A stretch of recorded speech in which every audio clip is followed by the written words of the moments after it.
Denver, Colorado. Altitude Sports Radio 92.5. It's 6 in the morning with Brett King. Here's Brett.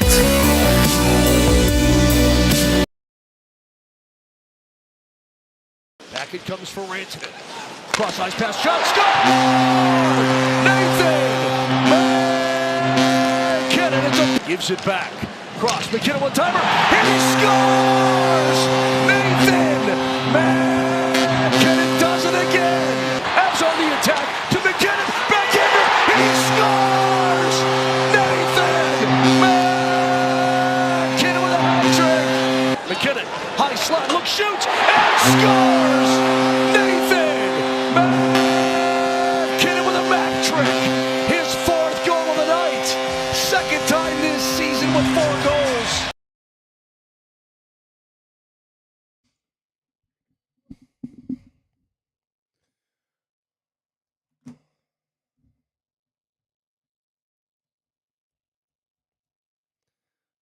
Oh, I get it, Moj. I get it. A Mac trick is something you can say, but McCannon still isn't, huh?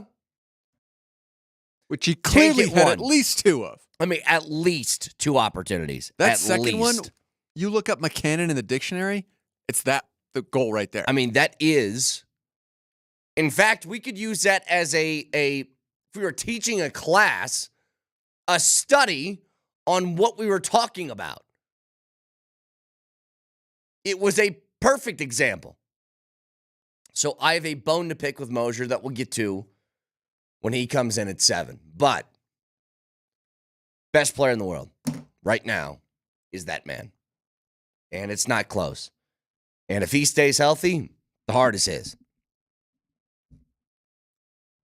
I saw a stat yesterday. I'm going to find out who is the one that tweeted this out. That game just looked too easy, Brett. Oh, AJ Hafley here from DNVR. Did you know, Marty, the Avs have never had a 4-goal game before this year? And McKinnon has 2 in 16. 2 in 16 games. This man is playing at a level, and this is... I'm going to make comparisons today. And we're going to spend a lot of time talking about McKinnon, because why wouldn't you? So, yeah, dominant win for the Avs last night. By the way, I thought Georgiev was fantastic yesterday. And there's a lot of things to discuss. We got Jim Harbaugh taking over as the Chargers head coach on a 5-year contract. Like, there's a lot to get to. But a lot of today is going to be Nathan MacKinnon. Because what you have in town is an argument to be made that you have the top players in their respective sports on 2 major sports teams in one town. That's what we're talking about here. That level of high-end skill resides in this city and in this town, which is the reason, by the way, that these 2 teams are in these massive championship windows. The reason that they've been there every single year for the last 3 or 4. It's because you have the 2 best. The fact that he can go out there and look, you put the hat trick in less than half a game. The 4th one, what's after knees? No, what's after hats? What do we do? What do you do, Brett? Well, I guess you start throwing bras out there. Oh. And after 5, I guess they're panties. And after 6, I don't know what you do. So do you just get prepared? I think you just press them on the glass after that. You know what I mean? After 3, do you just get prepared? Like, I got to go to the bathroom and prepare myself? Well, you know what's funny is that go back and watch the 3rd goal, the hat trick. There's a dude that's on the glass on the far side of the shot. So it's like at the bottom of the camera frame. Marty, that guy had the hat off and cocked back and ready to throw before McKinnon even let the shot go. I felt like that thing was on the ice before the puck crossed the line. I actually rewound it and looked at it multiple times because I'm like, was that thrown before it even went in the net? And it's like, barely. It's the second that thing got past the goalie, it was already in the air. So credit and shout out to whoever that guy is, because that's impressive anticipation on your part. So you're pulling it up right now. The second that, look at that number, the guy in the McKinnon jersey, number 29, had that thing flying almost after it left his stick. So hang on, give me a pause. He just took it off right now, right as Nate got the puck. And he's just crossing over to the backhand. So backhand, he's got it off. He's already in the windup. He's got it cocked right now. A little bit farther, please. Boom. Just goes in and, beautiful timing. Beautiful. If that doesn't go in and you throw your hat on the ice, is that like grounds for dismissal or something? Sorry, man. I was quick on the trigger. Yeah, it's embarrassing is what it is. Can I have my hat though, please? But listen, man. The reason why we sit here, and I don't want to get caught up in this. We have the same sort of conversation surrounding Jokic. You don't want to get lost in this guy's been so good, it's almost taken for granted. To have 2 4-goal games in the last 16, if he doesn't win the Hart this year, then you guys know this. I'm not a very political person, but I will go January 6th on NHL headquarters if he does not win the Hart Trophy. I'm going to do it. Dude, when Taylor Hall won, I wanted to punch my television. Well, and I was like, I'm not even gonna have to watch. He's gonna win it, right? That's the thing, dude. Watch. If not for Joe Sakic, who was here for 2 decades and one of the best players in the history of the league, if he did not exist, Nathan McKinnon is on the Mount Rushmore, right? Of Denver sports. Because he got Elway. Jokic has already taken that for the Nuggets. You have Sakic. And then probably Helton. If you wanted to go for all the major sports, we can do different orders of that stuff. But if he's not, if Sakic doesn't exist, then Nathan McKinnon is like, he's the guy. He's the dude. He can still become the dude. And that's the weird thing, Marty. Think about how great Sakic was. All-time great. And I'm saying there's a possibility, there's a chance that Mac finishes somehow better. That's how good he is. If you want to talk about most feared killer, it's him. He's the guy. Legitimately terrifying for anybody else who stands in his way, including at times his own teammates. You know he won't take over Sakic, though. Sakic put all this together. There's just no way you can take over Joe Sakic. Well, that's the other part, is that Sakic has done, his career ended, and then he did more amazing things. But still. Can you see Nate in the front office? No. No. Nate feels to me a lot like Jokic. Yeah. When I'm done, See ya. I'm done. But when I'm playing, you get everything that I have. Here's another number for you from Arif Dean. If McKinnon doesn't score another point for the rest of the season, Marty, he's a point-per-game player already.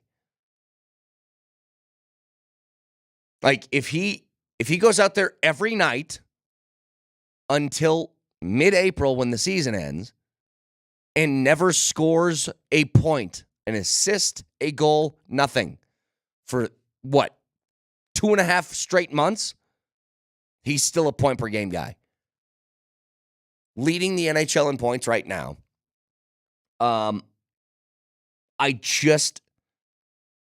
You kind of run out of words to talk about what you're witnessing on a night in, night out basis.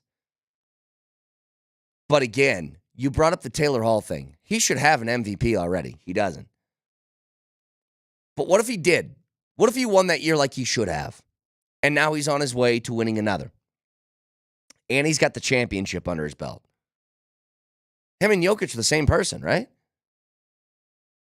Like they're the exact same dude. They would have 2 titles and a championship. The only thing I guess would be missing is if McKinnon won the Conn Smythe the year that they won it. That's the only thing that separates the two.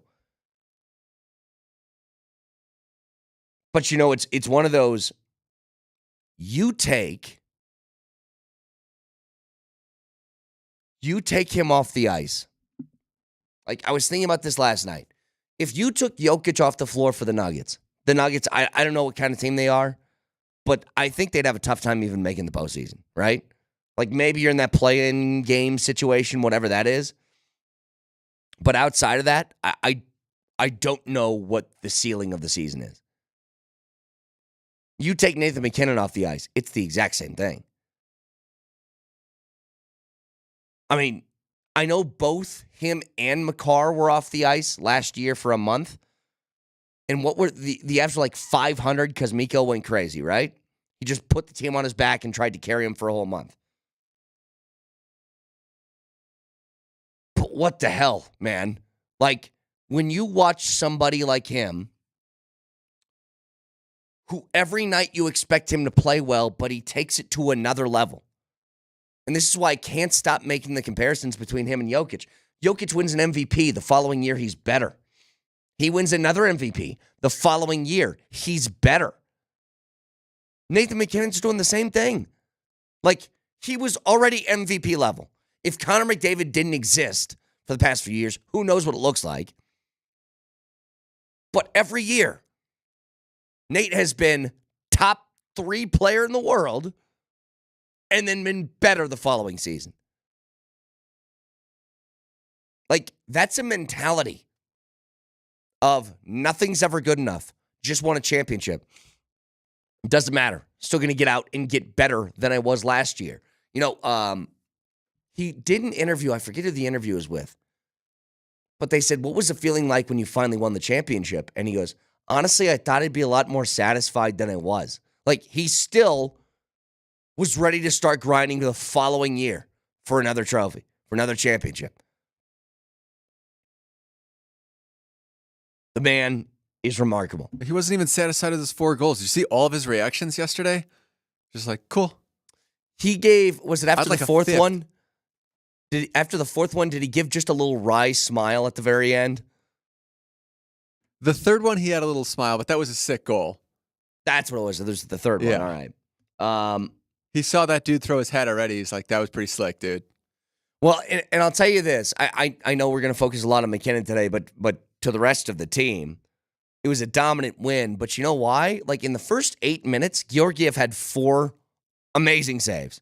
That in games past, you're probably playing from a deficit afterwards, and then you don't get the 4-goal McKinnon game. But because you made a few saves, you were able to stay aggressive and not let the opposing team kind of go into a defensive shell. And so it all kind of adds up to, you get a couple of big saves early, keep you in a ball game, keep the game knotted up at 0, let the other guys pin their ears back. You can dominate a game like that one.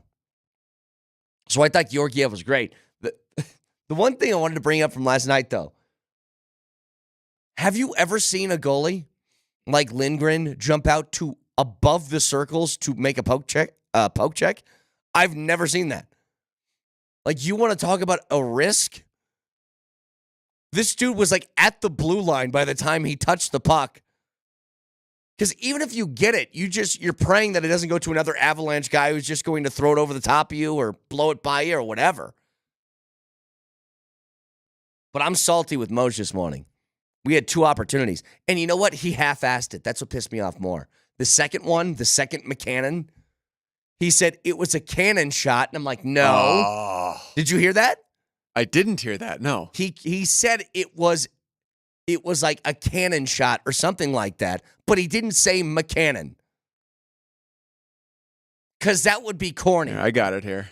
Ross, McKinnon one-timer, and he scores!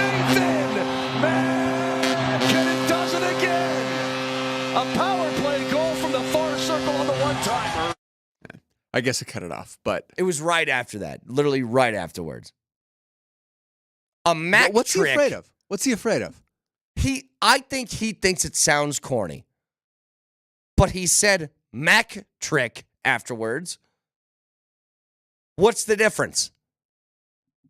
So I got Coward. a bone to pick with that guy a little bit later. This 303. points like race in the NHL is a lot of fun. Kucherov had a hat trick 2 nights ago. He's like, all right, I'll be fine. Yeah. Nate's like, nah, dude. Well, not to mention on top of that, McKinnon, I actually kind of ignored it for a second, and I thought, oh, maybe it ended. The home point streak is still a thing. Like, he's still, every game at home this year, he's racked up a point. And I think that's third all time for consecutive home games with a point. Because Gretzky did it every game one year.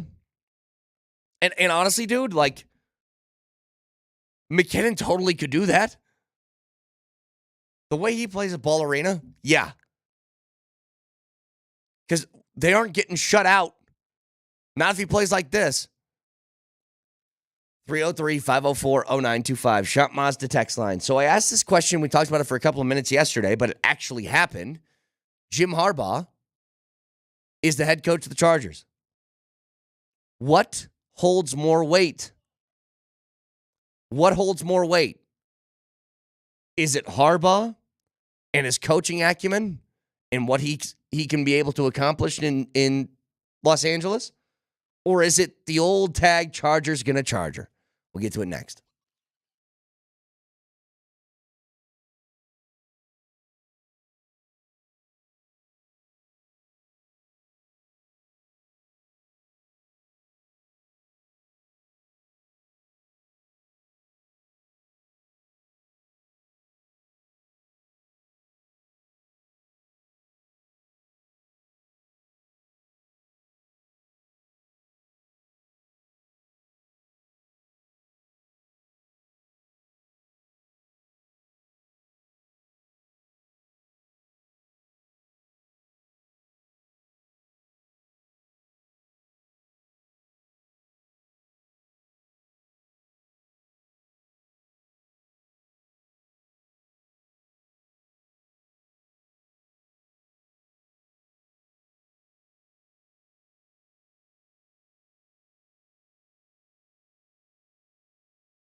So amazing game last night for Nathan McKinnon and the Avalanche, and we'll jump back to that in just a little bit. The Harbaugh signing is official. He is leaving Michigan. He is going to the LA Chargers, and I have big-time fears about this. He's not just taking over a team in your division. He's taking over a team in your division that feels like they have woefully underachieved. There is nothing about the Chargers that have made sense over the last few years. And the fact that Jim Harbaugh is now in charge is terrifying because Jim Harbaugh doesn't lose. He might do it in sort of a grimy, dirty way, but this guy wins almost no matter what. And so now what you have is yet again another situation in which he gets to take over a franchise, this time with a stellar quarterback, and I think it's going to be an immediate pop for them. And the only hesitation you would have, or the only thing you'd say to the contrary is, well, it's the Chargers. Now, I've told you guys this before. I think to a certain extent we overrate the Chargers roster for this reason. We think of the Chargers as the team from 4 or 5 years ago. And here's what I mean. The skill position talent they have on that team, I think we still put them in a echelon that they aren't anymore. 4 years ago, if you gave me Austin Eckler and Keenan Allen, that's an amazing 1-2 punch. Those guys are both flirting with getting over the hill now.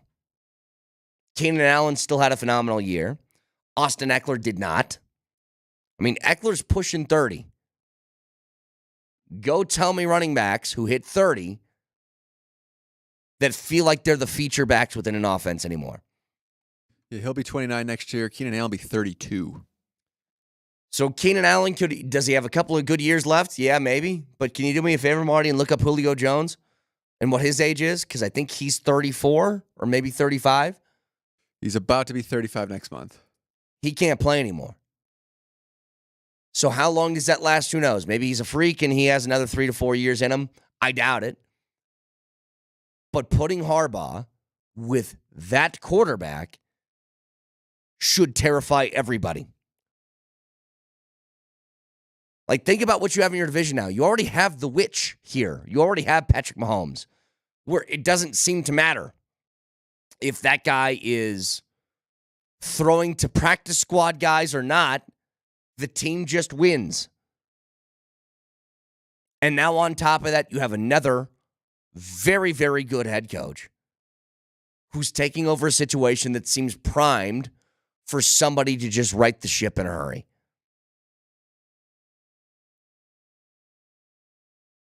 And a texter says, what does it matter if Harbaugh comes or not until the Broncos pulled their head out of their asses? We should see everybody as a threat. Fair enough. The point is, you plan on getting better in a couple of years, don't you? Like, you would hope. That's the plan. You would hope that, like, in year 3 of Sean Payton, this turns into a viable contender. And at that time, Harbaugh and Herbert will still be in LA. That's the fear. It's not the immediate. I don't think the Broncos are winning much of anything next year. No, I'll have to see how the offseason goes and how they handle the cap stuff and blah, blah, blah. But just if I had to guess now, I don't think there's a very good shot that that team's competitive. So I'm not talking about next season. But what about a couple years from now? What about 3? Well, Harbaugh and Herbert are still going to be there. That's where you get scared. And by the way, I saw this from a whole, and this is really just college beat reporters writing stuff like this and SEC guys. I saw Peter Burns, who's been on the show. Wasn't Peter from Denver or lived here for a while or something like that? But he was talking about Harbaugh leaving. And he said, the smart but weak way out is what he said. Now, I think he's obviously referring to the idea that Marty, Michigan's probably got some more stuff coming. When he was trying, well, I don't know if he was really in good faith trying to renegotiate his contract in Michigan, but here's what he asked of Ward Manuel, the athletic director. He said, I want in my contract that I cannot be punished for any sort of thing that might be coming. Basically this, you can't fine me or use this as a clause in the contract to nullify my contract if there's a punishment coming from the NCAA. And I think that all the people of Michigan were like, dude, enough's enough. We can't keep doing this over and over again where you threaten to leave us. But if you do anything wrong, like you try doing that with any other contract in your life. Hey, honey, we're going to get married. But in our marriage contract, you cannot leave me legally if I cheat on you. Tell me how that would go for you. You don't get to negotiate that part of the deal. And look, I just think both sides were done. But the reason why it's not the weak way out. He's been wanting to do this for the last couple of years. And everybody's going to make comparisons over to like Pete Carroll, who left USC right before they had the sanctions coming, and he jumped and took the job in Seattle. You know what the difference is here, Marty? You just won a title. I think he's done enough now. That even if you're left in the lurch a little bit, that you leave some other people holding the bag for some of the misdeeds that you had over the past couple of years. You got a natty. You beat Ohio State 3 straight years. You made the playoff 3 straight years. Big Ten titles 3 straight years. I think that's enough. And to be honest, I would take that from any... If Deion left the CU Buffs team with crippling sanctions and he said, you know what, I'm going to leave and go be the Atlanta Falcons head coach, but you just won a national title, you know what I'd say? Salute, buddy. Thank you. Thank you for your time, sir. Now, Harbaugh was incredibly annoying. And coached like 4 games this year. But that's his team. Like, he put together the roster. He signed the coaches, by the way, that were able to keep that ship afloat once he was not there. I understand why you'd have some ill will and some hard feelings towards Harbaugh if you're a Michigan fan, from the sense of you were doing this will I, won't I thing for like 3 straight years. Like, reports were last year, Marty, he wanted that Minnesota job, or a couple years ago when Kevin O'Connell took over. He wanted that job. Came back to Michigan. But again, if you tell me that I'm going to have a college coach that gives me a national title, it might make you look a little bit dirty, and he might leave right afterwards, I don't care. Like, and I think, I'm going to try and translate this text here. What if they find at Michigan? I think what you're trying to ask is, what if the NCAA comes back and vacates the national title? You can't erase my brain, bro. Yeah, cool. I watched it, okay? And everybody, for the rest of time, is going to say, who won that title in 2023? Michigan. By the way, do they call it the 2023 title or 2024? This always confuses me. It should be the 2023. There was like 2 games that took place in 2024. Yeah. So to you, Harbaugh's greatest asset is hiring coaches. So his next move will be the biggest one for you, right? It's not what he does on the field. It's what the guys that he puts in charge. He's already got them figured out. Now, there's been rumors on who these guys are going to be. I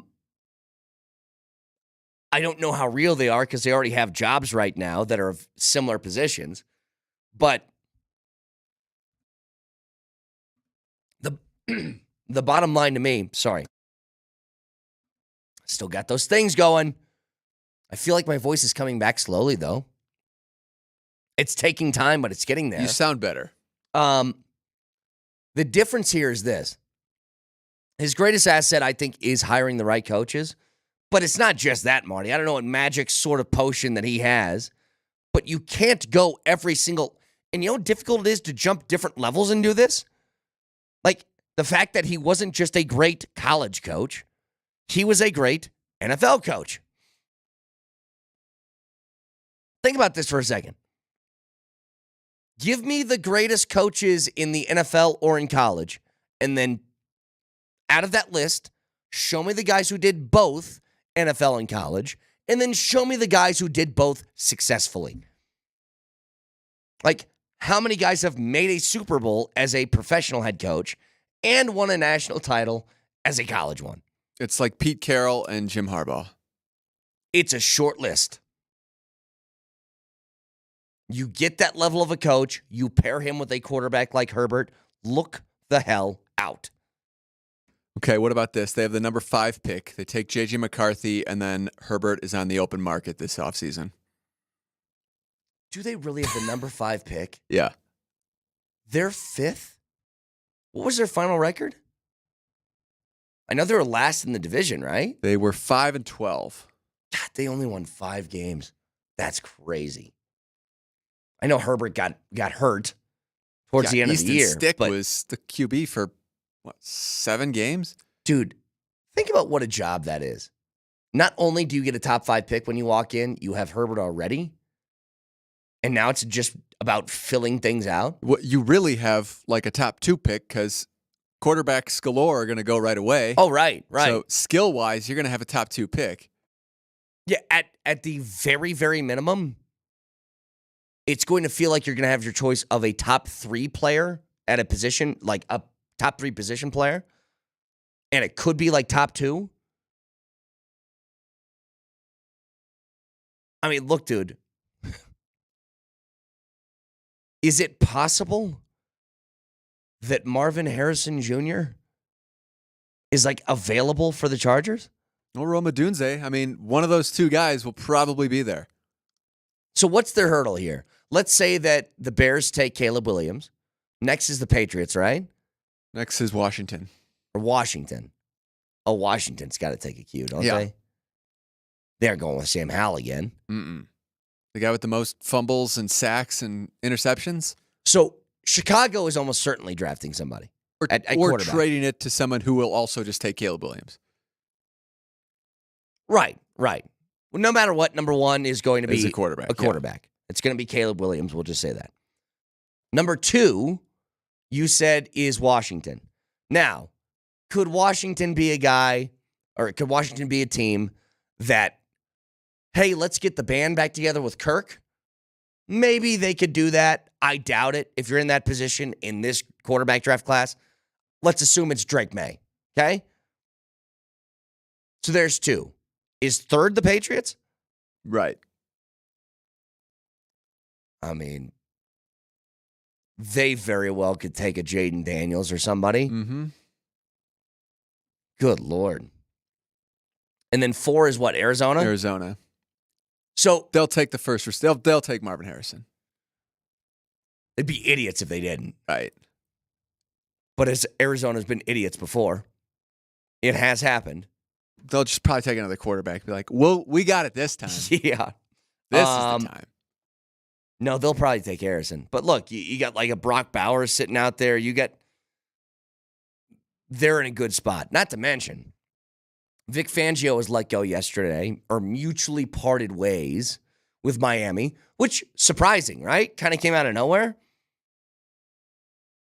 What if he grabs Fangio and throws that defense over there for the Chargers? Like a defense that has been incredibly talented that could never figure it out.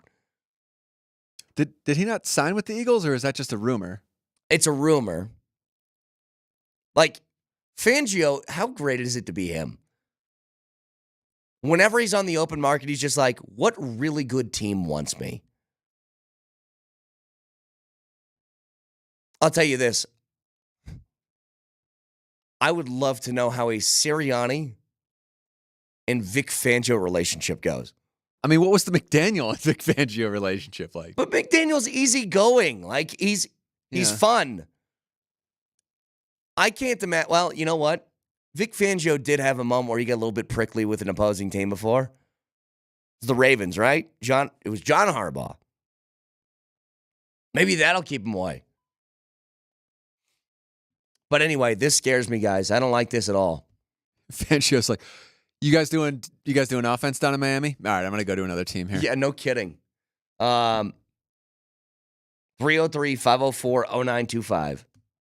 Shop Mazda text line. We're getting close. We'll talk about more of these championship games a little bit today, a lot tomorrow. Hell of a game, though, for Nathan MacKinnon. But a question was asked yesterday on PhD about who meant more to Denver. Is it Todd Helton or is it Peyton Manning? And I think one of them went in the right direction. We'll get to it next.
All right, so a question was asked on PhD yesterday in the wake of Todd Helton making the Hall of Fame.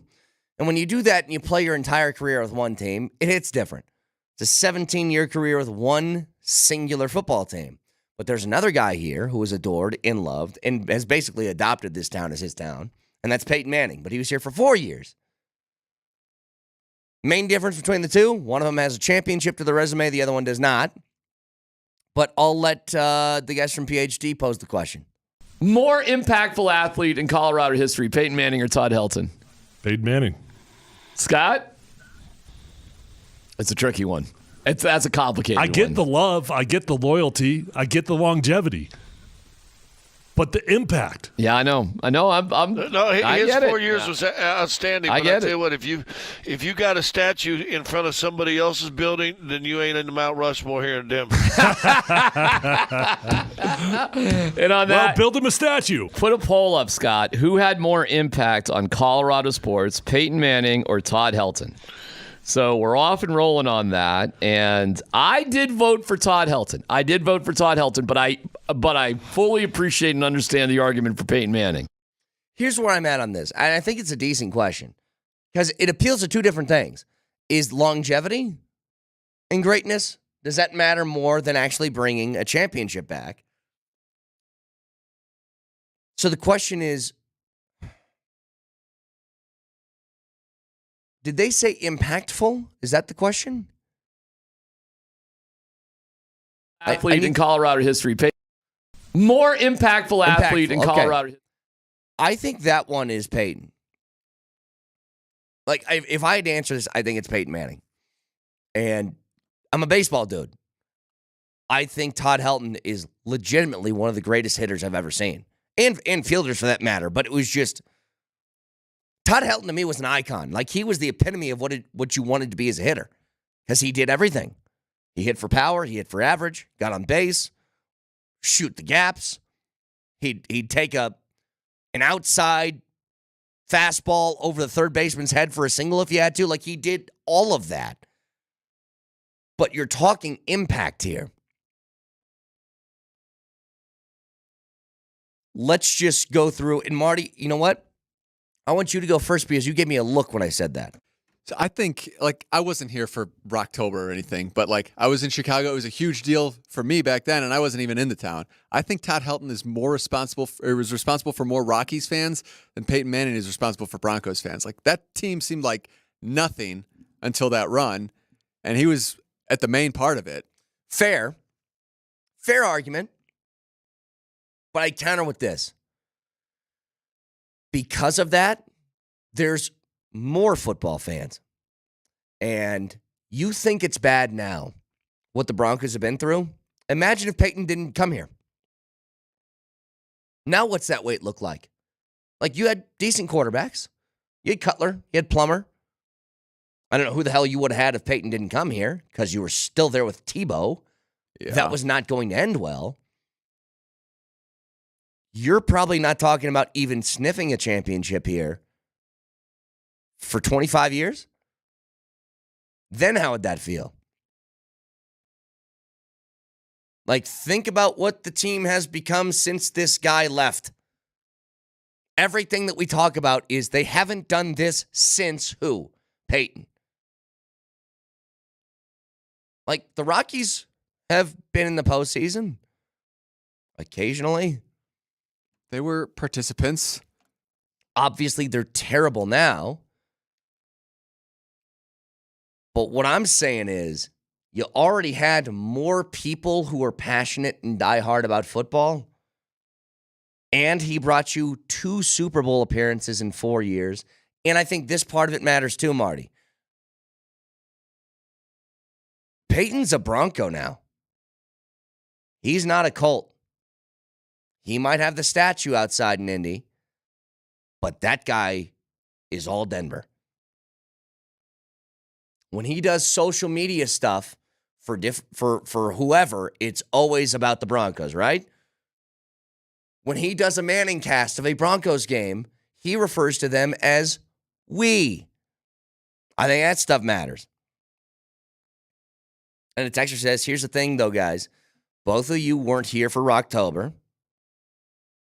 That was magical. The entire city, more so than a Broncos Super Bowl run, the entire city was engaged and excited for the Rockies. Totally fair. And this is where a lot of times I have to do this here because I'm not a Denver historian. But I'm thinking about what this town would look like football-wise had the Manning run not happened. People are in misery about this football team right now and have been for damn near 10 years since he left. What if he never came here? What if Peyton signed with, I don't know, you pick the other team in the league. What if he signed with the Falcons? What if he signed with the Dolphins? What if anybody? Were the Titans involved? Titans, yeah. I think the perspective might be different if you could go back in time, he doesn't choose Denver, and then you see what this football team looks like. And look, maybe I'm wrong here, Marty. Maybe them not getting Peyton Manning led to them getting Mahomes or, whoever. You pick. Point is, I can't just ignore that. I can't. And as great as Todd Helton was, I think this is like a razor-thin margin on impact. But I think Peyton still wins that. Todd's going to get a statue at Coors, right? And he's got the perfect... Has to. He's got the perfect pose for it. Him with two arms in the air, with Eric Burns on the ground. Yep. That has to go The there. fact that that's not already out there is mind-blowing to me. Not to mention, there's something about having a statue with a guy with a great beard or goatee. I would love to be the dude if I knew how to make statues. Chiseling or whatever you do to that goat, be amazing.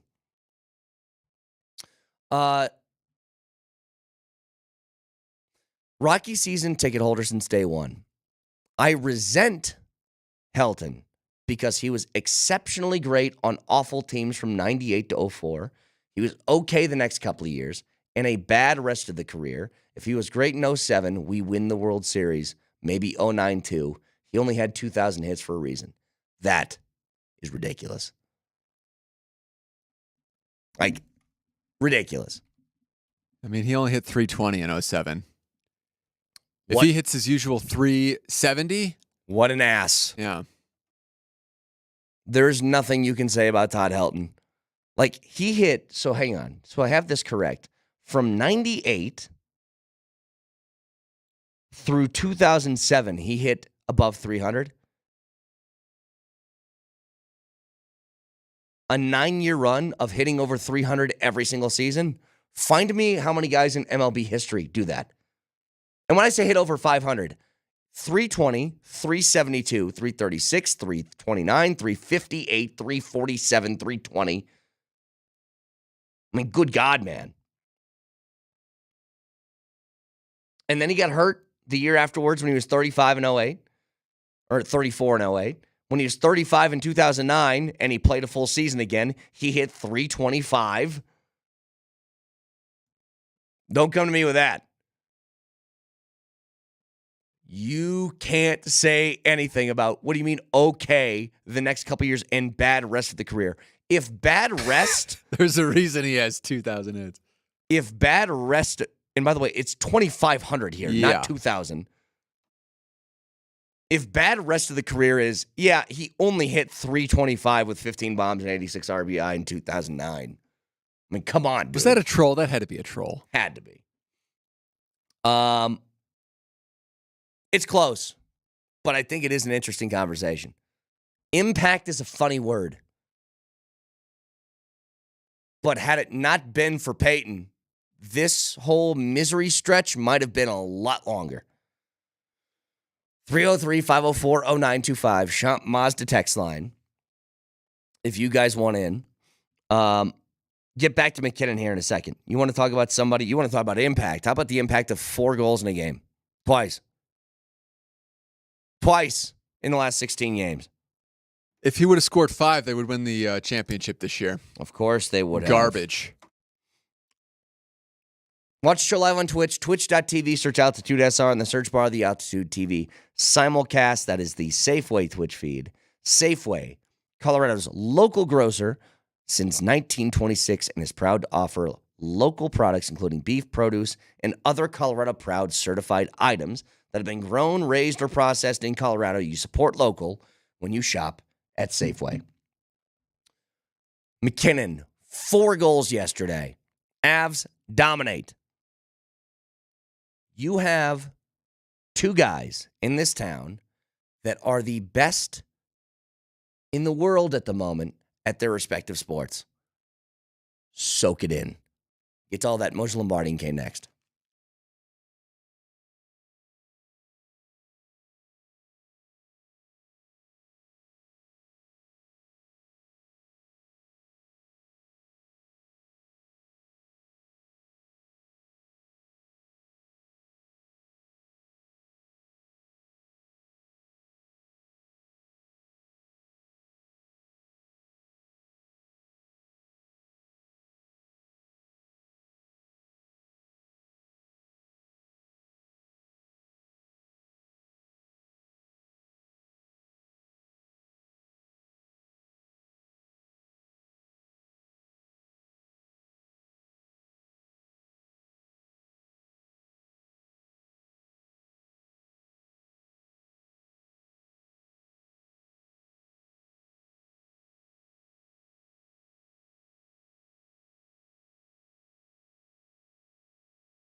McKinnon, high slot, look, shoots, and scores! Nathan McKinnon with a Mac trick. His 4th goal of the night. 2nd time this season with 4 goals.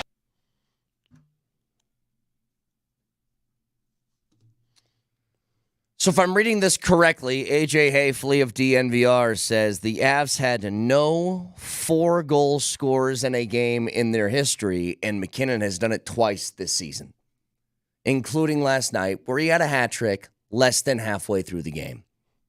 Now, we have a sleepy Moj that's with us today. And what's that supposed to mean? you're sleeping. You're ugly. You don't have headphones, by the way? There he is. Would you listen? I'm just going to make sure you can hear Vic. That's all. Well, he can just shut up for a second. Okay, shut up for a second, Vic. Shut up. Burgundy shirt, looking all stout this morning. Look at me. I look all tough. It's a nice shirt, actually. I'm jealous. Yeah. Well, yeah. I got no sleep. This thing just hangs on, man. Like for dear life. But what a game by 29. Well, I didn't want to start this, Moj, because I know you're sleepy, and I know that you're still battling this crud that you got going on. But I didn't want to start with a beef, but I have a beef. Oh, no. We're not doing this. Yeah, we're doing this. No, we're not doing this. We're doing this. Vic especially is not doing this. You had 2 incredibly prime opportunities to give us a McCannon. Mm-hmm. Out of 4 goals that he scored last night, 2 of them were prime McCannons. Mm-hmm. And you did neither. Mm-hmm. And you half-assed the last one by saying it was a cannon shot. No, it was terrible. Just say McCannon. Like, just say it. And I'm glad he can't hear me right now because it was an embarrassment. Were you teased, Vic? Oh, were you teased? Look, no, I wasn't teased. I'm just like you, Vic. I'm just like you. You are. I'm going to use your words. You're a joke. When you can't use my own line against me. All right, how about this one? You're a coward. Well, you can't. Well, that might be true. Dude, Mac trick was in your repertoire. Mac trick isn't corny, but McCannon is. Wow, Mac trick. Watch out, everybody. Well, that's a Riker thing. I thought that was pretty. Oh, it's a Riker. But what about a Brett and Vic and Marty thing? Yeah. What about an us thing? Check out the big brain on Riker. Oh, well, you sure Riker's catching strays because of me? Yes. You guys are a team. 100%. I mean, is Riker incapable of saying it? Do you know how many people tweeted at us last night with disappointment, one, knowing that one. McKinnon had not one. 2 shots? He had 2 shots. One clown who lives in his mom's basement. So many opportunities for you to use that line, and you didn't use it. McKinnon's playing out of this world. I mean, he is otherworldly. Let's see. No one cares. Give it to him. He blow it. That's the wrong tense. 8406 Dirty Moj. Actually, I imagine 6571 as a Russian immigrant to this country. No one cares. Give it to him. He blow it. Someone find Nikola Jokic's cell phone number. That may be it. Listen, man. It's going to happen, but it's going to be on my terms, not your terms. You had 4 goals last night. Let me put it this way. When you least expect it, expect it. All right, so 5 years from now, it doesn't matter anymore. Okay, good. It doesn't matter. Good, you lost the opportunity. Good. No. Vic, don't let him off the hook that easy. No. You do it. Anyway, to the actual game. You know what hit me last night in watching that as he got a hat trick in less than, half the game? Finishes with 4 goals. A bra was thrown on the ice as well as, I think, panties. I think both. 2 bras. You currently have, in this town, the best players in 2 respective sports. The best in the world. Yes. In 2 different sports live in this town at this time. That is remarkable. Herman Marquez and Russell Wilson. Exactly right. No, the fact that, but look, you have these guys, even though personality-wise they may be a little bit different, they're the same dudes. And let me put it to you this way. Nathan McKinnon should have had a Hart Trophy already. He is fully on his way to getting his first this year, but he should have had one already. I think the interesting part, and I mentioned this yesterday in the NHL Network and then during the game. But, boys, we go on that road trip, right? So Toronto, Montreal, Ottawa, Boston, and Philly. And the guys who are there, that's their team or their scouts, they're in the East Coast and that sort of thing. They don't see MacKinnon live and in person, but maybe once a year when he comes to their building. Yep. Especially all the guys in Toronto, right? There's a ton of media and so on. I know where you're going because it's the same way I felt when I went to the Edmonton game last year and I watched McDavid for the first time in person. Same thing. Yeah. And they come up to me and they're like, damn that guy. And he may not even be, scoring 4 goals in the game or whatever, but it's just the way he's playing. Victorio, it is beyond noticeable. I mean, without the puck, he's everywhere. His explosiveness, his power, his anger at the ice. He treats the ice like the ice stole his lunch money, and he just wants to get his revenge on it. The focus, the killer nature, right? It's just that it's all-encompassing right now. And, Vic, it's not lost. I mean, you can watch Kucherov play the game, and he's a beautiful player. But it ain't the same. You can watch McDavid play the game, but it ain't the same the way MacKinnon is playing it right now. This is superb. Brett made the comparison between MacKinnon and Joker, and you're right, but you're more right than you think because it's more than style of play. I think it's personality. Last night, MacKinnon's interviewed as the star of the game, and he's asked about goals. I mean, he scored 4 of them, second time this season. They're going in. His response is, yeah, they're going in now. I don't know what to say. I'm shooting, puck goes in. It's a very Jokic-like response. Ball goes in. I shoot, ball goes in. And it's not, crazy emotion. It's not, wow, it's just, yeah, this is what I do. This is who I am, and this is what I do. And they both treat their respective sports that way. But let me do it this way. Let's say that MacKinnon got his rightful Hart Trophy back when Taylor Hall won, okay? What year was that again? 2018-ish. Okay. Let's say he got that. About 18, I want to say. And he's on his way to his second this year. So at 28 years old, he would have 2 MVPs and a championship under his belt. Nikola Jokic at 28 years old has 2 MVPs with a championship under his belt. Crazy. Like, they're the same sort of story.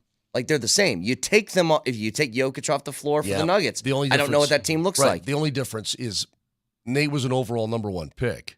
Oh, sure. And sure, Joker was a wild card out of Serbia. But you take Jokic off the floor for the Nuggets, maybe they're a play-in team. Like, I don't know what the ceiling of that team is. You take MacKinnon off the ice for the Avs, they would be hanging on for dear life to try and make the postseason. Like, they're... Oh, I don't know if I'd go that far. You don't? Hockey's more, you have more room for error in hockey because there are more players involved. Basketball's a 5-man sport, 5 on the floor, and it's an 8-man rotation. I mean, the Avs would still be very talented. They wouldn't be what they are today without MacKinnon, that's for sure, but they'd still be a very talented, I still think they'd be a playoff team. I mean, you're taking it a bit much there. I don't know. If you took Joker off the Nuggets, I could make the argument the Nuggets would struggle to make the playoffs, yes. I couldn't say the same about taking MacKinnon off the Avs. I think they might. Take Joker off the Nuggets, move him to Albuquerque. Albuquerque. Yeah? It's Vic's right. More players impact the game in hockey than in basketball, which is why when you last lose year Nate, you lost they had, Nate for a month. They had both and McCarr at the same time, so right. I know it's a different level of stress that you put on that team. But that team was hanging on for dear life that month. But by the way, then McCarr shoddy last night. The shoddy to start the game. Shoddy. That was nice, man. So I can't believe that's his first shoddy. Yeah, it's crazy. I know. Well, he hasn't always killed penalties. That's true. But at there we go. At the end of the night, man, when you get somebody like MacKinnon that's playing at this level, I mean, you got to kind of remind yourself, yeah, this isn't normal. This isn't what people get every single night. It's the same thing that we do with Jokic. It's like, when he does a 38-point triple-double in 28 minutes, that's not what people do. That's not normal. One thing I'm not going to have when the Mojis roll around next December is my own category on Moj versus stats like Vic does, because Vic is an abomination. You really are. You're an abomination when it comes to going to stats. But Proper word. let me throw some good stuff at the listeners this morning and at you guys too. So McKinnon's 24-game point streak to begin the season at home is the third longest in National Hockey League history. Gretzky, back in the 80s in Edmonton, scored in all 40 home games. They only had 80 games that year. All 40 home games. Well, hell, I think McKinnon might. It certainly feels like that could happen. But the franchise record for point streak at home was 23.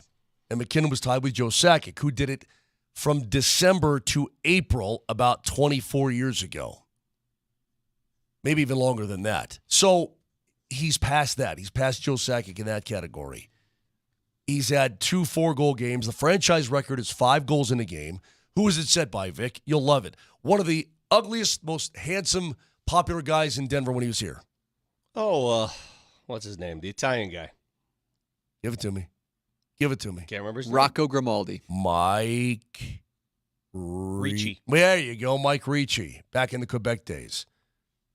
No Avalanche player had scored 4 goals in a game. He's done it twice now in the span of a month. I mean, it's flipping incredible. Not only that, but Cale Makar last night. Yeah. Passes Tyson Barrie for the all-time franchise lead in goals by a defenseman with 76. And he's just getting started. He's done it in 200 fewer games than Tyson Barrie. Now he's like 4 or 5 points back, total points. He'll blow the doors off of that. I mean, we're witnessing franchise history at this point with these two guys. And not forget about Mikko. That crazy SOB, 96, right? I'm over here. I'm Mikkoing out over here in the corner, right? Moosing out. That crazy MF, excuse my language, has just moved into the top 4 in scoring in the NHL. Top 4. He had a 5-point night last night. His first career 5-point night. He's had 20 4-point nights. His first career 5-point night. So, dudes. Yeah. By the way, Can I raise my hand on something Sure. that I found impressive last night? Yeah, buddy. Watching the game from my casa. I thought Georgie was tremendous. he was. I thought Georgie early, when he needed to be, when the game was still the game, when it was still zeros, when it was still 1-0, that first period, when the Avs looked a little flat, I thought Georgie saved their bacon on a couple occasions. The script was flipped by Washington, Brett. Yeah. We got guys we thought, well, the Avs in a couple, 3 days rest and come out and just stick it to Washington who's playing the back-to-back. Avs couldn't find their legs early on the first 10 minutes of the game. Mm-hmm. 4 days off. And old Wash says, our only shot, because they have a pretty old roster, our only shot, we got to get something earlier, we're dead. And Georgie said, Well, and I had that written down because if Georgiev doesn't make, I thought he made like maybe 4 saves in the first 8 minutes that were the ones that we've been hoping for a while now. It's like, that's impressive, and you actually made a stop on one that if it snuck by him, he'd be like, I get it. Yeah. But you keep it at zeros. Don't tell me that doesn't lead to McKinnon getting a 4-goal night, because then you're able to play aggressively still. The opposing team doesn't go into some defensive shell that packs the neutral zone and all that stuff. Like, it gave the ability for the Avs to play a little bit more free by making some saves early. I thought it was huge. Totally. Can I offer some medical advice, being a doctor? Please. Just take a couple hits of prednisone, go to your doc, take some prednisone, and that butter in your throat will go away in a matter of hours. You won't be coughing up like that. You've been doing this for 2 weeks. Just give me 3 days of prednisone. Dude, I'm on 3. I would eat a rabid wombat if it said you get rid of the Smurfs. I'm telling you, I know what you do. Yeah, okay. This is a very simple solution. All right, I'll try to get into my doc today. That being said, hey, man, I talked to a lot of people who've gotten this crud going around. Like people from other cities, too. Oh, yeah, crud's out here. It's all over the place. Like if people are telling me, oh, yeah, Katie Gauze had I think I'm going to credit Gauze with giving it to all of us. Or Riker gave it to me. I mutated it and gave it back to Riker because he's all jacked. Everybody got it. This Ma is hanging on for dear life. Yeah. And I don't get it, man. It It's like a squatter. Hey man, you could try to Moj. evict me. I ain't leaving. What? Moj, just go full Sammy Sosa, Mark McGuire. Go roids. Yeah. Hit some bombs. Clear your throat. It's that simple. Hit bombs. Clear your throat. You know why? Chicks dig the long ball They and do. And a clear throat. I've been told that. It's not the throat. My throat has been fine. Headache. anybody No, have none of stems- those. No fear. It's the smirk. It's like they set up a condo, like a high end condo development way. I got deep the same down in thing there. you got, and I'm begging that I get better before you. I want to see my strong Do any immune of our system. listeners have extra roids for Mosier? Yeah, Please drop them. Yeah, drop off a little D ball. All right, See, 303. here's the 4956. Sorry, Brett. I coughed for 10 weeks. Finally went to the doc. They gave me an inhaler antibiotics. Trust me, go to the doctor. Otherwise, it will never end. Okay. If you guys have medical advice for Mosier, the text line is 303 I don't wanna hear it 0925. Yeah, you know what? Pluck a duck and suck on the feathers, and then walk in counterclockwise for 20 minutes. I mean, this kind of crap. You know, the heebie-jeebie stuff, the weirdy voodoo. We'll get back to the Avs stuff later. Pet a wheelchair Okay, dog. got it. When we return, Jim Harbaugh, it's official. He is the Chargers' next head coach. We talked about this for a second yesterday, but let's bring this back. The impact of Harbaugh on that team. Do you fear that more than you take solace in Chargers going to Charger? We'll get to that next.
All right, this is official now, right?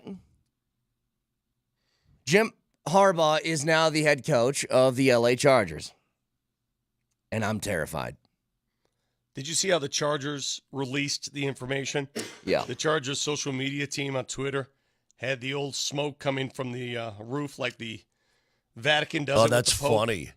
Yeah. Do the kids nowadays, does anybody pay attention to that? I remember when I was a kid. So wait, what's the rule here? White smoke means no new pope, and black smoke? White smoke means new pope. Oh, that is. Black smoke means no. We don't have a Got pope it. because all the cardinals have to vote. But when I was a kid. Don't look at me like that, Vic. I'm not Catholic. It's all right. I know. No, I had some doubts on what it was too. I'm with you. We used to do this every other year, it seems, growing up. Like, it was a big deal.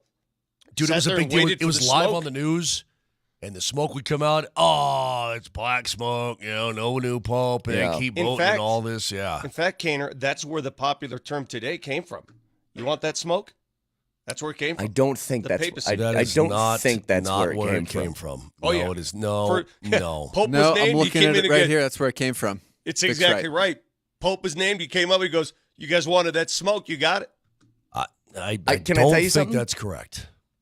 I might convert to Catholicism if a pope said that in his first address after being elected as the new pope. I might actually make the change. Maybe. Amina hominis dominus, do you want to this smokiness? Listen, this was my thought yesterday, okay? I guess I don't want my fear to overwhelm rationality.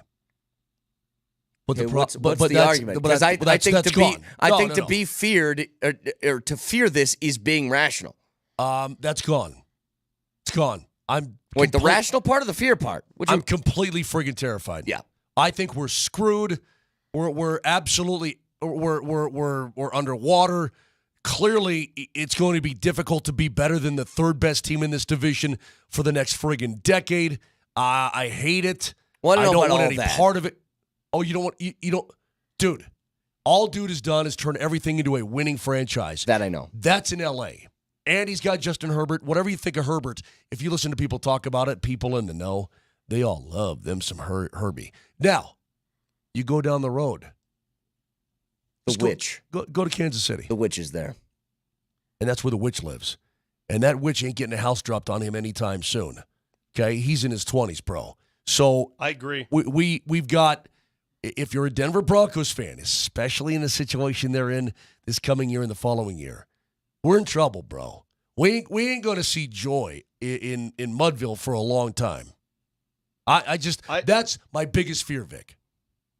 I agree 100% that the power of Harbaugh and his ability to take a team and turn it into a reclamation project no matter where he goes, that power to build overrides the Chargers going to Charger dilemma that we have seen for years. He's going to turn them into a winner, and just get ready. The AFC West is loaded. I mean, the AFC West was already loaded. You had Mahomes. You have that witch over there. Mahomes, Andy Reid, Kelsey. They're one step closer to another Super Bowl appearance. And now you've got this dude. Watch out. That's all I'm saying. Not to mention, guys, you know what else he has at his disposal? The number 5 overall draft pick, and they don't need a quarterback. You know what that means? Let's say at a minimum, they're getting a stud. Let's say at minimum 2 quarterbacks are being taken in the top 5, probably 3, but let's just say 2. You have your choice at a top 3 position player in all of college football. Or Marvin Harrison isn't completely off the table for them. What if you have a team? Brock Bowers is not off the table. A team in the teens or 20s, and they want to get the 5 bad. Could you turn that into 2 first-rounders that you really like? I mean, Vic, here's the thing. I would like to, and all the listeners out there, I would like to say this. Well, the Chargers are going to charge her, and you know what? He's not that great. And, you know, he's been living high on the hog for a long time, and he's gotten lucky. And all. If all this was true, that's fine. It still doesn't change the fact. And you may not think he's a good coach, whatever. His track record, his history is really, really, really good. And so you should fear it, Broncos fans. I'm not telling you to live your life in fear. I'm just telling you don't sleep on this and don't poo-poo it because this is a major problem in the AFC West for us. And I can paint this bigger picture if you'd like, because that team, we say every year, woefully underachieves with the roster that they have. He's not the kind of guy who underachieves with talent. He always makes that better. But here becomes the bigger problem. You're in a dilemma right now because we don't know the direction of where the Broncos are going. We don't know what they're going to do. They have limited options on what they can do. But when you talk about your head coach and Sean Payton, just finished year 1, heading into year 2, we all kind of think this is going to take a couple of years to get right. Like, let's say best case scenario, the year after this is when they become competitive again and maybe start winning some football games and instill some belief. Well, what happens if Jim Harbaugh has taken over LA and made them an 11-12 win football team and you still have Kansas City there? So you're finishing 3rd in the division, winning 9-ish games. Well, what the hell happens after that? Are you considering coaching changes again? Are you considering, that's the other stuff that can push your timeline way farther back than you anticipated just because, and look, no matter what you think of the dude, because I want to get to some of the thoughts that people had on him leaving Michigan, saying that he was a coward for leaving them in the position that they're in, whatever. We'll get to that in a second. You see the tweet I sent you today? Harbaugh wins. Everywhere he wins, and it almost doesn't matter. Sometimes good quarterbacks, sometimes not. Sometimes he turns Kaepernick into a Super Bowl caliber quarterback. You know what I mean? Like, it doesn't matter. He just finds a way, and sometimes it's dirty, and sometimes it's a way that's very unpalatable, but he does it. He never hasn't, ever. Do you care how the meal is cooked as long as it tastes like $1 million at a 4-star Michelin, Vic? I don't think you do. The most damning part about this is we'll find out here, give it a decade to work its way out. Harbaugh interviewed for the Denver Broncos job. You and I could be dead in a decade, bro. That's fine. This guy interviewed for the Broncos job last year. For whatever reason, it didn't work out. I don't know if it was on his end. He wanted to go back and finish the job at Michigan. Maybe he figured, listen, I got a good thing. We're one step away from winning the Natty. I'm going back. Or maybe he didn't like the situation in Denver. Yeah. Whatever it was, let's not forget Jim Harbaugh was a viable candidate for this job. This job. Did he take 2 interviews or was it just 1? I don't remember how many he took. All I know is there were serious considerations for Jim Harbaugh. Yeah. Well, and can I get to this part? And I know you guys, how do you guys know Peter Burns again? SEC dude, Peter Burns? Here. He used to work here in town. Yeah, we used to drink beers. I think that Peter's really good at what he does. But he said something yesterday. He was trolling. He said something yesterday, and I'm just like, ugh. And if this is a troll, then whatever. But people it's do a troll. feel this way. He said he's an SEC guy. He's trolling because the SEC did not win the national title. I could have told you as soon as I read it. He said the smart but weak way out in response to him going to LA. And I understand that there's a lot of people that feel this way, that he's leaving Michigan in a bad situation because they're probably going to get punished for the Connor Stallions thing. They're going to. But guess what? Who cares? Michigan fans. They don't care. Well, you know what's funny, Vic? I think some of them do. I think some of them feel that way. And they would be an idiot to feel that way. The guy got you a natty. That's Nobody it. cares. End of Trust discussion. Me. The most ardent Michigan fan, consider yourself your school. I mean, does it not taste as, you win a national title, you win it. If they're going to play this game after the fact, who cares? Hey, guess what, Moj? If Dion does some unsavory things that will leave CU in a little bit of a bind a few years down the road, but it results in him winning a national title and then he bolts for the Atlanta Falcons gig or something like that, nobody here is going to care. Nope. If you got us a championship. Nope. And you shouldn't. Nope. Couple things, Brett. I want to thank everybody who's pointed this out, including Trent and Martin, our producer, Martin Leskowitz. You're so helpful back there behind the glass with your gigantic ears and bad attitude. 3 stars is the highest number you can get from Michelin. Can you put that in your Twitter bio there, Marty? Giant ears and a bad attitude. 3 stars is the most you can get from the Michelin rating system. 3 Michelin stars, yeah. That would tell you that that's not where I eat, those kind of places. What did you say? I said 4. Mm. Well, one extra. That's just one Lauda, isn't it? Well, I mean, somebody's got to get it someday, right? No, Right. Brett. It goes to 3. And number 2, What if it was really good? like they put like an extra like raspberry on top of your sorbet. Yep. And Yeah, you're like, friggin' that's A. it. Push that mod to 4. I'm That's taking it. matters into my own hands. Gordon Ramsay, you are a witch. Go ahead. One of my favorite films, and I'm sure this is that way for a lot of people. One of my favorite films of all time is Shawshank Redemption. Absolutely adore that movie. I adore every performance in it, the storyline, everything. Was that a movie you've seen, Marty? You give it the thumbs up. Is that one of the 8 movies you've seen in I your have life? seen that film, yes. Vic? It's a classic. Okay. But I sent that tweet to you guys this morning. I didn't hear a response, so you must have thought it sucked. It was fine. Dude, don't be Yeah. like that. I mean, Okay. it was fine. What? Yeah, what, I shouldn't be lead like the that. radio Oh, show my with, God. Oh my gosh, Mark Mosier sent us a tweet. Everybody, I'll be honest with you. I had no idea you sent it. Well, look at it. What do you think? no, hey, Mosh, I'm gonna just stop you right now.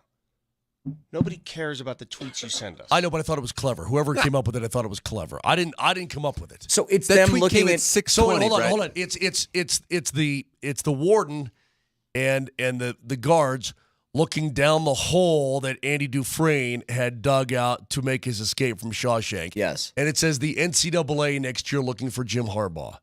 And I thought that was very, very, very clever. That's all I got. Thanks, Mosh. Again, this is something, and you guys tell me, 303-504-0925. You scared about this? Like, does this scare you? Because I had somebody in the appetizer that said this. It doesn't scare me because the Broncos need to figure out their own blank first before they worry about anything else. And I was like, okay, fair point. That's a great perspective. Fair point. But what if the Broncos do figure it out and he still makes that team amazingly good? Then what?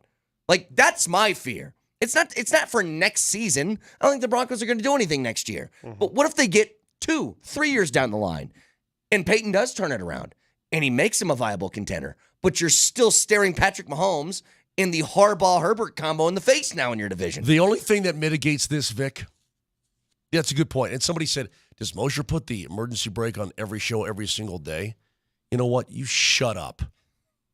9995, get a better number. Go ahead. The only mitigating factor is if me, Vic, scouts, personnel people, everybody in the know is overvaluing Justin Herbert and he just cannot get to any other level. That this is the only level that Justin Herbert will ever be at. Now, we're overthinking this. okay, but now that being the case, let's say that is the case. I still think Harbaugh can win pretty good with Justin Herbert. My fear is that he becomes all world. And we've got 2 of the best in the game, or 2 of the top 4 or 5 in the friggin' division. That's mind-bogglingly bad. I don't care what he does with Herbert. Now, I expect that relationship to flourish. I think they'll do fine together. But bottom line is the Chargers got better. The Chargers got a proven coach. The Chargers got a coach that a lot of people wanted. And it's going to make things tougher in the AFC West. The end. There's no matter way to look at it. No matter what they do this offseason, Vic, this is their best offseason acquisition. Is this right here? Of course. Yeah. But not only that. You know what? More changes will come. He'll make a lot of changes. They may get worse before they get better. Right. They may take a couple steps back. But I think he's going to have that program humming soon. And think about this from a Chargers perspective. And, Vic, you're the one who brought this up, and you've been so correct about it.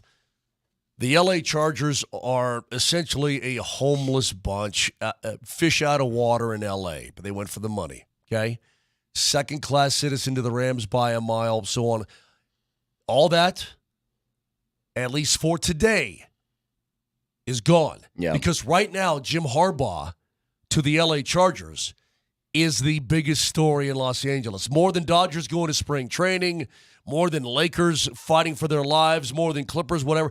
Harbaugh to L.A. is the number one story. So he's made them relevant in that regard. I mean, think about it. Brandon Staley, And then you friggin' throw Harbaugh in it? That's like going from second prize at a beauty contest to Miss America. And I don't mean to sound like a cat this morning, like a little kitty cat.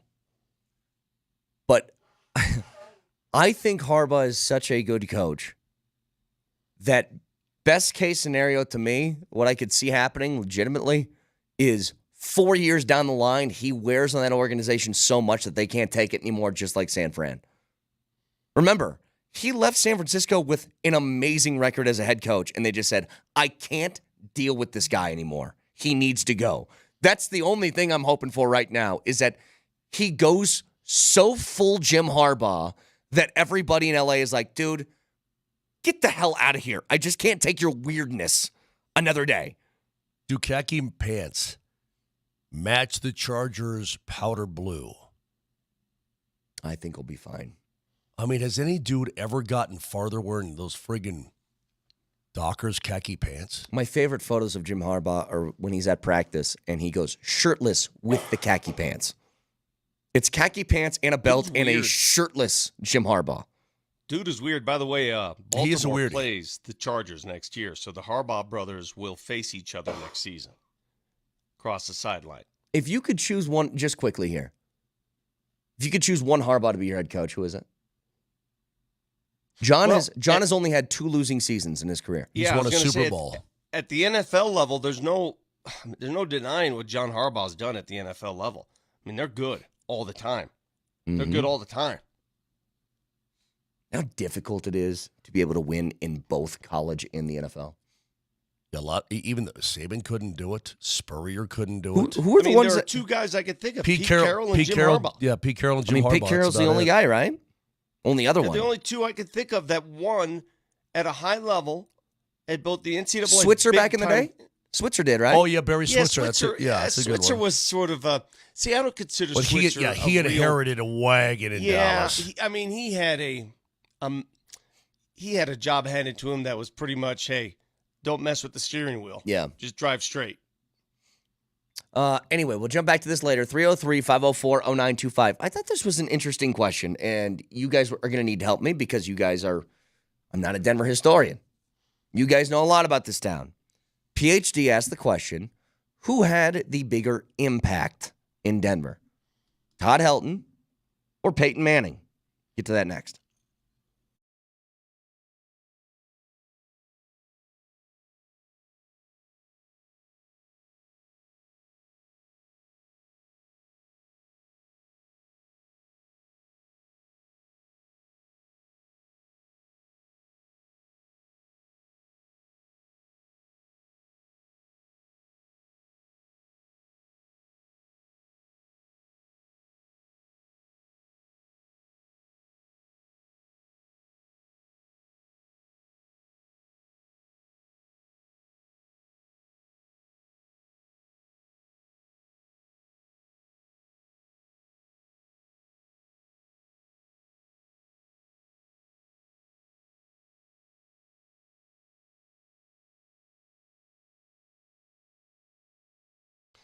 Check 1, 2. Can you turn off the sound in my ear or no? Or check a 1, 2, 3. You have not figured that out? Checking 1, 2, 3. Vic here. Check 1, 2, 3. What do they care? They care about your home, your service, top-notch HVAC service. All right, let me turn it out. I'm turning down my sound, okay? Here we go. 3, 2, and 1. Hey everybody, Vic Lombardi, thrilled to endorse Denver's newest. They're not newest. Let me try that one more time.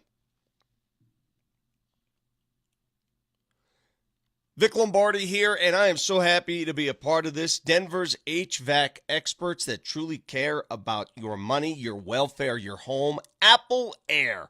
They care because they come in to provide HVAC service and plumbing for the lowest possible price. It's family owned. The Terry family. Operated, serving the greater Denver area since 1988. Why does that matter? Again, because they care about the work they do in your home. 100% satisfaction guarantee. In fact, right now, Apple Air is featuring New Year, New Unit. $1,000 off a new furnace and AC package. whether it's fixing an existing heating, air, or plumbing system, which is what they're doing for me right now, or if you need a whole new shebang, call 303-733-2813.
Experts to be the most efficient and effective way to learn a new language. ¿Cómo te llamas? ¿Cómo te llamas? Babbel, language for life. Celebrating 10 million subscriptions sold. Go to babbel.com and start learning a new language today. That's BABBEL.com. And Doug. With Liberty Mutual, you can customize and save hundreds on your car insurance. But what to buy with those savings?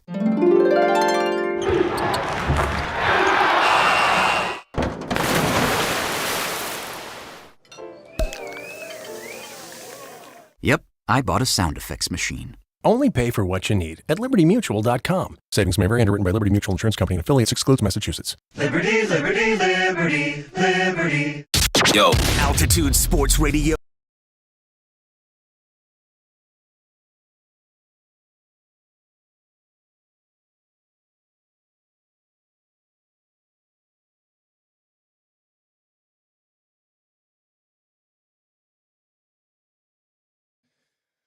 So again, in the wake of Todd Helton making the Hall of Fame yesterday, PhD jumped on and they had their sort of question of the day. And I'll let them set it up. Marty, go ahead. More impactful athlete in Colorado history, Peyton Manning or Todd Helton? Peyton Manning. Scott? It's a tricky one. That's a complicated one. I get the love. I get the loyalty. I get the longevity. But the impact. Yeah, I know. No, his 4 years was outstanding. I but I tell you what, if you got a statue in front of somebody else's building, then you ain't in the Mount Rushmore here in Denver. So let me leave that to you guys, the Denver historians, on how you feel about this. Now, impact is a weird word. It's hard to measure. Everybody's got their own sort of definition of what that means. Yeah, D-Mac, I don't know if he's listening right now. He's an up early kind of guy. Vic, that's pretty vague. Impact. I don't understand what the question means. I heard this yesterday. I heard the show yesterday. I need more clarity. What does that mean? Because everyone has an impact. But who meant more? And what about meant? If I translate that impact to, what do you mean? One person means a lot to a lot of people. One person means a lot to other people. Well, it doesn't have to be a right answer. It's just your opinion. That's okay. If you're Mary Margaret Banahan, and you've been a Rockies season ticket holder for 30 years. Exactly. And you go to you and your white hair go to the game in box seats, and you keep score every single Rockies home game for the last 30 years, and Helton comes into your life. Hang on. He probably there's not means a right more answer to to the test. It's just I don't understand the question. With all due respect to D-Mac and you and everybody else, I don't understand the question. Frankly, I think it's a stupid question. Yeah, Coach Peyton, help us out here, all right? Coach Peyton. All right, who had the bigger impact? What does that even mean? Let me tell you. I'm going to say what Mosier said. There are Rockies fans that saw all 17 years of Todd Helton's career, that went to the ballpark to enjoy Todd Helton, that loved it when they saw him against Saito take it out of the park, and they go on to win, and they win the freaking divisional round, and then the National League Championship Series, and they took part in all that. And then there are a huge amount of people in Denver that walked along with Peyton Manning when he won Super Bowl 50. They both impacted the city. Well, okay. I understand what you guys are saying. This was supposed to be nice. But it's a very vague question. Vic, who meant more to Denver, Peyton Manning or John Elway? Because for a 10-year-old, maybe it's Peyton Manning. Maybe it's Peyton Manning. You know what I mean? Like, but your answer would. But you just answered your own question. But your answer would be your own question. Your answer would be John Elway. Like, I'm just asking what you think. Like, that's all. Yes, to me, it's Elway. I grew up in the 80s and 90s.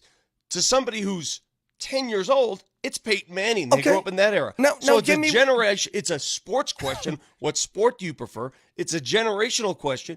The bottom line is, D-Mac, I hope you're listening. Call the show. It's a dumb question. But, all right, favorite Tennessee quarterback of all time. It's a dumb question. Who impacted it? I mean, what the hell does that even mean? But you see, this is what I don't understand. You had an answer for the Elway thing, and that's all. It's just what you think. And don't you go overboard, Vic. Let Brett explain. All right, how about this? Can I give you my answer as a non-Denver historian? I'm not sure I want to hear it now. Despite the fact that Todd Helton played his entire career with one team, that was 17 years, and Hastings pointed out that Manning's got a statue outside Indy. My answer would be Peyton for this reason. As great and amazing as Todd Helton was, and face of this franchise, for as bad as the Broncos have been the last 8 years, how much longer would that have lasted had Peyton not come here? That's what I go back to. If Peyton didn't come here to bring into 2 Super Bowls and win one more, would we be talking about a 25-year drought since he got there? The Rockies without Todd Helton, 17 years. Are the Rockies able to do what they do? I mean, I could say the same thing. I could say the same thing about Nikola Jokic. I could say the same thing about several athletes. Obviously, they impact respective sports. Bottom line is, you won a Super Bowl with Peyton Manning. Obviously, that's a huge impact. Huge. The longevity of Todd Helton is a huge impact. They both impact in their separate ways. I guess that's the answer to your question. It's not okay.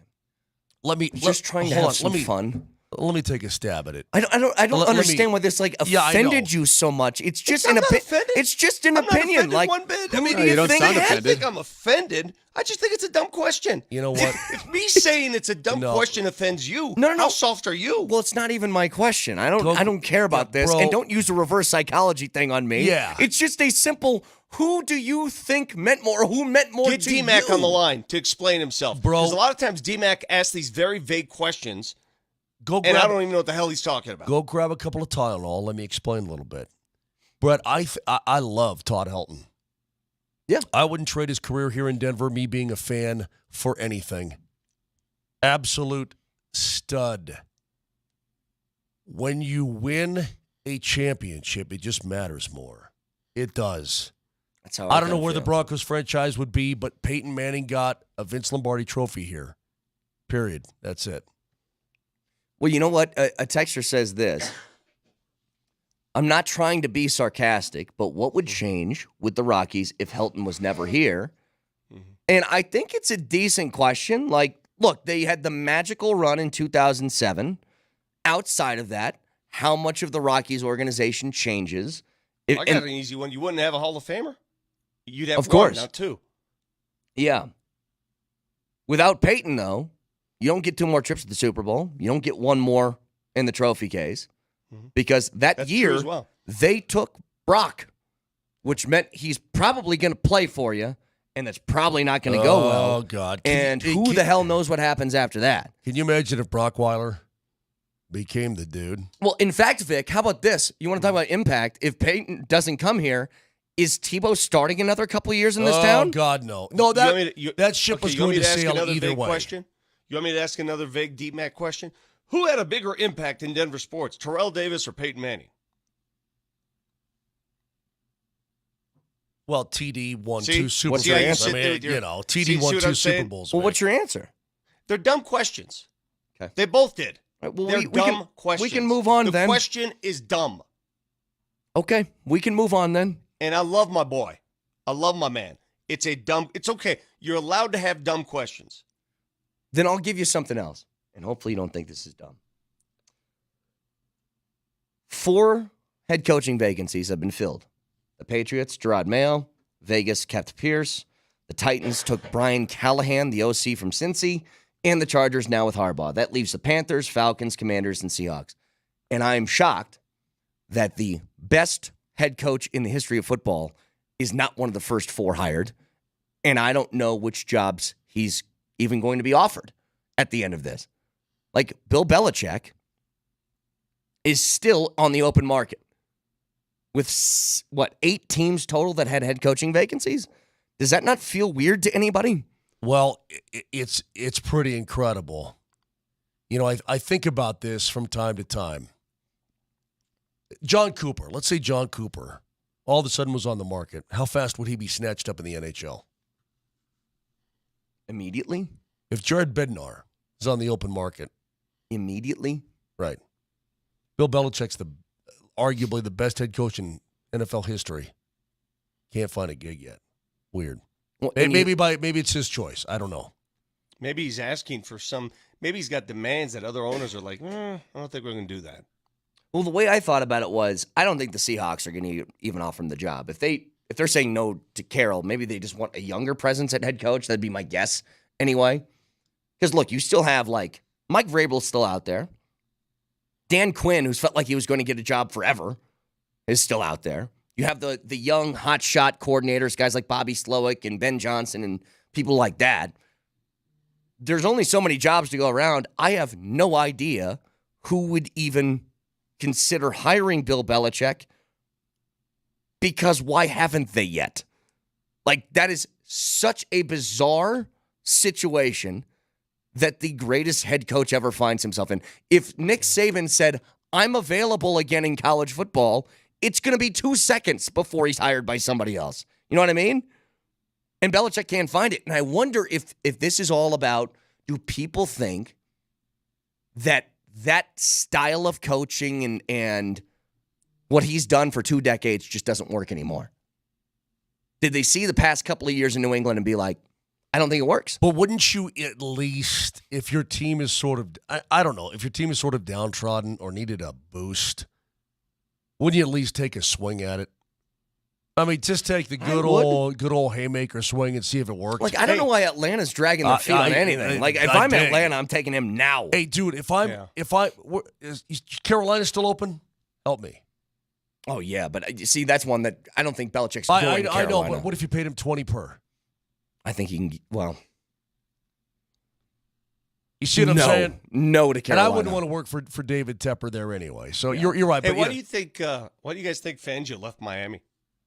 Well, the Eagles are going to snatch him up immediately. Yeah, it was sort of a mutual thing. Because he wants to coach in Philly, or because he didn't see eye to eye with Mike McDaniel? I don't know, but the word was that he wanted to be closer to family and this and that and blah blah blah. And then the Philly job is open, and he wants it, and they want him, and there you go. I saw a video of Dolphin safety Javon Holland after the news was announced. You guys see this? Where he physically picked up a couple of rocks and kicked them. Basically saying, kick rocks to Vic Fangio. Whoa. So maybe there was like a player relationship problem that they didn't get along with him as DC. I have no idea. But I saw that, I was like, geez. Because the players here, Vic, I mean, you were pretty close to Fangio. Mm-hmm. They liked Fangio, didn't they? The players? Well, they played hard for him. Some liked him, some did not. I mean, there's always players that like or dislike a coach, but they played hard for him. He never lost the room. Yeah. I just find it curious in Miami because, you know, that offense was humming. That offense got a lot of love. And defensively, they just didn't get the job done when they needed to most. I just wonder, I didn't watch the series, the Netflix, was it? I didn't What series either. was it? Hard Knocks. Hard Knocks I in didn't season. watch it during the regular season. Did you guys? No. Was Fangio ever featured in it, or did he stay away from the cameras? I wonder if he just didn't want any part of that stuff anymore. Maybe. But he's now available too, and look, he's one of those guys that he's going to be on the market, you would think, for about a week before he finds a gig in Vic? Philly. Yeah. I think Philly wants him. Do you think Harbaugh's giving him a phone call, by the way? Like, hey, by the way, you want to come this way? You want Joey Bosa? Well, you want I Derwin know James? he's not a fan of Vic Fangio and John Harbaugh do not like each other. So I'm not sure if that translates to Jim Harbaugh. That's an absolute fact. When they went for the record for Lamar for no reason, well, for their own reason, it's one of the greatest it's one of the greatest lines in post game history out of the Broncos, in my opinion. Okay, well, I didn't see this part of it. Forget that part of the conversation. An hour ago, Schefter said it's done. He's going to sign a contract to Philly. Well, yeah.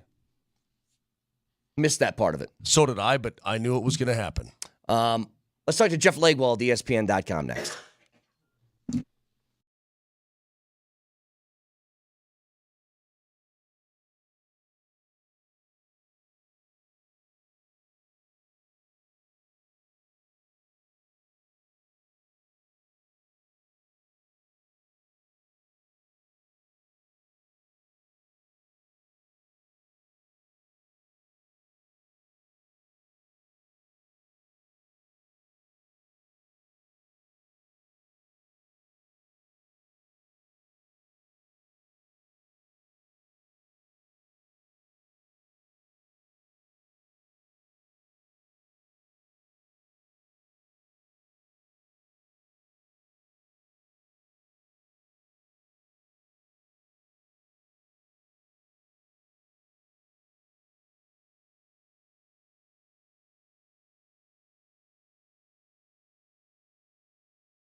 Let's head out to the Ramos Law Hotline. Car accident, you need Ramos Law, medical doctor and attorney, ramoslaw.com. And all conversations with Jeff Legwold of ESPN.com are brought to you by BetSafe Colorado, the exclusive club for passionate gamers and bettors across the state.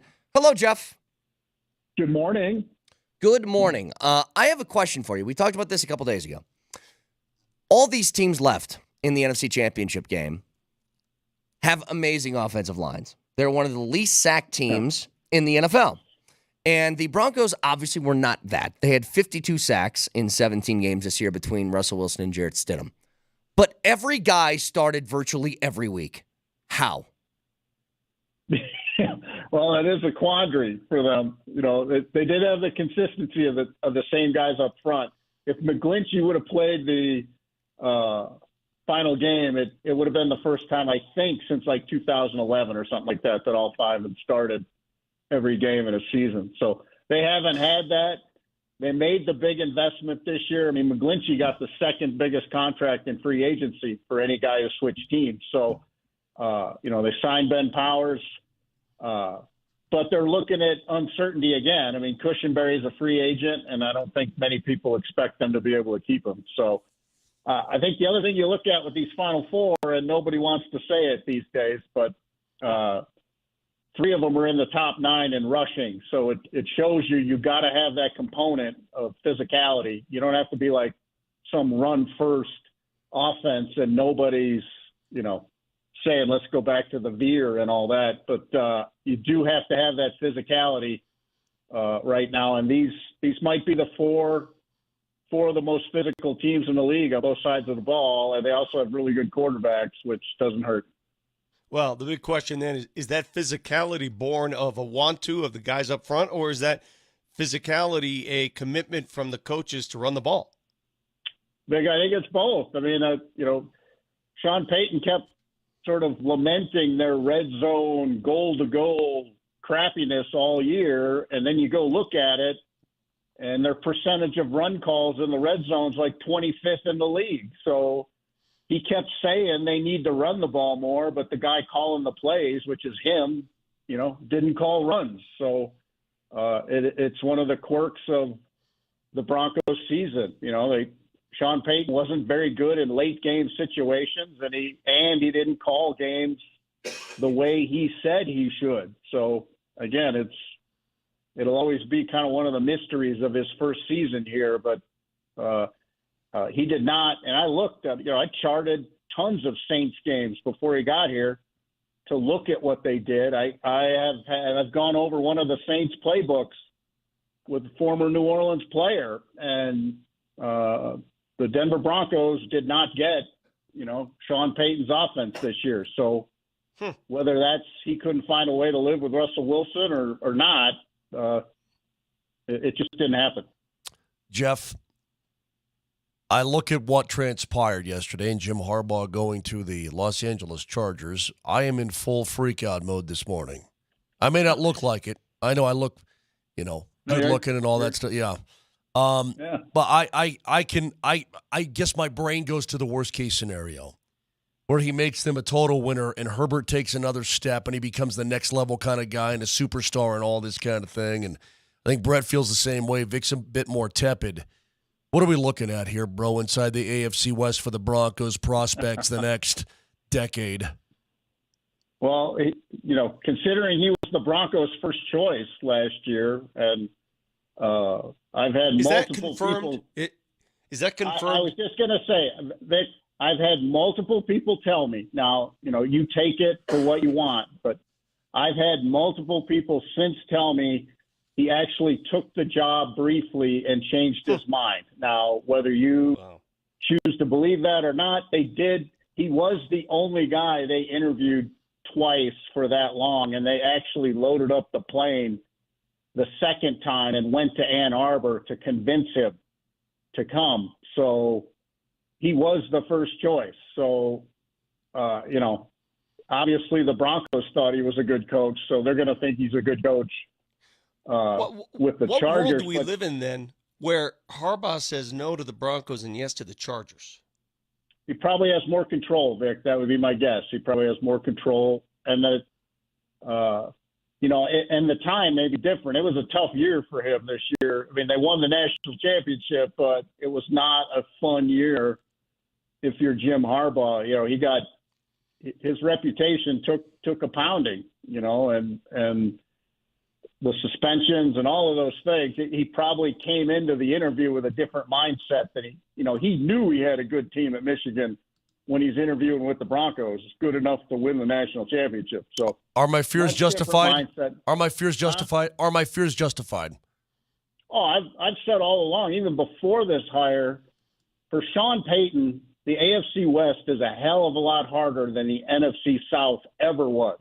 And that's part of I think that's part of the stress level, inside Dove Valley a lot of the time. This is a tougher job than he had in New Orleans. And people can argue that, but, I think I've been here long enough to know this is a tougher job.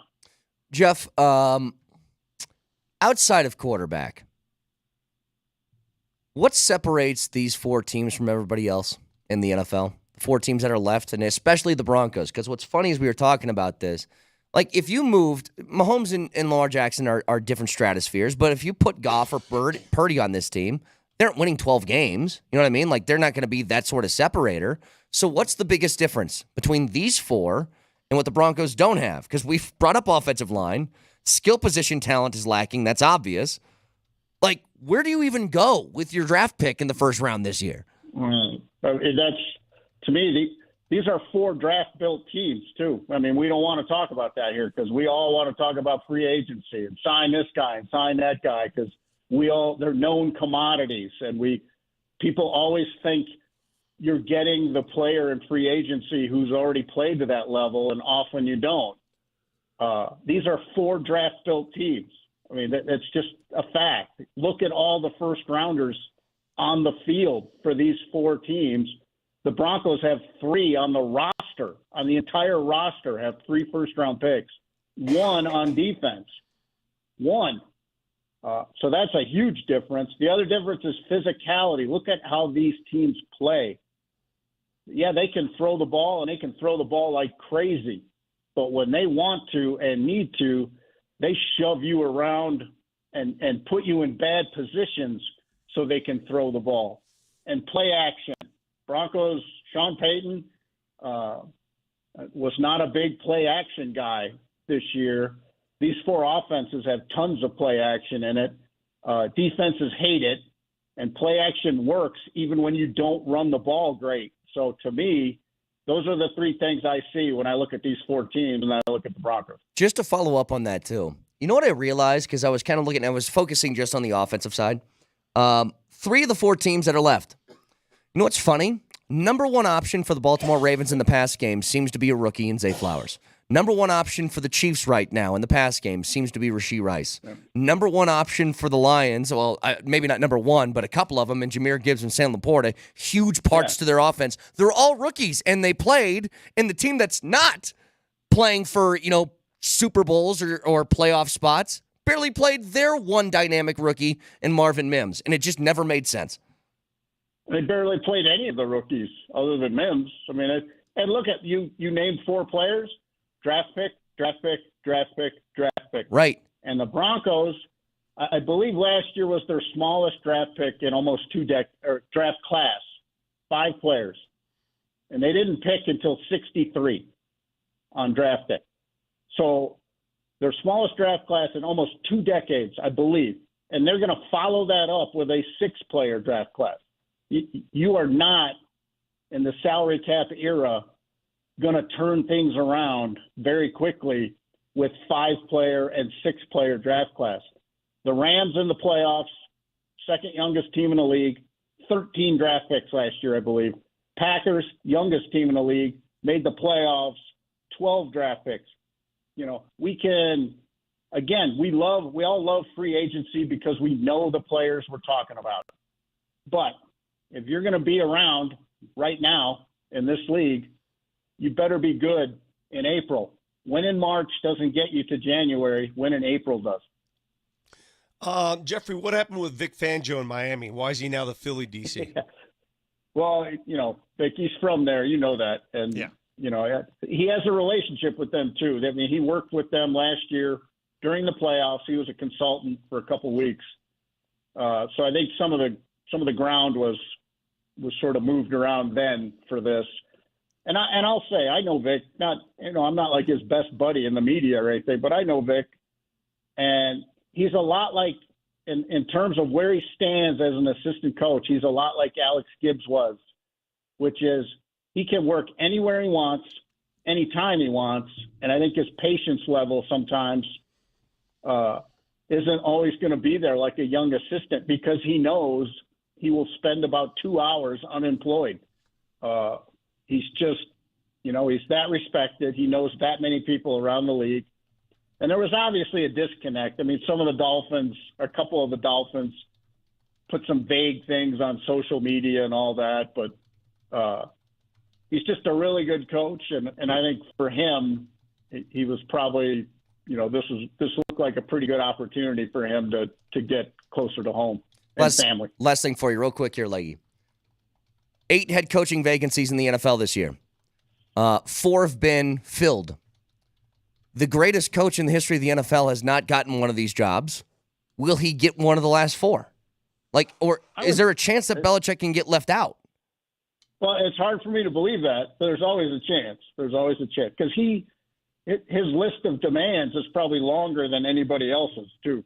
I mean, what he wants, he's Bill Belichick. He's not just going to walk in and take a job where he doesn't think he's going to be able to compete or win. And he's going to want a lot of say, like ownership almost level say in things, because he's had that already for a long time. Right. So I think that's part of it. His list of what is a good job looks a lot different than some of these other guys, but it is hard for me to believe he would finish the cycle without a gig. This is Jeff Legwold, ESPN.com. He joins us every Thursday at 8 o'clock. Always appreciate the time, Leggy. Thank you. Thanks, fellas.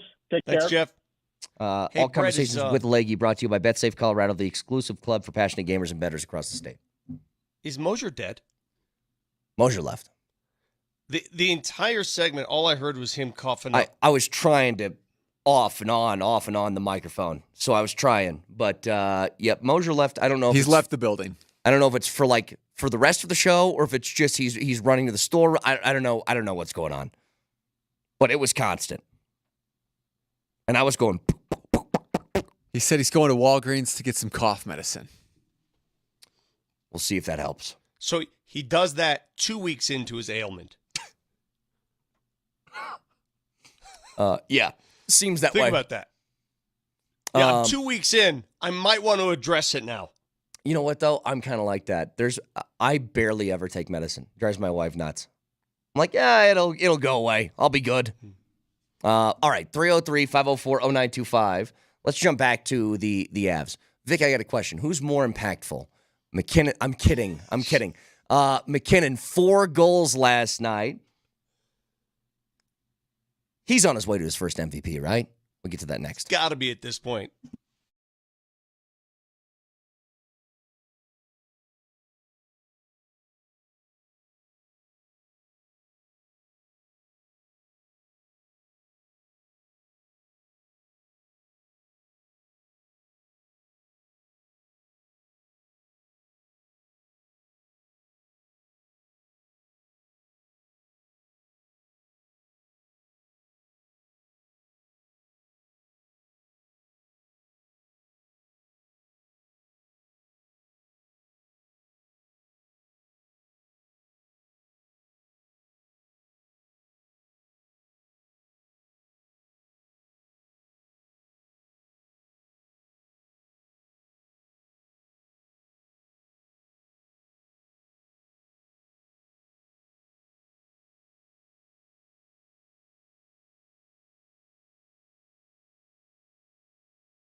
Nathan MacKinnon, 4 goals yesterday. The second time he's done that in a month.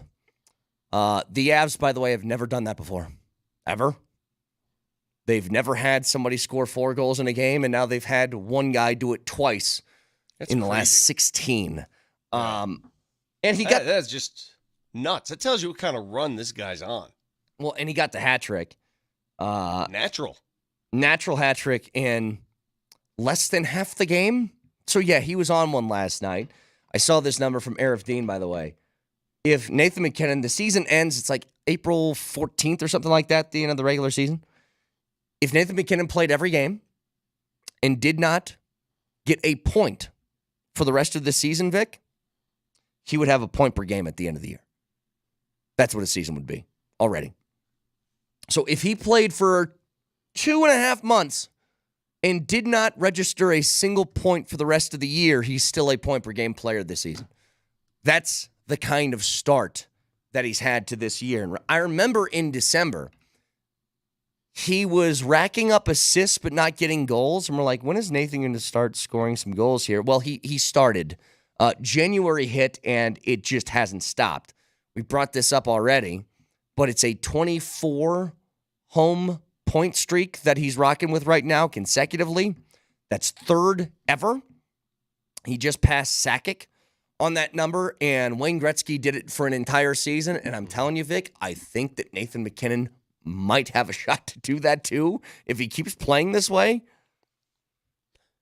I'm telling you, last night's game was the perfect Avalanche game because the big fellas did their thing.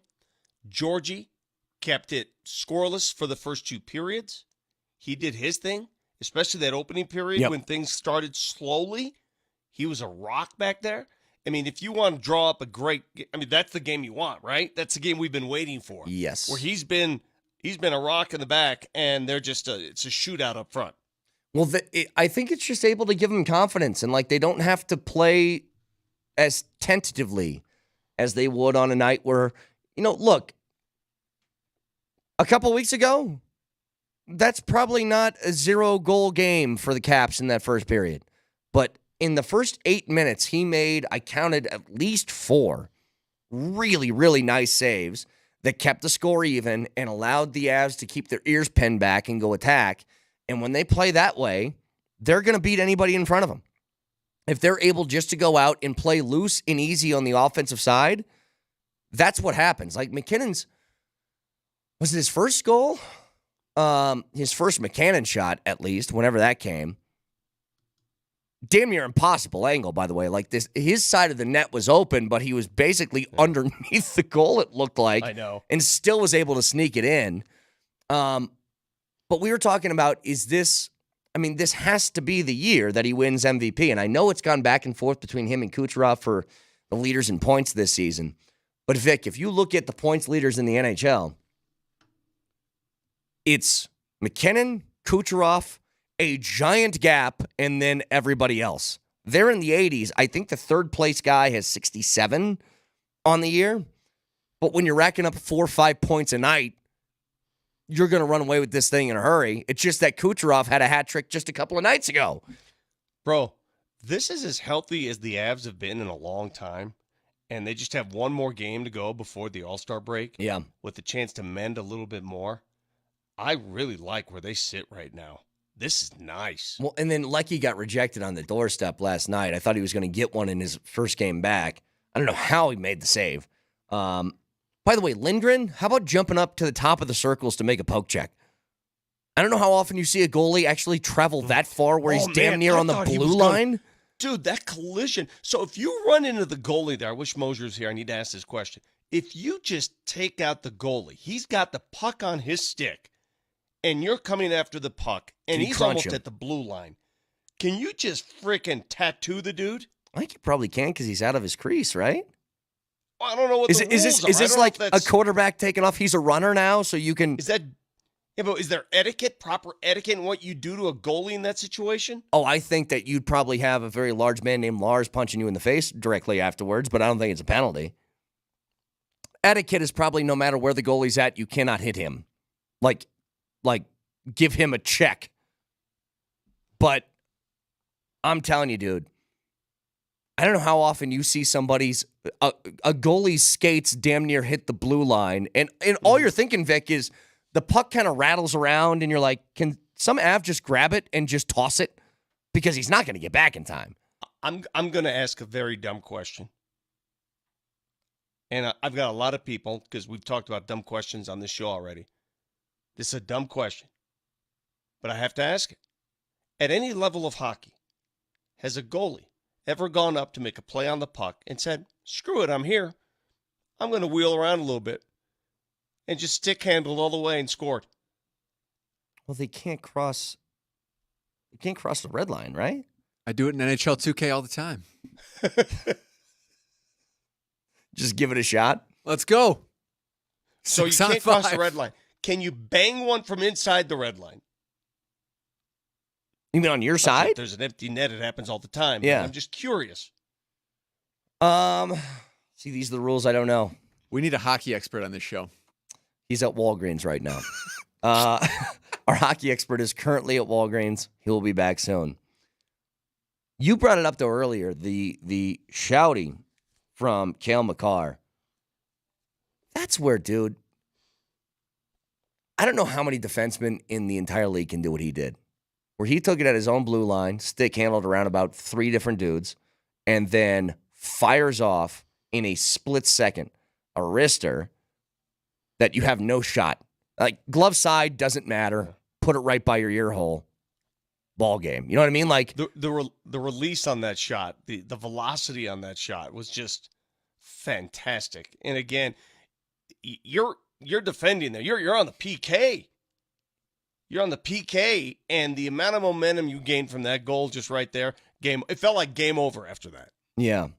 You know, just to bring this back up, because I know we've talked about this a lot lately, that Roaring 20s line continues to play at a super high level, incredibly high level, but getting Lehkonen and Bo back on the ice, it looked like, they're a little bit rusty, like not totally in rhythm, but weren't noticeably bad or anything like that. You talked about it, the health of this team, right?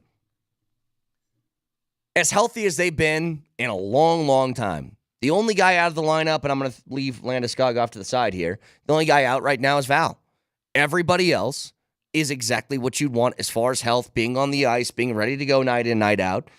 And God, that's the difference. It's the difference between like, oh yeah, there's the championship level hockey that we know that they're capable of. Yeah. Once you get everybody playing in their proper spots, nobody's elevated the lines that they aren't built to play on, nothing like that. That's what it looks like. I'll read this text and I'll answer the question. Not to be a Debbie Downer, writes the texter, but doesn't Nathan MacKinnon scoring so much speak to the lack of depth the Avalanche had? And I wonder about that question, and I'll answer it by this. So when an NBA player scores a lot, does it mean there's a lack of depth there? I mean, I just think he's hot, and I just think he said it after the game. He said, puck's fine in the net. I can't explain it. I'm shooting. He's doing everything he's done. Remember, was it last year or the year before where he had that period where he just couldn't buy one? He couldn't buy one. Yep. And the puck's just finding the net now. It just, you go through this stuff in bunches, and you can't question it, which is why he's not overly excited about it. Did you notice that last night? He's not like overly emotional about it because he knows they can turn off that faucet right away. That spigot can turn off. You can make the same shot on goal, and the goalie can be there in that case. You know, and in the interest of continuing to make comparisons between Nathan MacKinnon and Nikola Jokic, in the month of January, Nathan MacKinnon has scored 11 goals and has 13 assists for a grand total of 24 points. Last month, in December, he had 29 points with 11 goals and 18 assists. If you've noticed the numbers from Nikola Jokic since Christmas, they're mind-blowing. Jokic since Christmas is averaging 26 points, 11 boards, and 9 assists on 74% from the field, 61% from three, and 86% from the line. Yeah, the mind-blowing aspect of Joker's numbers aren't the volume. It's not, because Embiid's scoring average is higher. There are those who are rebounding more, assisting more. It's the efficiency with which he's shooting the ball. Nobody's approaching that efficiency right now. It's ridiculous. He's made since Christmas, Vic, 138 of 186 shots. 138 of 186. But think about this for a second. A 7-footer is shooting 61% from three? From three. Stupid. And now, look, they're both peak of their games at this point in the season. And it's why I've made the comparison back and forth so many times, is that right now, you have the two best players in the world at their respective sports. Right here in the city of Denver. Playing at the exact same arena almost every other night. It is when you think of it that way, man, we really take it for granted, don't we? Mm-hmm. We take it for granted. And I know I do. I've never seen anything like this. I can't remember the last time Denver's had this type of peak play.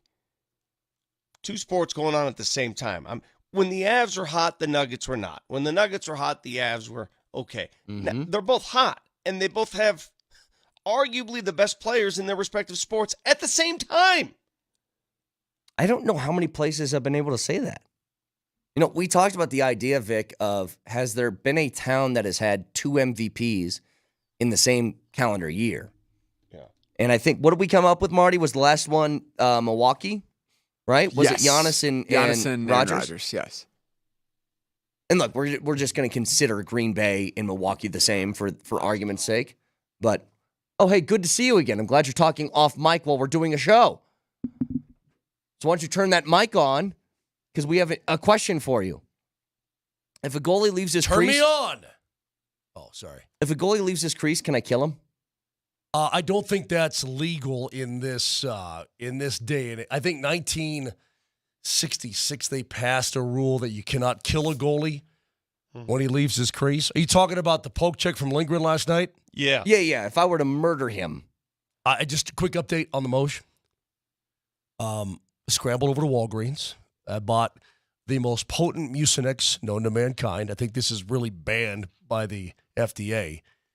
And I got to the lot, got my truck, and I chugged it.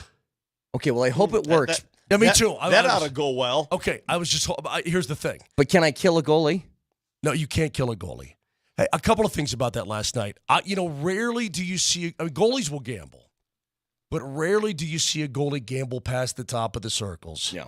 And that was a hell of a gamble. And you know what? For Lindgren, might as well gamble, man. You're getting your butts kicked. Well, that's what I was saying. What is he scared he's going to give up? But this is like when I'm already 15 over, 10 holes in. I'm like, it's a par 3. Screw it. I'm 280 from the green. Water in front. And I'm like, what am I going to do? Ruin my score? Well, you find me a par 3 in the world where it's 280. Sorry, I meant par 5. Okay. Par 5 is what I meant. Second shot, leading in, the approach, 280 out. Patrick Waugh got a penalty. He stick handled across the red line, which a goalie cannot do. And you can't kill him when they go across the red line. In fact, he dangled Wayne Gretzky. It was one of the greatest things of all time. It was so cool. But nonetheless, it's a hell of a gamble. Lindgren didn't play bad. Can you guys imagine this, though? I mean, McKinnon just ridiculous. Can you imagine watching 29 come into the zone on you, even if he's if he's got a man? It doesn't matter. I mean, the terror in a goalie's heart, watching 29 zip into the zone. It's just, I mean, he deked him down, top shelf backhand, sick. Comes in, snipes with a wrister. I mean, that's after the 2 power play goals from the circle. It's ridiculous. It's got to be terrifying to those guys. Can I continue to give you stats here? This one from Biz. Since November 20th, Nathan McKinnon has 2 4-goal games. He has 1 game with 0 points. Yes. He's got points in 31 out of his last 32 games. So he has 1 more 4-goal game than he does a game with no points at all. It's just sick. Hey, real quick though, Vic. I don't know how you feel about this, but I've got to get this out. So the hat trick comes, and all the hats fly on the ice. So one guy anticipated it. There was a hat launched in the air before McKinnon even went top shelf. Amazing video. It's totally sick. Totally awesome.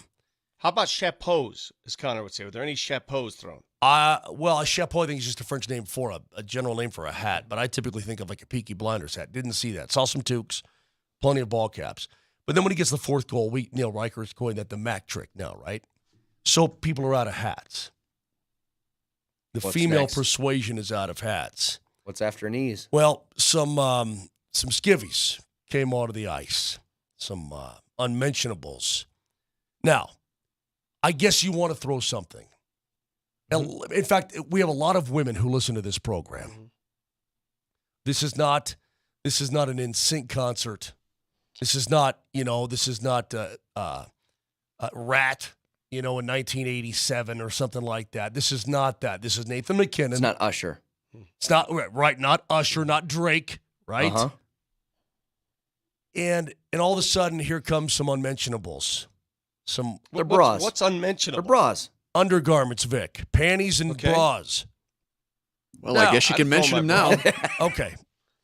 So I cannot encourage that. I can as a pro, I cannot encourage the throwing of worn underwear. I heard Rycroft say last night. Rycroft said it. Rycroft said, all the Avs fans are throwing their hats, and if you don't throw your hat, you're what kind of Avs fan are you? I'm gonna tell you something right now, Riker. If I'm wearing some of my good stuff, I ain't throwing it. I've told you. Well, that's why when you go to a hockey game, if you're gonna wear a hat, then you bring one that you can part with. No. Okay, so here's the thing. So the bras end up on the ice. Unmentionables. I don't even want to say it. Nice job. And then for the post game, all of a sudden down there's a thong. It comes flying out. And it lands in front of the Avalanche bench, and it stayed there. Nobody got it. It stayed there all the way through Katie's interview with Nate. Now, I can't encourage this whatsoever, but I'm just afraid that this is the start of something that I can't endorse. Listen. I'm afraid. Help me out. I'll give you guys a story. I know exactly what happened. God, I sound better already. I got a story too. You guys, I got a story. You guys are gonna remember this. We had an intern not too long ago of somebody who was prominent here in town. Oh yeah. He was participating in our basketball game that we do during breaks. Yes. And so I'm sure you guys know now, if you're new to the show, we play this basketball game. You get 5 shots. If you make 3, the other man has to go down on his knees and rebound from his knees the next round. Well, Marty put this intern on his knees. Marty then goes on to make another round of 3 shots, and he asks with fear, "What's after knees?" And I think that's the problem that people had after the 4th goal. They said, "What's after hats?" And I guess the answer is bras and panties. I guess that's what's next. I mean, Riker. After 5, Vic, I think you just got to press him on the glass or something. Like, that's the next. I don't even know what you do after that. Well, that's happened before. That happened to Ovechkin. I think that's 5. Okay. But Riker, we ought to get him on. He was down between the benches last night. He couldn't have been more gleeful about it. I mean, he was like, "What? Yeah. I'm like, dude, I can't endorse this. I mean, why? Because how much thought? Okay, ladies, help me. How much thought and execution has to go into that? Because do you prepare? You got to prepare for it, right? Well, it's got to be the snappy in the back.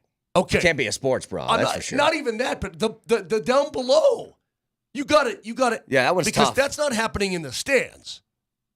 Yeah, that's tough. I mean, that's got to be a trip up to the concourse, ladies' room. Maybe you do it. Remember in Zoolander when they did it? Mm-hmm. Oh, that's. Can I? I mean, I don't know how that happens. You know what? I don't even want to know how that happens. All right. Yeah, all I know is it did happen.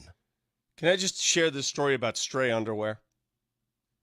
And it's sort of awkward, but why is there always a pair of stray underwear on the freeway? I have no idea. Listen to this. Okay. So the other night, I'm at work, wearing my shirt. I'm like, what is going on? Why does my shirt not feel right in the back? It's not like tucked in. It's like, what is happening? It's not tucking in right. There's like extra cloth. Oh, no. And I didn't think anything of it. I was like, God, it just doesn't feel right. You know that feeling when it doesn't feel right? So I get home, take my shirt off after the show, and I'm like, this is a Nuggets game. Turn around. A pair of my wife's underwear from the laundry were in my shirt the entire time. Stuck there. The back of my shirt. You know what? They were on the back of my shirt the entire night. You know what's funny? Is that I came home from work one day. I took my shirt off, and Terry's underwear was also in my shirt. Don't do that.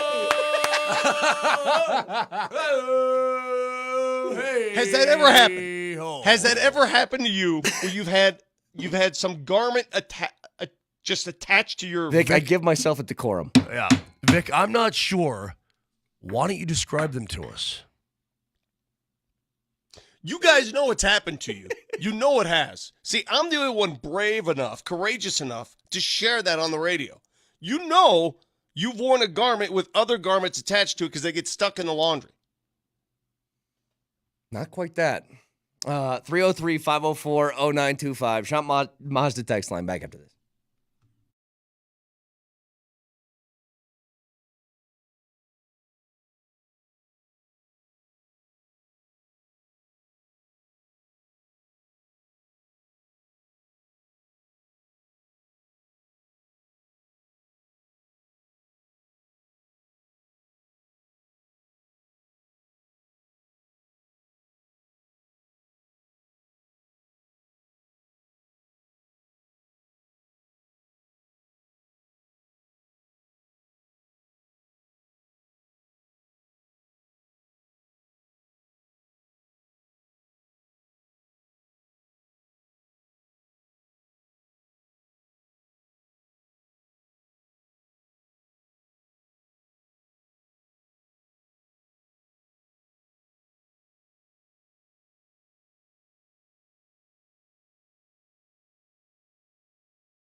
People are creative.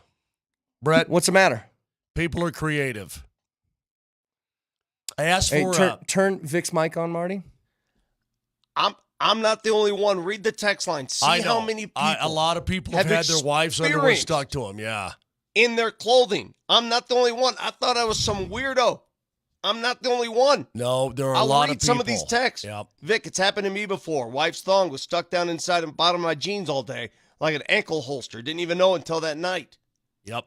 It happens. It happens, Vic. You have a lot of support out there. I asked the gals, how does this work, right? Well, you can unsnap and do this and that. A couple of guys said, well, they're probably wearing a skirt, and I said, you can't go full, basic instinct inside ball arena. Don't do it. I would not encourage that, okay? Ernest in Jacksonville. Happened at my kid's T-ball game. Another kid had a jacket on. Went to bat, took the jacket off, bam, a lacy thong underwear attached to the back of his jersey. It was hilarious. All right. Happens all the time. And the mom in the stands got embarrassed, I'm sure. So Karen chimes in, and she says, you bring an extra pair in your pocket. You what? Is that what we're doing now? Is that where we're going with these metrics? I can't endorse it. I'm sorry. I'm gonna, you know what? Just for the sake of it, next game I go to, Moj, I don't own any of these. I'm gonna have to buy some.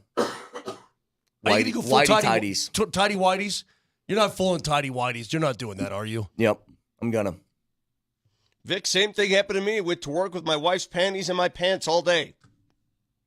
We get it. You had your wife's underwear stuck in the back of your shirt and in your pants all Nuggets game. Texture says, I once took a pair of my wife's underwear over to my girlfriend's house. That must have been a nightmare. Hey, Vic, we got a little something going on tonight. What are you laughing at? Oh, some of these texts are ridiculous. Yeah, they are. We got a little something going on at Madison Square Garden, the world's most famous arena. Yeah. What's the spread? It is Nuggets minus 2.5 only. 2.5. This is going to be a tough game. Jalen Brunson is having himself a whale of a season. So what are we looking at here? Talk to me. First of all, give me a guess. How many times do you think this season the Nuggets are 31-14? How many times this season do you think they've been underdogs in games? 2. Boston was 1 for sure. Philly 3. was the other. 3?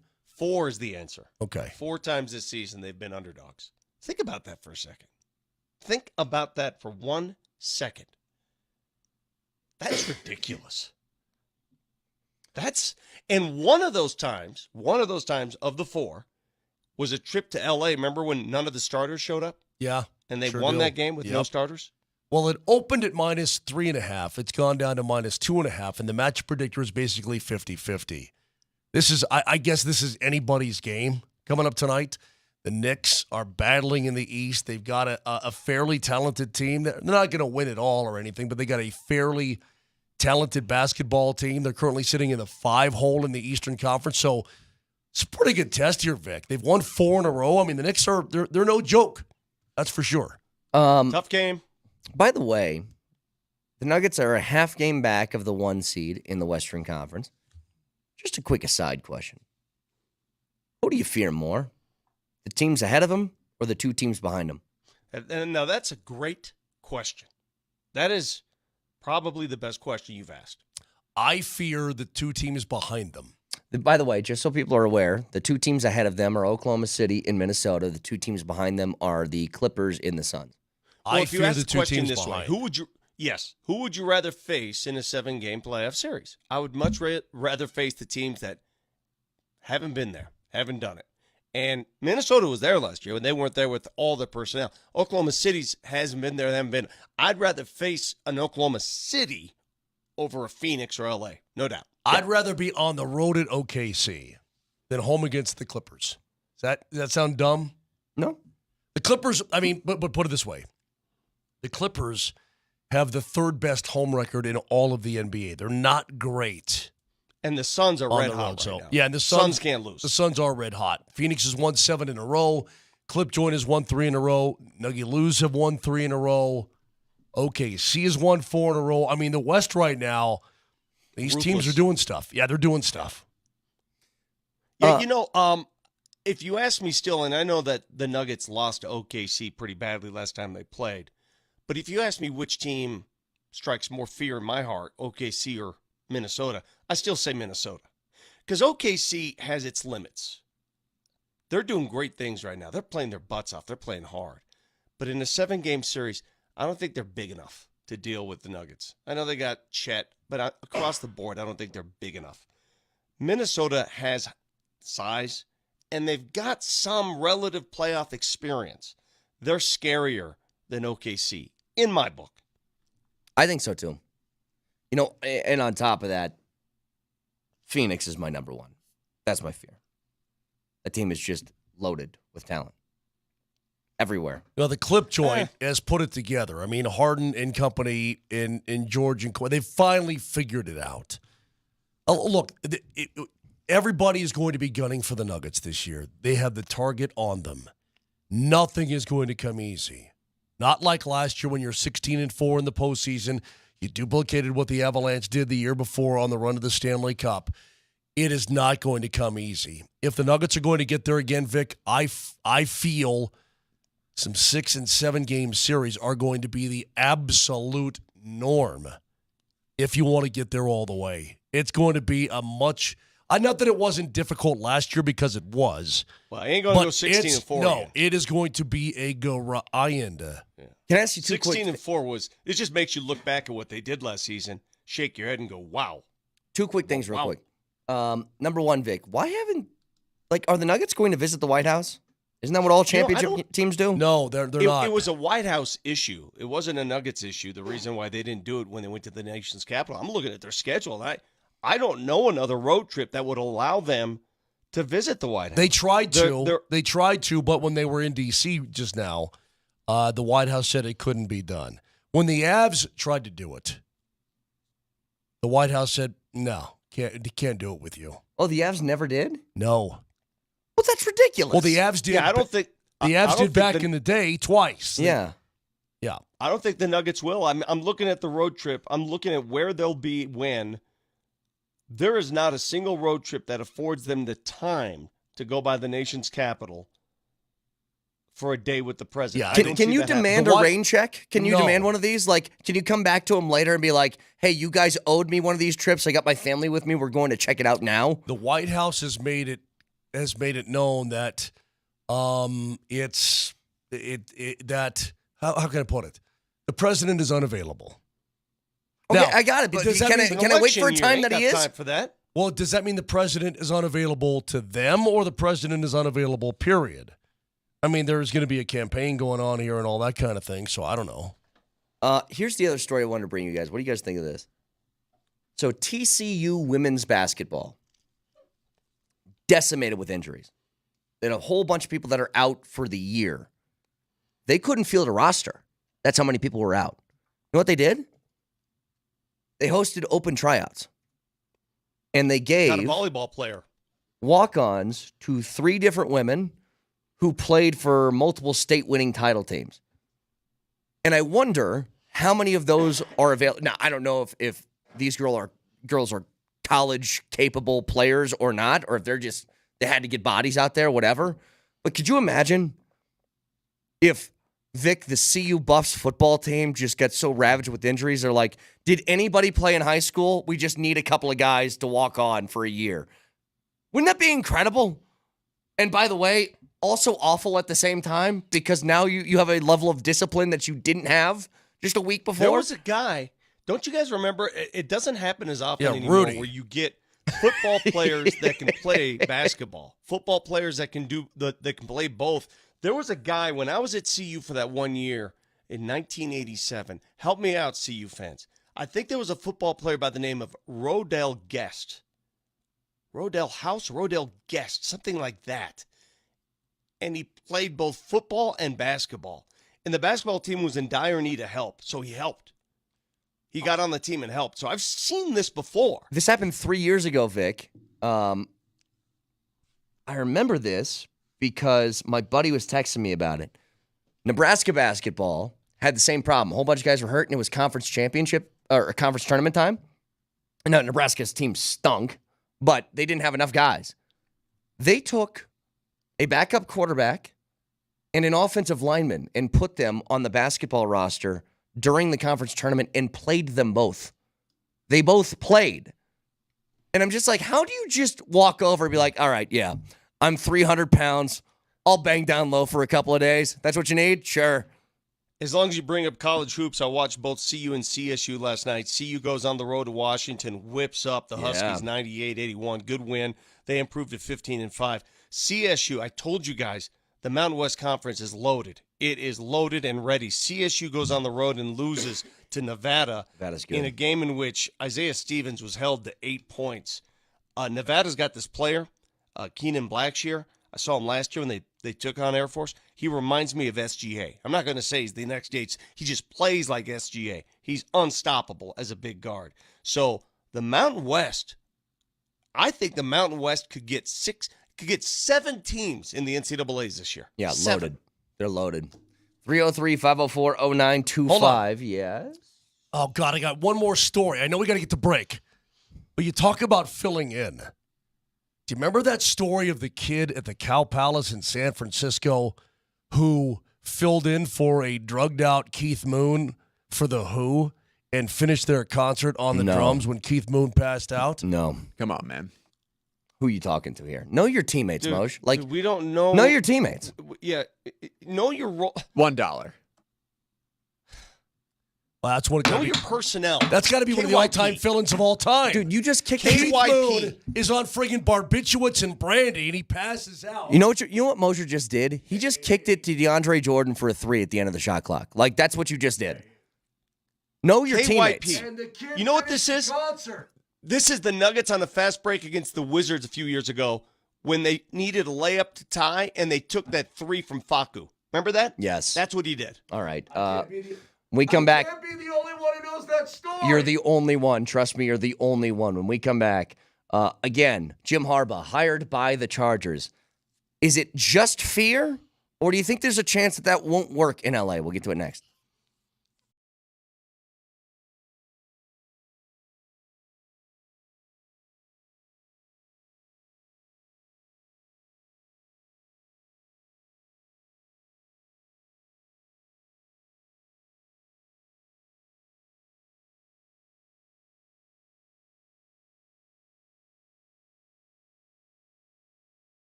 Reggie Williams going to join the show in 30 minutes. Break down some nuggets with him.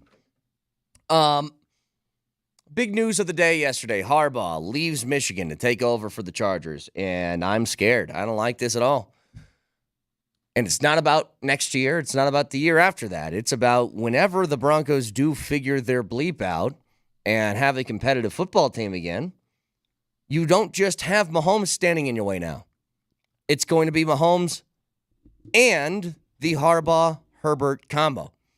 And think what you want about Harbaugh. There's a whole bunch of guys who do not like him. And for good reason. Like, he's a weird guy.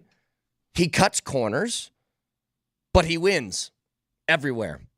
Never hasn't. You go through every single coaching rank that he's jumped to, whether it's pro football or college, his team wins. And I'm expecting no different, especially with the position that they're in right now in LA. The fact that you already have, we can quibble about how good Herbert is, but he's a franchise quarterback. You have one of those already. And now the 5th overall pick in the draft coming up this year. I have my questions, by the way, guys, about what the rest of that roster in LA looks like, especially on offense, because I think that we get caught in this trap of they have amazing skill position talent. Keenan Allen's 32 years old. Do you know who's 34? Julio Jones. He can't play anymore. So maybe Keenan Allen has another couple years in him. Maybe he doesn't, but he's getting close to that edge. And I think Eckler has already crossed over that hill, is on the downturn of his career. But bottom line is they still got Justin Herbert, and I think that might be good enough to make them a very viable option in the AFC. Well, if you heard Jeff Legwold 1 hour ago, he came on the show, and he's got sources who have told him not only did Jim Harbaugh interview for the Broncos job last year, he was offered the job and ultimately chose to stay at Michigan.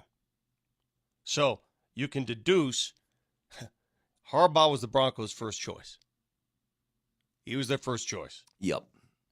Certainly seems that way. Well, and you look at it, somebody had sent me a tweet earlier today, just thinking out loud on your Jim Harbaugh love fest.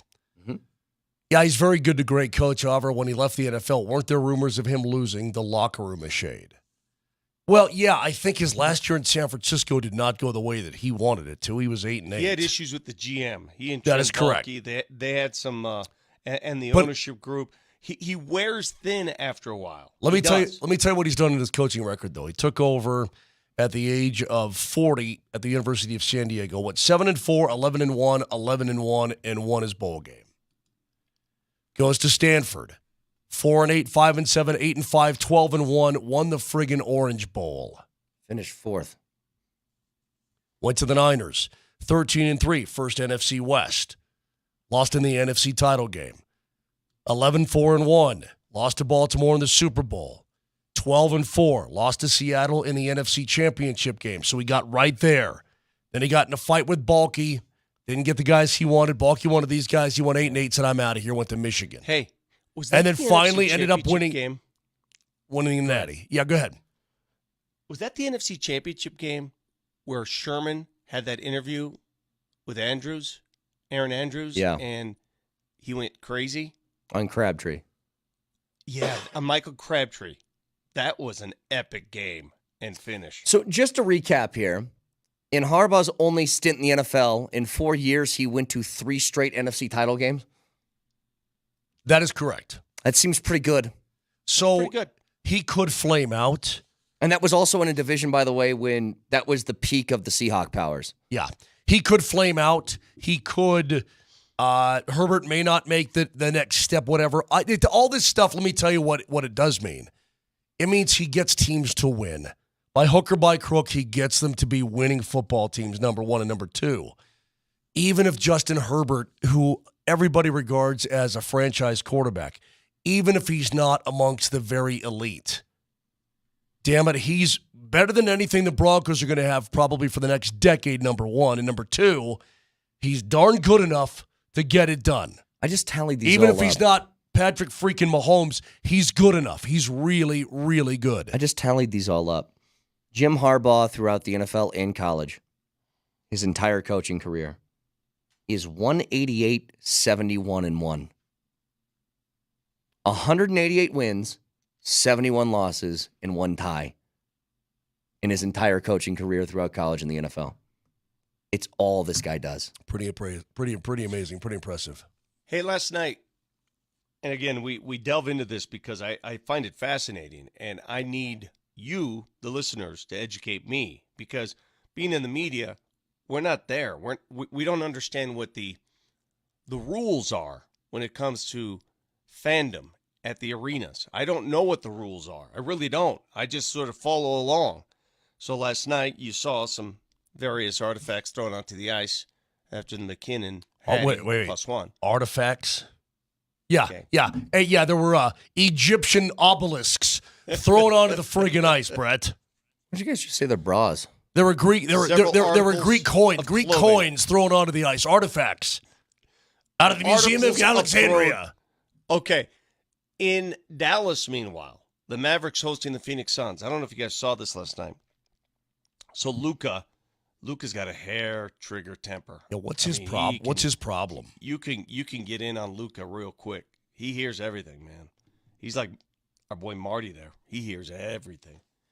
So he got a fan ejected in Dallas. It was a Suns fan that was sitting near the front row who, according to reporters sitting nearby, the fan yelled at Luka, quote, "Luka, you're tired. Get your A on the treadmill." And Luka pointed to him and had him ejected from the game. Now, he also went on to say there was other things he said earlier and he was tired of it. But what is classified as like trash talk versus ejection talk? Is that, if you heard that, if you heard a fan say that to a player, is that worthy of an ejection? No, that is not. I don't think so. If you cross a line with foul language, abusive language, I don't know. I guess everybody has their own definition of that. Way inappropriate language, yeah. But could a player, if they wanted to, just look around inside an arena and go, I don't like that guy's face. I want him gone. Even if the guy doesn't say a damn thing, can a player just point at somebody and say, I've seen players do it all the time. Even if I've a guy seen doesn't say players anything. get players ejected all the time. Well, LeBron does it all the time. You've seen LeBron do it, right? Yep. Now, they get LeBron. some of those, though, like the things that have been said to Russell Westbrook is like, dude, Yes. you got to get those guys out. There was a dude at Ball Arena, front row, that was embarrassing and needed to be ejected for it. So there are embarrassing moments, and then there's stuff like this. I don't think that's such a big deal. I don't know if we have the sound with Luka afterwards, but Luka seems to people get under Luka's skin pretty easily. Yeah. And Luka does have those rabbit ears. He has the Marty ears. His name is Luka. He has good radar. Just so you know, I asked Marty, do we have the sound? He said yes. And then I mentioned he has Marty ears. Then he got in my ear and said, we don't have the sound anymore. I love that. All right, well, let's hear from Luka. Let's hear. I know I saw you when you said about the fan, That was not true at all. That was not the only thing he said. But I knew you would be the first one to point out something like that. I'm not going to say what he said, but I knew you were going to be the first one to put out something like that. So I just saw it, man. It's just funny. You always seem to be the first one to put some bad stuff about me. First of all, 99% of the stuff I've written about you has been good. I don't know. I was sitting 2 rows behind us. All right, so it was the only thing that time he said something, the only thing? That was what you reacted to. Oh, so now he's getting into it with a media guy. He's getting into it with the media man, and it's, I mean, you're not going to win that battle, Luka. And the media guy's right. The guy probably writes 99% positive stuff, and he writes about a fan getting ejected, and now Luka's in his feelings about that. Come on. Calm down. Play basketball. You lost the game. Vic, just clarify what the rules in the NBA are. I don't know. That's why I'm asking. I don't know what they are. I've seen fans get ejected left and right. You can't, like, there's I glass saw a guy in the vomit way. on the court once. See you later. Okay. Well, there's glass in the NHL, so there's a separation. There's a barrier there. Who was the guy we were getting after during the Winnipeg game? What was his name? Oh, well, there was a little Pionk. Well, Neil Pionk. No, not Yeah, Pionk. I mean, we're Who's the guy that slamming scored the glass. I mean, Yeah, like the guy who scored the second goal. I can't remember. It's not the guy that punked Vic, but it was the next guy. He had red hair, I think. Oh, was it Kyle Connor? No, it wasn't. Yes. Yeah, it was. It was Kyle Connor. Connor? It was Okay. Connor. That's who it was. You know what? I Well, I was stepping near that line on him. There's a barrier there, but never in my life have I seen an NHL fan ejected by a player or a coach. I want to know in the NBA what it takes. Gray hair Mary Lou Banahan is sitting there in row number 2 minding her own business. And LeBron goes, I don't like your face. Gone. Is that possible? I mean, can a player just get any fan they want ejected for anything? What? Player word versus the fans' word, and the player's not going to lose that. Fair. It is what it is. Vic, if you ever got 1 minute in the NBA, I'd bring the ball up court if I were you, God. Yeah. and I'd find a face somewhere that I don't like, and I'd call a timeout, and I'd tell the referee I want that guy ejected. That Ma has got to go. Mosher, I'm sure as the play-by-play voice of the Colorado Avalanche, you have the power to get somebody ejected. You ought to utilize it. I do. Yeah. What about the biggin, the Minnesota fan, the big lady? I was doing a game one time at Georgetown in the Allen Iverson days. They had Othello Harrington. They had a good team. And these two kids, these punk, snot-nosed, like 14-year-olds were sitting right behind me, and I'm courtside. And they are screaming all over my broadcast. You suck, and they suck, and nonstop. Finally, at halftime, I asked security to ask them. I didn't want them ejected, but hey, listen, they're drowning out my broadcast here. But I'm trying to be a pro, Dill Hole. And these snot-nosed... Okay. It's just good old-fashioned. Those red-blooded American men just having a good time. What would you do? What would you do if that was the case? What would you do? Can I tell you something? Well, Moshe, I would love to use the line, I'm just a red-blooded American man for anything that I've ever done wrong in my life. It doesn't matter what it is. we did attend a Rockies game with you in which you openly cursed out two small children. I did not. You did. I not to them. No. Their parents. And then looked those were terrible parents. Well, yeah, because they were Dodger fans, but then you looked at Rocky fans and you berated them for just having a salad. The fact that don't do well. They had a salad at a baseball game sent you over the edge. I don't think that anybody would disagree with my value system and my principles. When the kid, for those who are new to the program, we got this family of four sitting in front of us, and they got their Dodger gear on. And this little snot-nosed little baby. I mean, he must be the most sheltered kid west of the Mississippi. The Rockies, I forget who, somebody hits one into the gap. Rockies plate too. And the kid basically starts crying and asking his parents, why is everybody cheering against us? Yeah, I remember that. I remember the kid. And I said that is bad. That Rockies fans are cheering. That's right. That's bad parenting. Terrible parenting. And you yelled at children. And that's what happened I next. said, why don't you catch the next flight back to L.A.? Yep. No, I wasn't yelling at the kid. I was being suggestive to the mom and dad. I'm with you on that, Moshe. Okay. The parents have to prepare the kid for that. We got Reggie Williams coming up next.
All right, final game of the roadie for the Nuggets tonight as they take on the Knicks. We'll talk more about that with Reggie Williams in just a few minutes. Look, you know one thing that kind of hit me in all this coaching, hiring stuff and blah, blah, blah? Is Eric Bieniemy ever going to get a shot somewhere? Like, he goes to Washington, gets the OC gig. That offense turned the ball over a lot. They were sacked a lot. I know that Sam Howell isn't exactly your star standard for who you want starting at quarterback there. But what happens with this guy? What happens with Bieniemy? I don't know. Because his name is not. I haven't seen it at all. But could you say him leaving Kansas City? I mean, the Chiefs won the Super Bowl without Tyreek Hill, but EB was the coordinator. Could you say that they're struggling a little bit more offensively this year because he's not the offensive coordinator? Could you make that case? Is there a correlation? I don't think so. I don't know. The Chief. What are you sniffing? Huh? Oh, he was drinking. Sorry, I thought you were sniffing something. Could you make that? Just randomly sniff during the show. That's what I do. You take bars of soap and you start sniffing You things. grab Irish Spring and sniff it all day. What is that, coconut You try water? to do it surreptitiously. Where do you think you are? The beach? Listen, So I mean, could you? I'm at a baseball game. Oh, jeez. Could you make that case? Seriously, could you make that case? I think you could try, but it'd be a bad case. All right. And I don't know. The reason why is because the Chiefs' offense is struggling and struggling is a relative word. It's grading on a curve for them. They don't have any talent on the outside. Hey, how many coaches are the Atlanta Falcons going to interview? They've 14 and counting right now. That's what I'm saying. Like, I guess you want to go, like, you want to do your due diligence on this stuff, but you got to have an idea by now, don't you? And maybe this is just... We've interviewed every assistant in the NFL. We want to make this a massive search, a thorough search. Well, this kind of sucks, and I've always thought this. I don't think there's a good sort of alternative, though. A lot of times, coordinators that are coveted are ones that are still coaching at this time of year. And so you want to wait, but what do you do if you're a team and you're waiting to hire a head coach and you don't know if you're going to get, maybe you really like, let's say Ben Johnson of the Lions, right? Let's say you really like him and you want him, but there's no guarantee that you get him. Well, do you just wait and cross your fingers that you get this guy? Because you might miss out on backup options if you don't. It's a weird concept this time of year every single time this rolls around. Shouldn't there be a moratorium on coaching hires until after the Super Bowl, or no? As you said, for the coordinators that are still February, in it, and then you only got like a month to sort of ramp up for a combine and stuff. Well, yeah, but see, it's difficult for teams. I guess if that's your guy, you wait for him. But let's say you can't get him and other teams want him, and then you miss out on your second choice because he's already – I don't know. I don't know if there's a perfect answer to it. But if it was me, I'd try to put a moratorium on things until after the Super Bowl. That's what I'd try to do. Have you noticed, too, by the way, since the year-ending press conference, Sean Payton, there have been no moves on the Broncos staff. If moves had been made, I think they'd be done by now. You're right about that, yeah. Yeah, it's very, very, very quiet. I mean, honestly, since the Broncos were done in the year-end news conference, we haven't heard a peep. If you're looking for a new coordinator or assistant, I know they've had guys interviewed, but they haven't fired or laid off anyone. Vic, we've heard nothing about anything. Do you guys buy into this? I just saw this. It was from a few days ago. Yeah. But Russell Wilson retweeted like this highlight reel of the season of some of the best plays, right? And I'm trying to find the exact tweet here, but he said something along the lines of 2023 was good, 2024 is about to be even better. And I'm looking at that of him just having Broncos highlights, and he complimented Cortland Sutton in the middle of it, and I'm like, is he trying to do the pretending I'm coming back next year thing? No, he's just the ultimate positive guy. It's just, it's that guy, Mr. Positive. You know the guy. Everybody knows Mr. Positive, right? Hey, always positive, always up there. Hey, come on. Keep your head up. That's what he's doing. If I put, like, where's the percentage chance that you sit at right now that Russell Wilson could return next year? Is it less than 1%? It's less than 0. Whatever 0 is. I wouldn't say that. I put it at 6%. Why would you put it at 6%? Dude, that relationship is fractured and broken. Even if you decided we can't eat the money, why would you want him back? The sideline screaming episode, we know he's not his guy. I mean, why would you even do that, man? What? Giving you a percentage, I said 6%. You know what I think, Vic? And not to be insulting to you, I think you're a moron. That's insulting. I mean, no offense. I don't mean to try to hurt your feelings here, but I think not just me, but Brett can see it, which is why he left. Martin can see it. All the listeners can tell. You're a moron. Can I give you one thing here before we talk to Reggie, which is Doc Rivers signing his contract with the Bucs.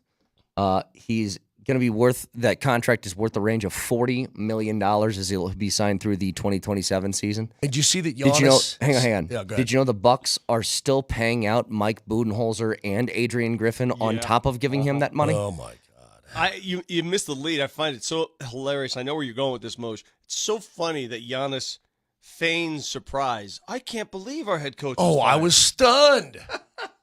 Yeah. Well, let's go to the Ramos Law hotline. Car accident, you need a Ramos Law medical doctor and attorney, ramoslaw.com, and talk to a former Nugget, Reggie Williams, who will be honored this Saturday before the Sixers game as the 5280 alumni. Reggie, good to talk to you, man. Thanks for the time. How you doing this morning? Hey, how you guys doing today? We are doing great. It's great to talk to you. And by the way, your era of Nuggets basketball, Red, that's one of my favorite all-time eras. You know, I mean, the upset, the whole 9 yards, and boy, that was such a good basketball team and fun times for you guys when you were all pretty young. Yeah, and we all liked each other.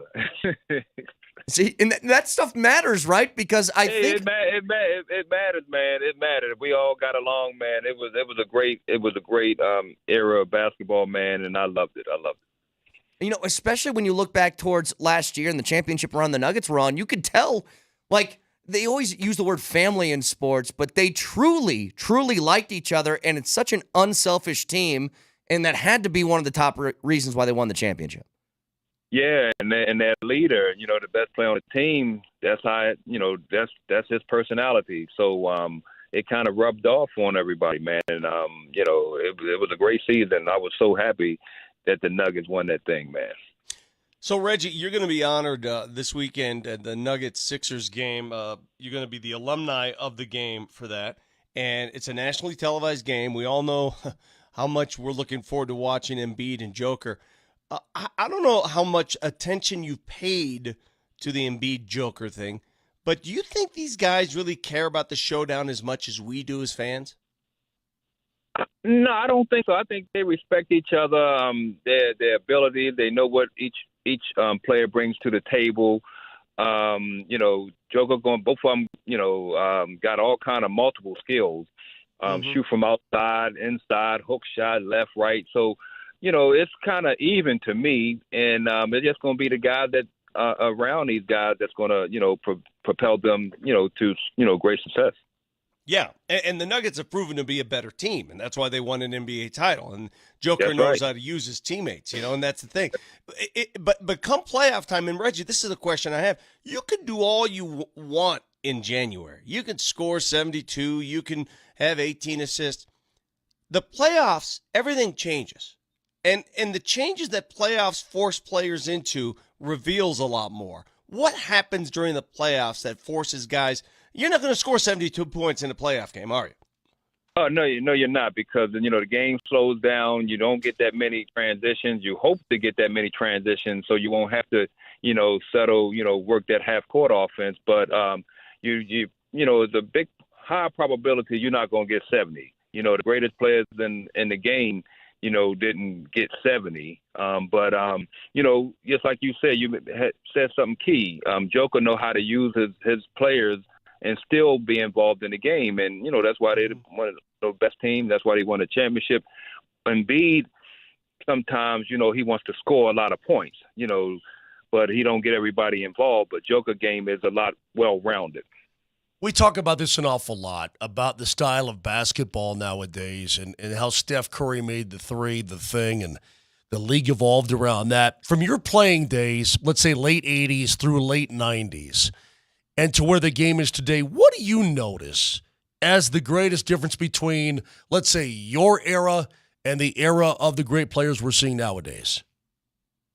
Well, my perspective is I think our era, was more, I'm going to say a cliche. It was more, I say, basketball. It's more entertainment now. Just like you said, the Steph Curry with the three-pointers, the highlights, and, I think it's more entertainment business now than, straight basketball where, it was team camaraderie and things like that.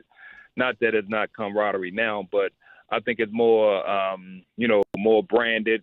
Guys want to brand themselves and, be the spotlight, on the team. But, the teams that win usually stay together, be together. Yeah. And real quick, I mean, everybody in your era could dunk. I mean, obviously. But it wasn't like it is nowadays where, every dunk is on every highlight reel for 20 hours, and everybody's gawking, and you have all the histrionics and the sleepy times and the nights and the shimmy shakes and all that kind of thing, right? Yes, that's what I was saying. Is it's entertainment. Everybody displaying what they do for the team. It's like it's not an individual sport, but sometimes some nights players they think it's an individual sport, and it's not.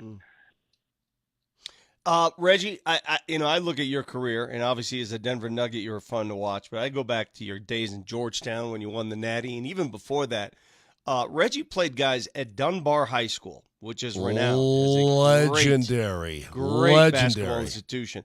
And he played at a school with the likes of, this is his high school, he played with David Wingate, Reggie Lewis, and Muggsy Bogues. They finished 29-0. And I want to ask you this. When you walk into the gym and you see 5'3" Muggsy Bogues for the first time, what comes to mind?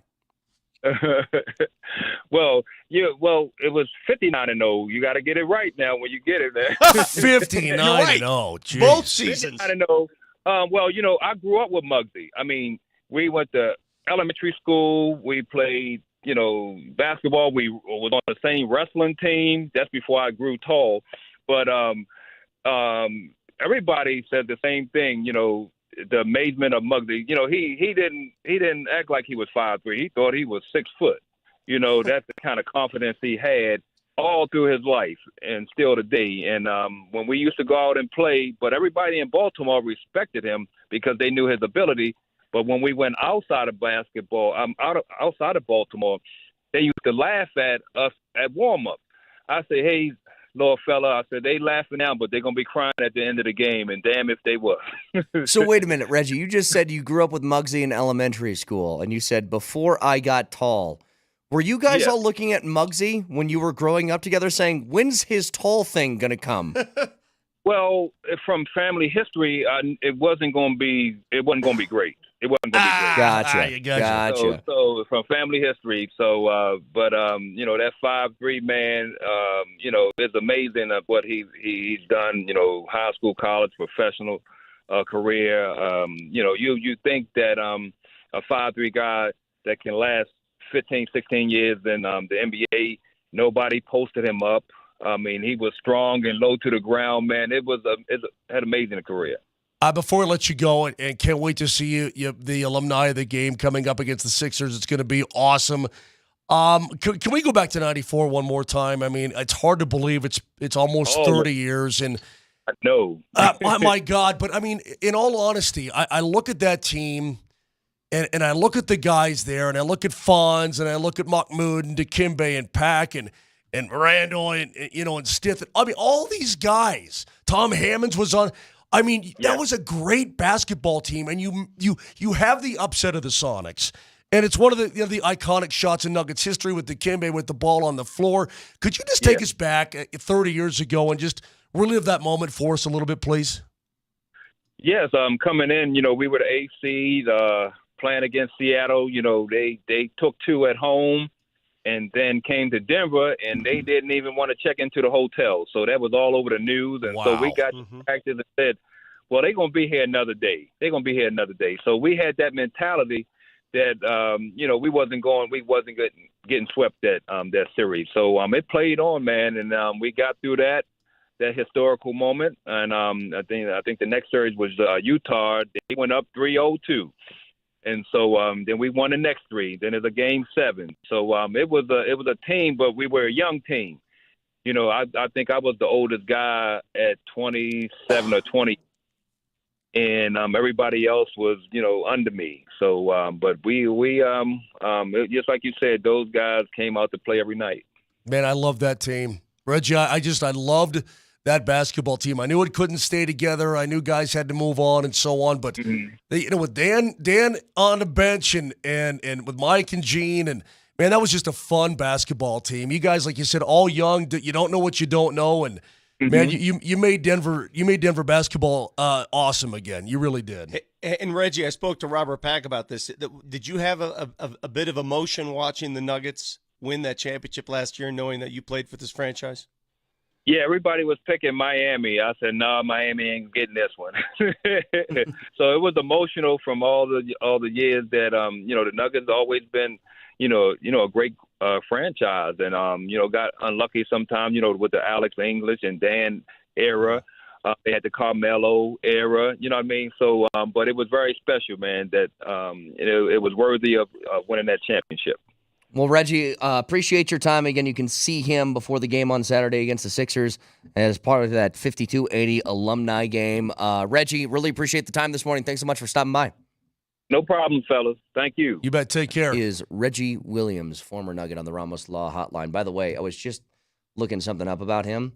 So Bill Simmons in 2021 said, and I didn't want to say this to him because I didn't want this to sound like it was disrespect, and it might come off that way.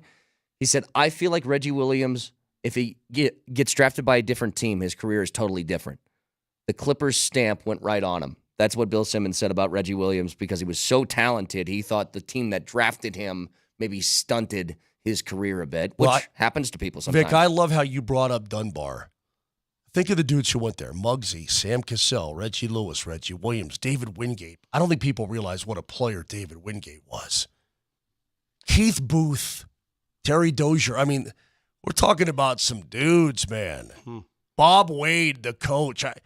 These were dudes. I mean, these were hell. School. Yeah, absolutely. I mean, it's no Holy Family, but it's close. Well, it's come on, bro. So again, check out the podcast, iTunes, Spotify, Spreaker, Moshe Lombardi, and Kane if you missed any of that, or Jeff Legbold from early in the show. Got a fact checker next.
Everybody hold it. Everybody hold it for a second. Hold on. Marty, get your fact-checking fingers ready. Vic says, I have a trivia question. This should be lovely. Go ahead, Vic. I don't like the way you introduced me for that. You took a lot of the hype away from it. Let's do it again. Let's do it again. Marty, could you play the bumper music one more time, please? Yeah, let me handle it. Yeah, please. Final segment, Moshe Lombardi and Kane on this Thursday. Thanks to Reggie Williams for coming on. Always great to talk to him. Why do people in radio tell you what day it is?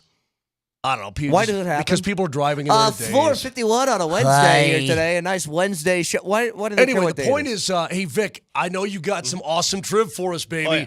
Lay it on, man. Let's go. This is big time. All right, we've been talking all morning, and after watching McKinnon get the Hattie +1 last night, we talked so much about how we in Denver enjoy two of the greats playing their greatest seasons at the same time, in the same era, Joker and McKinnon, right? Can you tell me the last time and only time two players from the same city were respective MVPs in their sports? Tom Brady and was Giannis and Aaron Rodgers. Giannis and Aaron. Vic, what? Am I correct in this?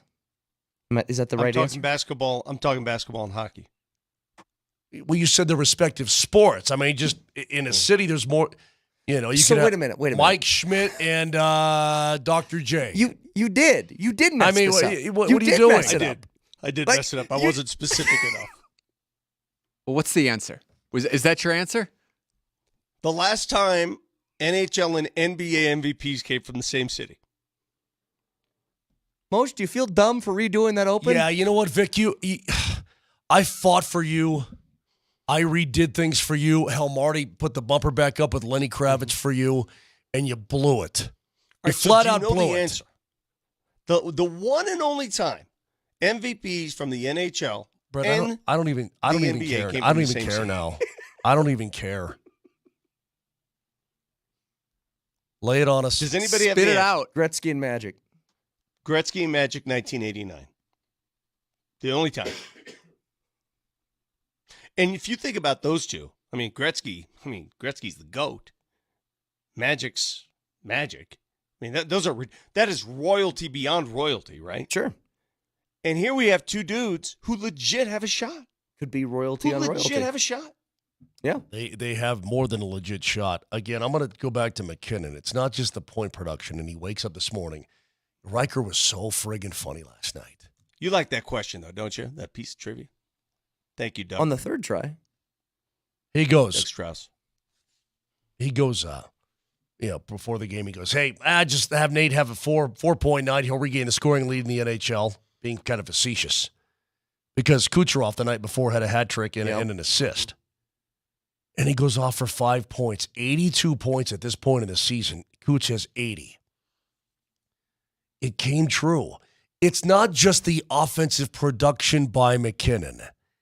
It's the complete game. Did you see his collision with Tom Wilson? Yeah. McKinnon is what? 6 foot and about 200, right? Yes. Wilson is about 6'3-ish, 6'4", and 2 1/4. Wilson hasn't beat anybody up recently. Well, he's got the fishbowl on because he's got a hurt face. Okay? So the fact, he can fight. Take nothing away from Tom Wilson. He can fight. And he can hit. And he walks that line virtually every night.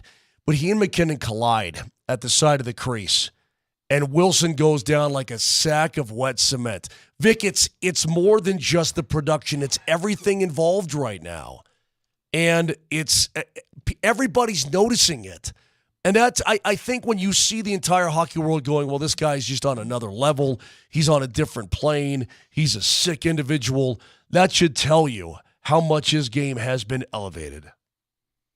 Without a doubt. The fact that this guy, again, between him and Kucherov, the gap between the who's even in third in points this year, but the gap who's ever in third. It's Pasternak. Has 67. It's not even close. Mikko is fourth now at 64, I want to say. Is he getting a little bit of that Draisaitl stuff where McDavid goes off for 8,000 points in a year and just like, well, I'm here too. Here.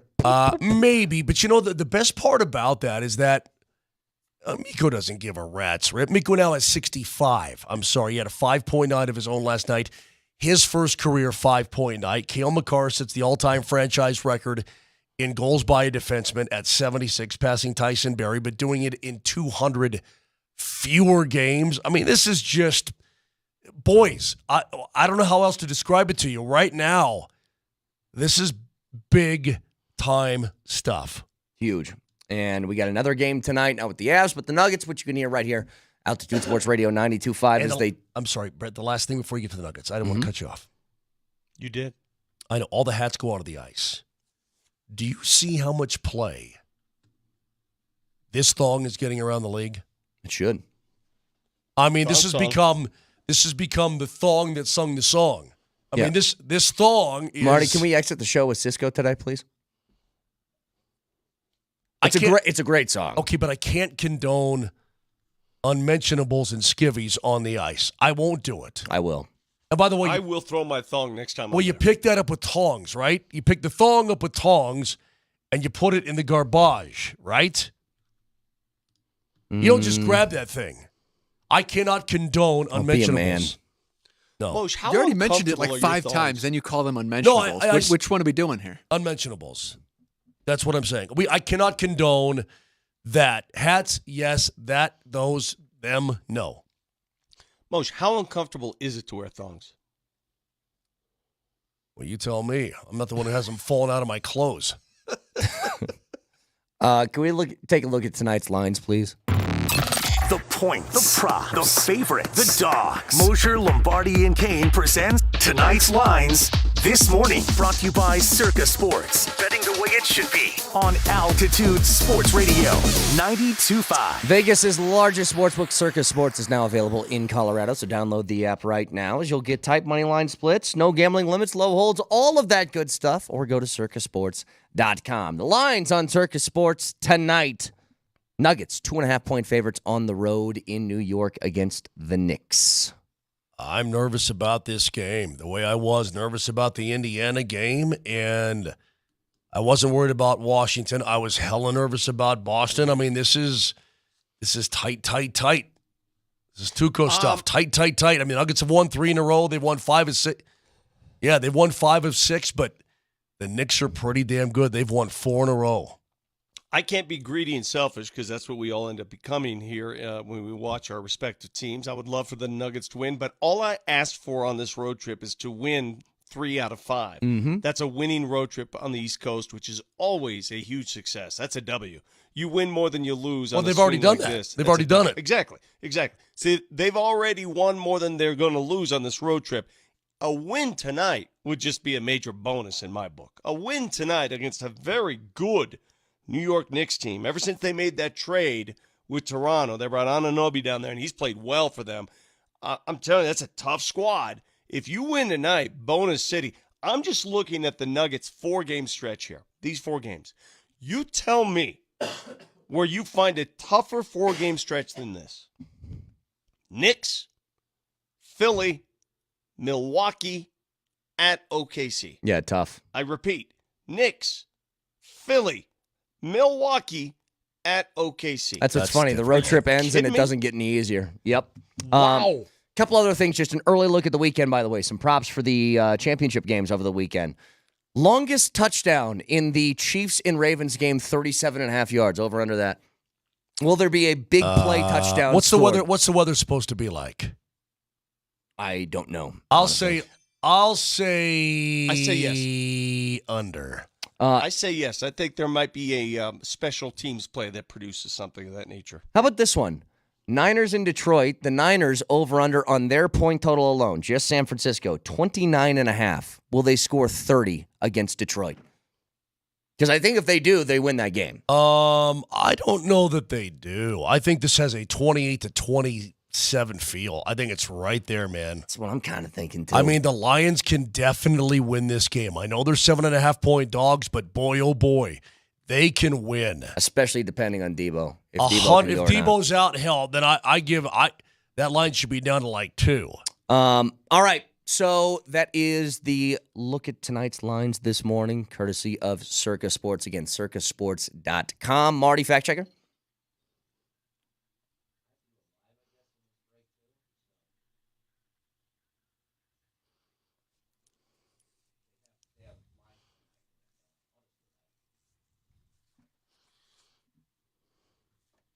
All right, this one happened really early in the show. Vic said something about Cale Makar that I found to be untrue. By the way, that Makar shoddy last night, that was nice, man. So I can't believe that's his first shoddy. Yeah, it's crazy. I know. Was on the goal line, short-handed. Here comes Cale Makar with Cogliano. 2-on-1. Makar shoots. He scores! Oh, hail Cale! That was Game 2 of the Stanley Cup Final. Yeah, I think you meant regular season. He did have one, though.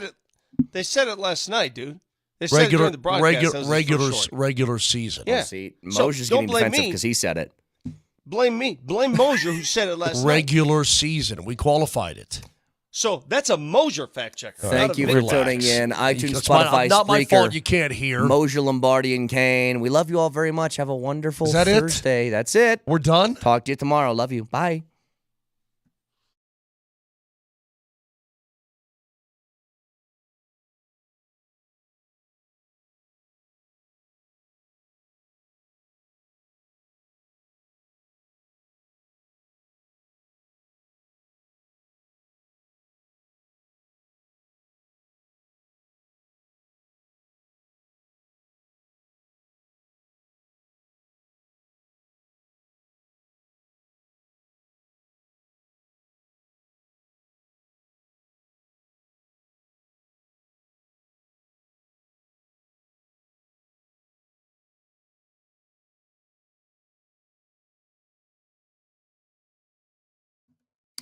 Vegas's largest sportsbook, Circa Sports, is available in Colorado right now. So download that app or go to circasports.com. Take a look at the lines tonight. Nuggets, 2.5-point favorites on the road in New York as they try and end this roadie 4-1. A very tough road trip on the East Coast. But you can find all of that on the Circa Sports app.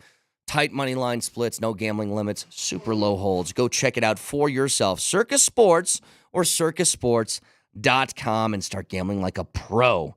Any gambling problems, call 1-800-GAMBLER or go to visit problemgamblingcolorado.org.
slot. McKinnon. That's tipped wide by Ross Colton as Mikko Rantanen picks up the rebound. Nathan McKinnon with pressure coming. He lets it go. He scores! His second 4-goal game of the season of his career. And Nathan McKinnon is unstoppable. And those who didn't get to throw a chapeau earlier are throwing them on the ice for the 4th goal of the hockey game for Nathan McKinnon. The second time he's done it on this ice surface. The first time it does not require an empty net.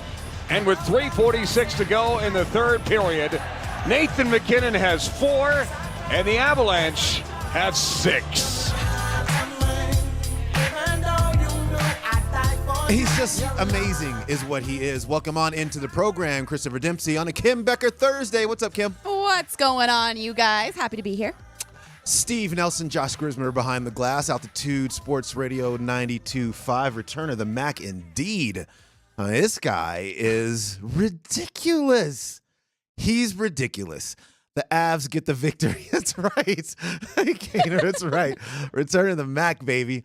The Avs get the 6-2 victory. They hammer Washington down, which is what we thought they might do anyway. Washington in town on the second of a back-to-back for them. And that's just an average hockey club anyway. And so why wouldn't you hammer them down? But then the second period happened. 6 minutes and 37 seconds to be exact was the span of time that this happened. And in that time, Nathan McKinnon scores 3. So he gets the natural hat trick there in the second period and then just adds a fourth because why not? Why not do that? First of all, just how did that just make you feel?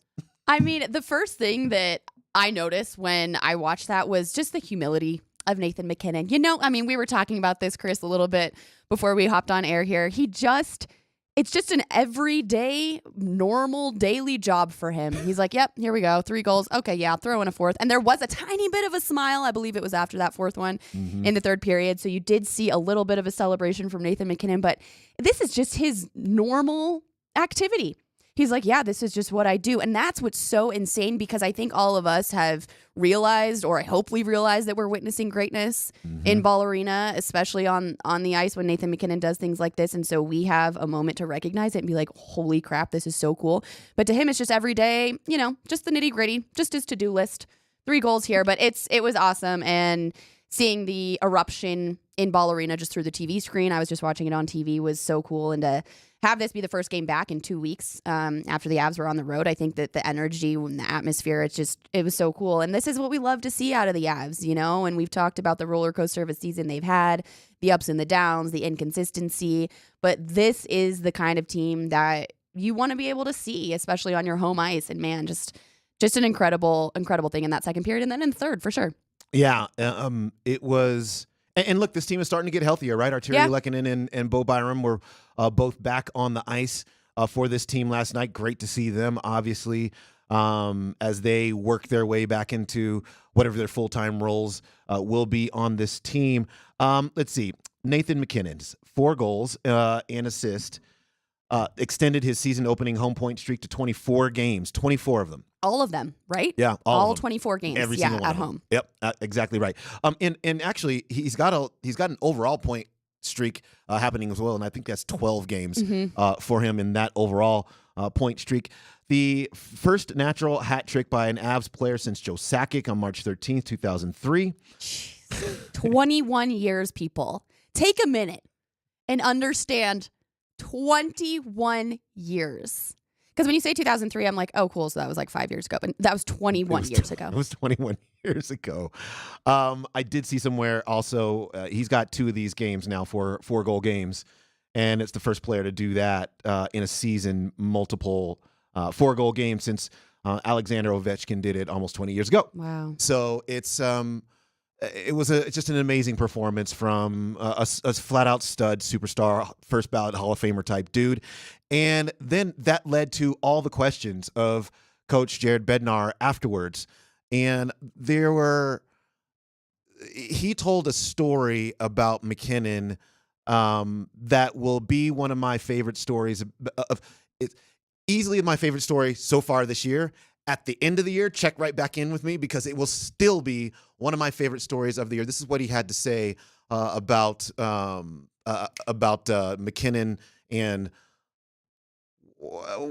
how he keeps kind of the plane delayed as he works out. It starts with all of his off-ice stuff. It's relentless. It's consistent. It's dialed in to the point that he's gonna do it. Like for example, most teams are on the road. You're moving cities. We get done a game, and most teams are on the plane or on the bus in 20 minutes, and they're on the plane within an hour flying to wherever they're going. And they get in early. We get in late. But we're not going to change it because Nate has a routine after the game that he does at home, on the road. It doesn't matter because that's what makes him ready for the next game. So it's hard, as a coach and even as his teammates, some guys have followed suit and they're doing it. He's pushing other guys to do it, which makes us better.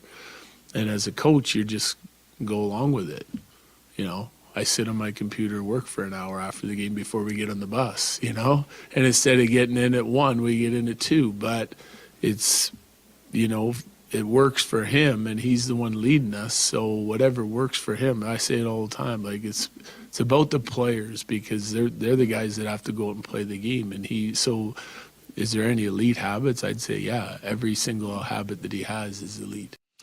It is my favorite story, because it's the total pulling back of the curtain to understand why I always say this about great players. First of all, you have to have great talent. Clearly. I mean, you can't not have great talent and just all of a sudden be great.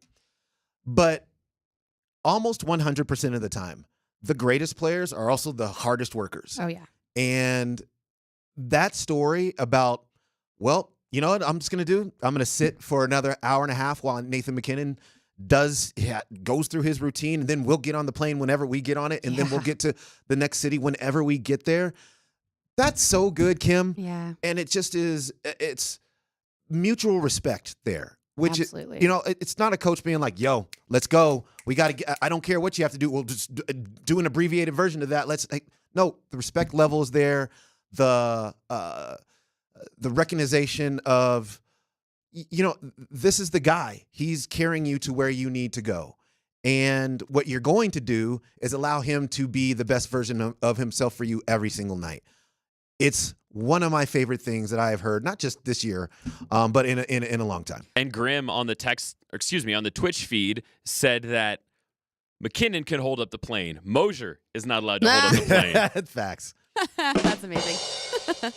But, I think that's what is part of what makes Bednar such a great coach, and what makes a great coach in general is recognizing the talents and then recognizing the points of opportunity where work needs to be done so that improvement can be done so that they can play to the best of their ability. So him recognizing that that's what Nathan McKinnon needs and not overstepping, like you said, not, this and this, no, it's my way or the highway, which we've seen a lot of in other sports, especially if we want to get into the NFL, we've seen a little bit of that.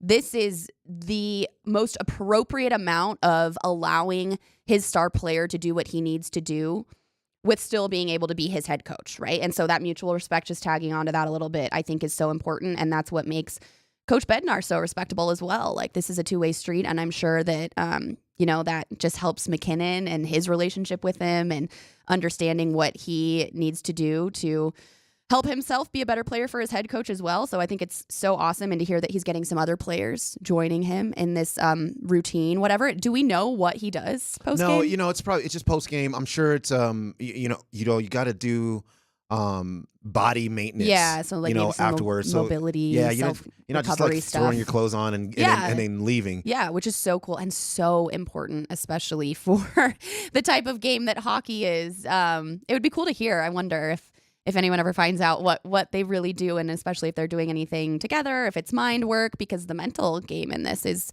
super important as well. So to kind of calm down and see what they do would be really interesting. But a very, very cool story. And like you said, just peeking behind the curtain is not something that we always get to see. Between this and the podcast that Nathan McKinnon did last week, we played a few of those excerpts on Thursday's show. What a cool opportunity we've had the last couple of weeks to really see who Nathan MacKinnon is. Okay, so from a workout standpoint and maintenance standpoint, so that he can be prepared for the next game, that was a little look at that. I wanted to play another one here. This is Jared Bednar. He was asked about how humble Nathan MacKinnon is and how he's kind of ho-hum about his accomplishments. This is what he had to say.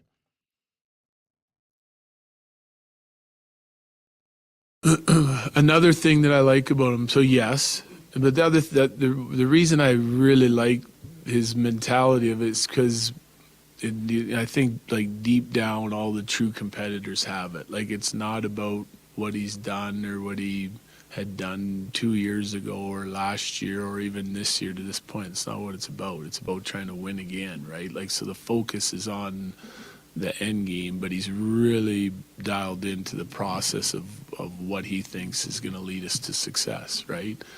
From everything. He'll challenge the coaches, other players, and it's great. I find it to be exactly what I like too, because he'll push me, he'll push our staff, other players, everyone around him. He'll challenge you and then you make sure you know exactly what you're talking about and what you're doing, and the details are tight because he expects them to be because of what he's giving to the team, right? If he's going to do all this stuff in order for our team to have success, he expects everyone else around him to do the same. And I would guess that the most frustrating thing for him is if he sees someone that's not committed or not going on a certain night or not consistent or my stuff's not in order or whatever it is.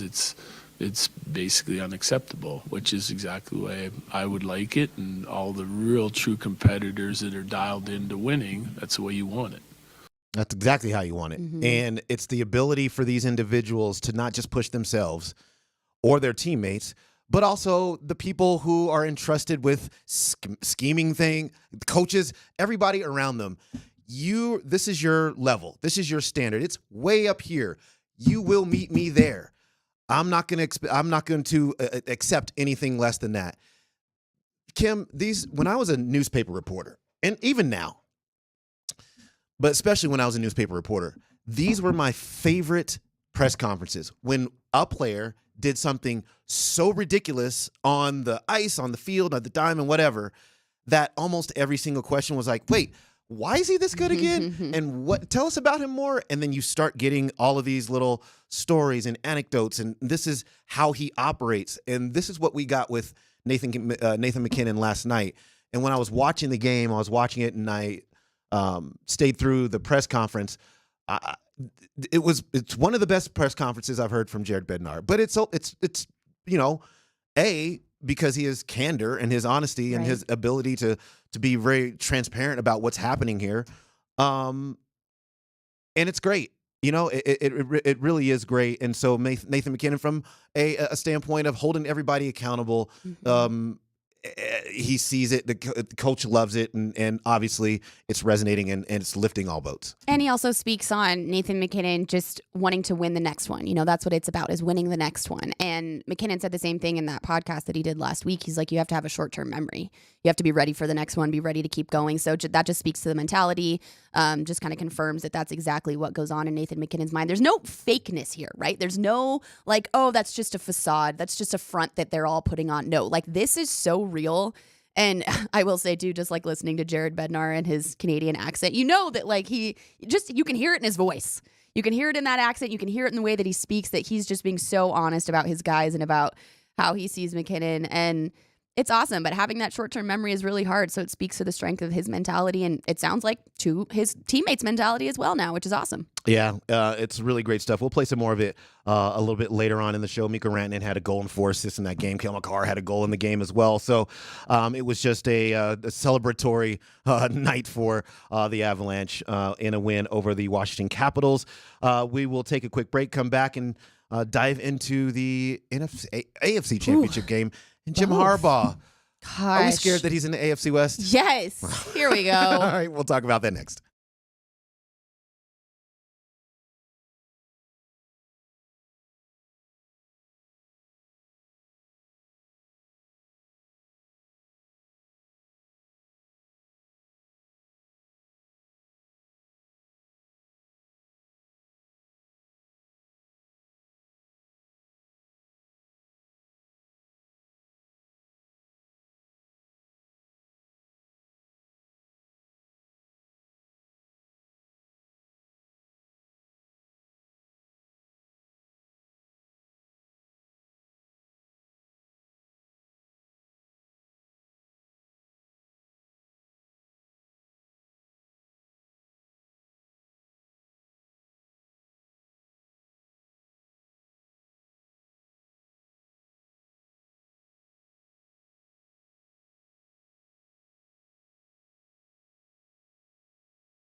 San Diego Superchargers.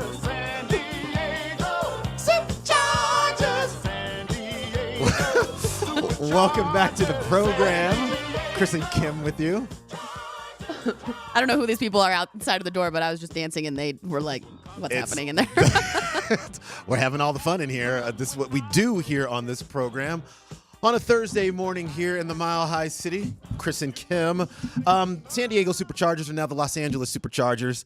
And they are supercharged because they have a coach, and that coach is Jim Harbaugh. Shout out to the social media team. Did you see all of the things that they posted on the Chargers social media last night? I saw some of them, yeah. Their profile picture is like Jim Harbaugh. You just straight in the face. They made this cute the logo, the lightning logo, and like they're just, to be honest with you, quick side note, when they were playing the Broncos here this season, I kind of tried to seek them out because I wanted to go give them a massive shout out. I couldn't find them, the social media team, when the Chargers were here, but man, they're like the stars of that team. Maybe Jim Harbaugh now will be the star. You know what? They were, I'm trying to think, their social media team, they did some fun things last summer too, and they're hilarious. I'll remember the the anime, the draft video, or the schedule announcement. Yeah, that's what it is. They make it like an anime intro. Yeah, that was so good. Yeah, they do a good job. Funny. They hope that the head coach can live up to their standard. And he is not the type. He is not the media type. So this shall be interessante. Can he live up to the social media standard? Chances are the answer is yes for Jim Harbaugh. It's a 5-year deal to go to the Chargers. Now he's in the division. So now the coaches in your division are set. Unless Andy Reid leaves. I mean, there's been some weird reports that he may or may not stick around after this football season is over for the Chiefs, so stay tuned for that. But as it stands now, Sean Payton, Jim Harbaugh, Antonio Pierce, and Andy Reid. How good can the Chargers be immediately next year? Well, I think pretty good, because I honestly already thought they were good before Justin Herbert got hurt this year. I think he's a great quarterback. I think he has a ton of potential. He has a great arm. He has really good sight of what's going on down the field. His execution has been pretty spot on for the most part. It sounds like, just from all angles of the media the past year, so the issues were coming from the coaching staff, from Staley, from what was going on there. There was never really much harp on Justin Herbert or any of the players, right? I mean, you've got Austin Eckler, who's such a star player. He had kind of a weird year, but he has so much potential. Williams, there's so many guys that are so talented there, and it sounds like they just kind of needed the glue to stick them all together to get them on the right path to figure out how to win games. And it sounded like the Chargers organization believed it was the head coach. So I guess I have nothing else to believe other than that. We'll see. I don't know if they will immediately be better. I think it will depend on the mesh of Jim Harbaugh and Justin Herbert. The relationship between the quarterback and the head coach, I think, has a lot to do with the success of these teams sometimes.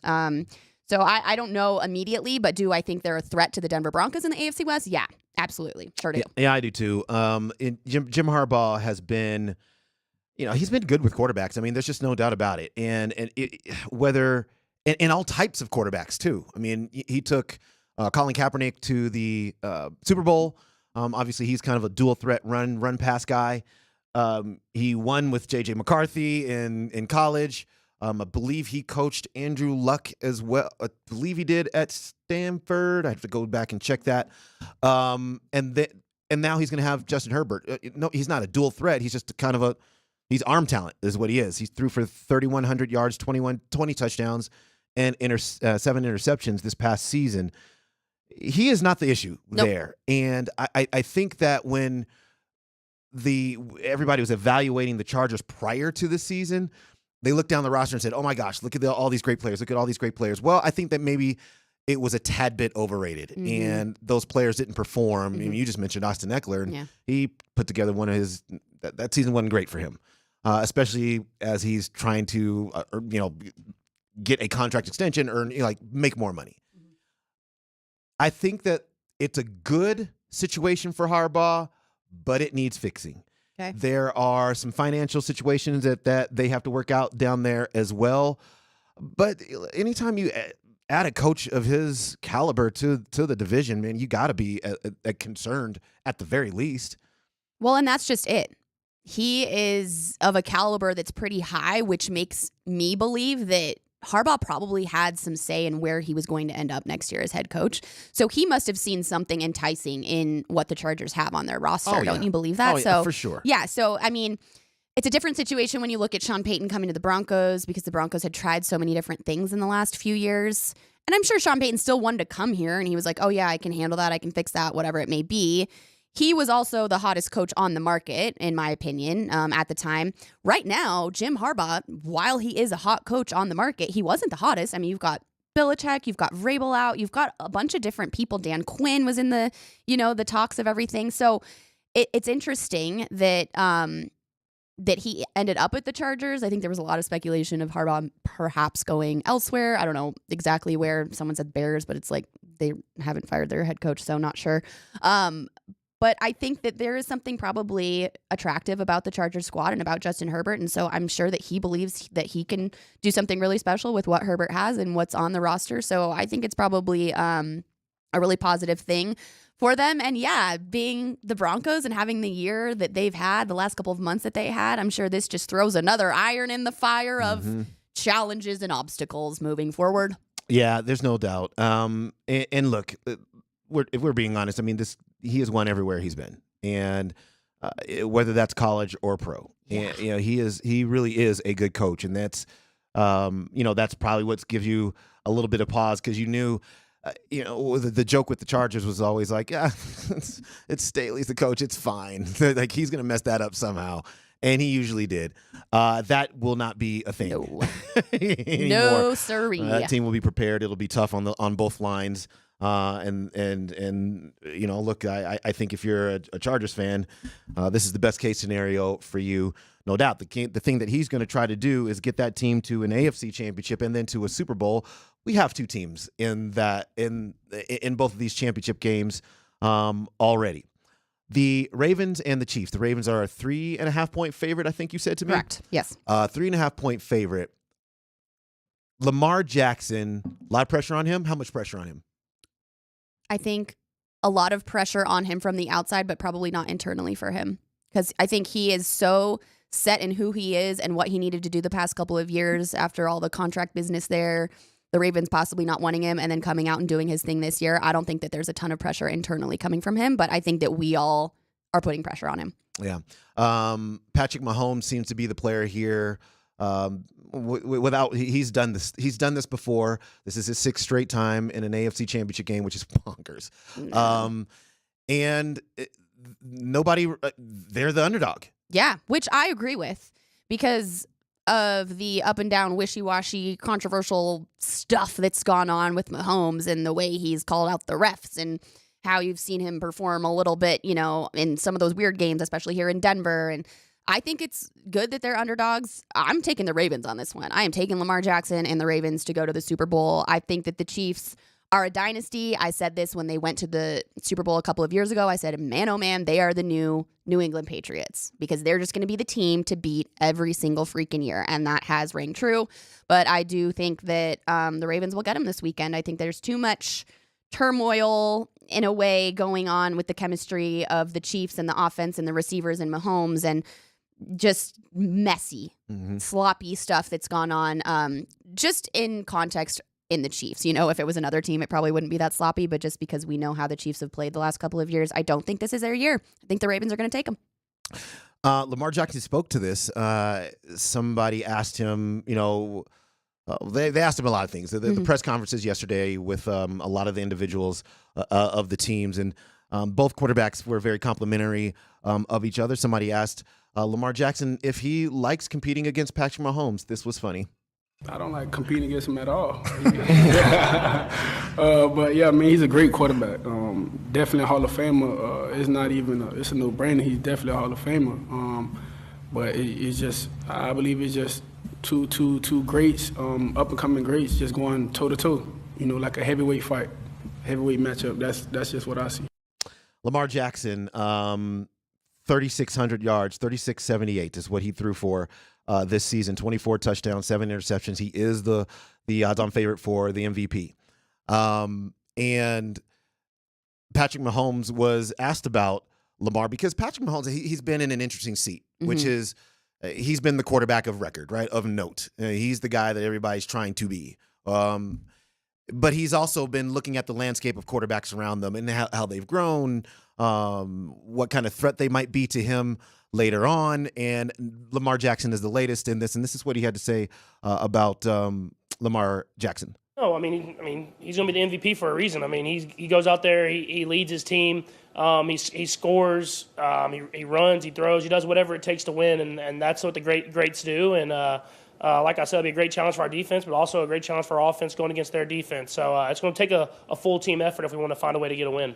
Yeah, one of the things I've loved about these AFC playoffs in particular is that we went through a whole season of backup quarterbacks and alternate quarterbacks and third string quarterbacks. And just, you could just roll your eyes at the whole thing. Yeah. But what we've gotten now in the last 2 weeks is Mahomes, Josh Allen, and now we have Mahomes and Lamar Jackson, and I'm here for it. Oh, I'm absolutely here for it. I mean, this is the caliber, like you said, that Mahomes has set the last couple of years, and so, of course, he's the guy that we're going to compare everyone to, which I think puts a little more pressure on him. Like, he's got it a little tougher than some of these quarterbacks. I do think that just the opinion and, the recognition that we have of Mahomes, we criticize a little bit more than we do of Lamar Jackson. So ahead of this weekend, of course, we're going to be like, oh, Patrick Mahomes, the underdog. It's just kind of the thought that we've had the last couple of years is that he would never be the underdog. But it's interesting hearing that Lamar Jackson says, it is like a heavyweight fight going head to head, but they're just never on the field together. So it's so funny to me when a quarterback talks about another quarterback because they're never actually competing against each other in the moment. It's like their defense that you have to go up against, but you just respect the quality and the expertise and the talent that quarterback has while you're sitting on the bench and you get to watch it. And I think it's that mentality, like, oh my gosh, just that anxiousness that he probably has on the bench while Mahomes is out on the field. And that's how we all feel watching him on the screen too, right? If the Chiefs have the ball and there's a couple minutes left and they have to drive down and score to win and Mahomes is out there, yeah, you're freaking out. And that's probably when Lamar Jackson is like, man, that is not when I want him to be on the field. So, but it's cool to hear that. And Mahomes, this is how he has seen Lamar Jackson grow. Yeah, I think the biggest thing that you like to see in other quarterbacks is how they improve every single year. And obviously, everybody talked about his running, but you can see how he's developed as a passer, throwing from within the pocket, arm angles, making the accurate throw in big situations and big moments. And that's what the great quarterbacks do. And he continues to get better and better every single year. And so I knew we were going to play in a lot of games like this as our career's gone on, and I'm sure this will be the first of many. Yeah, and that's just mutual respect right there. And Patrick Mahomes, he seems to me he's not just a player, he's kind of a student of the game too. He's kind of watching what's happening around him and soaking that in and kind of internalizing that, analyzing that, all those things. It's interesting when you have individuals like this. His season was a weird one, and you touched on it. He threw for 4,100 yards, 4,183. Like, that's a lot, obviously. 27 touchdowns, the 14 interceptions. That's new, right? That's a lot for him. But then that does speak toward the issues that they had at wide receiver. Well, that's exactly what it is. Yeah. When you say issues at wide receiver, it's like they didn't even have any. I mean, that was so. If you look at offenses across the league, I feel like that wide receiver unit was probably one of the lowest ranks in the entire league there. But it's interesting hearing Patrick Mahomes speak on Lamar Jackson. He's only 1 year older than him. He speaks on him like he's this little rookie that just came out of college. Patrick Mahomes is 28. Lamar Jackson is 27. So why is he talking like he's this big elder? Like, oh, it's so nice to see him develop and this and that. I'd be like, are you kidding me, dude? That's You're right. 1 year older than me. Like, he's the elder statesman. Come on, get a grip. But no, that was just a tangent I had to throw in there. But I think after watching the quarterback series on Netflix, seeing Patrick Mahomes also behind the curtain a little bit, being able to peel that back, you do understand that, like you said, he's a student of the game. He dedicates all of his off time to the game as well. And he is just the type of quarterback that they probably all strive to be. So him speaking on Lamar Jackson that way probably has something to do with that. But yeah, the interceptions, 14, you said? 14 interceptions? Yeah, 14 of them. And, the Chiefs also had the most. I believe this is the most drops of any wide receiver group in the league. And you got to look at that. Yeah, I think, yeah, for sure. yeah. And then yet they get into the playoffs, and it seems they like get into the none championship. Of that, right? Not even just the playoffs, the AFC Championship. I mean, It just seems like none of that exists. Yeah, and that's, I think, speaks to Andy Reid. So I didn't see any of the reports about Andy Reid possibly going elsewhere, but I would be shocked because that is a head coach who knows how to recognize mistakes and errors and opportunities to improve on, and he knows how to fix them. And obviously, he has a great relationship with Mahomes too, so they can figure some things out. But you have to believe that Mahomes is frustrated with the wide receivers this year. What do you think goes on behind closed doors with Mahomes and these receivers? Well, I think we saw it wear on him more and more over the course of the season. The sideline outbursts, I think, is what everybody we all saw that. Yeah. And it's very frustrating when you're putting the ball right on their hands and they are dropping it. Yeah. Or it's a tip pass and now it's an interception. And that goes on your record. Like I've always contended, like the interceptions should also be a wide receiver stat. Because that's so true. If your inability to catch the ball tips the ball in the air and then it gets intercepted, that's not on the quarterback. No. That's on you. No. But it's not. but that wide receiver core leaves a lot to be desired. Obviously, they will try to remake that in the offseason. And yet that they've been able to now get through 2 rounds and they're back in the AFC Championship. So we talked about this a lot over the course of the season, which was this: if there's any year to get the Chiefs, this appeared to be it, because they just weren't exactly the same. The defense is really, really good, but offense it's not as explosive and dynamic as it was.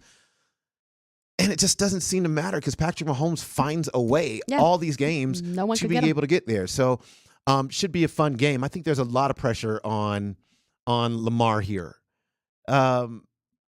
because he's been MVP once. He's going to be MVP again. Yeah.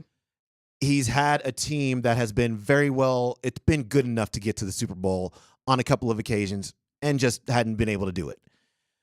And can you, in a year, even if Patrick Mahomes is right over there, and even though you're the favorite and the Chiefs are maybe not the Chiefs that we've seen in the past, they're still very good, can you get through that and fulfill your potential? Because I think when we look at Lamar, I think there's a great many of us that they're like, this dude, he's going to get a team there. He's going to get a team there. He's going to have a chance to win a Super Bowl. He's going to win a Super Bowl. But year after year after year, when you don't do it, now the pressure mounts a little bit more. He's made changes. Patrick Mahomes spoke to that in terms of his the improvement in his passing game. They've crafted the offense around him to throw it a little bit more, give him hey, you know what, you want to push it down the field, push it down the field. And so can all of the improvements, all of his own improvements, all of the changes in the offense, can they now, in this one moment, get you to where you want to go? We will find out. On the other side of things, the Detroit Lions and the San Francisco 49ers, I mean, look, the quarterbacks they're all right. They're all right. We'll talk about them when we come next.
All right, back on the program. Chris and Kim with you. Altitude Sports Radio 92.5. Nelly and Grismer behind the glass here in our posh new studios.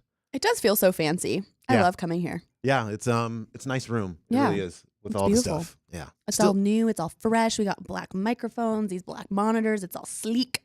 I'm loving it. Still has that new studio smell before it doesn't anymore. Sexiness. The smell that comes after that is going to be bad. Yeah, yikes. A couple of housekeeping items. One, the Avs were great, and they won 6-2 yesterday over the Washington Capitals. Nathan McKinnon, the star of all stars, with 4 goals in that game. We'll jump back into that in our second hour. Part 2, the Nuggets play tonight against the New York Knicks. That game is at 5:30 right here on Altitude Sports Radio. The Nuggets looking to close out the road trip in style. They are 3-1 on this road trip so far. The Knicks are a tough customer, though, at home.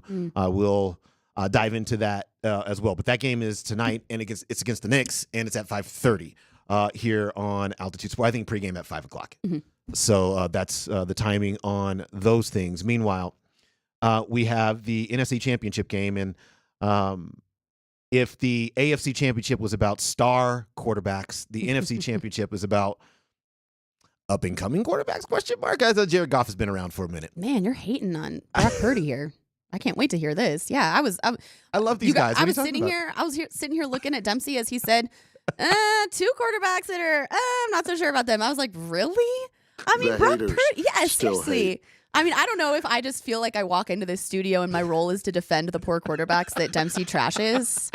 Because he and Nelly both just like hate on some of these. No, that's not what he wanted to cook. Yeah, it's like, is that the role I have now accepted? Okay, but yeah, I'm interested to hear why you are not a Brock Purdy fan. I love both of these quarterbacks. No, As a you matter of fact, I don't. battle Raj about Brock Purdy all the time. You literally just told me that you could quarterback these teams better than they could. I was joking. No, you weren't. It's a joke. Because what Jared Goff did this season was throw for 4,575 yards, 30 touchdowns. That's more than Mahomes. Yeah, and 12 interceptions.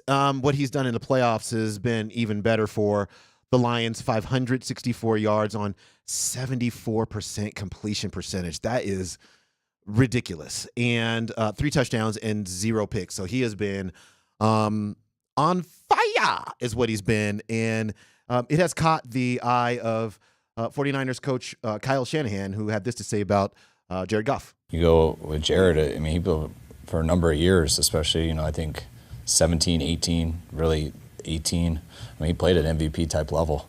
When Jared's, when they give him a good scheme, when he's got good people around him, Jared's going to always find the spot. He's as accurate as any quarterback I've seen.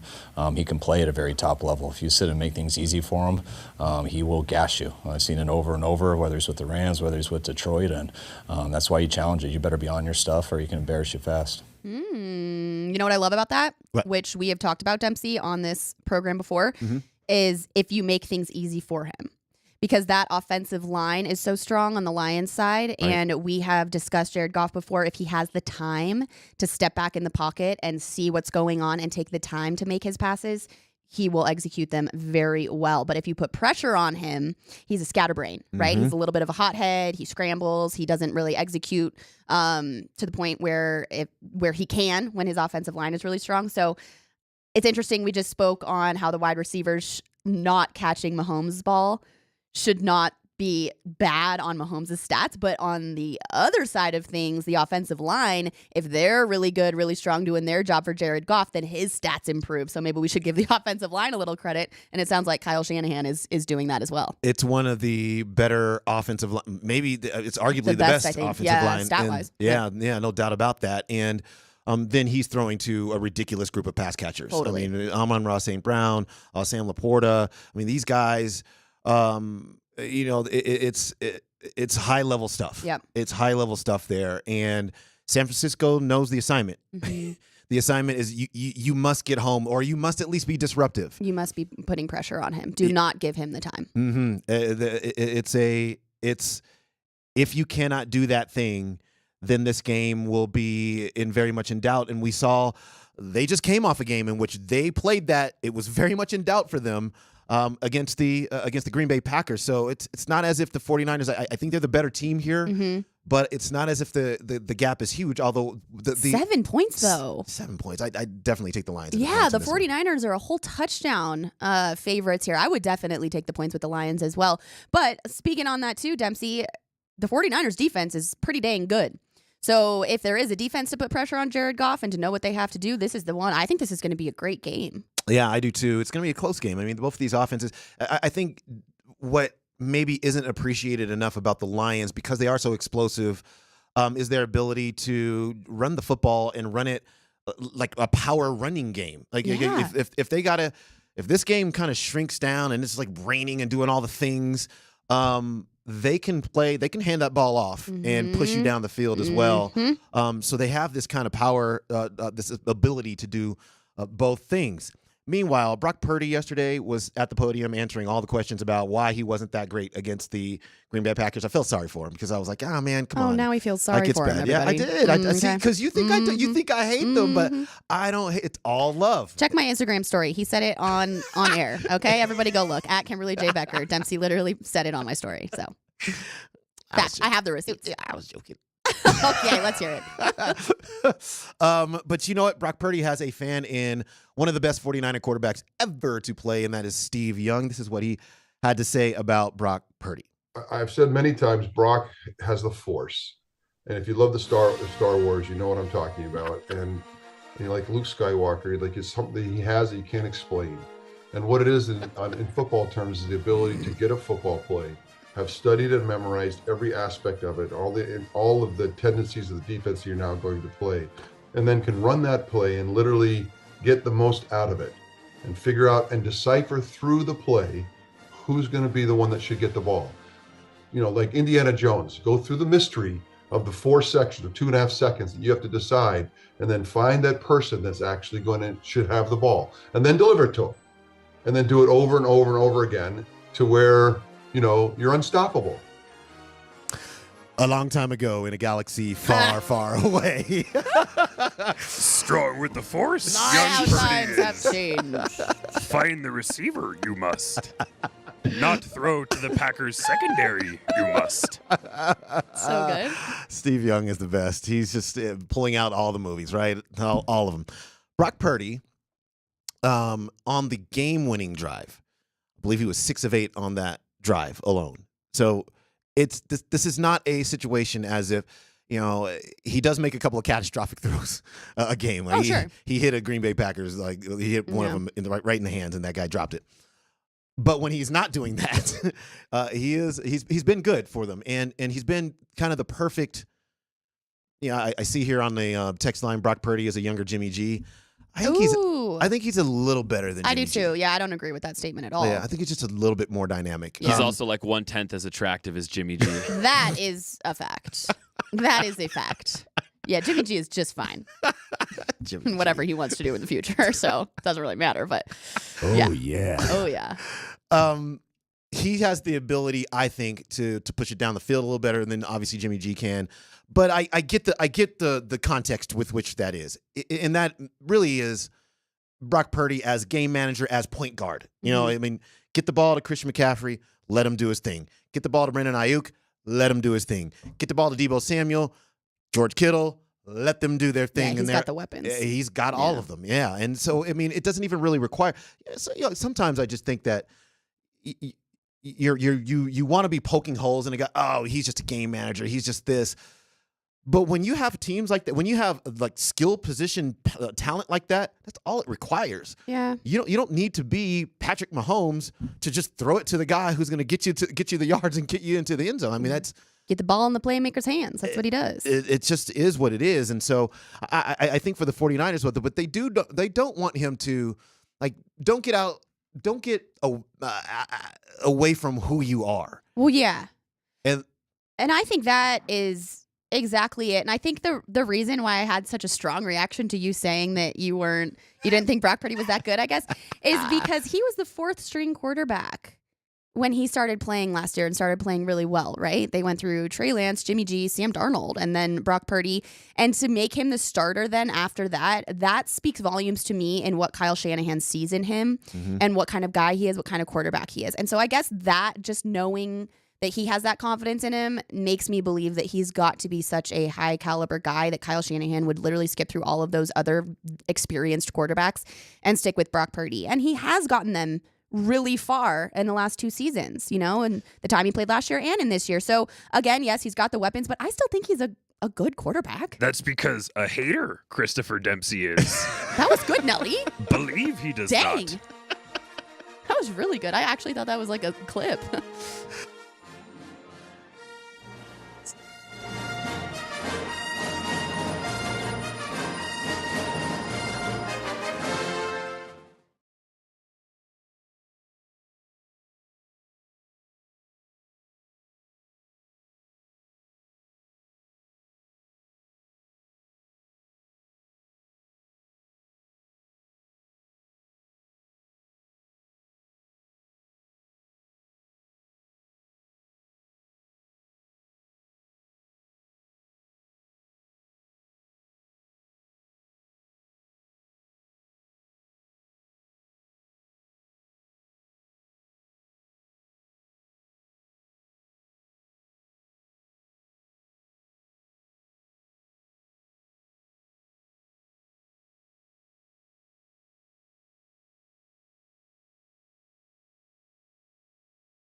McCarr for Mikko Rantanen, over for McKinnon. He scores!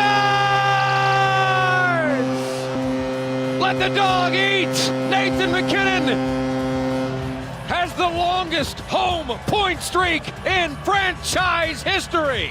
Mikko has it high in the zone. Cale Makar all the way over for McKinnon. He did it again! He did it again! Twice as nice for the Mac attack. 2 power play goals on the one-timer in consecutive opportunities. And he simply cannot be stopped. 2-on-1 the other way. McKinnon! Backhander! He scores! Throw the chapeau! It's a natural hat trick! A natty hattie for the Mac Daddy! And it's snowing hats inside Bouldering inside downtown Denver, Colorado. As Mikko Rantanen picks up the rebound, Nathan McKinnon with pressure coming, he lets it go, he scores! His second 4-goal game of the season of his career, and Nathan McKinnon is unstoppable. He is the MVP. He is our MVP. He is Nathan McKinnon. Return of the Mac for sure. The Avs get the 6-2 victory over the Washington Capitals last night. And just Nathan McKinnon. Goal number 3 for Nathan McKinnon, which was basically like if it was basketball, it would just be a crossover, right? It's like a crossover, forehand, backhand, and in. Makes it look so easy. It was so sick. How? It was so sick. Gosh. And then he did kind of that. It looked to me like he did. So if you're familiar with Cristiano Ronaldo and his goal celebration, he kind of jumps backwards and throws the arms down in like a super strong, sturdy pose. Like that's kind of what it looked like Nathan McKinnon was doing. I don't know. Maybe it was not a thing, but like that's what it looked like to me, and I thought that was cool too. But that goal was a crazy goal. Gosh. What a night for him. 4 goals and an assist in that hockey game. And did you guys see that there was a nice variety Yeah. of clothing being thrown on the ice? It wasn't just hats. No. We had some stuff that's a little under a few more layers than hats. Did you see this, Dempsey? I did not see this. Oh my gosh, you didn't? I think No. after, I can't remember if it was after the third goal No, it or was the fourth goal, but there was fourth. a bra and then a thong thrown on the ice. Literally, Shut the yeah, front door. Rycroft Really? posted a picture of there's a thong on the ice. My question is, how did that woman get Right? that off? Because I'm telling you right now, it's no simple feat. Because you can do the parlor trick of taking the bra out still Yes. under the shirt. Yes, you can, But Melly. the other one, though, that I'm with you on that one. How did that happen? I mean, you got to be really flexible or have a really stretchy pair of underwear on. That's all I'm gonna say. Because or you're just taking off everything. But yeah, there was a picture and a bra was thrown, and I believe it was after the fourth one, right? Because everyone's like, "Crap, we already threw our hats. What do we do after this fourth goal that McKinnon Throw the scored?" bras. Like, Yeah, what's the step it up opposite with of a that. hat? Let's go the other Well, direction. they're not wrong. I mean, they can't take their shoes off. It's cold in there. They'd be freezing. Look behind you, Dempsey. Oh no. That is from Rycroft's If Twitter. you're on the Twitch feed, enjoy that one. Oh wow! Look at that. It's like bunched up. Maybe they just Maybe Maybe they it was were an ready. extra. An extra. Oh yeah, because Dempsey, us women, we just walk around with extra underwear in our pockets. Do you? No. You don't. No. Okay. Turn it inside out, if anything. It's just a. No, some of us Wow. aren't like Britney Spears who just throw away their underwear the moment. She wears her underwear one time and then throws it away. If only we could all be so lucky. Throws it on the ice. Yeah. Wow. He is all of our heroes. Yeah, literally. That's crazy. I did not know that. So funny. He wasn't the only one with a big game. Actually, you know what? Let me just rest with Nathan McKinnon really quickly. Rest like a thong on the ice with Nathan McKinnon for 1 second here. Rest like. Oh my goodness. Oh, this segment is getting away. I love it. Let's keep going. It's if you could visibly see me blushing, it would be a thing that would be seen right now. Nice. Jared Bednar was asked lots of questions about Nathan McKinnon after the game. One of them had to do with is he at all surprised or does he ever look out on the ice and go, wow, like that guy is amazing? And this is what he had to say to that.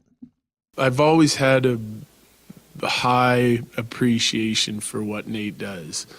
The 22 playoffs for me, it's just like, it's hard to beat that, because that was the maturity in his game, the leadership in his game to just, I talked about it on the radio this morning, you could tell his focus wasn't on anything, individual. It was completely unselfish. It was, if you need me to play against McDavid, as long as they don't score, the rest of our team can hopefully outplay some other lines, and we can get victories. It didn't matter. And he was open about it, and he was willing to do whatever we asked him to do. So then it was just up to our staff to decide, how does this work? If you remember, we flipped wingers a lot, and he played with different guys. He had different matchups, a lot of heavy lifting on D-zone starts, and it didn't matter what the ice time was. He was going to be prepared to make sure we won, and we did,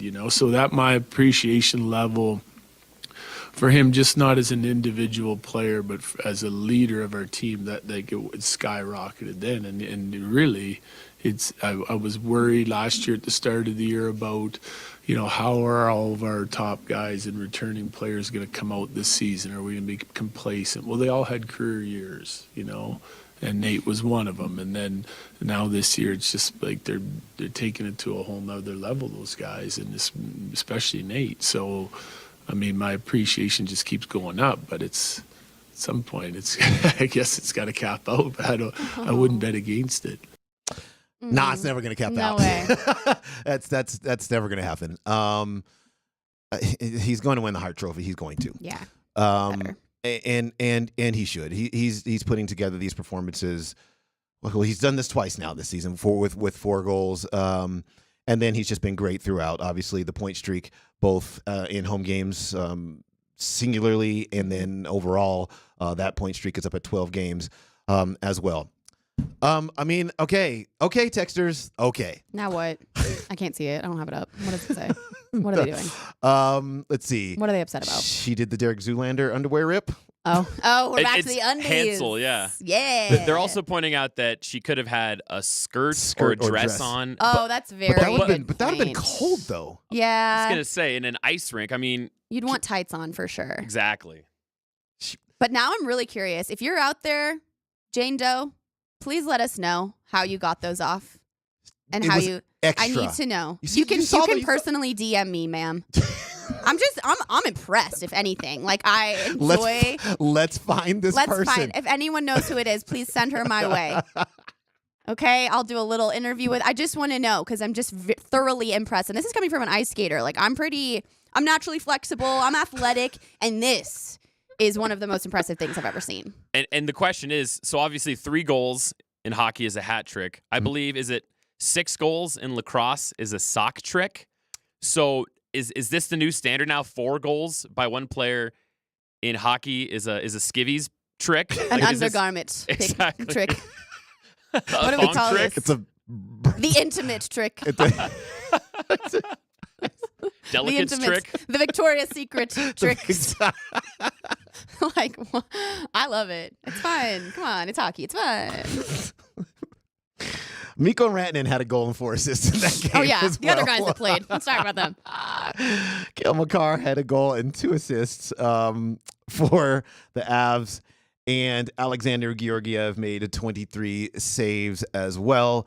They got the return of Artturi Lehkonen and Bo Byram back to the lineup as well. So as Jared Bednar said, I believe this was to the morning show a couple of days ago, when he looks up on his board, so he has a board in his office, and it's got the players that are available or unavailable on it. And he looked up at it. He said he looked up at it, and it only had 2 names on it, and it's 2 major names. It's Gabe Landeskog and it's Nichushkin, but it's only 2. And for an Avs team that has been struggling with injuries, guys in and out of the lineup for big chunks of time in some of these cases, that's a welcome sight, and this team is getting healthier. Yeah, absolutely. And that's what you want to see, and to know what they can do when they have guys that are not playing and when they do have guys that are injured. And and not available is pretty cool. And I'm not saying that they've played to the best of their ability without these guys all of the time. I mean, there were some wild games. The first game that Nichushkin didn't play, I think it was the Bruins game, right? You could feel his absence for sure, especially right in front of the net, just not having that big body all the time. So, but they figured it out. And I think that's what's so great about this team, Dempsey, you and I have spoken about, is they recognize where they need to fix things, and they do that the next game. I'm not saying that every single game is perfect from here on out or from whenever they found those mistakes, but they're figuring out what holes need to be filled, what needs to be fixed in order to succeed against their next opponent. And I think last night's game spoke volumes, especially just coming home after 2 weeks, being able to see the high energy. They got off to a hot start. That's something we have not seen out of this team. Remember, you and I discussed that last Thursday, that we wanted to see them go, I think it was the Bruins game, go and have a hot start, and then the Bruins scored 2 goals before the first TV timeout in last Thursday's game. And then you have last night's game where the Avs are up 2-0 at the end of the first, right? So, I mean, no, 1-0 at the end of the first, yeah. But then the natural hat trick in the second. So off to a hot start is important. And I know the Capitals aren't, the best team in the league, but that's what they need to do against every team. Yeah, and they're starting to do it a lot more. They have won 10 of their last 13 games. 2 in a row in this little mini stretch of games, and they return back to the Ball Arena ice against the Los Angeles Kings coming up tomorrow. So I'll be looking for that. Meanwhile, the Denver Nuggets are in New York to finish what is such a long road trip. They've been gone for a long time. They've been gone for the better part of 2 weeks. And it's really only because they actually had days off, like a couple of days off in between one of these 2 sets of games. And so it just kind of stretches what could be call it like an 8 or 9 day road trip and makes it more like 13 days. Do they like that? Having a couple days off in those cities? Or would they rather just get them to? Depends on what city it's in. Well, that's true. I like New York, sure. Depends on what city it's in. Fair. That's a good point. They face the New York Knicks tonight, and look, the Knicks are I believe they're in 5th place in the Eastern Conference right now, and I am right about that. They are in 5th place in the Eastern Conference. They're a really good home team. They're 14-5 at home. They made the trade for OG Anunoby not too long ago, and he has fit in really well with them. Jalen Brunson, lefty, having a great season. It's funny to me when the Knicks signed him as a free agent a couple of summers ago. They were ridiculed a lot, basically just like, you overpaid a guy. Like, he is not worth that. He has been worth every single penny of the contract that they paid out to him. So he's great. Julius Randle continues to be a load of a player for those guys. And, they've been generally really good. I think this is one of the things about the Knicks is they've been generally really good against good teams. Their record against teams that are above 500, as I'm talking here, is a record I can't find, but it's good. But it's good. So it's just definitely going to be a challenge here for the Nuggets here today. Well, I have a 2-part question for you, Dempsey. So the Nuggets played a fantastic game last week against the Celtics, got the first win on Boston's home court there over the Celtics this season, and now they're going to play another team who's really strong at home. First part of the question, what was the biggest challenge for the Celtics game on the Nuggets side of things? And then what would be the biggest challenge tonight for the Knicks? Is it a similar topic, a similar thing that they need to look at because both of these teams are really good on home court, or are these 2 teams different? So do they need to alter some things here? It's a good question, and we'll do. We'll answer it on on the other side.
Ba-na-na-na-na-na-na.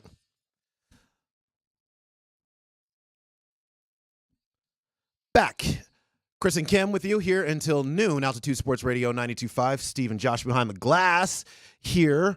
Talking all the things. The Avs had a big victory. The Nuggets are back in action tonight.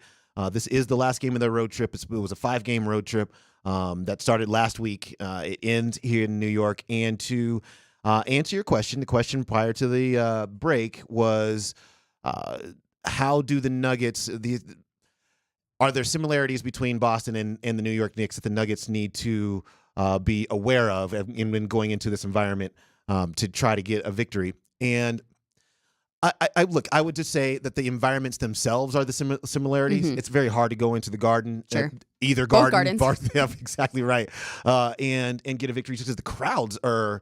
It's a, when these Eastern Conference crowds. So and it's mainly you're talking Boston and New York and Philadelphia's crowd. Yeah, exactly right.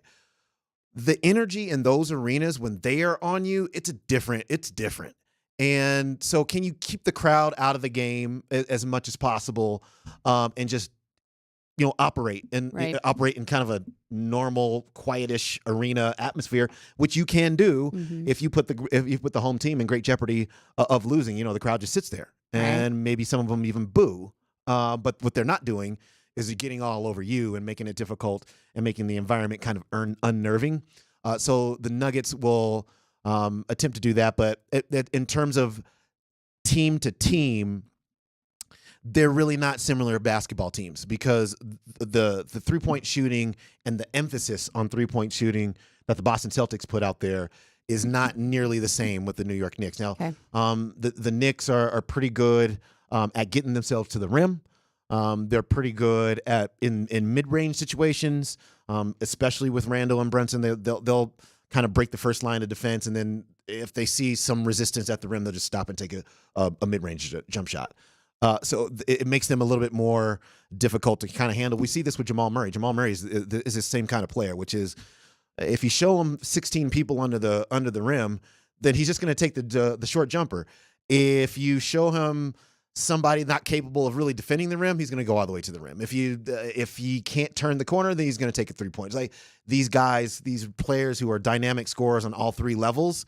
The Knicks have that in Jalen Brunson. So should be a fun game. It really should be a fun game. And I know the Nuggets want to end that in style. They have played really well outside of one quarter, the fourth quarter in Philadelphia. That's the one that they had all three of those cities on this road trip: Philly, Boston, New York. Yeah, exactly right. So challenge. 5:30 is the tip. 5:00 is the pregame show here on Altitude Sports Radio 92.5. And with that, we have come to Nellie's NFL Notes. My favorite.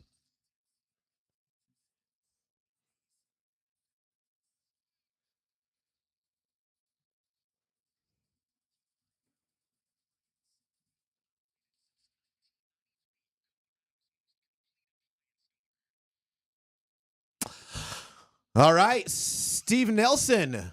What's story number one? The biggest headline from the NFL that came down yesterday evening is that Jim Harbaugh is trading in his Dockers for some khaki shorts. He's headed to Los Angeles to be the head coach of the Superchargers.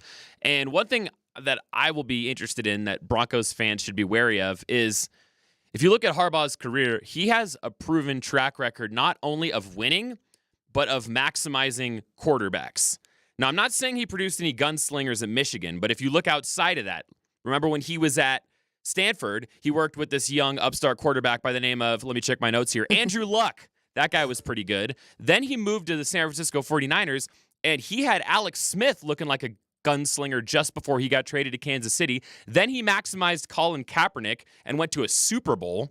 I mean, he absolutely knows how to work with quarterbacks. And even J.J. McCarthy is getting some high draft buzz right now. So I'll be interested to see what he does with Justin Herbert. Not saying that Justin Herbert needs maximization. It's really the defense, but maybe he can also get the most out of the Chargers' backup quarterback. Kim, what's his name? Easton Stick. Thanks, Kim. You're welcome. Easton Stick. Don't forget it. He is the quarterback whisperer. He is. I mean, it's it's just weird. He's such a weird dude. Yeah. And people that have worked directly with him have said that. Yeah.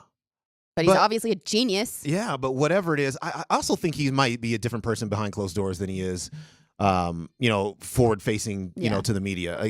I know a couple people that worked with him at Michigan, and they have said, weird dude. Yeah, weird dude. Great guy, great family. Yeah, great guy. No, he seems like he's a weird dude, but he's quite clearly a genius in this, certainly in the area of making sure your quarterback position is playing at a super high level. And you have to be. You have to be wired differently to be a head coach in both college football and the NFL, and especially to be a successful coach in both college football and the NFL. So, the time that they put into this, the energy that they put into it's their entire life, and you have to be wired a little bit differently, have to be a little bit strange, and that's totally fine as long as you produce the results. No one cares. All right, and he produces results everywhere he goes, and it's why the Broncos wanted him last year. I mean, the Broncos. Remember, there was a report last year that so he initially kind of said, I don't know if I really want to come to Denver, so thanks but no thanks, and then they flew back out there just to check him one more time. One more time. But there's a reason why you do that is because, and that's because he is who he is, and what he is has been a winning coach everywhere he's gone. So it certainly is concerning for us here in the AFC West, but we have a pretty good coach here too. So I think that's going to, they'll be just fine. Nelly, what's next? Nelly's NFL Notes is brought to you by Mountain High Appliance. We are Colorado's most complete local appliance store with locations in Denver, Louisville, Littleton, Colorado Springs, and Glenwood Springs, offering every major appliance line and brand. MountainHighAppliance.com. Lamar Jackson is getting ready to face the Kansas City Chiefs, and there's so much pressure on Lamar Jackson right now because the narrative is that he can't get over the hump, and it is his hump. He hasn't had the proven track record of postseason success, and he knows that he's got a tough road ahead of him because he is facing a 2-time Super Bowl champion in Patrick Mahomes. We can't overshadow what's in front of us right now. Not at all. Those guys are the former Super Bowl champions, and to be a champion, you got to go through a champion. So that's pretty much the mindset. Yes, it is. And let's see, in his time there, they have lost in a divisional round twice, lost in the wild card twice. So it's, it's prove it. It's put up a shut up time for Lamar Jackson, and really for this season, Kim, it's things will change in the AFC next year. Aaron Rodgers will come back to the Jets. The Jets will be good. Joe Burrow will come back to the Bengals. The Bengals will be good. Yeah, these windows seem like they might be open because that you're talented and your team is talented, but it's really imperative in this sport in particular that you take advantage of that when you can, because if you're the Philadelphia Eagles and you just miss a Super Bowl victory, but you think you're going back the next year, and in fact you start 10-1 the following season, then it falls apart and you don't get back, and now you fired everybody, and it's a problem. Yeah, so it can happen quick. Yeah, life comes at you quick. It comes at you quick. So it's a big moment for Lamar, and he's got to rise to the occasion. And by the way, was that Lamar Jackson or was that Ric Flair? But to be the man, you got to beat the man, and I'm saying, woo, right here. Woo! I'm the man. Love it. I love it. It is. He is the man. He is the man. It's going to be a fun game. It'll be the best. I would say it'd be the best game of the weekend, but I think both of them will be really good. Yeah, I think both of them will be really good. All right, Nelly, what's next? Earlier, we played the audio of Steve Young comparing Brock Purdy. He said he has the Force, that he is one with the Force, despite Dempsey's many objections to that. And I wanted to play the rest of what Steve Young had to say, because he said that there are some quarterbacks out there that can really ingest plays and do exactly what they need to do and make the plays that they need to in clutch moments. And he had a way to describe that quarterback. Historically, there have been players like these efficiency aficionados, I'll call them, who just, and they're guys that lead the league in efficiency, that take the play out of the huddle and get every last inch of it. And Brock does have the ability to extend a play. You've seen him do that. It's not like he can't do it. And so he has that ability. But what he has, the superpower, is that he has the most innovative mind in football in Kyle Shanahan. He has all this talent around him. Give me the play. And in those two seconds, I'm going to Indiana Jones through it, and I'll know where to go, and they're going to get the football. And he's done it over and over again, and that's tough to beat, as you've seen. And by the way, Lucasfilms is based in San Francisco, so maybe that's why Steve Young is pouring on the Star Wars, the Indiana Jones. He's being a good company, man. Yeah, yes, he definitely is. You know what, Kim, you made a point earlier that Brock Purdy, he was down the line a little bit last year. It wasn't like they just put him in the lineup and said, let's go, bro. It was Trey Lance, and it was Jimmy G, and it was Sam Darnold. It was all the quarterbacks before him.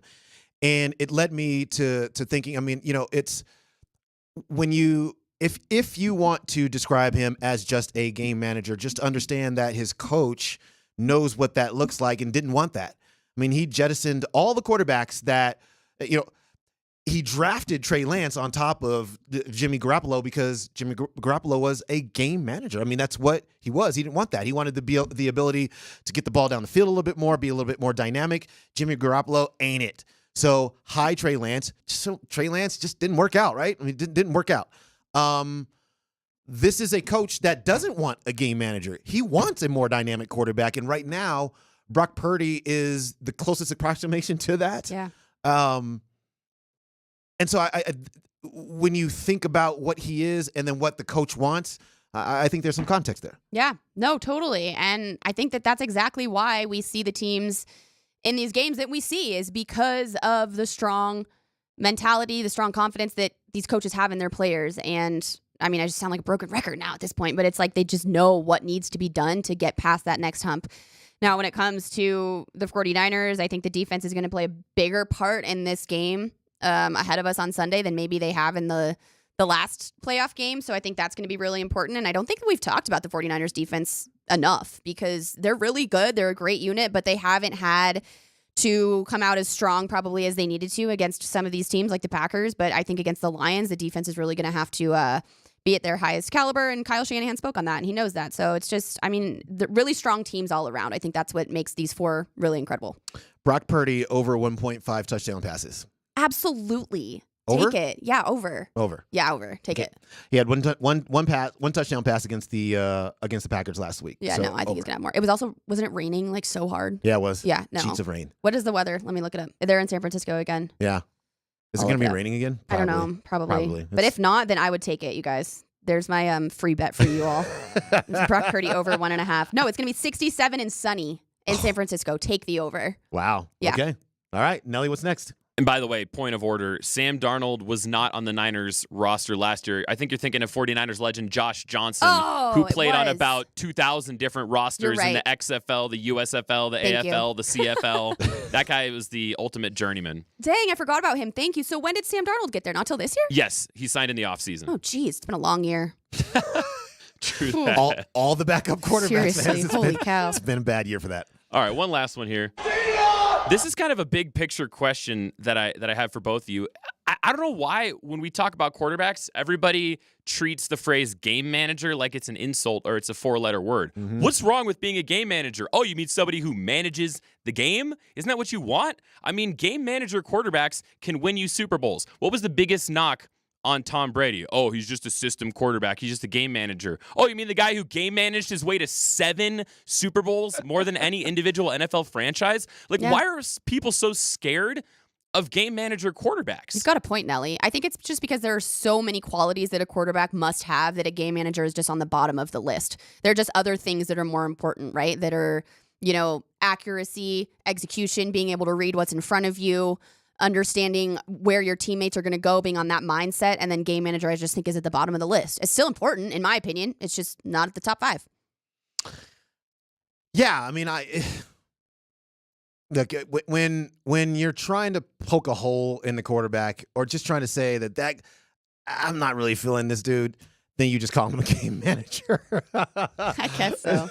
Just a label. It's you know what? I guess the question is what's the objective of your offense?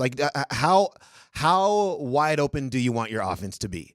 Because if you want it to be, let's throw this thing down the field all the time, spray the ball all over the park, then maybe you need more than a game manager to do it. But if you just want to make sure everything is like, let's get 4 yards, let's get 6 yards, let's get 12 yards, let's get 4 yards, let's get 12. Like, then you just need a game manager to do that. Or if you have a slew of talent around the quarterback, then all you got to be is game manager, and that's fine. Okay. But if you don't, you got to be other things. You got to be Patrick Mahomes. You need Patrick Mahomes. Like, could a game manager game manage Kansas City to the AFC Championship right now? No. You're right. They needed a Patrick Mahomes to be able to do that. So it's just kind of like, what's the makeup of your team? But you're right. We use it when we need to use it. Yeah, that's true. Okay, quick. Who do you guys think is going to win the Super Bowl? Dempsey, Well, I don't know. Go. Who do you think right now? Who's in it? Who's in the Super Bowl? That's what I mean. You have 4 teams to choose from. Who do you think is going to win? Nelly, get ready. You're next. You already know my answer. Oh, yeah, he's 49ers guy. Yeah. Okay, fandom Bang, aside. bang. Yeah, okay. Ravens. Okay, I'm with you. I think Ravens too. I think this might be their year. Mm-hmm. But it will be their toughest test is going to be Chiefs. Yeah. Yeah. Not Nelly's Niners. Aw. Nelly's Niners. Do you actually think they can do it, Nelly? Like, fandom aside, do you think the 49ers can win the Super Bowl? You know, the amount of times that it's Ooh. felt like if not now, then when Yeah, as a but Niners fan. So I'm fandom very aside. nervous to say if not now, then when. But I mean, come on, look at how many weapons they have and look how stacked that defense is. I don't know. The sigh that you had at the beginning of that answer told me everything that I needed to know. You didn't even need to say words. I am a Niners. I'm a fan of Niners football I and appreciate Buffs that. football. Not living up to expectations since the 90s is my life, Kim. I've learned not to believe in good football teams as a 49ers fan and a Buffs fan. Welcome to the club. I've been a baddie from the jump with the Denver Broncos here. So welcome to the club. Yeah, Nelly. people are like, oh yeah, how great is it watching those championships on VHS? That's all I have at both levels. Say at least we have some, okay? I got nothing. We'll pay one more ode to Nathan McKinnon's big night and a couple of other knick-knack things that I want to mention. Before we go, we'll take a break and do that next.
They should definitely play this at the next Avalanche game. Yeah. What's that DJ's name? Oh, it's giving me DJ Triple T. Yes. Let him know. Let him know. What? What's Cisco doing these days? Do we know? All night long. He's probably doing all these like remember the '90s at Fiddler's Green tours. That's awesome. I'd love to know. Cisco. He He's could probably doing a podcast. Like this was his most popular song. Oh yeah. Which One they and done. should certainly. was Please great. play this at the next Avs game, Man, please. The 90s were where it was at. Just as soon as Nathan McKinnon gets on the ice, as soon as he's skating on the ice, just play. This is a fantastic idea. All right, we're into the last segment of the program. PhD follows us right here, Altitude Sports Radio, 92.5. This one coming across from Adam Schefter that the Carolina Panthers are going to hire Tampa Bay Buccaneers offensive coordinator Dave Canales as their new head coach. So the Carolina Panthers have moved on, and they appear to have found their guy to try to turn some real bad stuff around there with that football team. But he does have Bryce Young, and Bryce Young theoretically will improve. I think he did actually over the course of the season, to be honest with you. He was playing better at the end than he was at the beginning. So that piece of news. A good friend of the Nuggets organization is Wes Unseld. He is no longer, if you'll recall, he left the Nuggets to be the Washington Wizards head coach. He is no longer their head coach. They have moved him into a front office role. And I'm glad for him that wasn't just a you got fired situation. And now what do you do? He's obviously he grew up in that area. His dad was one of maybe the most famous wizard / bullet of them all. And so he gets to stay there, gets to stay in the organization. But thank goodness for him, he doesn't have to coach Jordan Poole anymore. Because that guy, he must have, if he had hair, if Wes Unseld had hair, he would have been ripping it out every single game. Some of them just drive you out, Yeah, it's a whole thing. Meanwhile, the ESPN ranked a little bit over the halfway point, graded every team in the NBA.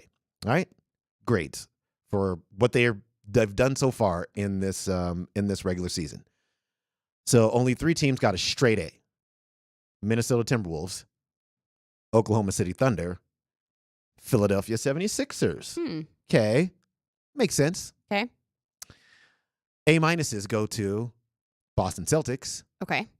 Houston Rockets, ? Wow. LA Clippers. Teacher's pet. B+ go to the Denver Nuggets. Interesting. And their company is the Indiana Pacers, who they have vanquished twice. And the New Orleans Pelicans and the Orlando Magic. This is what they had to say about the Denver Nuggets. The defending champs haven't exactly had a title hangover, but they also haven't been as motivated to chase regular season wins as the inexperienced teams in the West standings. Really? Okay. How many wins do they have? 31? Yeah. Okay, sure. Keep going. Are they a half game out of first place? Okay. With Jamal Murray in the lineup, Denver is playing at a 61-win pace, though it would be nice to see a little more dominance in terms of point differential. The Nuggets rank 7th in that category, albeit still ahead of last season's plus 3.3 mark. This whole paragraph, it's the emoji that vomits. That is how I feel about that whole paragraph. Interesting.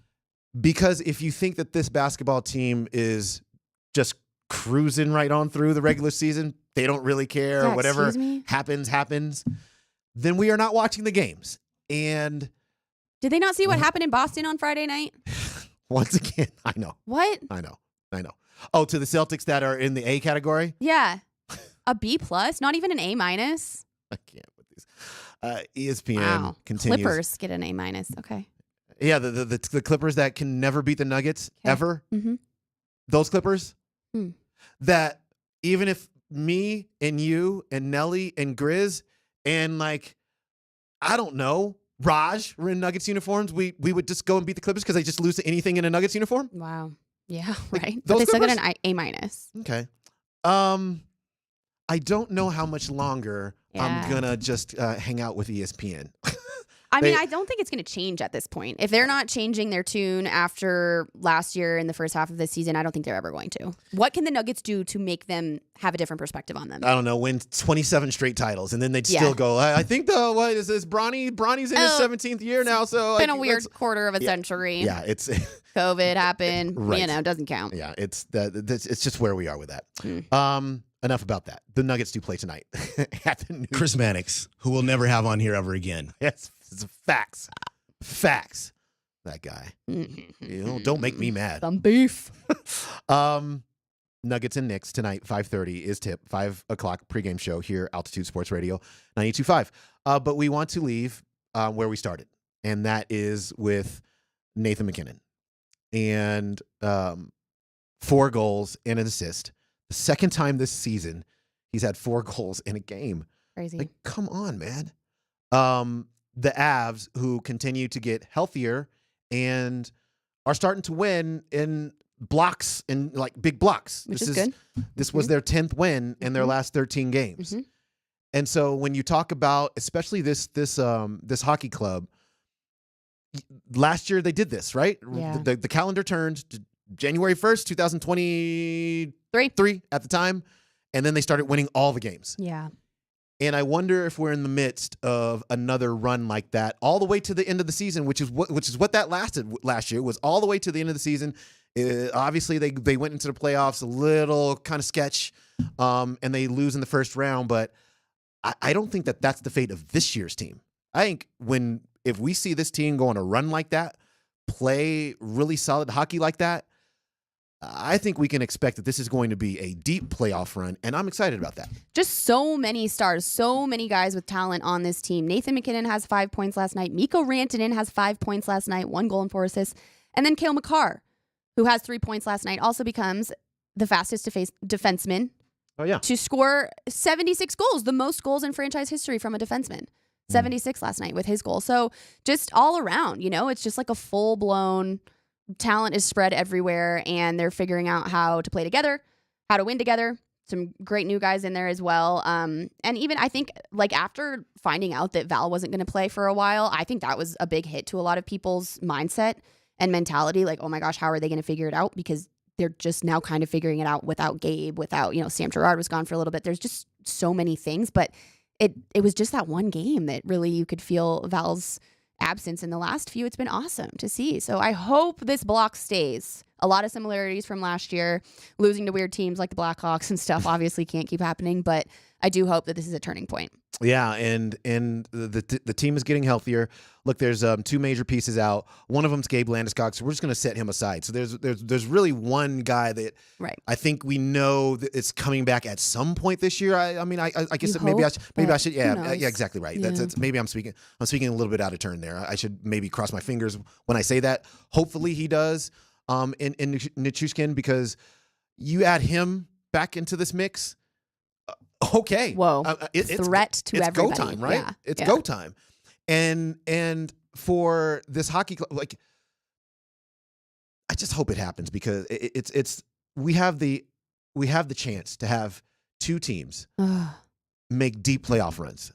If we have the Nuggets and the Avs side by side, just winning through the playoffs, how incredibly awesome is that going to be in April, May, June? I know. That's right around the corner, you guys. It's February next week, so that is soon. It is February next week. Closing in on trade deadline, closing in on All-Star break for both of these leagues as well.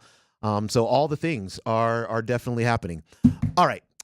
It's been real, Kim. It's been a great Kim Becker Thursday. I we love my it. Thursdays here. We love you here. There's no doubt so about fun. it. Steve Nelson, we also love and appreciate you. And to be a champion, you got to go through a champion, so that's pretty much the mindset. But to be the man, you gotta beat the man. And I'm saying, woo, right here. I'm the man. Also, do you know what I really do love? And I know people don't. Whoop, whoop. Oh, at the Avs games? At the Avs games. Yeah, that is so fun. People don't love it? I love it. People are so salty these days. I love it. I love it. It's all the things, and I like all the things. That's just what it is. All right, for Kim, I'm Chris. Steve and Josh. PhD is next. We will see you tomorrow.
Carr for Mikko Rantanen, over for McKinnon. He scores!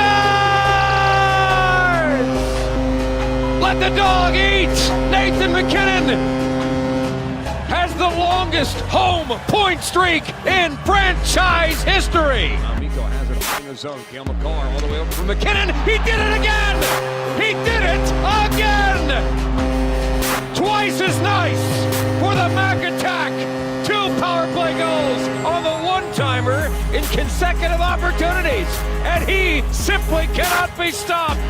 Nathan McKinnon, 2 power play goals in almost 2 minutes. Slow one the other way, McKinnon, backhander, he scores! Throw the chapeau! It's a natural hat trick, a natty hattie for the Mac Daddy.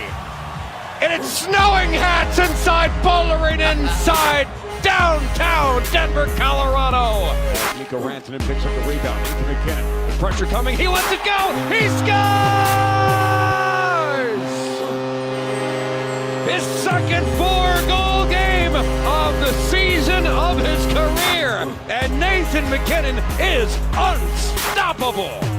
And those who didn't get to throw a chapeau earlier are throwing them on the ice for the 4th goal of the hockey game for Nathan McKinnon.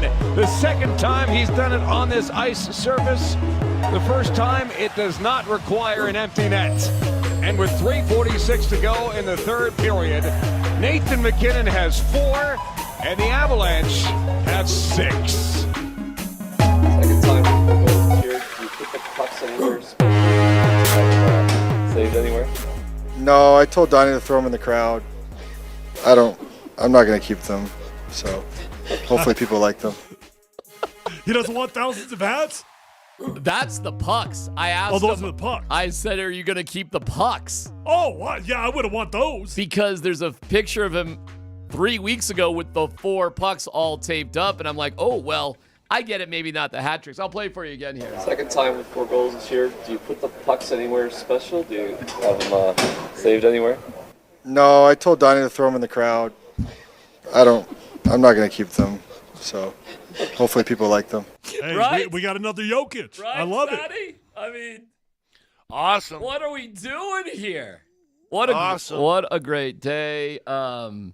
And then, well, I mean, we might as well just get to it because I think we're going to be reacting to it all day. Now, this is a little bit long, but championship habits, fellas.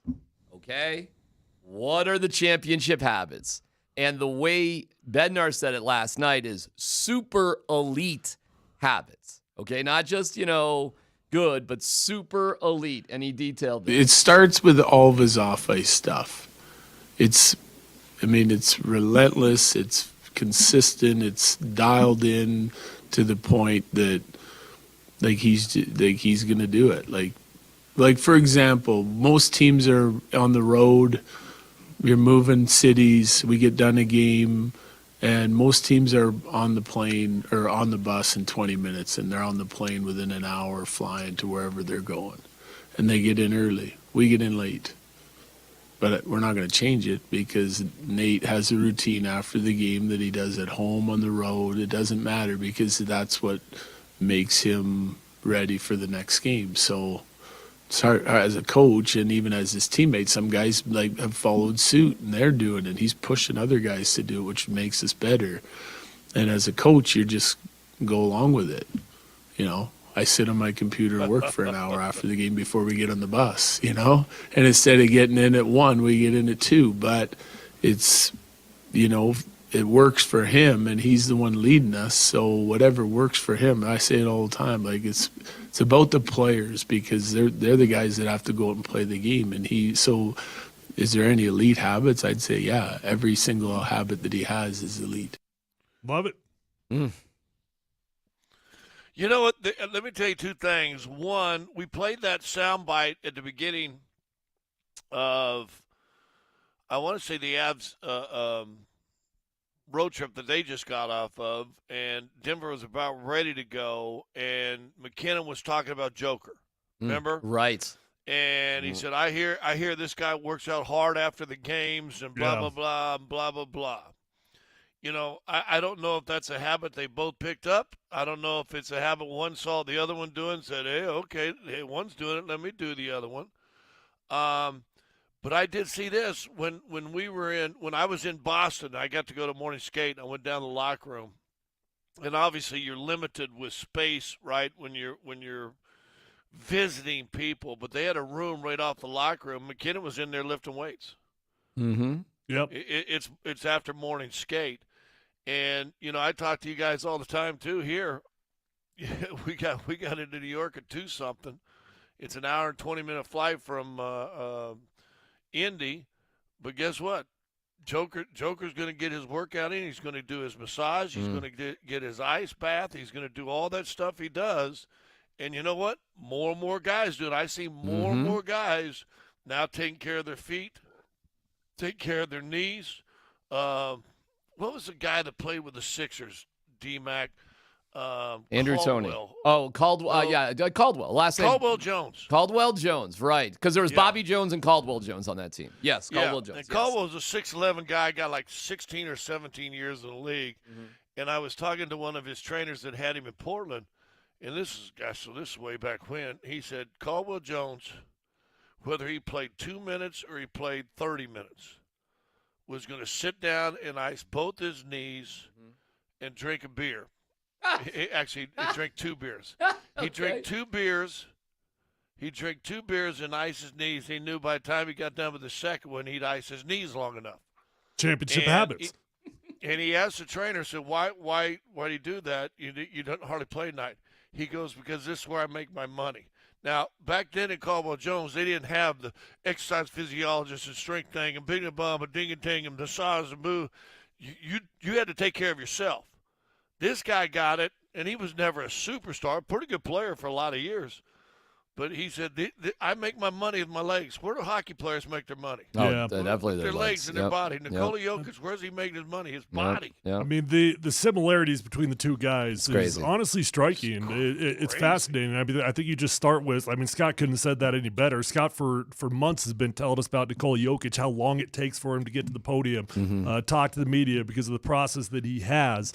And yeah, it sounds like Nathan McKinnon the same way, but I think like the puck thing is fascinating. It just doesn't care. I mean, is that not Nikola Jokic to a T? Like, does Nikola even know where his MVP trophies are? They sat in his locker for like an entire year, right? So those two. No, the trainer had it. Remember? Okay. Somebody asked him about it. He goes, I don't even know. I think Scotty. The specific story is he left, and the trophy was in a case, and the PR guy was running down the hallway to give it to him. Right. He didn't even. I mean, go ahead. Right. Well, no. I mean, so you've got all those similarities, but let's not gloss over what the coach is talking about here, right? That is a coach that understands you. Not all players are treated the same. They're not. Now, I don't know, pick a guy that's going to be staying after. Is Bo Byram going to stay after for 2 hours and delay the team playing? I don't know. Would they wait for it? But this is a coach that understands what his players need. And that's not as common as you would think, because most coaches, it's my way or the highway, and especially when it comes to deadlines and planes and all of that stuff, I give Jared Bednar a lot of credit. Well, and Scotty, you would know, better than anybody, because clearly you travel with the team. You have for years and years, and Tyler, it's a little bit different in the NFL compared to like traveling all the time, but you understand. And there's a PR guy, Brendan McNicholas, who we all know and love and is fantastic. And we got Nick O'Hare with the Nuggets and Corey with the Rockies. Sharp dresser, Brendan. Unbelievable dresser. Ridiculous. Yeah. And he is, he's in charge of, like Nick, we got to run things. We got things to do. So Bednar's talking about, he was asked, is this something new? We're the slowest team in the NHL. And Brendan is standing right next to him. And his job is to make sure, the clocks, things are running, the train's down the track, right? But that could be frustrating if you got to, wait around. So this is a pretty funny exchange, and you'll hear from Brendan here. Yeah, no, I don't know. But it's been that way for a while. Like, we're the slowest team in the league to move on. By far. But the reality of it is it's not because guys are just dilly-dallying around the locker room.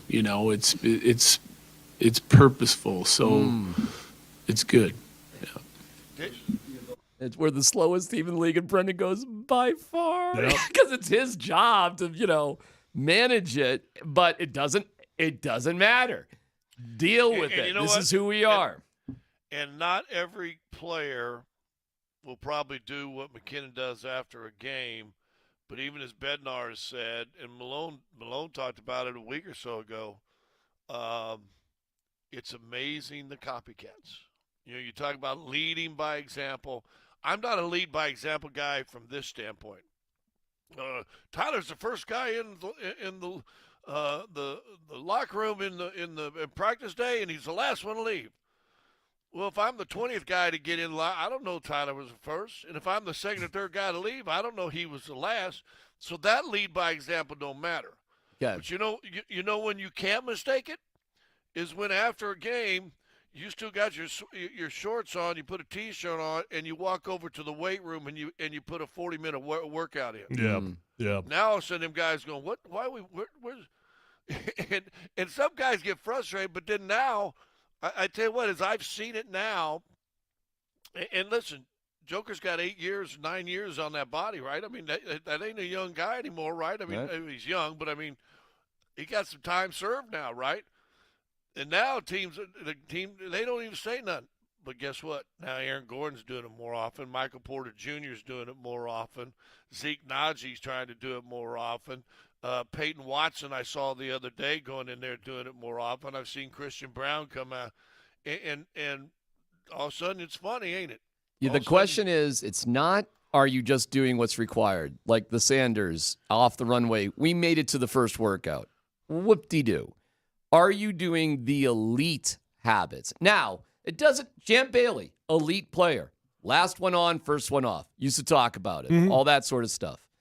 Okay? But he's Champ Bailey. There's a difference. So I don't want to say you have to be the last one in the building, Tyler, and all that sort of stuff. But I think deep in your heart whether or not you have elite habits. Man, I mean, all superstars are not the same by any means. I'm not telling this story to rip on Champ Bailey at all, because some people just got it, some guys don't. But we used to have this workout, the sheet when you'd walk into the weight room, and Rich Tootin, old school meathead strength coach, right? Counting every single rep. He'll have people spying on you, right? Like people are literally counting your reps when you are not looking. And you got to walk in there and you got to fill out every single exercise, how many reps you did, what was the weight, and then you got to sign it, hand it to an assistant strength coach. They'll look at it, sign it, and then you get to walk out. For 2 years that I played with Champ Bailey, he would walk in the weight room, he would fill out the card, and he would walk out. I mean, and I don't mean to say that to rip on him, but look, man, I mean, all superstars are not the same way, but I do think leading by example is important. I totally get what Scott's saying. It's not the only thing, but when you've got guys like that at the top of their game, what excuses do I have? None. Well, listen, and D-Mac, you work for Al. I think it was Al told me this. No, it might have been Slayer. Yeah, it was somebody like that. And they would go to the locker room or go to the weight room in between the days or whatever, and Elway's in there in the locker room working his butt off. This is when he's playing. And one of those two guys, I think it was one of those two guys, I work with both of them, one of the two guys told me, he goes, dude, we're sitting there going, and last thing we want to do today is lift weights and whatever. And then you look over there, and your quarterback has got sweat rolling down his body, and he's busting. You're like, right. Oh crap! Quarterback's doing it. Quarterback's doing it. I guess I gotta do this too. Let me give you one quick story. Yeah. It's funny. It was one of the greatest compliments I've ever gotten, and all it was a hit me with a fist on my side and give me one of these. And the story goes, the late great Les Shapiro got a sit-down one-on-one interview with Michael Jordan. And they were going to do it in Theo McNichols Arena, and they're going to do it in the weight room. Got it set up. He's got his camera set up. Well, before the game, I would go and shoot a little bit, and then I would go and I would get on the bike for 30 minutes. That was my routine because I couldn't stay in shape as much as the starters. I wasn't playing as much as minutes. Right. Now, and back then, we didn't necessarily like each other. So Okay. you know, if they were going to do a thing with Dikembe, may have I altered my routine? Maybe, maybe. Okay. But I'm in there, so Les gets all set up, and he goes, "Hey, Scott, I'm interviewing Michael. I need you to get off that." And so we kept quiet in here. Now, first of all, I didn't know Les much. He was a media slug, and so now media slugs telling me, Yeah, that's to get off my routine. that's actually kind of nervy. But go ahead. But hold on, it was Les. Well, whatever. He's got the Michael Jordan interview. Yeah. Yeah, he's got Michael Jordan. And I looked at him. I said, "Man, I don't care who you interviewing," and just kept going. Got my headphones on. Blah blah blah. Michael comes in, goes over in the corner, probably 10 feet away from me, sits down, puts the lav on, bing, does an interview. I steady.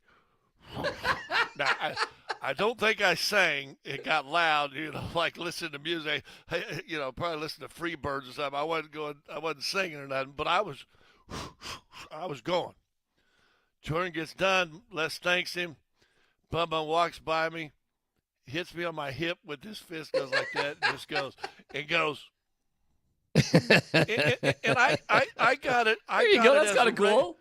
I got it as a recognition that, dude, this is your job. That's right. That's right. My job isn't to make your interview comfortable, Right. especially for an opponent. Absolutely. I grew up in there. We didn't like opponents. Right. Yep. But I got a little head bob and a thing from Michael. And That's I went, cool. He understood.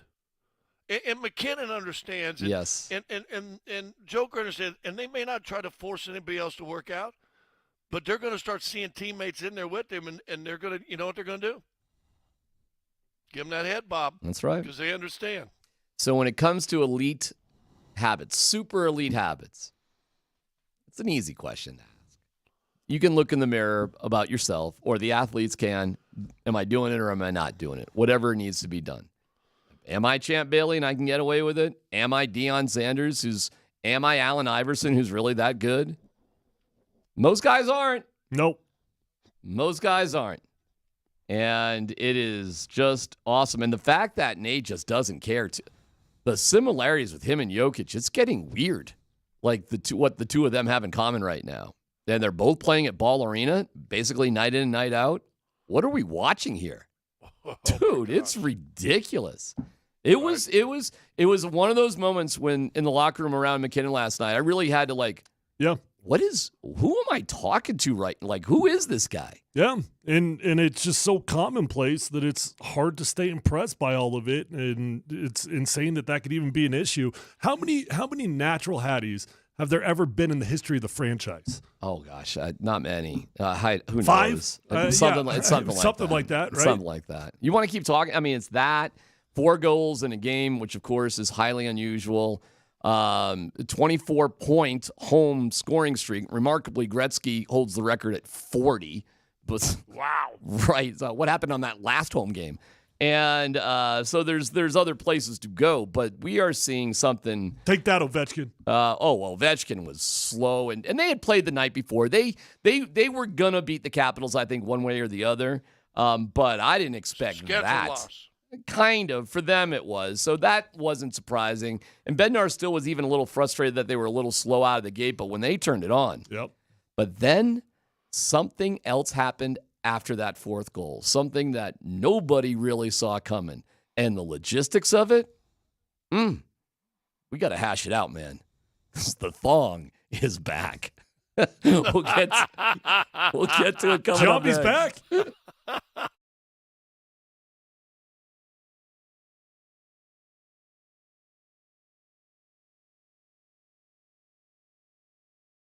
Hey, this is Tyler here for my friends over at Phil Long Ford. Guys, every single car that I bought since my rookie year has been from Phil Long Ford in Denver. And I keep going back because I always have a great experience. I know that car shopping can feel a bit cumbersome at times, but not at Phil Long Ford because they've got the largest inventory in the state of Colorado. Whether you're looking for a used vehicle or a new vehicle, they've got the largest selection and they've got the best deals. And you can check out all those deals online at phillongdenver.com. They've got incredible inventory arriving daily. They've got cars and trucks on the lot for you to choose from, or you can always go online and get exactly what you want. And check out their incredible line of electric cars, pickups, and vans with the latest technology. They've got the largest selection. They've got the best deals. They're going to get you in. They're going to get you out. And once you buy a car from Phil Long Ford, you will be a customer for life because you will realize that it is an experience that is different than other car dealers in Colorado. Go check them out online at phillongdenver.com and let them know that Tyler sent you on over.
This thing right here. Now in the slot, McKinnon. That's tipped wide by Ross Colton as Mikko Rantanen picks up the rebound. Nathan McKinnon with pressure coming. He lets it go. He scores! his second 4-goal game of the season of his career. And Nathan MacKinnon is unstoppable. And those who didn't get to throw a chapeau earlier are throwing them on the ice for the 4th goal of the hockey game for Nathan MacKinnon. The second time he's done it on this ice surface. The first time it does not require an empty net. And with 3:46 to go in the third period, Nathan MacKinnon has 4 and the Avalanche have 6. Dong, dong, dong, dong. I heard the fellas in the morning playing this. I said, that's fantastic. Ooh, I understand Vic Lombardi has some beef with us. Is that right? I was just told by Nelly, Vic's got beef with our poll from last night. We're trying to get that audio and see what the hell's bugging Vic. He didn't like the poll results. He didn't like the poll. Didn't like the poll? No, I guess. He's mad at us. He's mad. He's got beef. But I like playing the thong song because unbeknownst. Thong, dong, dong, dong. Dong, da, dong, dong. There it is, Dan. Come on, baby. Now, listen, they do things differently for the Nuggets than the Avalanche. For the Avalanche, they do their media in the locker room like, you better be there. Yep. Don't snooze. Snooze, you lose.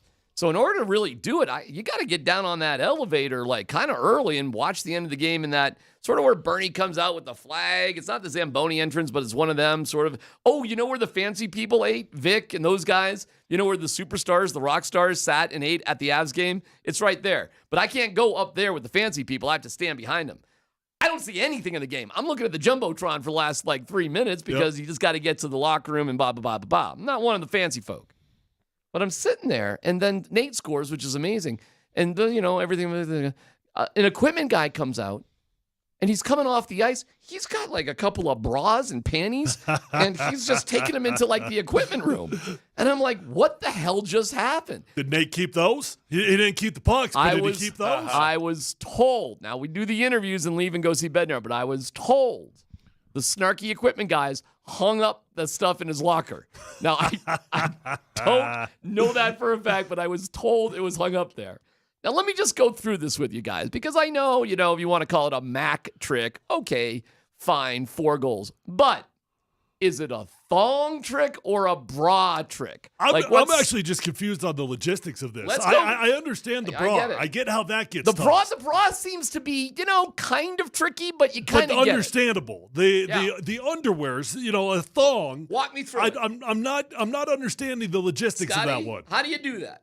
How do you get the thong ready to go? You've got to anticipate the 4th goal. Go to the bathroom sometime in the early third period, drop the panties off, or if you're wearing a skirt, which is awful cold in hockey games, and if you're close enough to get to the thing, getting it off out of the skirt when no one's seeing, that's easy. Can I ask a no-dumb question early? Yeah. Do women carry extra thong underwear in their bag of stuff? Is that a standard thing do you to carry? come to a hockey game prepared with just a thong you want to throw on the Well, if it's just in your bag of stuff, you've got your... But aren't they clear bags too at the events? Walk in with your clear bag. Well, I don't know. I am asking the question You got here. your red lace thong? 303-504-0925. I don't know how that works because, Scotty, what you're saying...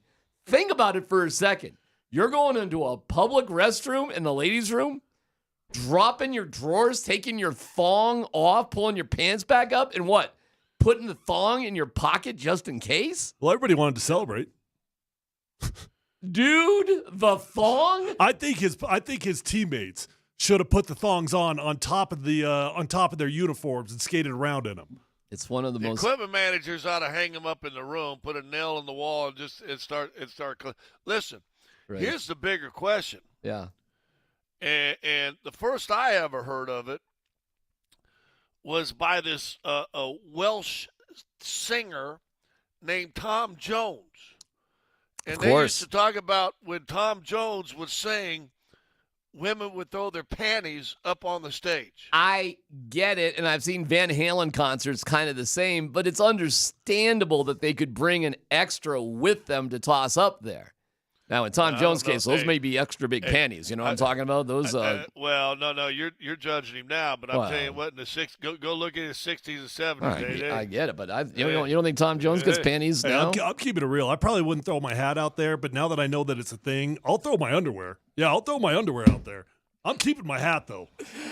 I have never seen Hey, all I anything know is Detroit throws an octopus and Nashville throws a catfish.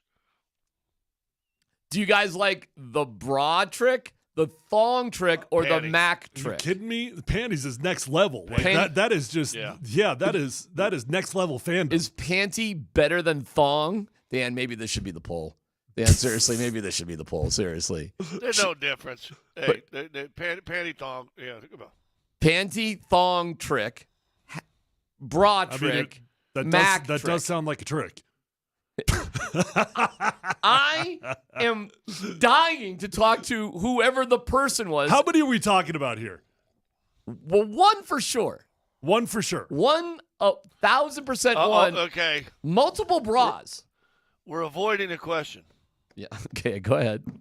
I don't want to avoid it. Don't avoid it. Let's talk. Darren, where was your wife last night at the game? Oh, my God. Where was my wife? Now, she said she was at home. She said she was at home. Right. She does get excited during those games. She does Oh, love my Jared gosh. Bednar. That's what I'm saying. She hey, we heard does. the You did scream. give her a hall pass for Jared Bednar. Yeah. Yeah. And we've heard the scream on audio of her on a goal. Yeah. Yeah. So Yeah. Well, that's Come on good. now. Hey, I don't know. But that is, I want to know the story. I want to know the person. And we are being reminded on the text line, it's 2024. Might not be a woman. Who knows? Okay. No judgment Okay. here. No Yeah. judgment zone. But I want to know the story behind that. Could have been Jason Giambi. I need to know. It wasn't a golden thong. No, not golden. It was What color? not a- What color? It was kind of dark red, burgundy sort of thing. Well, Oh. abs colors. Yeah. Yeah. Yeah. Dark red burgundy. yeah, they might have Lace. also. You know what? It might Tyler. have been. I'm going to do. Might have been female. Maybe they sell Avalanche underwear at the store, and the young person who bought it didn't have a hat and knew they had to throw something, and so they just reach in and get the new Avs panties. Brand new. Brand new. Well, that would be disappointing if they were brand new. I mean, that's not quite the same. It If just- you went in and bought a pair of panties and tossed them, that doesn't have the same vibe. I just do women carry around? I'm just saying women for the sake of this argument. Do you carry around an extra set of panties and thongs? Is that a standard practice? Is And it? Well, and I think you had a valid point. Who And a doesn't? clear bag. And a clear bag. I'm dying. Maybe you just come double layered. Like maybe you wore the grandma panties, but then you put the thong on top of it. Oh my God. It was so funny. And I'm seeing this equipment guy, and I didn't get a picture of it. I was so mad that I didn't get a picture of it. Our guy Jesse did get a picture of one of the bras. I want to see it. I And haven't seen it. there's a great picture of one of the snow shovel people, and she's holding up a bra and a hat, and she's coming off the ice after shoveling the snow, that sort of. I mean, listen, we're on a new level here that I'm not sure where to go. So, Dan, let's put that up. Is it a Mac trick, a bra trick, or what do you want to call it? You want to call it panty or thong trick? Thong for sure. Thong trick? Yeah. I've got both of them on there. What do you mean? Panties and thong. Well, that's the same thing. It's the Yeah, same now, thing. now we're going to get it Don't- diluted. Thing. Don't do that. Patty slash thong. You could do panty / thong, but it's the same thing. So, Mac- Brad had a good time. Brad? Isn't that the equipment guy? You should have seen him coming off. He had this shizzle-eating grin on his face as he kind of, walked into the equipment room. And that is pretty funny if they did. I don't know if they did hang him up, but I heard they did, and that's pretty funny. I didn't ask Nate about it because I thought, I don't know how much I can That mess. may not be something he thinks is I know, funny. Scotty. I'm right there. I thought I was pushing it with the pucks, and I was. Oh, come on. I chickened out. He's got to think that's funny. Come on. Yeah, but you know what? It's kind of like with Jamal Murray. Can I mess around with you or not? I don't know. See, I think you do what Scott does with the little interview foreplay, and you just come out the gates with. So, do you prefer the hats or the thongs? But Nate is so serious about so much stuff. You know what I mean? He's got Jamal. I just don't. Can I miss? Can I go there or not? And I kind of chickened out. I'm not gonna lie. I chickened out on that one. But I mean, my God, how fun is that? All right, we'll get the poll up, Dan, when you can, and go from there. And, the concept about elite championship habits, I want to dig into that a little bit deeper and how important that really is. Dan, he's got it going? Back trick, penny slung trick, broad trick. Perfect. Okay, perfect. I don't know. I ran this past somebody. They really just like Mac trick. They just thought that was cool. Like, just call it a Mac trick, 4 goals. Well, He's it's done his it now deal. twice. It sounds a little bit like hat, right? I can see when they say that. And has anybody in the league this year gotten 4 goals? I know no one's gotten I don't 4 think goals so. twice. I do not think so. That's funny. Especially like Connor said, this one wasn't on an empty net. It was not. And the game was over, more or less, but still. It was a natural hat trick. 3 goals in a row where nobody else scores, nothing else happens. Boom, boom, boom. You. All in the second period. It was crazy. It was awesome, man. And there were a lot of Capitals fans there last night. All right, so the poll's up at Altitude Sports Radio 92.5 on Twitter. Best of luck with that. We'll see where it goes. Hey, quick reaction about Jim Harbaugh. We'll get into the Nuggets and the Knicks here in a little bit, but Jim Harbaugh hired by the Chargers, Tyler. Okay. Yeah, welcome to it. That's a little bit terrifying if I'm being honest, because the Chargers have been the team that's always had the offseason win. They're always the best on paper in the offseason coming into the year. Never could put it together. It does feel like this could make Justin Herbert pretty dang dangerous. And on top of that, dude, it's pretty wild. AFC West, Andy Reid, Sean Payton, Jim Harbaugh. That's pretty nutso, dude. That is wild. Scotty? Antonio Pierce. Yes. Who is at least the best player of all of them. Fact. Harbaugh was a quarterback. So was Sean. Sean Payton was a quarterback. Yeah. Well, it's here you go again with your quarterbacks. Because they played quarterback, they're better. Because they're simply a quarterback, they're better than Antonio Pierce. You gotta Okay. draft a quarterback. I ain't coming off that. Get your head around it, or it's going to be bad. But rank them. Rank the AFC West coaches. Well, Andy Reid, to me, is arguably the greatest coach of all time. Of course, Bill Belichick is him because he's got the rings, and that's hardly debatable. I think Andy Reid has had the most influence on the NFL of any head coach. So Andy Reid's at the top of the list. If you're going off resumes, it's got to be Sean Payton. Now, I understand where Jim Harbaugh is. I understand the attraction of it, and he went to a Super Bowl. He did not win the Super Bowl, right? Did he win a Super Bowl? Jim Harbaugh, no. He lost to his brother. He lost with Colin Kaepernick, right? Yep, he lost to his brother. Yeah. So on paper, it probably is Andy Reid, Sean Payton, Jim Harbaugh. I'm guessing it's Andy Reid, Jim Harbaugh, Sean Payton. Yeah. Scotty, you rank. What do you think? I mean, best to worst AFC West coaches right now. Reid by a mile. Harbaugh, he's played in a Super Bowl and won a national championship as a coach there. I would go 2. Antonio Pierce. Where's Sean Payton? Well, I gotta rank him. Yeah. You got to rank him. He's too. in the AFC West. Yeah, turns out. I guess you got him at 4. I guess. Yeah. You got him below Antonio Pierce. I guess you do. I guess silence says it all. I guess. If you're asking me in what order would I like to have the coaches? Oh, okay. Let's do that. All right. Let's. Good question. Never mind that. Who would you like to have? There you go. I like it. Better. As a Broncos fan, for your team, who would you like to have in order? Andy Reid. AFC West coaches. AFC West coaches in order. Who would you prefer to have? Andy Reid, Jim Harbaugh, Sean Payton. That's the order that I would want it. And Antonio Pierce last. And what's funny about that, yes, and Antonio Pierce is last. What's funny about that is the Chargers wanted Sean Payton last offseason, and the Broncos wanted Jim Harbaugh last offseason. The way that worked out. Scotty, who would you want to have? Trade. And I'll say this coming season, not forever, this coming season. For 2024, this coming season. You stay the same, Well, Scott. I don't know just what the say difference this. is, Harbaugh won a national championship with Mark McCarthy as a quarterback. That's right. He sure did. Yeah, so maybe imagine what he could do with Stinkham.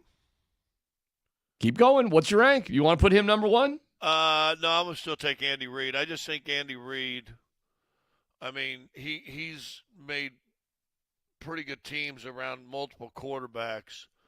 And he does funny commercials. Harbaugh's a narcissist too, I think, a little bit, but it big seems like time. he's more relatable to players. He wears cleats while he coaches. Yeah. Well, that he looked like an old Bo Schembechler, right? With the cleats and the khakis, and I'd probably go Harbaugh and Antonio Pierce.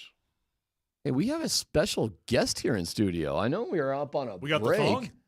Connor come on in here, Connor. Look at Connor here in studio. See behind you. Oh, he's going to come in next. Okay, all right. He's going to come in. All right, stay there, Connor. Stay there. The door's heavy. Connor really was struggling with that door. stay there. We'll bring in Connor next segment. And, Take a look behind you. There's the panties. That baby. is for sure a used pair of panties. Okay, Tyler. Thanks for breaking that down. It's PhD on 92.5.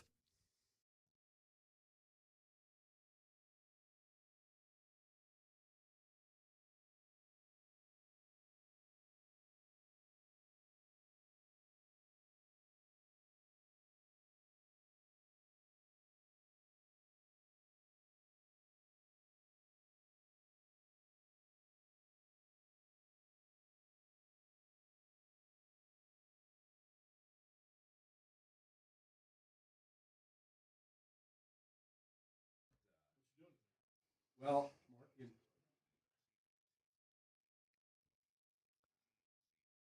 Hey, it's D-Mac for the Rocky Mountain Men's Clinic. All right, here we go. What a gorgeous day today, and I hope you're feeling good. But if you're not, if you're a little down in the dumps, maybe you just don't feel like your workouts are what they need to be, got some low energy, the answer for you, the Rocky Mountain Men's Clinic. You know, guys, it does happen. Guys in their early to mid-30s start losing 2 to 3% of their testosterone. I mean, just look at Connor. All right, so every year you just say, I'm not just what I used to be. Well, the Rocky Mountain Men's Clinic, it could just be low T. Take their low T quiz on their website, 10 questions, yes or no. Just takes a couple minutes. Schedule your consult. They're going to draw some blood, have your results within 30 minutes.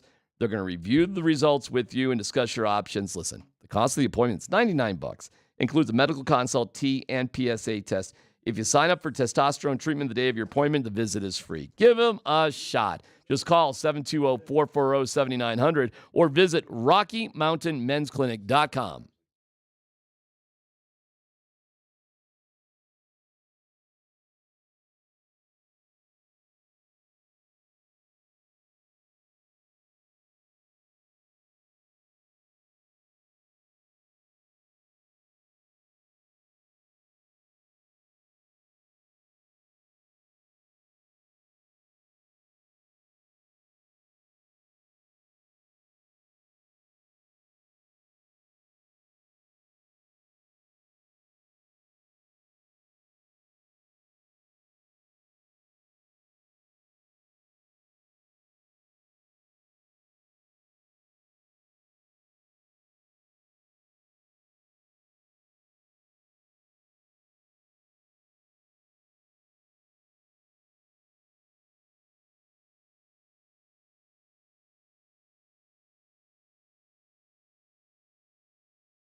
McKinnon in between the circles. McKinnon, some fancy footwork and stick work. Now leaves it for Cale Makar at the point. Makar got away from Ovechkin, who knocked him down to the ice.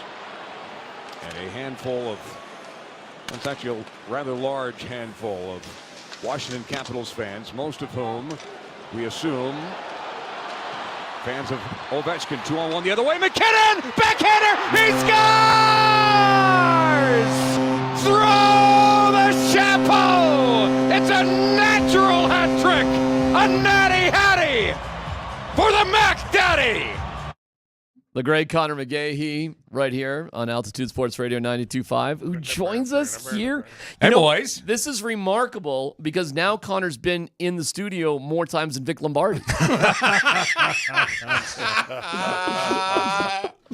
So there you go. You got I haven't been in here since opening day of the studio. You still got Vic beats. So Yeah, there you yeah, go. congratulations. Hey, thanks. But wow, what a night. So our poll is, oh, look at this. I heard on Isn't the that way in. interesting? Yeah. So we said, look at our audiences. And We've got a mature audience. Well, I guess we do. We said, what should we call McKinnon's 4-goal game? A Mac trick, a thong trick, or a trick?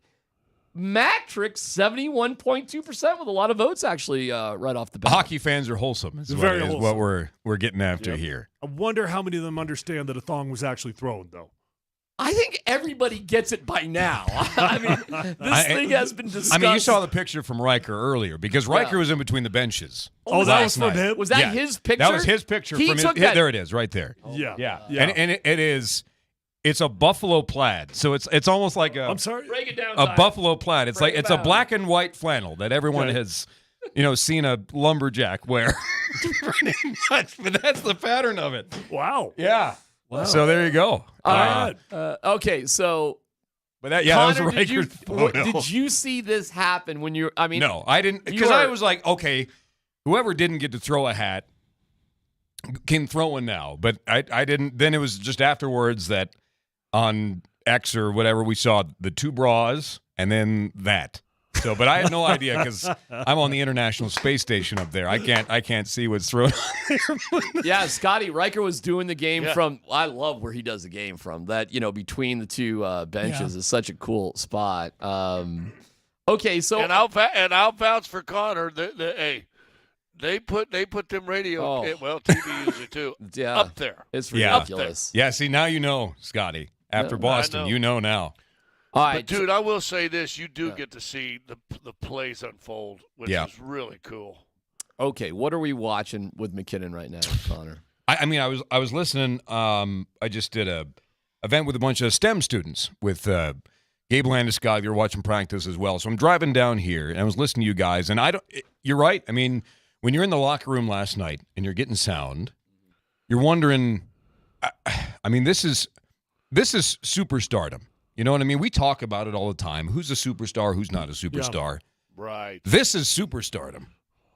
Definition. Avs or Nuggets, and right now we're talking Avs because, I mean, and we haven't even talked about Mikko Rantanen's 5-point night last night as well, right? I mean, who all of a sudden Mikko's fourth in the league in scoring, all to himself. McKinnon at the top. Here's what I love about the past 4 days. McKinnon has a 4-point game versus the Flyers, takes the scoring lead in the National Hockey League. Kucherov has a hat trick in a 4-point game versus the Flyers. The very next night, McKinnon has a 4-goal game and a 5-point night to retake the lead. And that's superstardom. That's exactly what it is. How many times in your career have you called a natural hattie? That's the first one, I Very think. I first think one. that's the first natural hat trick because it's only the second one in Avalanche history. Wow. Sakic had the first one back in 2003.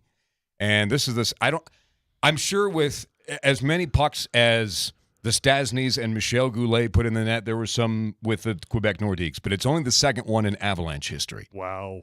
And that happened 21 years ago. So Bednar tells a story. It's a little bit long, so I'll save that for a little bit. But about championship habits, elite habits, all that. And then they come back, and the question was asked about, well, how long has this been going on? And the great Brendan McNicholas had a funny response. So I want you to hear this and then respond to it. Yeah, no, I don't know, but it's been that way for a while. Like we're the slowest team in the league to move on.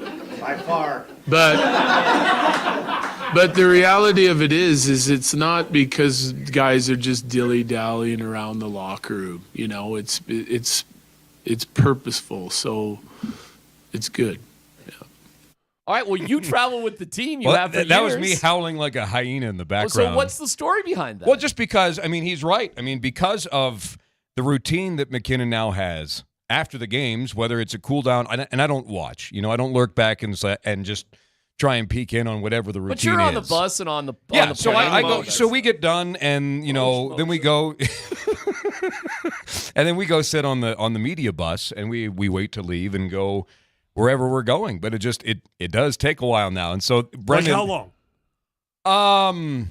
I mean, usually it was a little better the other day, but it's if the game's at 7, we probably, I don't know, we'll leave there by 10:15 local, I think.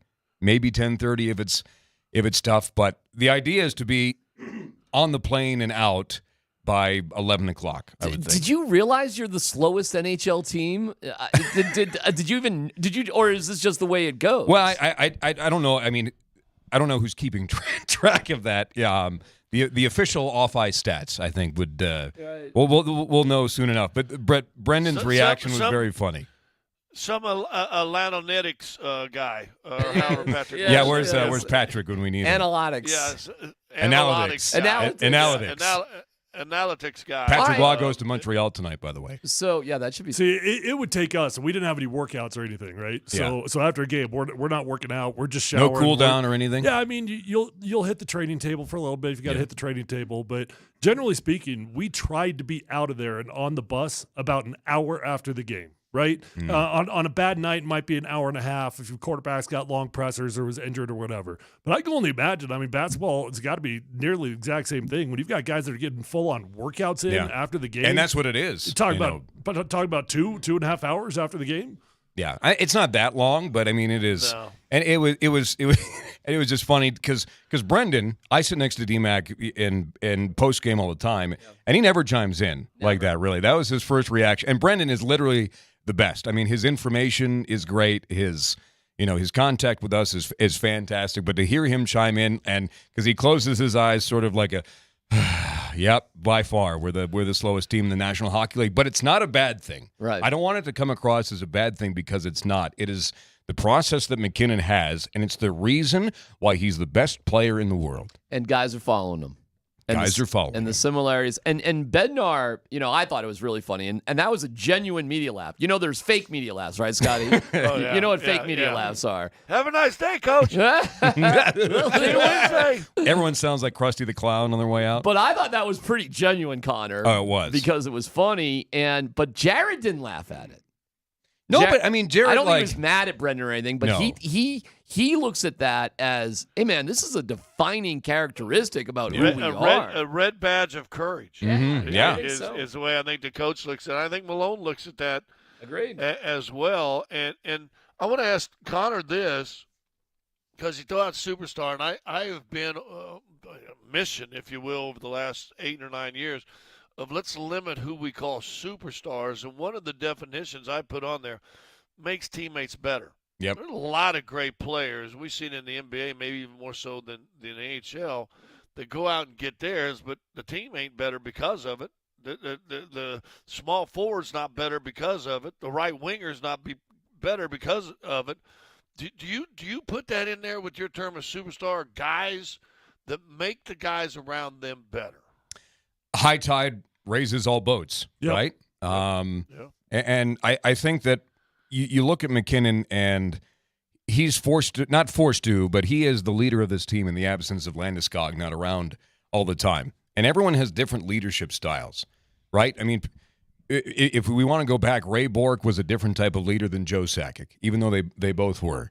I think McKinnon is a leader by example, and knowing that it's not about him. I mean, Bednar said last night that the 2022 playoffs were the best example because he didn't care how many points that he got. It wasn't about Nathan McKinnon. He knew that his talents could contribute to the team's success. He knows what he's been gifted, and he can contribute in the best way possible. And I just think that he knows that leadership to him is by example and setting good habits, good trends, and that eventually leads to success. And that's exactly what we're seeing right now. Well, it's great to see you. Glad that You too, you're here boys. in studio. Great call, man. Great Nice. call as always. Pride Night is tomorrow night against the Kings, That's and right. I think that's awesome. And support all of that. And I'm glad the Avs are supporting it. And you will be on that call. And then you have. What are you going to do with yourself, brother? Gonna go out of town for a couple days. Good for you. And and then we'll come right back. You ain't kidding. And then I come back and I get a year older next week. Moshe and I have the same birthday. Nice. Happy What birthday. day? What day? February 2nd. Okay. Groundhog Day. Happy birthday. Yeah. And then we leave for almost 2 weeks. Monster trip. 6-game road trip. East Coast again. You know what? I think Dave Logan's birthday is February. You're absolutely right. Dave Logan, wow, Mark Mosier, and this dude have the exact same birthday. Couple of good broadcasters in there. Yeah, 2 out of 3, not named Connor. Rank him, Scotty. Rank broadcasters. Don't do that. We'll have that as a poll question next time. But Connor, you guys do such an amazing job, thank you. and enjoy your time off. I know you're working on a fun little project here today. We'll give that away. Keep people entertained in the next week or so. I think it's going to be fun, and you deserve the vacation. Happy birthday ahead of time. Thanks, boys. And and tell the equipment guy to get your wife's panties back. Scotty. No. All right, we'll keep going into it. The championship habits. Keep voting on the poll. The Mac trick is just killing it. So maybe Bring the picture back. Yeah. This is PhD on 92.5.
It's D-Mac. Hey, it's D-Mac for Mike Maroney. Hey, when it comes to buying a car, you want options, and smart shoppers love to have choices. Well, good news for you. Mike Maroney Automotive has opened new dealerships in Boulder and Longmont. Spectacular. Great places.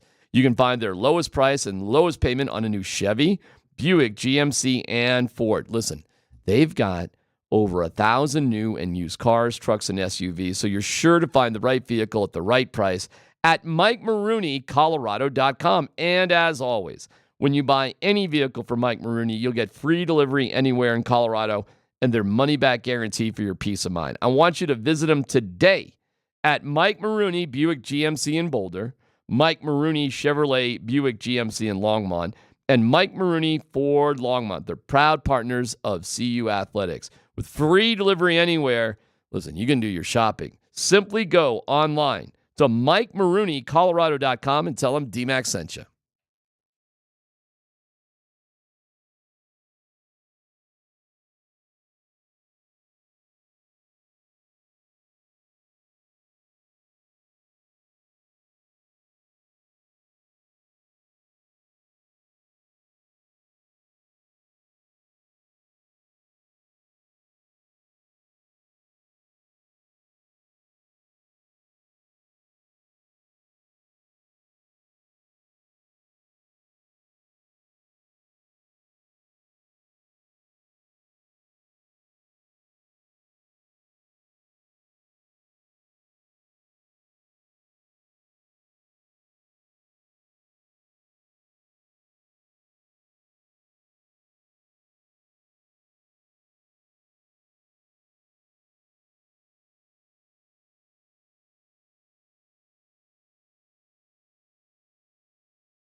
Into your life. Hang on. There's he probably there's not a means right more answer to to you. the test. It's just I don't what you understand guys the think. question. With all due respect to D-Mac and you and everybody else, I don't understand the question. Frankly, I think it's a stupid question. Yeah, Sorry, Coach Payton, help us out here, all right? Coach Payton. What's the question? All right, who had the bigger impact? What does that even mean? Let me tell you. I'm going to say what Mosier said. There are Rockies fans that saw all 17 years of Todd Helton's career, that went to the ballpark to enjoy Todd Helton, that loved it when they saw him against Saito take it out of the park and they go on to win, and they win the freaking divisional round and then the National League Championship Series, and they took part in all that. And then there are a huge amount of people in Denver that walked along with Peyton Manning when he won Super Bowl 50. What don't you understand? I don't know. What? The morning show getting upset with us, Scotty. What is there to not understand about the question, Vic? Yeah, why was Vic so offended by the question? He didn't understand the word impact. Vic. Well, I will say this in his defense. He's looking at impact as playing 17 years in the city is what he's looking So he's insulted because he's sticking up for Todd here. Well, if I'm being real, it did feel a little bit. I felt a little bit bad putting that poll out the day that we found out he goes into the hall. Like. Well, I didn't realize it was going to be a landslide. No, and I voted personally for Todd. Yeah, because I actually do think Todd had a overall bigger impact. I get it. Look, man, anybody that wants to argue for Todd, you've got a great argument, a great argument. But it was a lot of votes, and it was a landslide for Peyton Manning. Oh, an absolute landslide, yeah. I think what it comes down to is a few things. Scott talked about how many football fans there are versus baseball fans. Mm-hmm. And then championships. I think that's just the bottom line of the two. But, I mean, if you just want to talk about, like, who had a bigger impact on their organization, right? Okay, maybe Todd I don't know. I don't know if Todd even could win that one. But I will say this: Todd's the first true Rocky to be inducted into the Hall of Fame. No doubt about it. Yeah. No doubt about it. I mean, Peyton Manning, if only he'd got two, retired after his time in Indy, he's still going to the Hall of Fame. Sure. Even if he Slam would dunk. have retired then. Slam dunk. Absolutely. Yeah. But Russell yeah, Wilson I don't would have care. gone to And the Hall listen, of Fame Larry if he never Walker's came here, too. awesome. Larry Walker's awesome. Had some great years here, but he got a name in baseball in his years in Montreal. Great here, and then he won a championship in St. Louis. Yeah. He He played for the Rockies, but he's not a Rocky. Mosier Not didn't Mr. understand the Rocky. question either, though, I guess. the guys seem very confused Brett by Kane, all of Brett it. Kane's the only one that understood it. Yeah, it's who is. Well, now I'm forgetting. Who is more impactful? Is that Impact was the word. I don't remember the exact phrasing, though. Dan? What was it? Do you remember? Who had more of an impact on Colorado sports? Oh, Peyton or Todd? Who had more of an Yeah. impact on Colorado sports? Yeah, yeah. Well, I look at it as a total, as Todd being the greatest player for the organization and what happened in Lodo over the past 17 years, and I say Todd. Well, but I lose. I lose in that because, again, it was a landslide for Peyton Manning. Anybody who But wants to it's how argue for Todd, the greatest argument that you have is that Peyton Manning was a rental and Todd Helton is from Colorado. That's the bottom line. If you want to look at it like that, I understand people that look at Peyton Manning like he was a rental. I get that. Go ahead, Scott. Well, and I pointed this out yesterday, and I still stay with this. Peyton Manning's still topical in Denver, right? He is still very much in the news. Yeah. Around, you see him. I mean, Todd's last, escapade here, had the DUI thing or whatever, and that he went away, got help, moved away. And we don't see him on commercials. We don't see him talking about, Visa or Nationwide or anything. Todd's just sitting there being Todd. Vic's sending me a text. Vic, just call. If you're going to send me a text, just call. You don't have to just, we can participate together Dumb if you question, want. he says. I Dumb know. question. Well, just call, Dan. Just call Vic. So you did understand the question. You just didn't like the question? I guess. We're trying to hit him up. If he wants to yell at us, just yell at us. Send us a text. Dumb question. Dumb question. We're doing a radio show here, man. Let's. Do you think he was offended, the timing of it? I don't know. I'm surprised there was any splashback on it whatsoever. I hope they're okay with our question about hockey. I do think the timing of the question probably could have waited till the day or tomorrow, right? Probably, but to be fair, we didn't know it was going to be a landslide. It's the day he gets to celebrate, and Tyler wants to kill the guy. Don't you put that on me. Is this? Hey, Vic, are you there? Such a dumb question. I'm sorry. It's just so dumb because you're pitting two guys from different walks, different sports. I mean, I could say the same thing about multiple athletes. Who had a bigger impact on Denver sports, Terrell Davis or Peyton Manning? Who had a bigger impact on Denver sports? I can pick two players from every era, and every era will have their answer. Keep going. I'll give you an answer.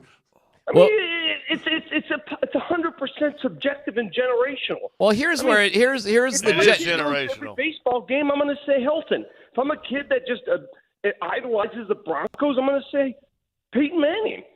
Well, you're a short, bitter Italian man from North Denver, so who would you say? I don't understand the question. So I can't. Yes, you do. Yes, you Good do. for You you. don't like the question. You don't like the question, but you get it. No. Here's a better question. Here's a better question. Hey, take notes, Dan. Go ahead. Yes. Go ahead, Vic. It's not who. So give me your question again. Ask the question. Dan wrote the question. Dan, go ahead. What was the question? What's the question? Who had more of an impact on Colorado sports, Peyton Manning or Todd Helton, Vic? On Colorado sports or Colorado sports fans? Colorado sports. What are we doing? Colorado sports. If it's Colorado sports, I will say Todd Helton played 17 years for the same franchise. He attracted a lot of fandom all with that franchise. That's a long run. Yeah. Peyton Manning played 4 years for a franchise. Got a Super Bowl, but 4 versus 17. Yeah, but That's which a was big more? difference. But which was more impactful? Vic, I voted for. We didn't ask who played longer. We asked who was more By impactful. your definition, football will be the answer to every question. Who had a bigger impact on Denver? Well, hey, now you know why Tyler asked the question. Come on. You other sport guys are so sensitive. No, because it's such BS, man. Let me ask you this question: who had a bigger impact on Denver sports, Peyton Manning or Nikola Jokic? Now we're talking. Nikola Jokic probably, because he's got longevity. There's no way he'd win that poll. There's no way Jokic would win that poll. he wouldn't win that poll either. Too many football fans. Yep. Exactly right. You guys. It's a flawed poll. You're giving a poll with a football answer. Vic, Of course, football's Vic, going to win. Vic. It's a stupid question. Okay, It's Vic, dumb. you shouldn't be. all right, No, so hold on, Vic. football's got the biggest impact. All right, Vic shouldn't be yelling at us. Vic, do you want to take this time and just yell at the fans of Colorado? Because you really, I'm not yelling at the fans. You are, though. All you're doing is setting up. What you're doing is you're making other athletes look bad by setting them up. That's what you're doing. You make Todd Helton look bad by you're trying to compare him to Peyton Manning. Everybody's going to lose that one. Well, here's where it started. Here's where it started because we were doing the very schlocky, and I'm rolling my eyes that we even did it. The Mount Rushmore bit. We were doing the Mount Rushmore bit. So go ahead. The four guys in Colorado sports you'd put on Mount Rushmore, Vic, are who? Well, D-Mac, based on your logic and the popularity of the sport, I could easily pick 4 Denver Broncos and nobody would argue with me. Easily. What's your answer? Yeah. What's the answer? Okay, go ahead. I'm asking you. Yeah. My answer is pretty simple. I pick a player from every sport, and it's very easy. Go. Oh, I It's love John participation Elway, awards. Elway. It's Todd Helton. It's Joe Sakic, and it's Nikola Jokic. All right, there you go. And there's about 30 Broncos that would beat out, Didn't I hear Vic railing on his kids getting participation awards at field day? You guys are you going to talk just Bronco impact or all sports impact? Because the Broncos certainly have more impact in the city than any sport. I'm not dumb. Of course I know that. Of course that's the truth. Who had a bigger impact? Ray Bork or name your anonymous Bronco that never played in Super Bowl 50? Who had a bigger impact in Denver sports? Willie Green. Well, you know what I'm saying? I mean, I could pick 2 players. If one's a football player, football's always going to win. All right. Well, geez, man. God, live. Jeez. Yeah, I got some cheese for you. D-Mac. I guess not. I got some cheese for you. All right. Hey, do you like Mac? Hold on. Do you like Mac trick, thong trick, or broad trick is a better name for what Nate did? Give me the Mac trick. What trick? Mac trick, thong trick, bra trick. I guess thong trick is very custom made. That'll be always known for McKinnon's 4-goal game. The thong. I've never seen that before. That was awesome. All right, Vic. Leave the gun, take the cannolis. We'll see you later. See you. Bye. You know what's interesting? If we did pick thong trick, we could start a trend here in Denver. Because listen, people in Ottawa or people in Florida aren't going to want to tie McKinnon's name to a 4-goal night in their city. But if you could get the rest of the league to start throwing panties out on the ice, you could start a trend here by calling it the thong trick. Thong trick is getting panty trick. We've got a very mature audience. This is another landslide. All of our polls have been landslides. I know. Mac trick with Can I add a? Let me change that. Oh, okay. It's the Mac trick, the panty trick, yeah, the bra trick, or the Manning trick. The Manning trick. Yeah, I mean, just throw a football guy in there. We'll throw Manning in there. I just can't believe how I can't believe how sensitive these other sport guys are. We'll throw Manning in there, and I'll bet you Manning wins it. I mean, we should just be football versus the others. Oh my God, that is too funny. All right, the concept of elite habits. What does it mean? No dumb questions, man. We're on fire. Let's go. Love it. Mix it up with Vic. There you go. It's all right. By the way, D-Mac, yeah. that picture I showed you, the warden. Yeah. She's volunteering at a cat rescue place. Good for her. That's awesome. That's amazing. Yeah. We've gotten all of our cats from rescue shelter. That's where we get our cats from. Over and under in days before there's a third in our house. What time is it? You talking about timing today? Yeah, I mean, she's there now. Today was her first day. In now. Oh, she's not leaving without a cat today. I mean, she'll. What are you talking about? I am a little leery because I got four face cut times during the show. Oh no, you're getting a new cat today. She'll have one in mind. So she'll either bring one home or is about to bring one home. Today you're going to get the story about the cat. Yeah. But you're in New York anyway, so you're going to come back to a new cat in the house. I'm going to stay away from all the jokes. Really. We're just going to keep this Mac way above board. Super mature. I don't even know what. Never mind. Mm-hmm. I understand things went over our head earlier too, Scott. I'm glad you pointed those out to Dan Tanner. But again, We're very super mature show. Thank you. You got it. It's PhD on 92.5.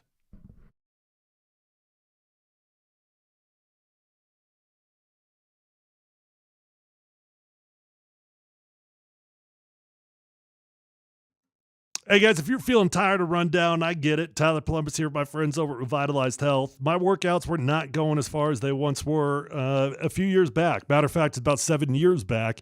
I've been working with Revitalized that long because they've helped me look better, feel better, sleep better. They can help out with testosterone, peptide therapy, hormone replacement, and medical weight loss options. And the medical weight loss options are flat out changing lives. Guys, Revitalized Health is the best in the industry. They've got 3 locations. They're close to you no matter where you live. And you can find them online at revitalized-health.com.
Start spreading the news.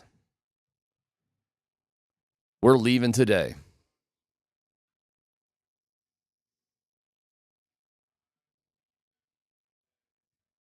I'm going to make a brand new start of it. Oh, I want to be a part of it. Part of it. New York. Where do you guys stay, Scotty, in New York? How close to the Garden are you?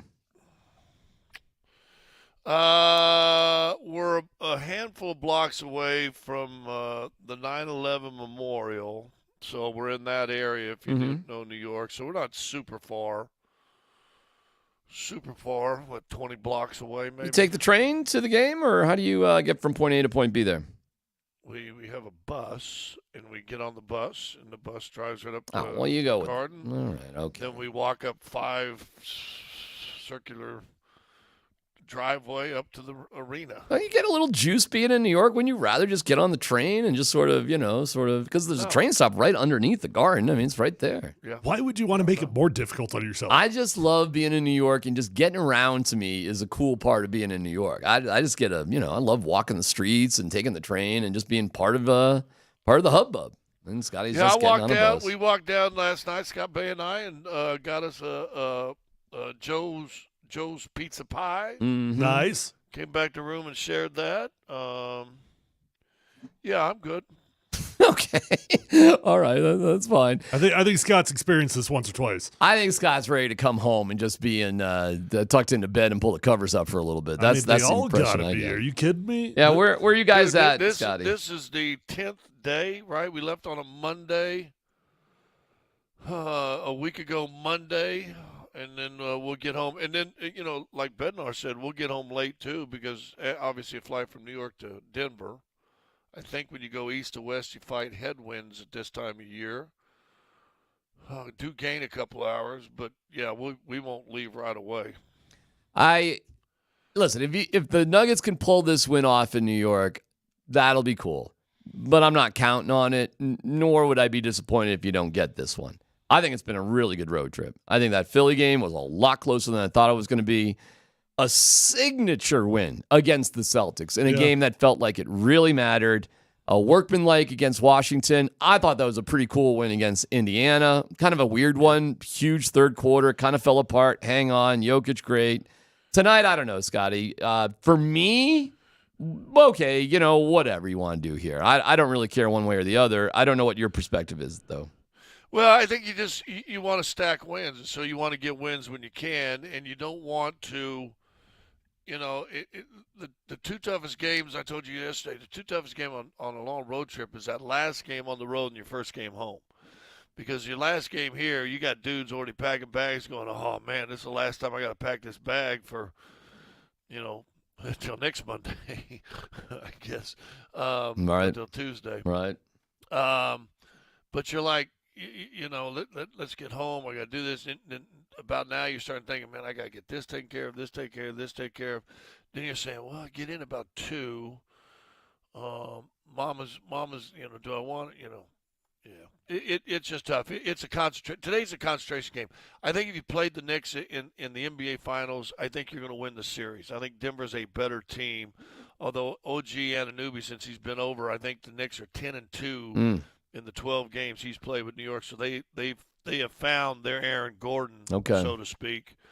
So they'll be better, or they are better. Brogdon's playing good. Randall's just Randall. So they're a good team, and they'll make noise the last 40 games, 35 games this season in the East. Let's see if they've done enough to be, to get to that second or third round. But it'll be a tough game. And then, also you're sitting there. Are you sitting there thinking, okay, I got home, we got a day off, and then I got Philly. Then we got another day off, then we got Milwaukee. Are you the big problem? I don't know if you have this in football because you do got at least 6-7 days. Sometimes it's not that game this week because we can beat these guys we know are better, but it's that game the following week. Do you overlook a guy? And I don't think to overlook the Knicks, but there's a chance you're sitting there going, oh, we got Philly again on Saturday. Here we go. Does Madison and then Square you get popped? Does Madison Square Garden got the nostalgia feel that it should for players of this generation? It's hard to not get up when you go to Green Bay. I only played in Green Bay twice, but man, it was cool. That was Green Bay, man, and playing at Lambeau Field. MSG still have that feel for players. Yeah. Well, and once again, I can't speak for other players. It still does for me. I mean, they've redone some of the concourse and the seats and put in more boxes and all that stuff. But this is still Madison Square Garden. You still drive up to that big round arena in the middle of the floor. You're still going up to the 6th floor to play a basketball game in an 8-story building, 9-story building. It still holds a lot of mystique for me. A lot of memories for me. I played my first 6 months in the NBA. I was a New York Knicks. So I don't know young guys. And I was talking to Andy about this yesterday. The NBA has lost a lot of their nostalgic places. Right. Right. I still wanted to catch the Bruins in Boston because, as a kid growing up, we didn't know anybody except the Bruins because we didn't have any hockey in Kansas. So I always wanted to catch a Bruins game in Boston. Sure. But TD Garden ain't the Garden. No. TD Garden It's a ain't beautiful the Garden. place, but it's not Boston Garden. No. Staples Center, you always get keyed up because you walk in there and you see Not those the cool Forum. yellow jerseys and everything. Yeah. But it ain't the Forum. Right. United Center, the Bulls, and I had a lot of years where the Bulls were kind of a rival, but that ain't Chicago Stadium. Right. That the NBA has lost or hasn't appreciated the nostalgia of facilities like other sports do. I mean, But MSG's MSG, though. It's the same place. I mean, I know they've done a lot of work to it. Same place, though. But it's like the last one. I was saying about this the other day. It's almost like it's the last one that's still standing that has a little bit of that nostalgia to it. You may be right. I can't even think of another one, actually. Yeah, not anymore. Not Philly, no. Never should have ripped down McNichols.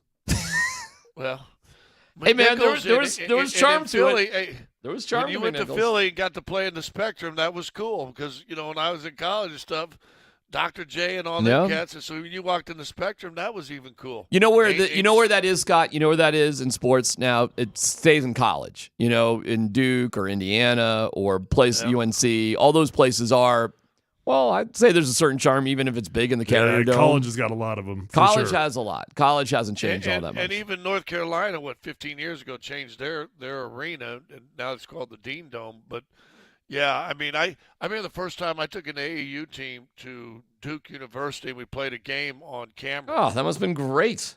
And I was blown away how small it was. I'm right. Like, oh yeah, this is just a little bitty college. I got to go, and I don't know if you've seen this. We practiced one time at Georgetown. Oh, okay. I hate Georgetown. When Georgetown and St. John's were rolling, they were playing all their games in the Garden. Yeah, that's true. Georgetown's gym is a postage stamp. Yeah, it's got to be tiny. It's tiny. Temple. We practiced at Temple. So I've always liked that. We practiced one time when I was playing at the Palladium in Philadelphia. That was cool to me. Right, but the NBA does not have, other than this place tonight, really any nostalgic arenas left. Well, cooler place to play for players, in your opinion, Boston Garden or Madison Square Garden? I still think Madison Square Garden because it's New York. I agree, because it's Boston Garden ain't the Boston Garden anymore. I think also just something about. Like Madison Square, it's the only one that is like. It is. It's. I think it's cool, but it's different. Like it's not a traditional arena, right? Like you're in a building. It's a whole thing. There's a whole complex there. It's right in the middle what year of was Manhattan. That thing built? Madison Square Garden. Yeah. Are we talking about like 30s? I think it might be older. No, the original was built in the early 1900s and was at actually a different location, and they built this one. Maybe in the 30s or 40s, maybe I don't know. I have to look it up. But they had an original Madison Square Garden. It was somewhere else, and then they built this one. This one's been going forever and ever and ever. But I mean, listen, the Rangers weren't they one of the original 7 hockey teams? Six hockey teams. Yep. So they probably played in the original Madison Square Garden. I'm laughing on Twitch. Who needs nostalgic arenas? We have multicolored floors in in-season tournaments. I do like the blue right. court, though. I mean, I'm not going to lie. I mean, I'm a blue court guy. Good on that texter, their Twitcher. Thank you very much. All right, let's go to. But yeah. I'll tell you this, and Tyler just brought it up. I remember the first time I got to call a game in Green Bay and play in there in Lambeau. Just as a broadcaster, to me, that's cool. That was one of the coolest things I've got to do. That was cool. Chicago messed up because they destroyed one of the most nostalgic locations in football. Soldier Field, dude. If anybody's never been there, it's like a Roman Coliseum on the outside and a 3030 spaceship like on the inside. Spaceship on top with like weird angles, and the jumbotron is on an angle. Like it's just weird. Why would you do that? Well, it's Chicago politics. Getting anything done in Chicago, good luck. I mean, I mean, everything. Now they're talking about moving them to the suburbs, right? Yeah. Building a new stadium out in the suburbs. You want to see the world of corruption? Good luck getting something built in Chicago. Have fun with that, people. Give me a break. No dumb questions. Let's roll it, Dan. Columbus, Hastings, and DMAC present Dumb, dumb, dumb, dumb, dumb. No Dumb Questions. This is your safe space. Send us your not dumb question now. You're a smart guy. Tweet it, text it, or Twitch it. It's No Dumb Questions on Altitude Sports Radio 92.5. Scotty, you got something fun to start I got things a off? dumb one for you, All right. and I've had this dilemma all year, and I've investigated, I've searched for it. One place I did some reading. I finally I saw something because they had a little piece of paper.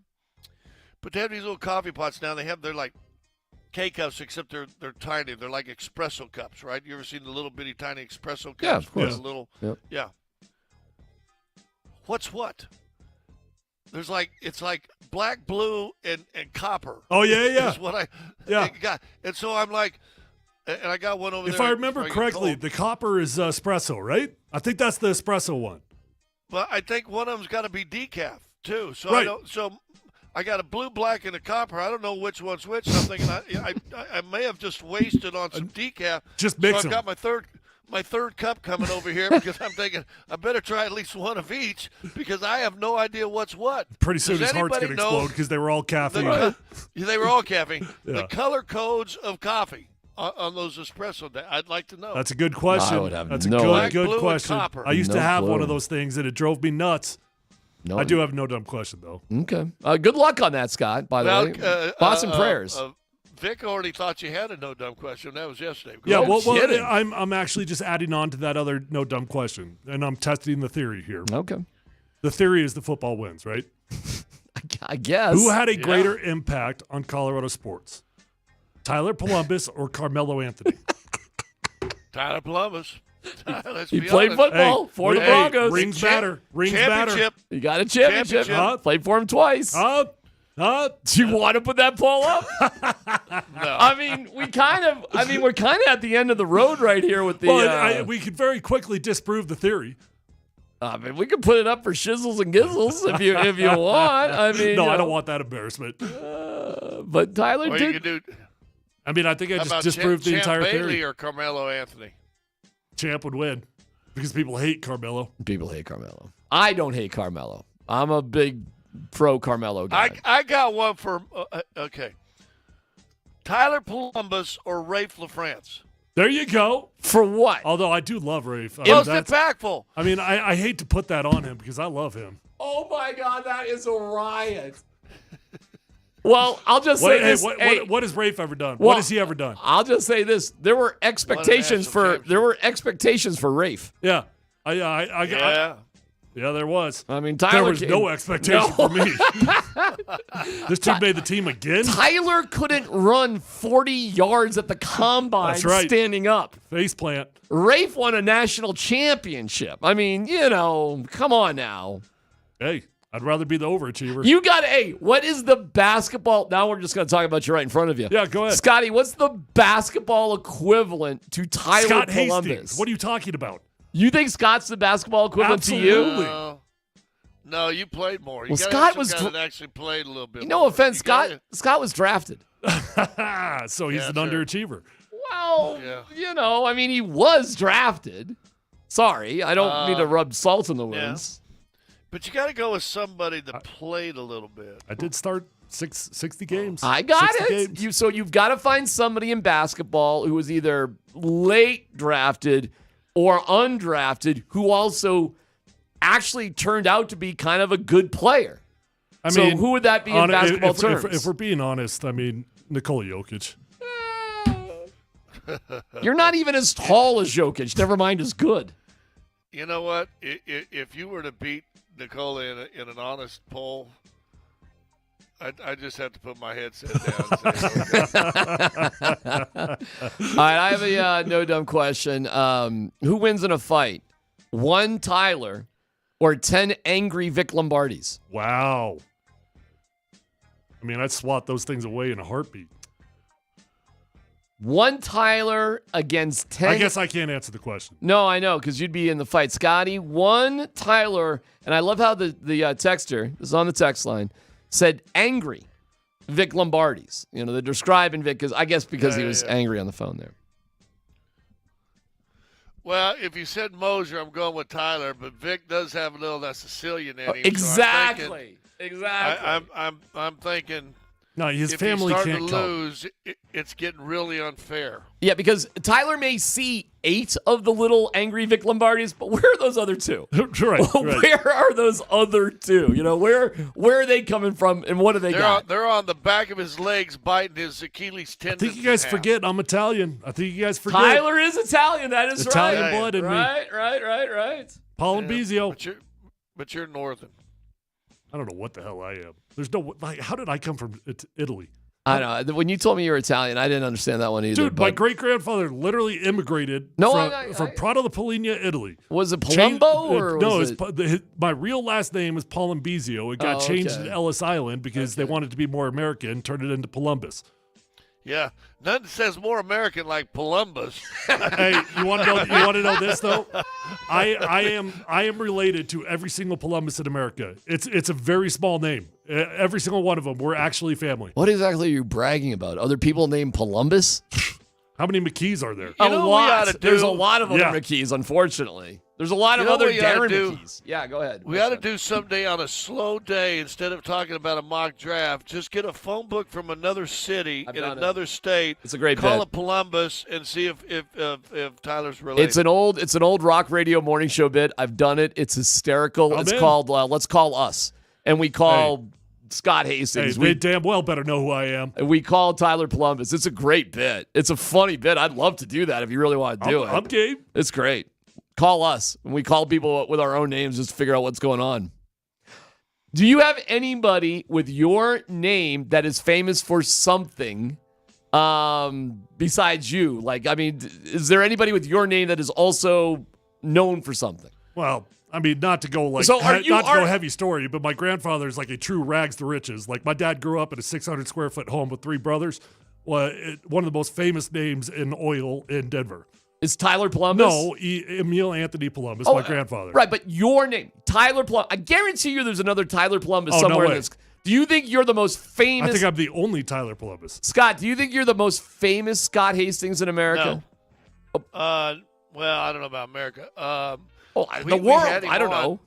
There's a Scott Hastings who was a real famous and really good Scottish rugby player who now calls rugby in the Olympics. And he's Scott Hastings 13 on X. I was, before I got hacked, Scott Hastings, and so I would get all these rugby questions, and he would get all these NBA questions. We send it back to each other. We started talking on DMs, and then I had him on the radio show once. Nice. See, great bit. There's a Darren McKee who is the illustrator of Clifford the Big Red Dog. No way. Look it up. No way. Look it up. That dude's rolling. So who's more famous, me or the illustrator of Clifford the Big Red Dog? Now, did Tyler just tell us a lie that his great-grandfather was big into oil? Didn't he mean olive oil? Oh, well, I see what you did. This is where you give us a line from The Godfather, right? Right now. Give us a line from The Godfather. I don't have any Italian pride. You have nothing? Nothing. I knew it was you. Every time I try to get out, they pull me back in. Oh, that's a You good guys one. know I've never seen it. How is what How can I give you a line when I've never seen it? What is wrong with you? I don't know. I've tried. I've tried do to you mean watch you it start to tried? finish. I've tried to watch it start to finish. It's long and boring. It's oh my god. No, it's not. Well, In number two, when Michael goes back to Italy, doesn't he spend some time in like Palumbo, Italy, or something like that? Well, he goes back. He's named after you. It's close. Well, it's the name of his town is his last name is where he goes. It's Corleone. Yeah. So, see, this is not fun with Tyler because he's not seen it, Scott. So I mean, I don't even understand the references. so when I told Vic. Take the gun or take the cannoli. Leave the gun. Take the cannolis. You have no idea what I'm. Well, you probably have heard of that line. I know there's like a boat. You don't want to go on the boat. Don't go on the boat. Or go in a cornfield with a guy sitting behind you. One of the two. Yeah. Dude, just you can't force yourself to watch. I mean, it would take like 6 hours. I know. You can't That's do my it. point. I mean, I did. Well, I if did you gotta binge watch watch- like 6 hours of Shameless last night. But If you got to watch it, watch the second one. Although the first one gives you a No. lot more reference. Just watch one. so the and then- second is the best. The second's the greatest sequel to any movie in the history of the world. That's probably true, but without the first one, you're gonna be lost. You're not gonna get it. You're not, Scotty. He's not gonna get 2 if he doesn't watch 1. 3, you could almost watch kind of will you on guys its pay own. me to watch it? No, No, we're not gonna pay you to just. Because I'll do anything for money. Okay. And on that note, Dan Tanner's here too. We'll get to Scotty is going to rip soft basketball players, and it's a superstar. Scotty ripping soft basketball players, and it's a superstar coming up next.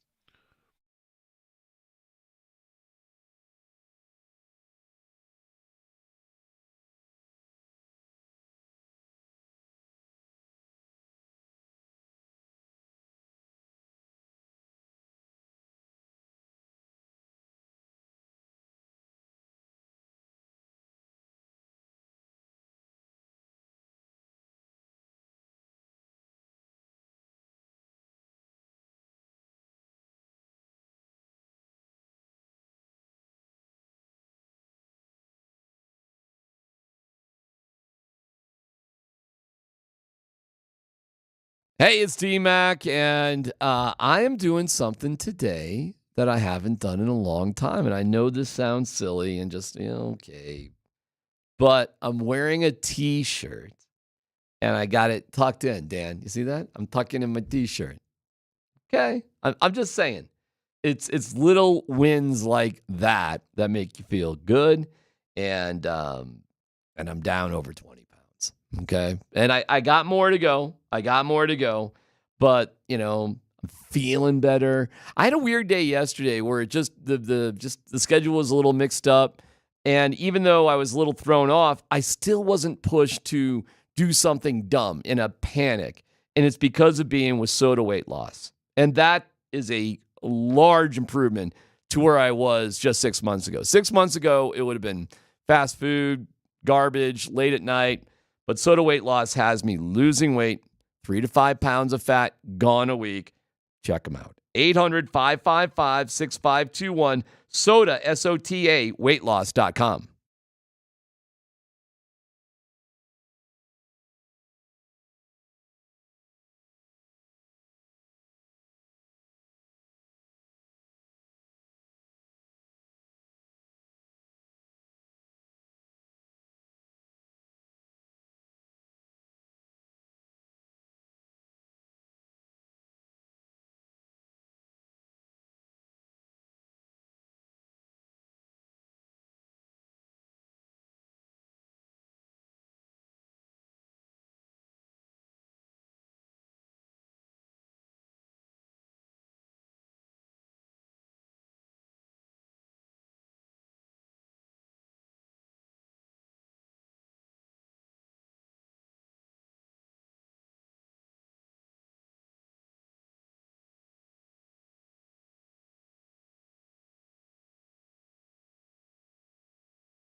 I know I saw you when you said about the fan, That was not true at all. That was not the only thing he said. But I knew you would be the first one to point out something like that.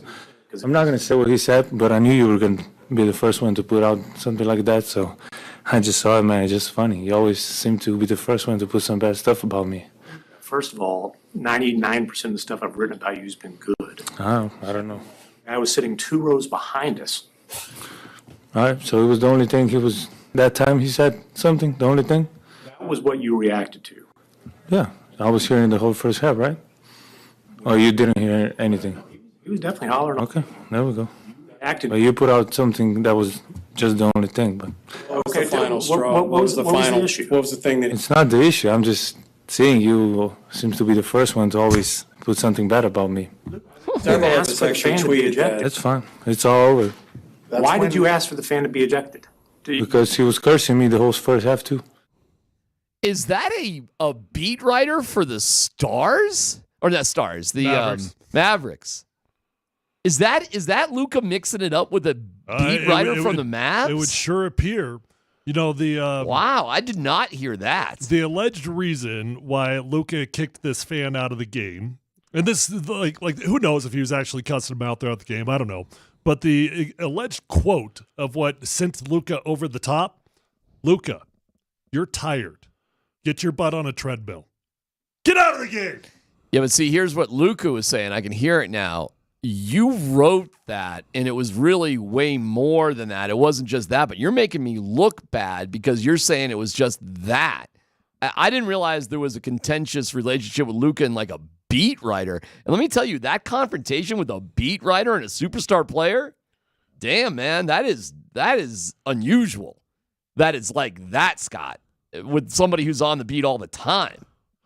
Well, it is today. Absolutely. I think there was more backbone a few years ago, but I think you also expected it a few years back. The guys would ask you tough questions. Now, and listen, you go to as many pressers as any of us.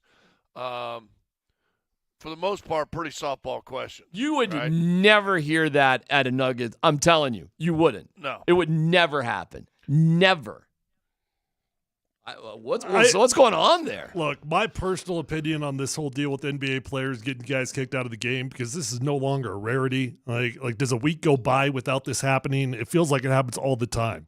My personal opinion, a fan can basically say anything the hell that he wants to say as long as it doesn't involve racism or something along those lines. Like, there's obviously a line that you cannot cross. Dude, cuss me out if you want to cuss me out. Fine, I don't care. Got him? They, it's funny because we was in Washington and there was this guy, and I wish I could remember his name, but he's one of those guys that's been around the league for 40 years. Yeah, with that guy, I know exactly who he is. He stands up. He's an old guy, kind of like, with that guy. I know exactly. But the guy I talked to is a guy that goes around. He had just been in Denver on one of those ESPN games. He's like a stat guy for one of the guys that travels, and then he works in Washington and as a regular gig. And he asked me, he said, "Do you remember Robin Ficker?" I go, "Heck yeah, yes, I know Robin." Yes. I do a radio show, and I had Robin on. Right. He was a heckler. Yes. And there for a moment in the NBA, there was a handful of professional hecklers. Yeah.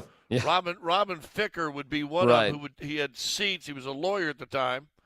That's who I was talking about, by the way. I'm sorry. That's who I was talking about. Okay. He would sit right behind the bench and literally the row behind the bench and nonstop getting on coaches and players to the point where I can't remember he told me the coach, but coaches would come up to timeouts and pull their seats out to the free throw line so they didn't have to listen to the guy from right over his shoulder. Hold on, but is this like a bad guy or a funny guy? Because to me, this sounds hilarious. He was hilarious. He and I got along pretty good. He gave me the name of my autobiography, which was "You Suck, Hastings. Go Start the Bus." That's great. Come on. Yeah. This guy is a legend in a bad way? No, not really. But I got my own personal view on loudmouths at games. I hate them. I think they ruin the game for other fans in the stands.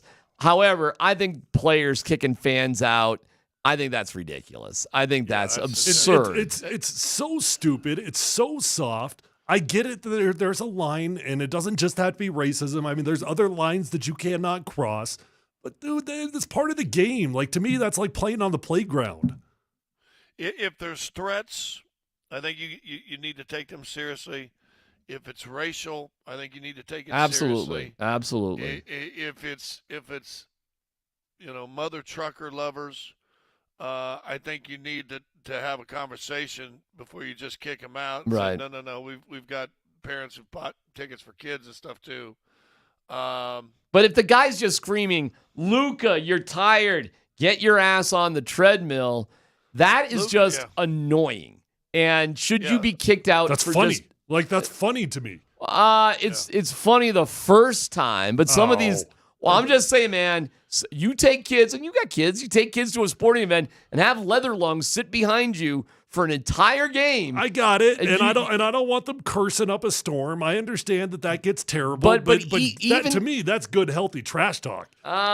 Luka, you're tired. Get your ass on a treadmill. No, I get the it. funniest hecklers that I can ever remember were at the University of Kansas. There was like 10 people in the stadium, like 10 people. You could hear absolutely everything they said. And I was a backup offensive lineman at the time. I had another guy named Jack Tipton. I've told the story before. But Jack Tipton and I were backup offensive linemen standing around. One of the hecklers says, "Hey, Tipton, I got a tip for you. Get your fat ass on a bike." And it was the funniest thing. I think we all started cracking up. The entire team started cracking up at it. Yeah, and that's probably what the treadmill thing or the bicycle probably preceded was, "Hey, Luka, you're a fat ass. Go get on a bike." All right, I'm laughing. It's funny, right? Sure. Listen, you're a star player. You've played internationally, and if you think fans are bad in NBA hometowns, go over and play on an opposing, stadium overseas. I played in Brazil, and we ended up playing Brazil for the finals of the FIBA Junior Olympics in Brazil. And dude, they're heating up coins and throwing them on the thing, hoping guys will pick them up and burn their hands. They're throwing popsicles that have been like 2 bites out of them and then chucking them down at you. One dude got stuck right in the ear with one. I mean, it's crazy. And for a guy at his level to have his feelings hurt, though, so I'm torn for both ways. Yeah, you're too big of a star to have your feelings hurt. What are you in the crowd for anyway? Yeah. What are you in the crowd for? It's kind of like those guys that stand up behind a basket and wave stuff. Great players never see anything behind the basket anyway. Right. So I don't know. You're wasting your time, but it looks cool on TV. Bad players, lack of confidence players, players who are struggling, they see that waving all the time. Sure. They hear that stuff all the time because they're thinking it themselves. I am a fat ass. I do need to get on a bike. I've never seen great players worry about that stuff. By the way, the reporter was Tim McMahon. McMahon? Okay. I don't think he's a beat writer. He works for ESPN. Oh. Tim McMiniman, is that the guy from the LA guy, the ESPN guy? Tim McMahon. Well, it sounds like McMahon to me, but whoever he is, he's got a personal relationship with Luka. I mean, there's no doubt about it. I mean, they know who each other are. And well, he might be like the Jeff Legwold of basketball. Like I'll just tell you, man, that back and forth with somebody that is that familiar with the athlete is pretty unusual. You just don't hear it that often. He didn't back down, though. He did not back down. Not at all. And Luka kind of didn't back down. That's one of those moments in a presser you just start sinking into your seat a little bit, like, geez. No, you don't. Yeah. Here's D-Mac. Something like that goes on. He might be sinking in his seats, but here, everybody on Twitch, here's a little added bonus for watching Twitch. With the phone recording it. Yeah. Ooh, this is going to look good. I got something for tomorrow. Ain't no doubt about it. And speaking of Twitch, download the Safeway Deals and Delivery app and get exclusive grocery offers. Safeway, fresh foods, local flavors. Get all of your immunizations from flu, RSV, to your COVID booster, and more at Safeway's Pharmacy. Schedule an appointment at safeway.com/pharmacy. Well, speaking of that moment, and really a cool moment, Nathan MacKinnon and Jared Bednar define specifically what it means to be super elite. Next.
All right, Z-Mac for Mike Maroney Automotive Group with great news. More is better when it comes to what Mike Maroney has for you. So there's Mike Maroney Buick GMC in Boulder, Mike Maroney Chevrolet Buick GMC in Longmont, Mike Maroney Ford Longmont. That's where I bought my used car for my family. Fantastic experience.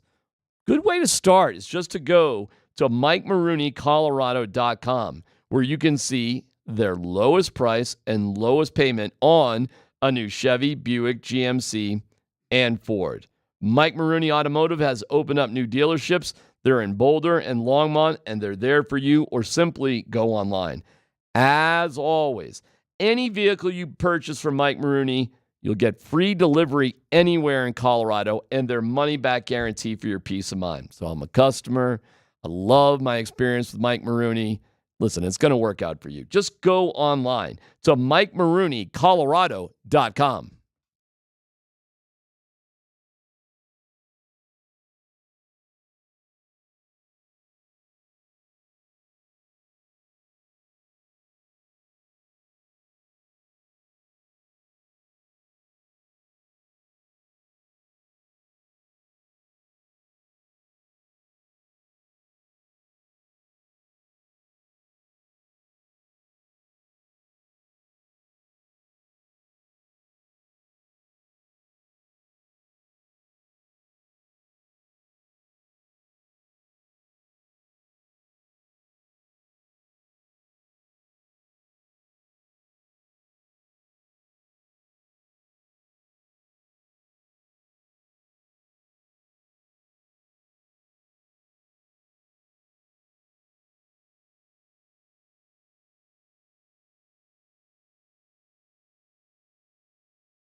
Carr for Mikko Rantanen, over for McKinnon. He scores! Let the dog eat. Nathan McKinnon has the longest home point streak in franchise history. Mikko has it in the zone. Cale Makar all the way over for McKinnon. He did it again. He did it again. Twice as nice for the Mac attack. 2 power play goals on the one-timer in consecutive opportunities, and he simply cannot be stopped. Nathan McKinnon, 2 power play goals in almost 2 minutes. Slow one the other way, McKinnon, backhander, he scores! Throw the chapeau! It's a natural hat trick, a natty hattie for the Mac Daddy! And it's snowing hats inside Boulder and inside downtown Denver, Colorado. As Mikko Rantanen picks up the rebound. Nathan McKinnon. The pressure coming. He lets it go. He scores! His second 4-goal game of the season of his career. And Nathan McKinnon is unstoppable. And those who didn't get to throw a chapeau earlier are throwing them on the ice for the 4th goal of the hockey game for Nathan McKinnon. The second time he's done it on this ice surface. The first time it does not require an empty net. And with 3:46 to go in the third period, Nathan McKinnon has 4 and the Avalanche have 6. Our buddy Kristen Tyler from Superbook has a girl I can say bra super easy, no problem. And loose women carry extra skivvies. Kristen. Kristen. What are you telling us? Okay. Whoa. I'll take your word for it. But yeah, the 4th goal, bras, a thong, the plaid thong to be specific. And it's just, okay, just thank you, Kristen. The panty dropper. Loose women carry extra skivvies. Okay. Well, good to know. afterwards, and if you can't see the comparisons between McKinnon and Jokic, I mean, come on. You must be blind on that one. Are you trying? Yeah. Oh, man. And we've seen so many comparisons now. Bednar yesterday was going on and on about, McKinnon. Rick Riley told me, hey, if anybody says something, a great follow-up question is, do you have an example? And so he was praising McKinnon about super elite habits. And I just simply said to Bednar, well, you got examples. And I think it provided this classic from Bednar. It starts with all of his off-ice stuff. It's relentless. It's consistent. It's dialed in to the point that he's going to do it. Like for example, most teams are on the road. You're moving cities. We get done a game, and most teams are on the plane or on the bus in 20 minutes, and they're on the plane within an hour flying to wherever they're going. And they get in early. We get in late. But we're not going to change it because Nate has a routine after the game that he does at home, on the road. It doesn't matter because that's what makes him ready for the next game. So as a coach and even as his teammates, some guys have followed suit and they're doing it. He's pushing other guys to do it, which makes us better. And as a coach, you just go along with it. I sit on my computer and work for an hour after the game before we get on the bus, and instead of getting in at 1, we get in at 2. But it's, it works for him and he's the one leading us. So whatever works for him, I say it all the time, it's about the players because they're the guys that have to go out and play the game. And so is there any elite habits? I'd say, yeah, every single habit that he has is elite. Yeah, pretty awesome stuff, man. I mean, nobody's surprised. The only real difference between Nikola Jokic and Nathan McKinnon, I mean, they've got the same work habits. I think they've both got the same lack of care for personal accolades. Nathan was asked what he's going to do with the pucks. He said, I don't know, give them to the fans. Yeah, right? This is it. Second time with 4 goals this year. Do you put the pucks anywhere special? Do you have them saved anywhere? No, I told Donnie to throw them in the crowd. I'm not going to keep them. So hopefully people like them. I love it. And of course, that is very similar in nature to Nikola Jokic not even knowing who has his MVP awards, right? The only real difference between the two guys, and this is definitely not a bad thing, because to me, Nikola Jokic, what makes him such a rarity is that he actually does have outside interests. He does have a life that is not basketball. It doesn't define him. Nathan McKinnon, to me, is a more typical Tom Brady, Peyton Manning type of superstar. He's the dude that his entire life revolves around hockey, right? And, Tom Brady, Peyton Manning, they don't have a ton of outside interests. They do the commercials, and Tom Brady likes supermodels. Okay, cool. But, I mean, their life is football. That is their life. Nathan McKinnon's life is hockey. That's the only difference. It's not a good thing or a bad thing. It's just Nikola Jokic is such a rarity to actually care so much about other things as he does basketball itself. You know it's a rarity though when you talk about it, because we've seen elite athletes, as you're calling them, DMAC, with elite habits. Mm-hmm. We've seen them in our lifetime, and it's always fun to watch. Nikola, and here's what I said: he has elite habits for an elite athlete, and yet, as you said, his priority is family first. Mm-hmm. Because we've all seen this too. Outside interests. I'm great. I'm better than anybody else, but I'm gonna get mine. I'm gonna find the clubs after the game. I'm gonna do this. I'm gonna have all that. And I'm so good athletically that I'm still dominating people. Yeah. Nikola, family first for him. I asked him a question after the Indianapolis game, and he talked about family first for him, and that is true. But he also knows that when he's playing, and this is a sport that's providing for his family, he ain't gonna sell it out, and he's gonna be the best he can physically to be able to play. And so that's what's even rare for Nikola, is that you're right. It doesn't even feel like this is never important. But when he's in that lines, or when it's game time, what do you say in the Curious Mike podcast? I wake up in the morning, then the game time starts starting for me right then. Right, The day before. Yeah. So And that's what Bednar is basically saying about McKinnon too. And then the similarities of other guys are following both of them. And then, we're the slowest team in the NHL by far. But we're doing this. I'll figure out how to play Donkey Kong on my computer or do whatever, Scout, whatever I'm doing, because I'll wait for Nate. And as, hey, man, that plane ain't taking off without Jokic on it. And not everybody can get away with that, obviously.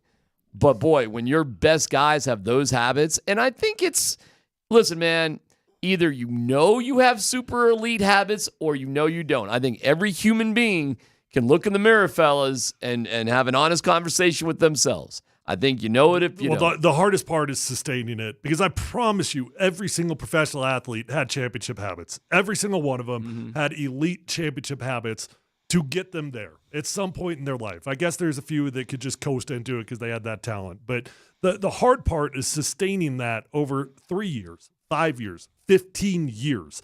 That's the difference between guys like that. Yeah, that's why with Brady, think about Brady, 20 years, and you're like, you're like, well, this, it's Tampa Bay. Well, okay, but he didn't have it anymore. He wins the Super Bowl. He retired. Go back real fast, if you guys can pull it up real fast. Look at Brady's last year that he played. Look at his numbers the last year that he played. He's 40-some years old. Mm-hmm. And you think, well, he had to really slip off and fall off. Go look at his numbers, what he did his last year he played. They were actually very similar to Baker Mayfield's numbers this year. Tom Brady's stats. I got him, 2022. 17 games, 490 completions, which, wow, that's way above what he was doing, basically.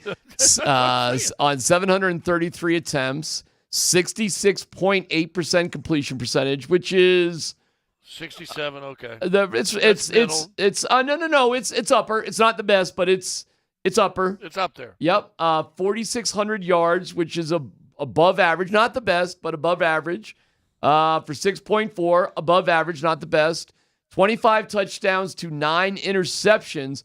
So that's lower on touchdowns, but touchdowns, interceptions, that's solid. I mean, we're talking the last year of his career. We're talking 45. Well, that's right. And if you looked at his numbers, it wasn't his best year, but it was hardly his worst year. I'd say it was for Tom Brady, an above average year. It was a good year, but my point in comparing it to Baker Mayfield's numbers was that Baker Mayfield just had the best year of his career. The best year of his career. Mm-hmm. And Tom Brady at over 40 years old, same numbers.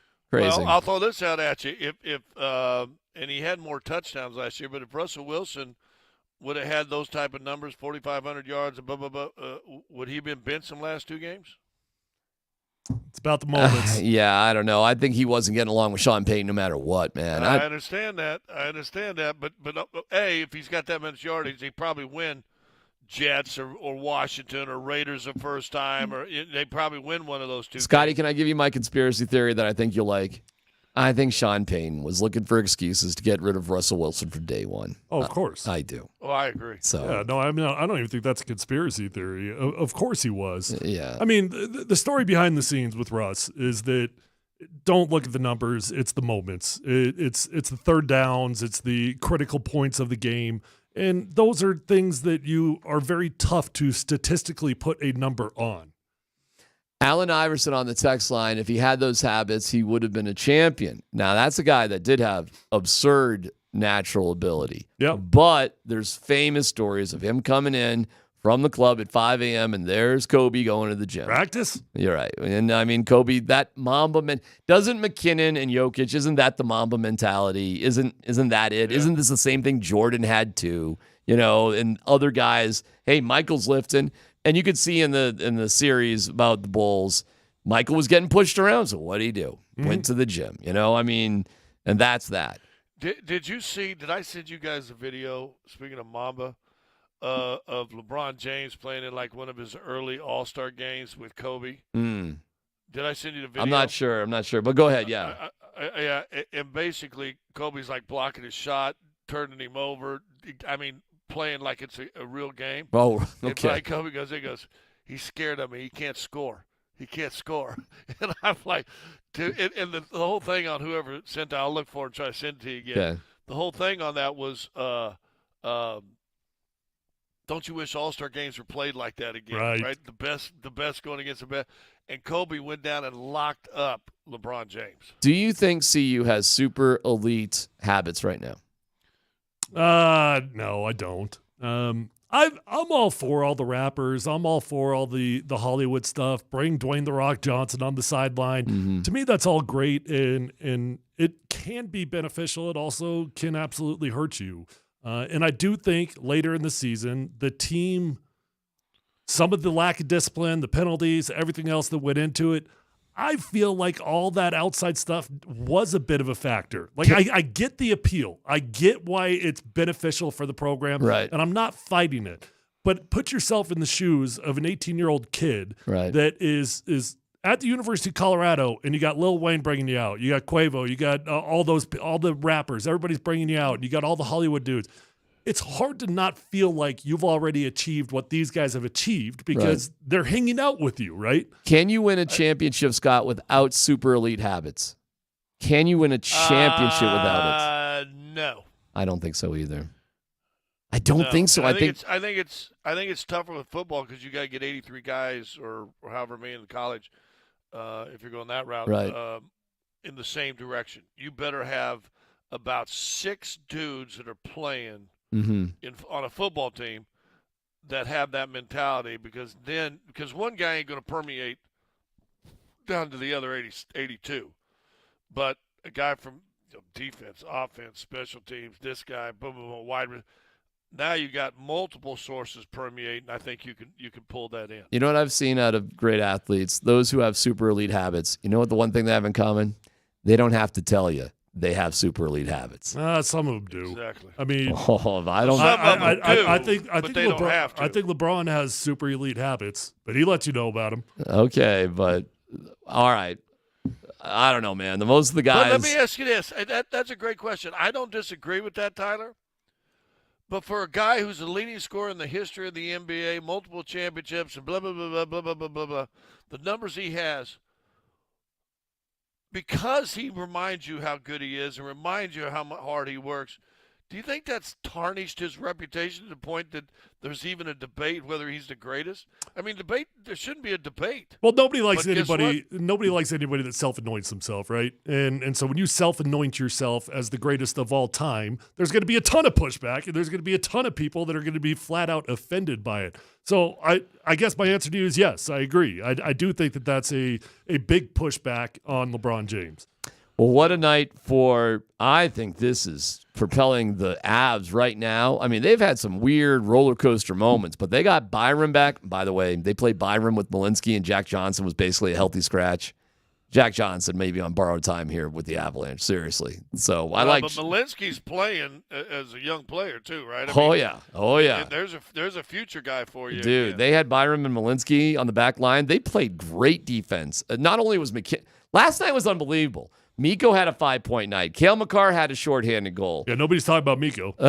Yeah, Mikko was unbelievable. But, I mean, listen, and Georgie had a really good game in net, and Bednar loved it. You are getting an unbelievable performance out of the Avalanche right now. And it's like Byron back, Lehkonen back, whoa, okay. Johnson, I don't know where he's going to fit in. All of a sudden, Ryan Johansson's line's looking a little bit better with Lehkonen, and you're just like, damn, son. And this Roaring 20s line with Colton Wood and Logan O'Connor, do not touch that, whatever you do. Yeah, I love that line. That is working. So, okay, Avalanche fans, get ready, man. Listening at the right time. Never mind the Nuggets, because I think they're on a tremendous roll right now. So what we're seeing down at Ball Arena night in, night out, fellas, damn. I mean, it's we are in the middle of something special right now. Meanwhile, things got, I think, worse for the Broncos with Harbaugh coming to the Chargers. Let's football go next.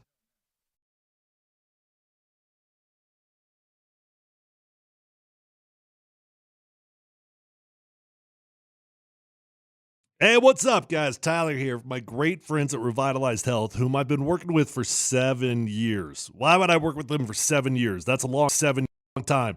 because they made my body feel better. I'm looking better. I'm feeling better. I'm sleeping better than I have in a long, long time. And they're going to do that for you as well. They can help you out with testosterone, peptide therapy, hormone replacement, and medical weight loss options. Those medical weight loss options are changing lives. So call Revitalized Health if you've gained a few pounds. They've got 3 locations. They're close to you no matter where you live. Find them online at revitalized-health.com.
Hey, it's Let's Football Go. Yeah, Mountain High Appliance, amazing. The most complete local appliance store with locations in Denver, Louisville, Littleton, Colorado Springs, and Glenwood Springs.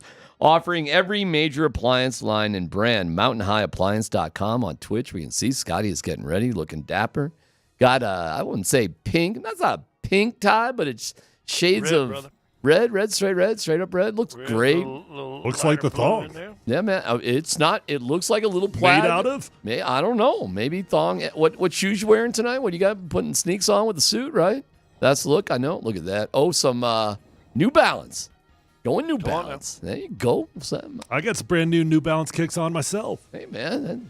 Nothing screams like I'm a dad. Like throwing on the New Balances. New Balances are way underrated. I'll tell Jamal Murray said that. You pass that along. Make sure, we can get Skechers up here next. All right, Dan, what's the first story? Make sure they have grass stains on them. That's the true dad New Balance. The dad New Balance. Gotta have the grass stains. They gotta be all white. Gotta be all white, though. All right, fellas, here is the NFL 2024 hiring cycle.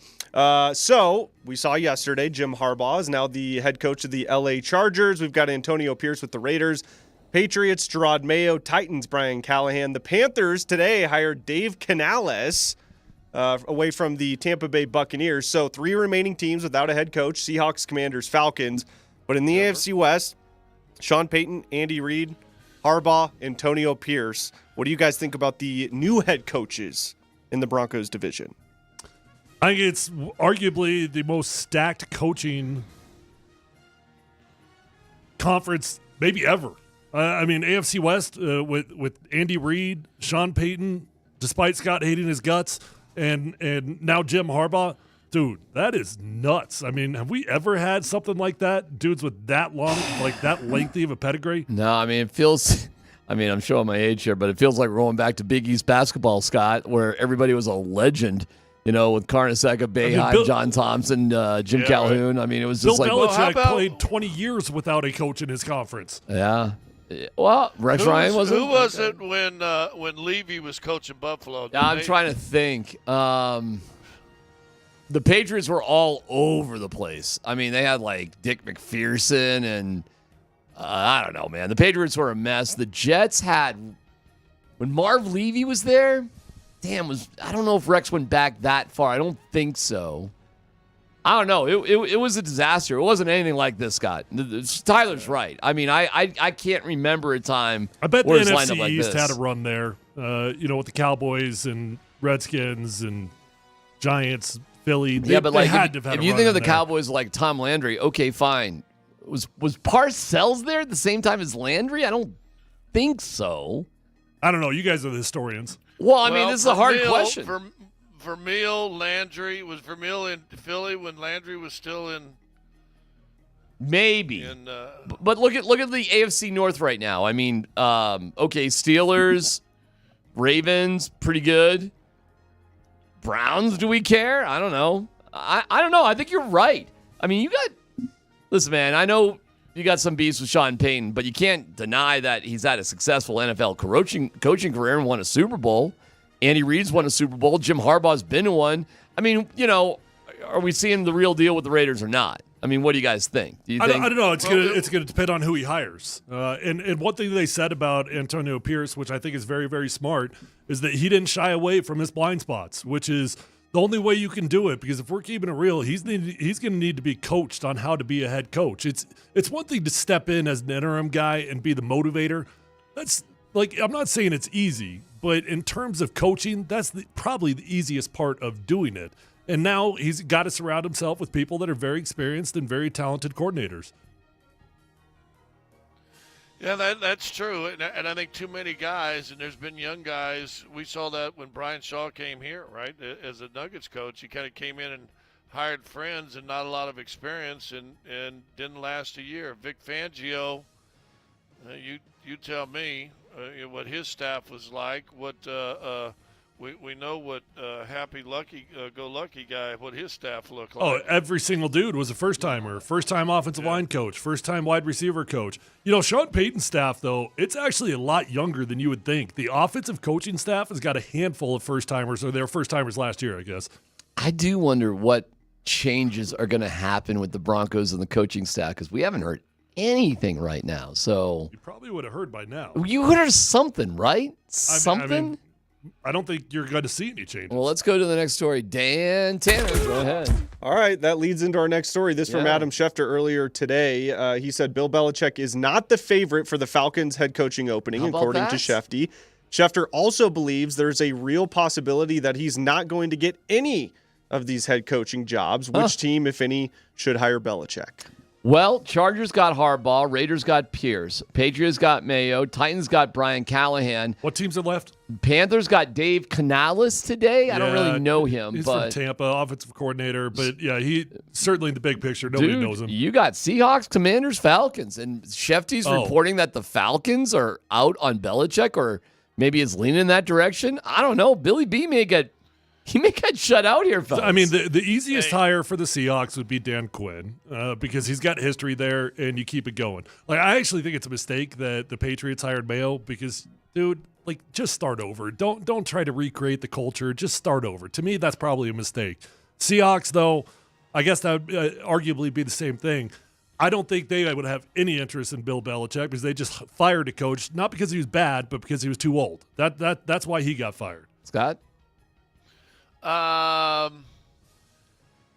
would say this with Atlanta, with Belichick, you're going to be totally rebuilding. Now, he did say or somebody said in his stead that he wants to coach a team that underachieved. Is Atlanta that? And do they really still have a quarterback?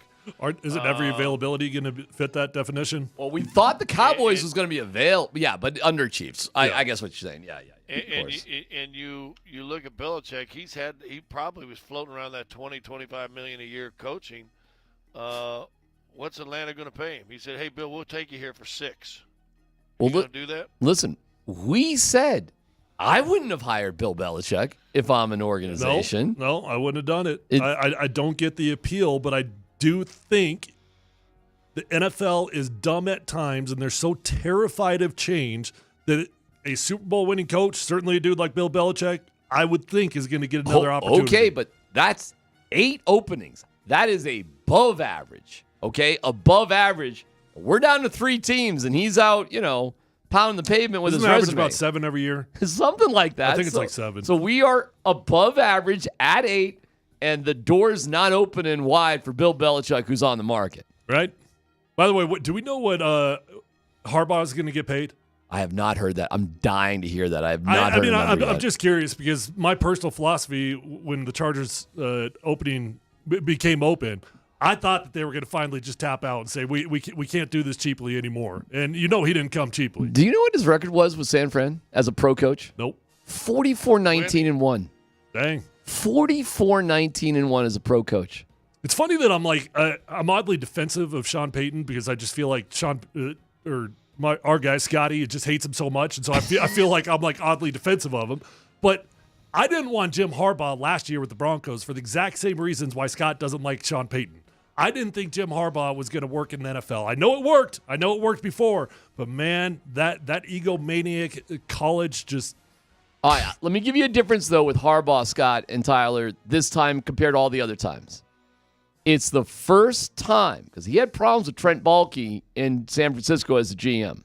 This will be the first time that he gets to. They're hiring a GM. They're going to have one, but he'll obviously have control.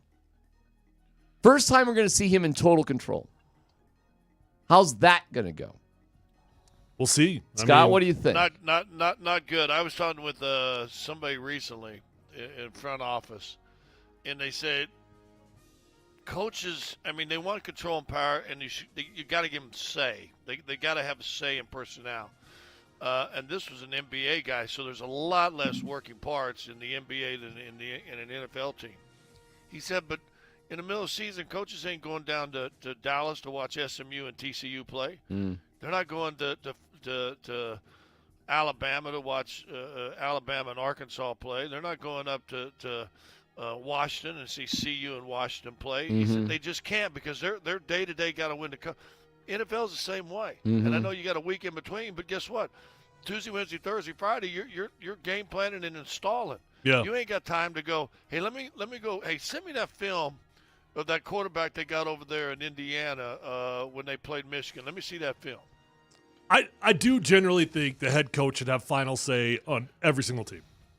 Every single team. That doesn't mean that he can't be smart, and that doesn't mean that he shouldn't be challenged. That doesn't mean that you shouldn't have somebody that's very, very good at their role. And 9 times out of 10, the head coach probably shouldn't have to even say, I've got final say, because you've got to trust your GM. You've got to trust your evaluators. But there is no point of signing a dude on a football team if the head coach doesn't have a vision for him. And I don't say final say. I would change that to say, because once again, and the East-West game might be different. You probably see a lot of coaches get down there, but how many coaches got to the finals or the Final Four games or one of the bowl games or one of the teams that's got 2 or 3 guys going to play? How many went to the SEC championship game? Well, guess what? The GM and the scouting partners did go. Yeah, they saw all those guys. And what did Peyton say in his exit meeting, George? That I'm not a television scouter, right? And guys that just watch television, you're getting. It's just a little better than a highlight reel all we get to do, for the most part, is we get ready for these stupid mock drafts and stuff, is go back and watch clips online, and they're all highlight films. Well, hey, man, listen, hey, they televise almost those practices at the Senior Bowl start to finish, man. You can go watch the Senior Bowl next week if you want to knock your socks off in the middle of the day. It's a lot of fun, man. I've been to the Senior Bowl. That shizzle is boring. Holy cow. Oh, my lordy, is that boring. But, it's fun drinking at night. All right, go ahead next, Dan.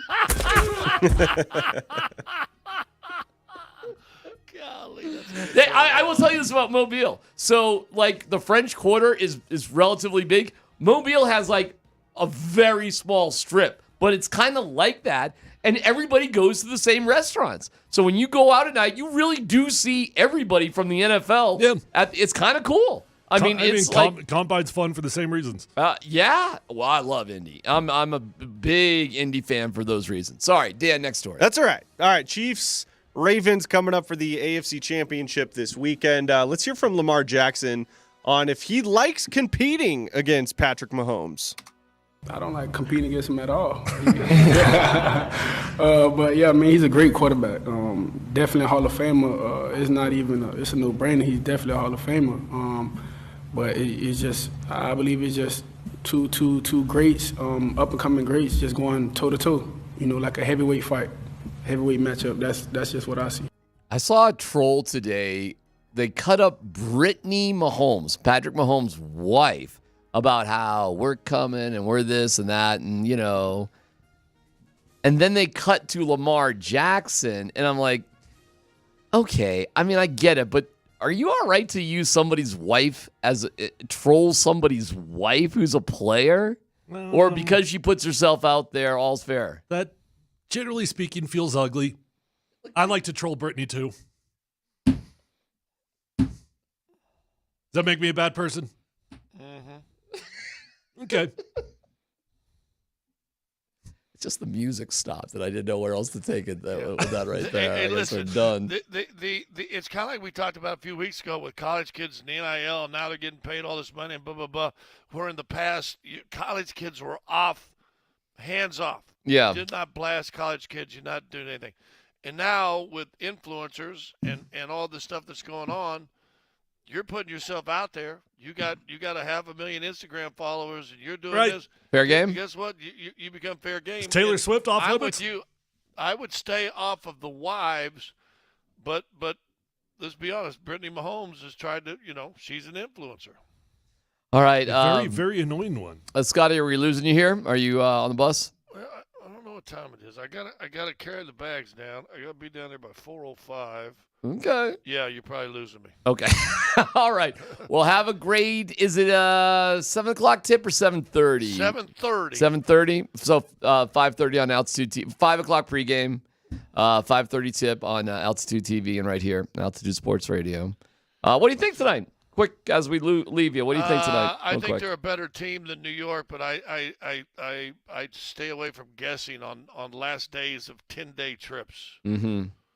Because I know how. I'll tell you, I saw a coach right leaving Boston. He goes, dude, didn't it feel like we've been on the road for 2 weeks already? And we were only. I said, David. It was David Adelman. I said, David, you've only played 2 games. You got 3 left. So that was a week ago. Right. Is this the longest road trip of the year for you guys? Is this it? I think there's one more good one, but I think this is, as far as days out, I believe so. All right. Well, man, I have a great call tonight, and will we see you back in studio? Oh, my God, you're going to be exhausted, bro. Yeah, we get to come back tomorrow in time for the big snowstorm that's hitting. We have a snowstorm coming tomorrow? I did not know that. Oh, my God, I'm going to check in with Steve Jobs right now. What are you talking about? I didn't know that either. Oh, my God, are you going to end up on a stupid tarmac for some sort? Oh, my God, you're right. That would be the perfect conclusion. Scott, I did not even catch that. You're right. There's snow all morning tomorrow. Happy travels. What could go wrong? We'll see, my friend. Have a great call. We'll watch you on TV. Right. See you, dude. See you in a little bit. There goes Scotty. It's PhD on 92.5.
All right, I can just tell this story on the air real quick.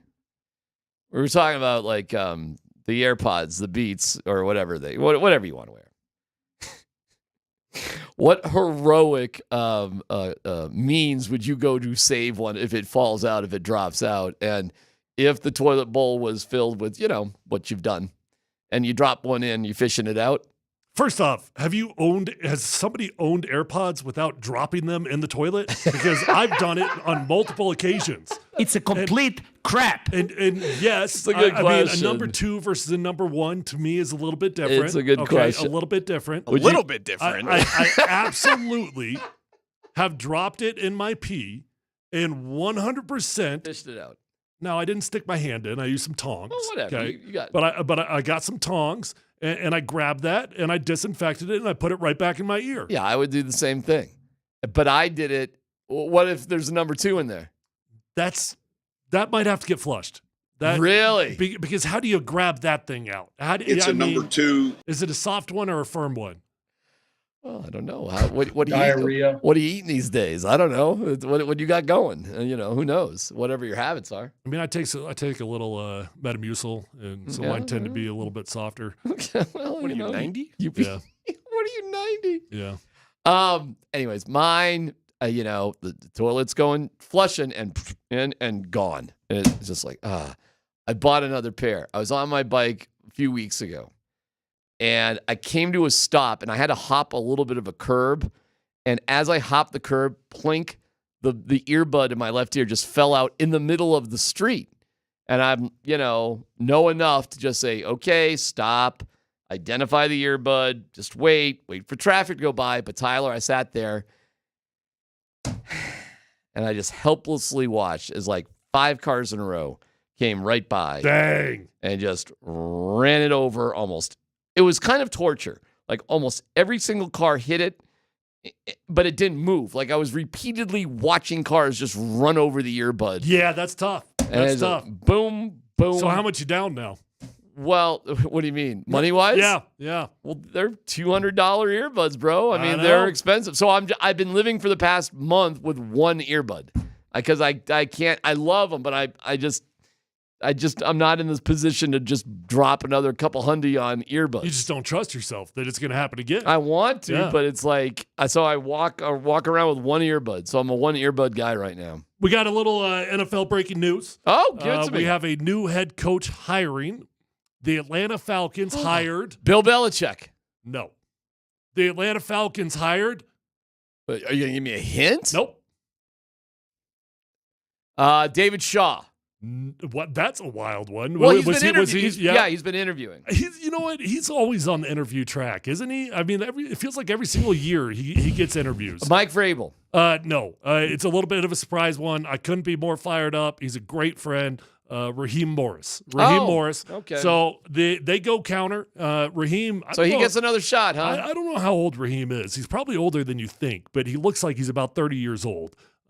He gets another shot. He's another guy, so just add to the legend of the 2012 Washington Redskins coaching staff. Another guy off that coaching staff, now hired again. He's the guy that when I went out to Seattle, I took my son out to Seattle this year for alumni weekend, and I was in our hotel, and all of a sudden I realized there was Rams players in the hotel.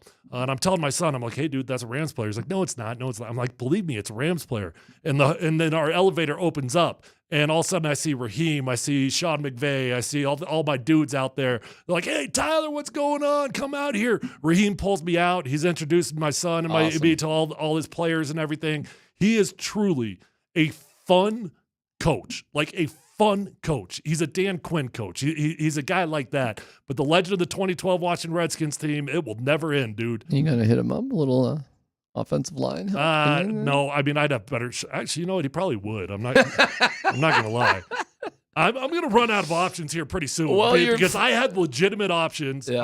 I've had 3 offers to coach in the NFL. Yeah. 3 of them. I know. And they're all my guys. They're all the same guys. I mean, I let another 4 or 5 years go by. These guys are gonna get fired, and I won't have another chance. Exactly.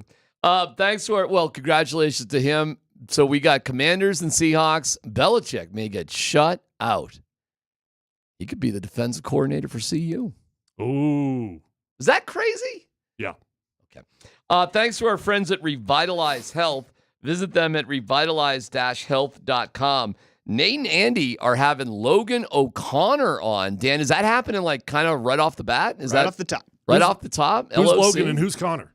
Logan O'Connor, LOC, as the kids call him, is part of the Roaring Twenties line. Do we like that nickname? I love that nickname. You're kidding me. Yeah. Really? Seriously? Yeah, Who you peed know. in your Cheerios? You don't like that Roaring name? 20s, like, you know. What would you name it? Badass young dudes. Can you name No. the players? Don't do this to me. And their numbers. Don't do this to me. Dan, can you do it? Their players and the numbers on the Roaring Twenties line. Ross Colton, 20. Yes. Logan O'Connor, 25. Yes. And Miles Wood, 28.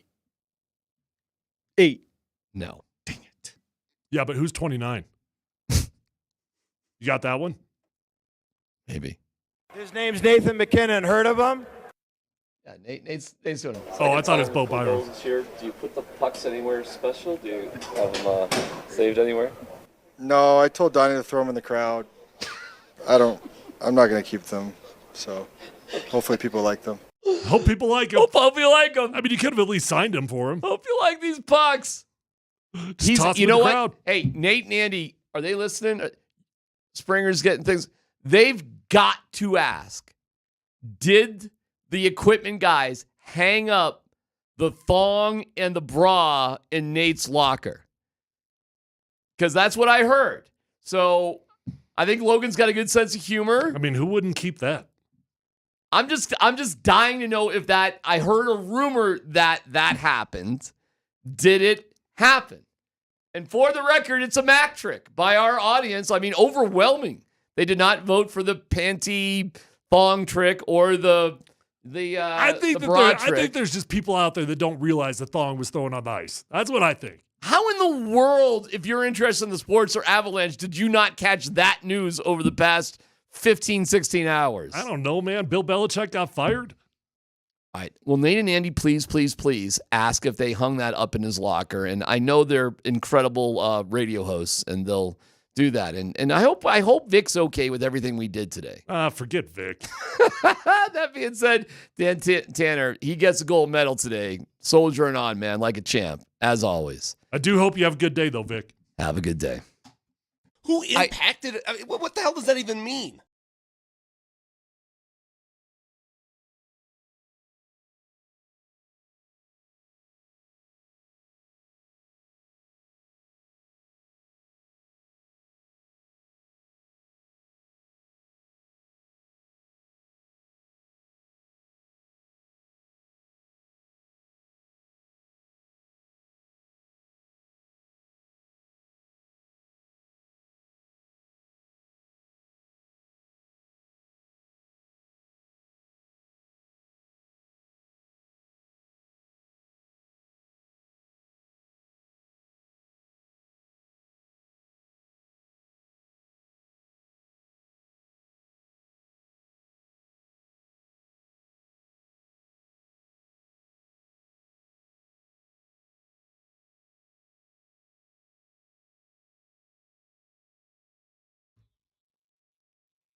What's going on? It's T-Mac for Mike Maroney Automotive. Mike Maroney Automotive has opened new dealerships in Boulder, Longmont, and that is good news for you.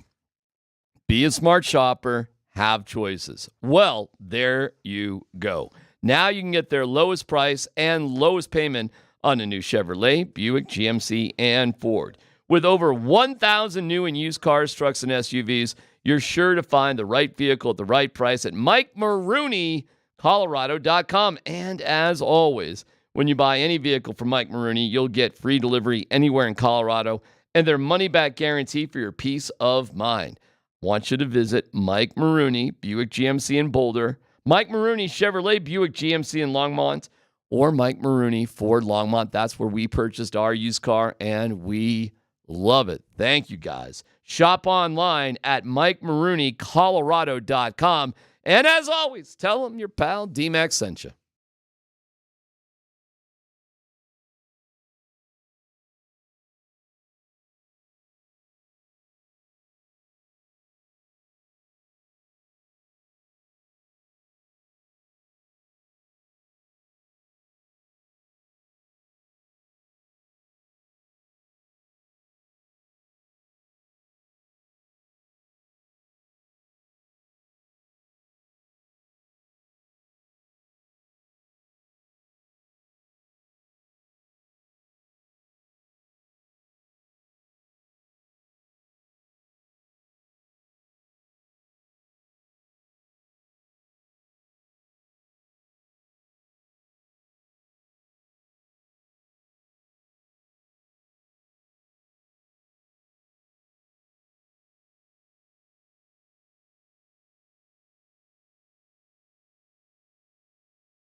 Denver, Colorado. Altitude Sports Radio 92.5. It's Kreckman and Lindahl.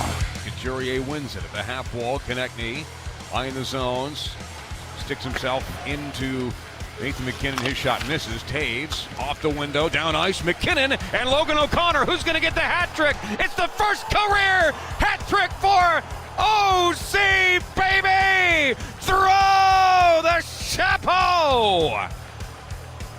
A day he will never forget. MacKinnon, a 5-point game. O'Connor, a 3-goal game. Several days later.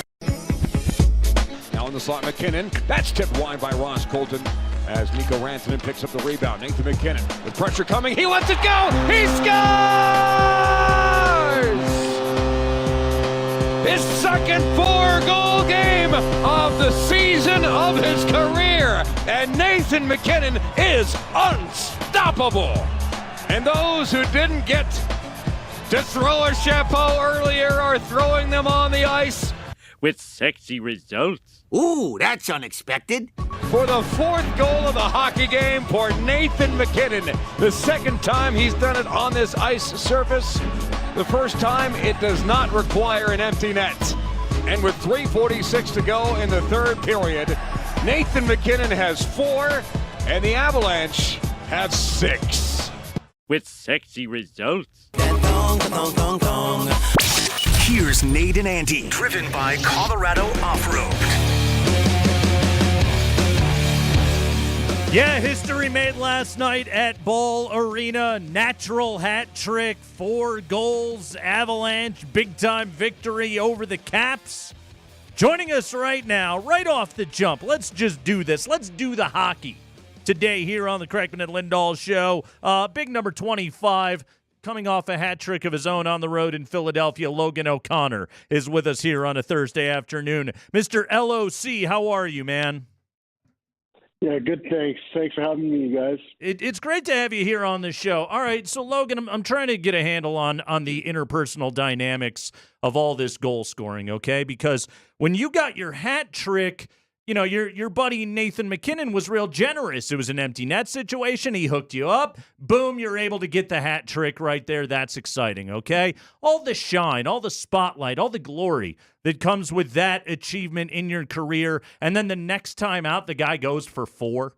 The guy puts up a 5-point night like that. Like, we thought he was being generous, but man, the guy is just taking the shine right out from under you. How frustrating is that coming off your first career hat trick? No, not at all. Nate's on a different level right now, and it's pretty exciting to see. You know, it was generous of him to slide that one over to me for my first career hat trick, knowing that he'd have a lot of hat tricks throughout his career. And sure enough, next game, the hockey gods helped him back out and gave him his, more than just a hat trick, but a hat trick on top of a 5-point night is pretty cool to see. Did you appreciate getting the hat trick? It was talked about a lot, but I never heard a comment necessarily from you. Did you appreciate him giving you the chance to have a hat trick? No, no doubt for sure. I mean, Nate actually, which goes to show even how good of a teammate he is, more so than the stories was told, is he didn't even know that I was going for a hat trick. He thought I was going for 2 goals. So for him to slide down over for me thinking that I was going for 2 goals and sacrifice his hat trick is one thing. And, then was fortunate enough that, I guess I did have 2 goals already. And he slid that over to me to get the hat trick for myself. It was pretty special and awesome for him to do that. And just shows what type of leader and teammate he is. All right, Logan, let's get right to it, okay? Inquiring minds want to know.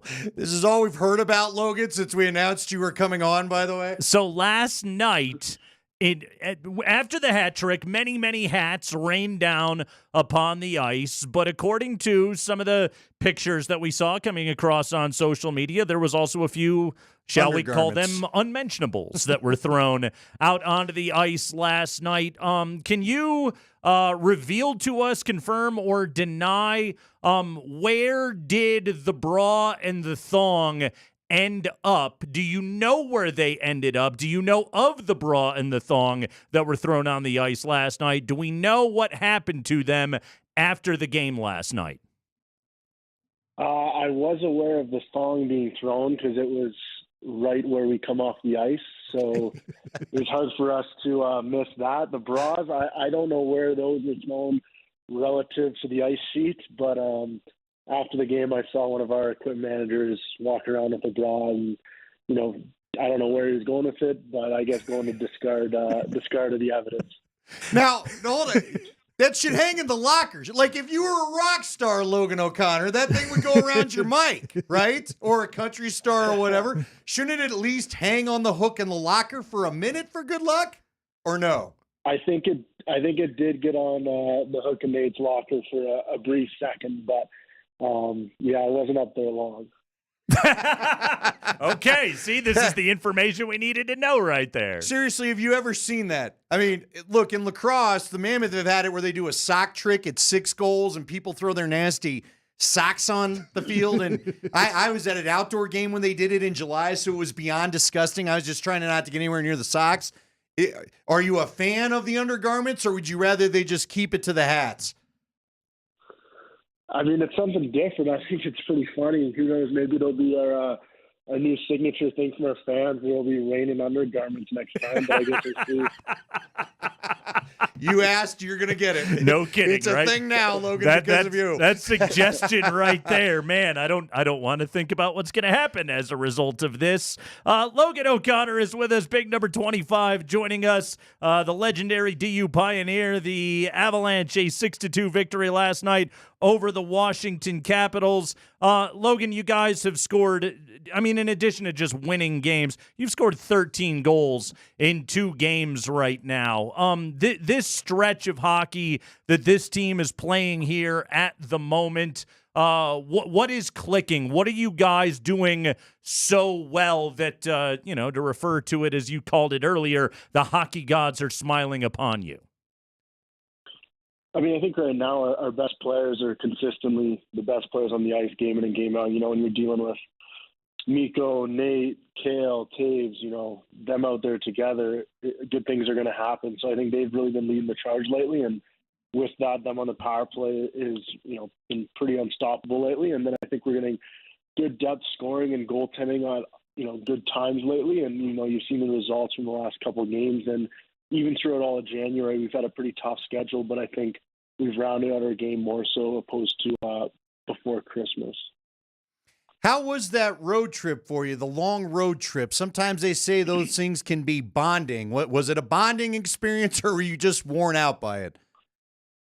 Yeah, I think the road is always a fun time. It's sort of just us as a team against everyone else. Go to lots of dinners on the road with the guys, go to the sauna with the guys, rink with the guys. It's sort of what it's all about, is hanging out with the team and brings that camaraderie together. So, it's definitely nice to spend time with the guys on the road, but then it is also good once you get home and, time in your own bed and back to routine of things.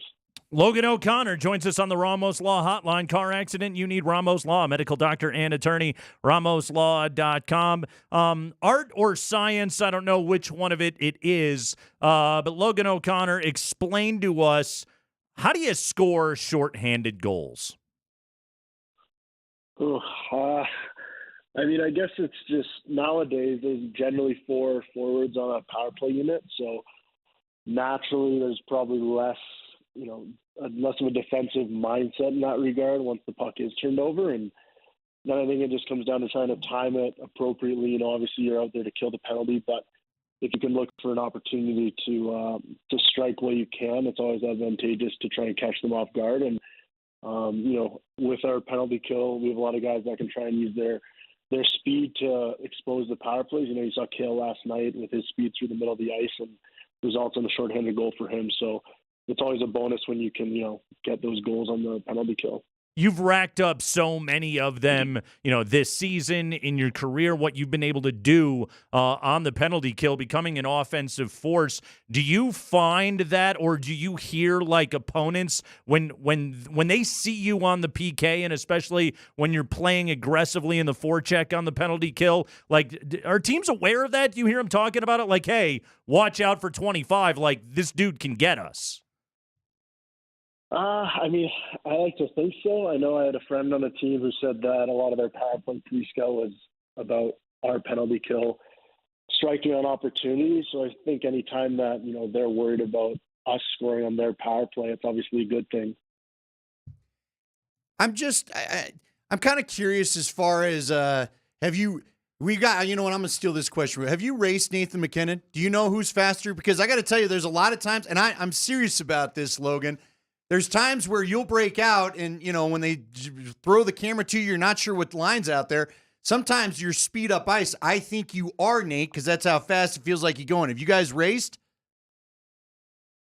We haven't raced, but, thanks for the compliment. But I do think Nate has me there. He's just such an explosive, specimen out there, the way he can gallop up the ice. But, no, we haven't had a toe-to-toe race yet. Okay, who's the more impressive guy to get to play with? I'm sure you like both guys, but for a while, to me, Cale Makar felt like the best hockey player in the world, and now it's Nate again. What's it like getting to play with both those guys? I mean, sometimes you almost get used to it, and then you see some of the crazy stuff they do out there, and you realize how special it really is. Like you said, they're two of the best players in the world, if not the best in the world. So it's pretty lucky to have a front row seat to greatness, to be honest. And what they do on a nightly basis is pretty incredible. They make it look so easy out there. Oftentimes they're keyed upon with tough matchups from the other team, trying to shut them down, and what they're able to do on a nightly basis is pretty incredible. Talking to Logan O'Connor here. Logan, your first year as a full-time player with the Avalanche, team goes and wins the Stanley Cup. And, right now you guys are right there as premier a contender as there is in the sport. Like, this is a championship window that this team exists in. When that's the standard, when anything short of that might be viewed as failure, how does that impact a team? How does that impact practices, meetings, how you guys carry yourselves, how you communicate with each other? Try and explain to us what it's like to play for a team that is this good in the prime of their opportunity. I think just the level of intensity and competition within the locker room, is second to none within the league. I think expectations are obviously high. We try and quiet the outside noise. We know what's expected of us. We have enough pressure within the locker room to try and reach our full potential. So it's on us to keep one another accountable and, nightly basis, every practice, every workout, whatever it may be, try and get the most out of one another, which will ultimately maximize the team as a whole. When you talk about keeping each other accountable, again, this is your third full-time year here in the NHL. But, you've been around. You have a ring. You've done all of that. How has your role grown in that, your voice grown in that? How do you expect more out of yourself in that situation? I think just, the longer you're in the league, the more you learn from other guys around you, and you feel more comfortable voicing your opinion, just knowing that, maybe your respect level with your teammates has grown. The more you're in the battle with guys, the more they trust you, and it's good to be honest in those situations. So I think just for me, it's trying to evolve as a leader as a yearly basis as it goes on, game to game, just trying to be more vocal and more of a cornerstone in the locker room in the leadership role.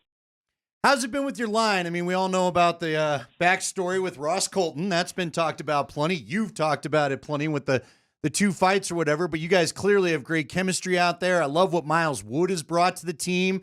And what do you think of the nickname, the Roaring 20s, for your line? Yeah, I think, anytime you have a nickname for a line, I feel as though it's a good thing. So we'll roll with the Roaring 20s, but it's been a lot of fun playing with those guys. I think, we're still trying to evolve as a line night to night, just to be the best line we can be. But I think, we play predictable to each other. We use our speed well. We turn pucks over hard on the forecheck, and I think those are all the biggest things that encompass our line as a whole. And, when we do the right things, I think we can be pretty hard to play against. It's just finding that consistency in doing so. This will be my last one. It's always fun having you on, man. We appreciate it when you take the time. But I want to go back to a not-so-fun time in the year because, frankly, it really caught me off guard. So I'm curious your reaction. We haven't talked to a player. But the night where Bednar came out and just like a mafia boss was just going off about this isn't good enough, this is not how we play, and like he was so stern. I'd never seen that version of coach. Did he catch you guys off guard with his? And again, this is like 2 months ago. I don't know if you remember the specific game, but I had never seen Coach so stern, so matter of fact at the podium. What was your reaction to that? Have you seen that Bednar before, and it's just something he doesn't show us too often? Yeah, I think we've seen shades of it over the years, but I do think whenever he gets to that sort of boiling point, it's always because we deserve it as a team. So I think anytime he gets to that point, it's a bit of a wake-up call for us to snap out of it and hold more accountability to one another and get back to the details and structure of our game. Avalanche, they'll take on the LA Kings tomorrow night at Ball Arena. We'll drop the puck at 7 o'clock, and then a big East Coast road trip coming up after that, starting at the Garden against the Rangers on Monday night. Logan O'Connor coming off his first career hat trick against the Philadelphia Flyers, and a 6-2 win last night over the Washington Capitals, in which, Nathan MacKinnon just scored, 4 goals and had 5 points. Nothing doing right there. Logan O'Connor, good stuff as always, man. We really do appreciate it. Congratulations on a great season so far. Keep up the good work, man. Yeah, thank you, guys. Have a good one. All right, good stuff right there. Logan O'Connor, LOC as the kids call him. Boy, you know what I didn't realize? By the way, Paul Bissonnette is just going off on how great he loves Nate. Paul Bissonnette may personally try to push Nate to the Hart Trophy by himself for good reason. I'm not so bad. Well, we all like him, yeah. But I didn't realize they were playing the Kings. You realize the Kings, like Drew Doughty's in there. Like the Kings are going to come in probably pretty angry. They just had a terrible, terrible showing. I can't remember. It was a bad team they played and they lost against. That was at the end of a road trip, and now they're all big mad at each other. That game could be a little more interesting because of the uncomfortable temperature in the Kings locker room. It's Craigman and Lindahl. It is a beautiful Thursday afternoon. It's great to have you. Thank you once again to Logan O'Connor. We'll take a break. When we come back, we're scheduled to talk to our pal Ryan Spilborgs here about his friend Todd Helton going into the Baseball Hall of Fame. That's next.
Hey, Todd, it's Bob Costas. Looking at that Tennessee helmet behind you makes us think of this. As most of our viewers know, you played quarterback for the Volunteers at just about the same time as Peyton Manning.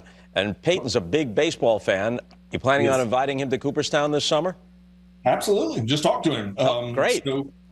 So if he wants to come, he can bring his son, whatever. He's more than welcome to come. Everybody's welcome to come. We're going to take you up on that, Todd. It's Craigman and Lindahl here on a Thursday afternoon. Yes, Todd Helton, first player in Rockies history to have spent his entire career with the big club, that is going into Cooperstown in the Baseball Hall of Fame. Our next guest joining us to talk about Todd Helton going into Cooperstown. He was Todd's teammate from 2005 to 2011 as a member of the Colorado Rockies. He's a host on MLB Network Radio. He is the Rockies color analyst on whatever network they have now. He does games on Apple TV. He's an all-around okay guy. He's Ryan Spilborghs. What's up, man? Hi, I thought we were here to talk about different ways to cook brisket. I didn't realize we were talking about this. Hey, I'm down. What you got? I'm in the 3-2-1 method. 3-2-1 for the hours. Smoking it for 185, 2 at 225. Make sure you wrap it in butcher paper, and then the last hour. So that's if you want like a nice wet brisket, but that's neither here nor there. I prefer a wet brisket, yes. So thank you for that input right there. Spilly, Todd Helton, going into the Baseball Hall of Fame. It was year number 6 of eligibility. We've seen his numbers creeping up on a year-by-year basis. You talk about baseball every single day on the radio. You do it while you're calling games. You have long, been a proponent of Todd Helton being recognized in the Baseball Hall of Fame. As you've sort of watched this process evolved with Todd, how do you think it went, and how do you think attitude sort of opened up for more voters to check his name? I think it went about as well as it possibly could have. A lot of this really was predicated on Larry Walker getting to the Hall of Fame. So many people dismiss Larry Walker's career because he played at altitude, and I think at the end of it, they realized, like, you know what, it's not that any player that ever puts on a Rockies uniform becomes an all-star or hits 40 homers or does this, that, and the other. Like, we have truly had some really remarkable players in Rockies franchise history, and not to have an actual Hall of Famer was really disappointing. So when Larry got in, I think it opened the eyes to what other players saw and what other players have said to writers, that playing at altitude is difficult. There's a lot more differences and variables than virtually any other player experiences. Like, for example, I used to make this argument. There was only 3 organizations that had to deal with circumstances more than the average team. That was Colorado, the Texas Rangers, and the Seattle Mariners. With the Rangers, they kind of addressed that by adding a roof to Globe Life Park, because that was the hottest baseball park in the United States, was dealing with heat. That was something I experienced when I was in the Rangers organization, was they said, hey, Spilly, keep yourself in shape because outfielders always get hurt in the middle of the summer. And there was an actual fact to players getting injured over the course of the year because of heat. In Seattle, no team travels more than the Seattle Mariners. No team does that. And so if you ever get expansion and they reset the divisions, Seattle Mariners will have the amount of travel, it'll be adjusted. But nobody will be able to adjust Coors Field, and nobody will be able to adjust playing at altitude and what it does as a wear and tear to your body and what it does to a player when they go on the road. And so I think what ended up happening was this year, and you have to be pretty blatant with a lot of writers, because I do think they're very narrow-minded. They live in bubbles of their own region. I don't think a lot of the writers that are currently voting watched a lot of Rockies games. Even when I did Apple games on the East Coast, I found myself falling asleep to a Rockies game because I'm just not staying awake past 1 o'clock. So I understand why there's a narrowed-mindedness when it comes to the Mountain Time Zone. But when you start hearing this stuff. 855 road OPS. OPS to me is on base plus slugging. That's the most important stat for a baseball player. That's higher than Dave Winfield, Hall of Famer, higher than Eddie Murray, Hall of Famer, higher than Ricky Henderson, higher than Tony Gwynn, higher than Al Kaline, higher than George Brett. So you can basically tell people to save it. When you start saying, hey, this player is a byproduct of Coors Field, you can go save it. You're wrong. You just never watched him play.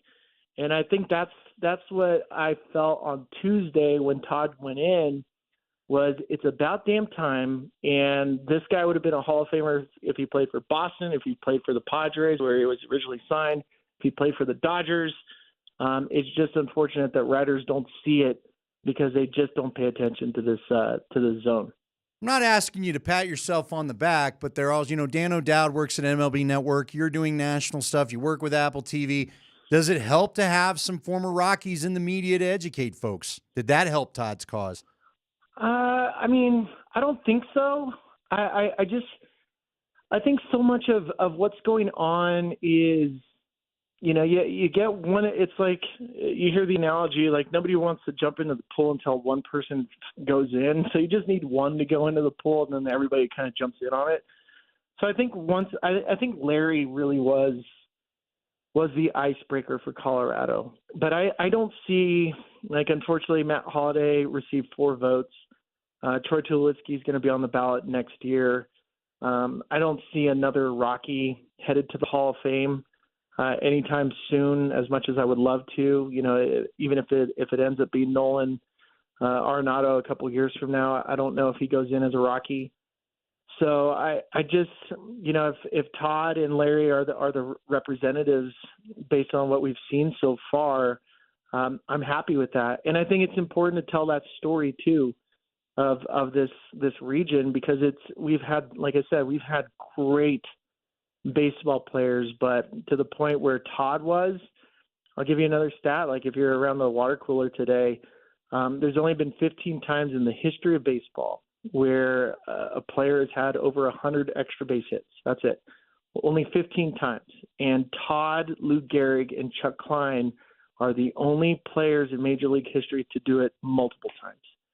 So whatever you say about Todd, I mean, he is amongst the greats that have ever played or ever hit, regardless of if it was at Coors Field or somewhere else.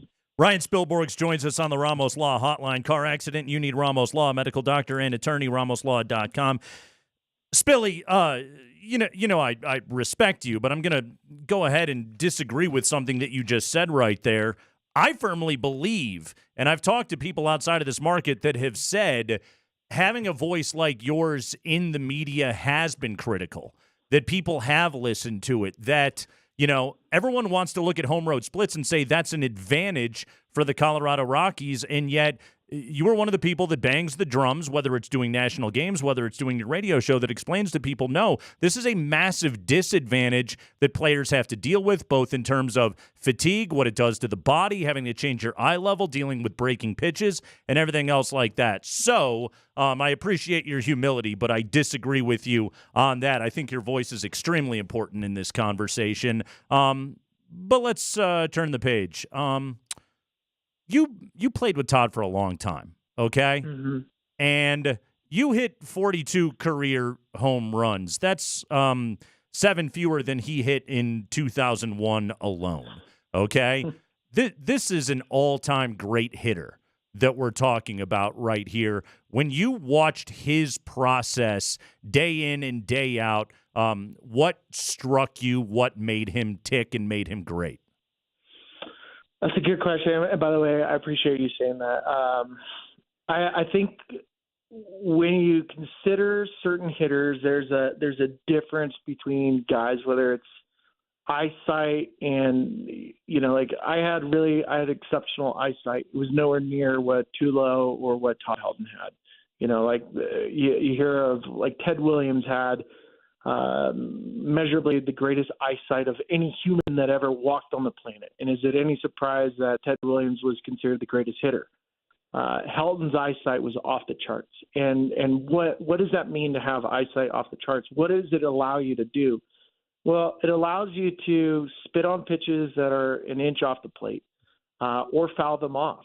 And I think when it comes to Todd, and Todd used to talk to us, he was like, hey, man, with 2 strikes, you need to walk up there like you have a bunch of like brass bells. And I'm like, dang, all right, like I'm going to walk up there like I'm a cathedral. I love it. Like this is the type of analogy that I can buy into.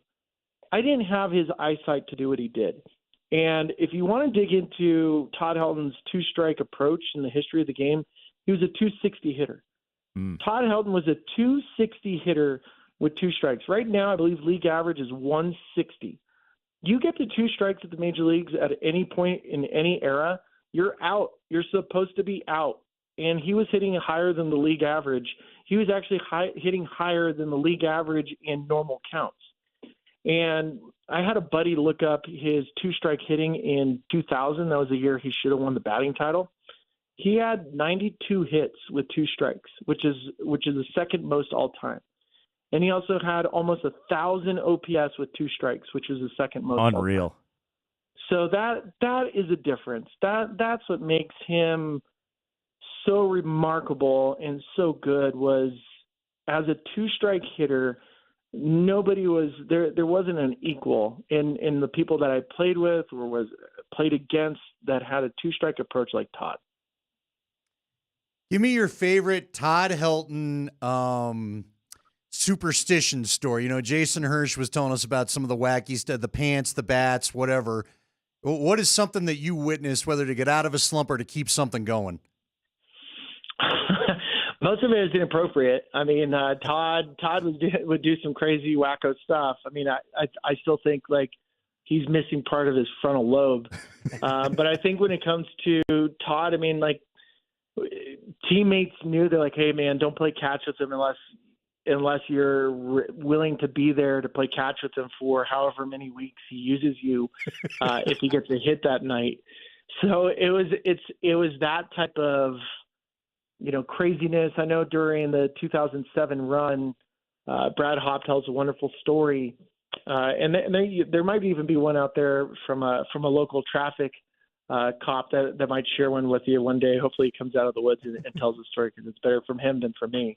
I don't want to be an accomplice. But I think when it comes to Hopper, and so they were living in Brighton, and like Hopper picked up Todd the night before or the night of the doubleheader where Todd hits the home run off Saito, and that was the same game where Saito hadn't given up a hit to the Rockies all year. And, of course, Holiday gets a hit, and then Helton hits the home run with 2 strikes, by the way. But during that run, Hop and Helton had to go to, I think it was Firehouse Subs, and then on their way in, they had to stay in the same exact lane and then get to the field. And there was a time where Hopper forgot to stay in the lane, and Todd goes, Brad, we did not drive to the field in the right lane. So they had to drive back and redo it again. So that gives you an idea of just how psychotic Todd was when it came to just repeating what he did. And he always says, if you feel like it gives you an edge, then you have to do it.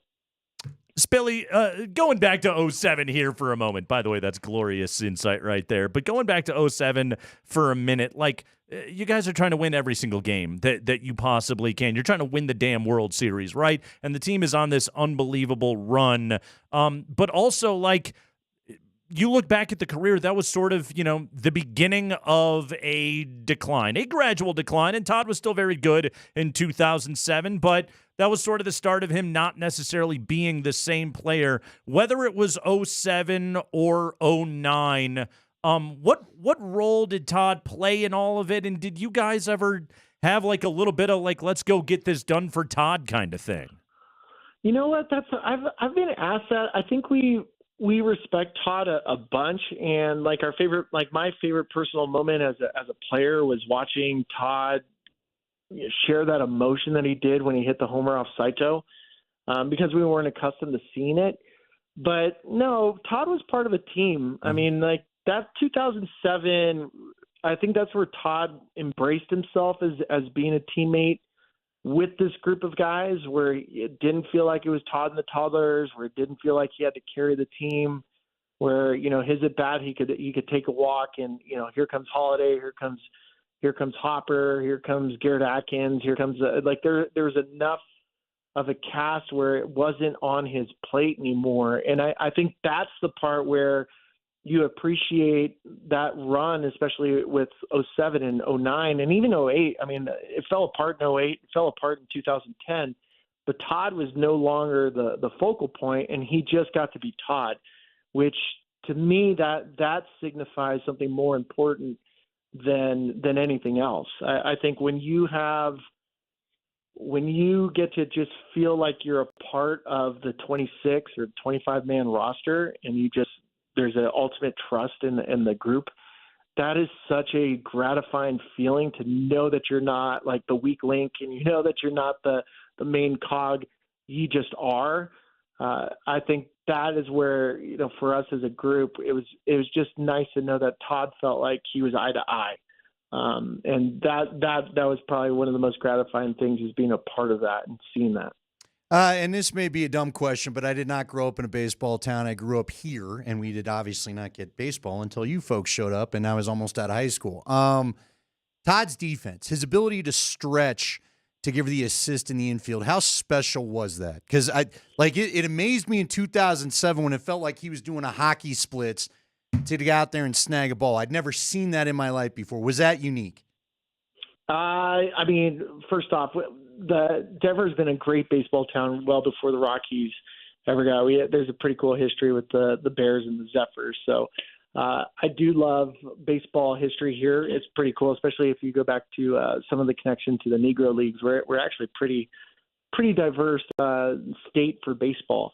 But as far as Todd and his glove, I thought he borrowed it from Patrick Roy, because I was like, man, that glove is oversized. Does anybody check the size of his glove? It was basically one of the. I swear to God, if somebody would have checked it, I think it would have been too big for baseball. It was just felt massive. And go in and check out, I think, the Rockies 2007 defense. And so it's not a dumb question, and it was good observation. That is one of the best all-time fielding percentage teams in the history of baseball. In fact, it set the record for the least amount of errors in a year was 2007. So that infield defense is a historic defense, and the reason why it was historic, it wasn't just because of Tulo and Atkins and Kazumatsui, it's because Todd at first really kind of like picked up any sort of mistake. He would be the one that would flush it. So it's a historic defense. You can baseball reference it. But that's a good observation. And again, it goes to show you why Todd is a Hall of Famer. Don't give up outs, man. That is winning baseball right there. Ryan Spilborghs, everybody. Rockies analyst, Apple TV, MLB Network Radio, all that good stuff. He's Spilly. I don't really need to name your credits. Spilly, good stuff, buddy. We appreciate it, man. Say hi to Abby for me. I haven't seen her in a while, so say hi. I will do that, my friend. Thank you so much. The great Ryan Spilborghs is with us right there on a Thursday afternoon. Firehouse subs and stay in the right lane. Dude, I love Todd more, the stories that we get. There was the Arby's stuff from Duggar. He was an Arby's guy. You know what? Can I just tell you, and I'm sorry, Todd, but facts are facts. First off, there's all this fast food eating before he goes to a game, so I love him right there. Secondly, he put on his Hall of Fame threads today. They made him a jersey that says Hall of Fame. Yes. And he looks like me if I were wearing a baseball jersey. So God bless you, Todd. Here's my problem with the Hall of Fame jersey, okay? Is that what they get instead of a coat? Or do they still get a coat? Honestly, I didn't know they did this. Yeah, I didn't Maybe either. It's one of those things like I knew and I forget on an annual basis. Did Larry Walker get one? I don't remember Larry Walker walking around in one. I remember him in the SpongeBob shirt. Yeah, That's what I remember. You'll never not forget that, right? But what is that sports insistence on whether it be managers or the legends of the game or whomever it is? Why do they make them still wear the uniform when they're not playing baseball? Yeah. The jersey's cool at a point in your life when the body looks cool in a jersey. Exactly. Right? The jersey is not. I mean, I'm looking at it and I'm going, hey, that's cool, but Don't make the man wear the jersey right now. Or Not at least necessary. Let's go a size up or something. Not That's my trick. necessary, okay? Thank you to Ryan Spilborghs. That was fun. It's Kreckman and Lindahl.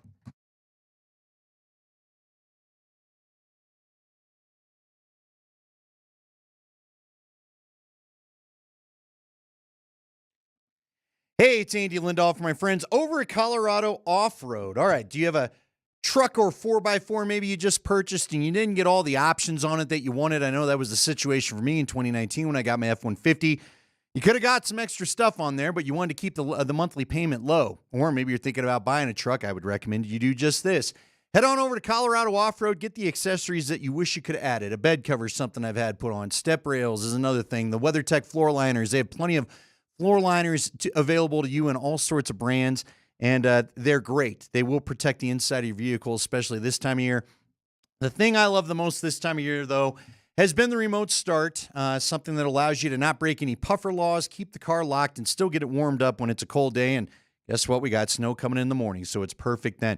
Colorado Off-Road's the place to go. Jerry Jones and his wife own this great business. I've been doing business with them since 2019. They're great folks. They'll offer you suggestions. They'll guide you in the right direction for what you want because they're Colorado people. They are 3 blocks south of historic downtown Littleton on Prince Street. Find them at cooffroad.com.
Oh, you've been guesty so far on the program. Thanks again to Ryan Spilborgs and Logan O'Connor. Both of them have been with us here today on the show. We get the boot at 5 o'clock as the Nuggets will be in action tonight. 5:30 is the tip. Cos has the call. They will take on the Knicks there in New York. Andy, Kevin Pelton, midseason report card on all 30 NBA teams. Let me ask you, what grade would you give the Nuggets? If you were giving them a letter grade today, what would you give them? Last check, they were tied for the lead, three-way tied for first in the West, right? Has that changed game now? Back as we sit here today, yes. But they're right there. I'm giving them an A. Okay. Okay? You're the champs. Everyone's coming for you. Everyone's having a party. It's Serbia night everywhere you go. That's true. You've had 2 long road trips already, to the point where even Michael Malone's talked about it. You played part of the season without Jamal Murray. You're still trying to figure out your bench rotation, and yet here you are exactly where you want to be as we near All-Star voting completion. 31-14, a game off of last year's pace at this point. But, yeah, 3 seed in the West, half game out of first. Team is 23-8 with Jamal Murray in the lineup. That's a 61-win pace. They're on a 56-win pace otherwise, so they're no slouches themselves. But Kevin Pelton gave him a B+. Really? What was his beef? I don't even really think it was beef. It was more just like, this is what the Nuggets are. They're the team that isn't playing for right now. You know, like everybody else in the West, the young kids, the Thunder, the Timberwolves, like they're all going for the A right now. You know, the Nuggets are sort of the team, and I would equate it this way. Because I thought about it, I was like, what grade? B+, I can see that. A- somewhere in there. The Nuggets, to me, are like, they're the smartest kid in the class, but they don't always do the reading. Because they don't have to. Sure. You know? Like, they can show up and sort of cruise, you know? Oh, I can give 75% and still be a B+ guy. Look at me. Look at me. I'm right here, a half game out of first, and I'm not killing myself to get to this point. Like, 7th in offensive rating, 12th in defensive rating, and yet I think that we know what this team is going to be in the playoffs. I think that they are pacing themselves nicely here in the regular season. Here's what I don't think we could take for granted. Here's what I love the most about this Nuggets team, okay? I said this to Scotty last time. We threw a little podcast together. So here's the deal. They are, and the Chiefs are the only other team I can think of that are this way. And that's good company to be with. The Nuggets are just consistently good. Like, again, nobody's on a hot streak. No one's on, like Jamal Murray's not on fire from three-point land. MPJ's not playing a brand of basketball we've never seen. Mm-hmm. Aaron Gordon's not providing something he's never provided to this point in his career. They all are literally what they were a year ago, and they don't even have the bench rotation figured out yet. Like against Boston when they needed it, they went 7 guys total when they probably would have liked to have gone 8, but they don't know who the 8th guy is necessarily. They need Brown to pick it up a little bit from a year ago. But, Nate, they just continue to be just consistently what they are every night. And it's better than most teams' best. The one guy that's taken the big leap is Peyton Watson. Okay. And that's kind of it. Other than that, though, you're right. Like, it's just Nikola Jokic, best player in the world, and he's still the best player in the world. Jamal Murray, elite shot maker, tough as hell, no moment too big. That's exactly what he is. Aaron Gordon made the big leap last year. This is just what he is now. Right. KCP is what he is. Aaron Gordon is in a comfortable role. Yeah. And it fits him perfectly. And he's great at it. They are 14-10 on the road, 9-3 their last 12 on the road. Wow. That's pretty good. That's good. That's really good, and they're 3-1 on this road trip, and they can go 4-1 with a win tonight against the Knicks. One more note, and Dan Hyatt had this. We'll talk to him tomorrow.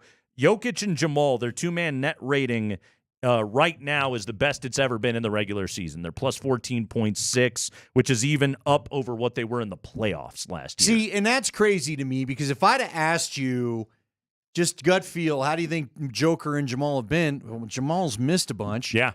And, they both kind of had a little bit of off nights. Ian and Jamal hasn't always been, he's had some great shooting nights and they've needed. He's also had some where it looks like he's just working through a couple things. I never would have guessed that would have been the rating. We have got major NFL news to react to next hour on the show. We will do it at 20 minutes after 4 o'clock as the Atlanta Falcons have hired a head coach, and it is not who you thought. Bill Belichick. The Carolina Panthers have hired a head coach.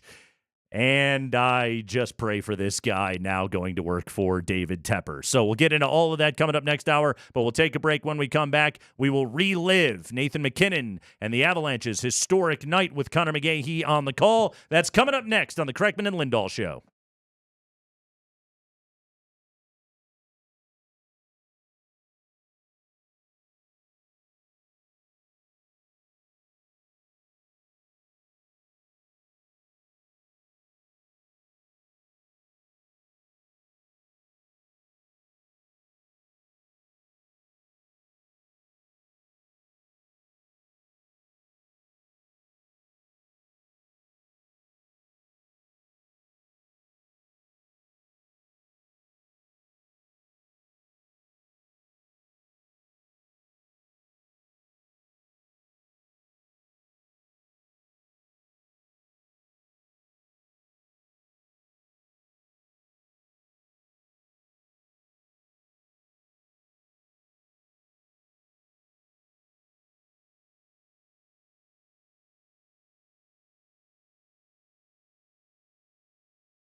Nate Kreckman, Andy Lindahl, Altitude Sports Radio 92.5. We are going to serve you up a menu of goals here for a little happy hour at 4 o'clock. Not New Year's goals. Not New Year's goals. We know you've already failed those.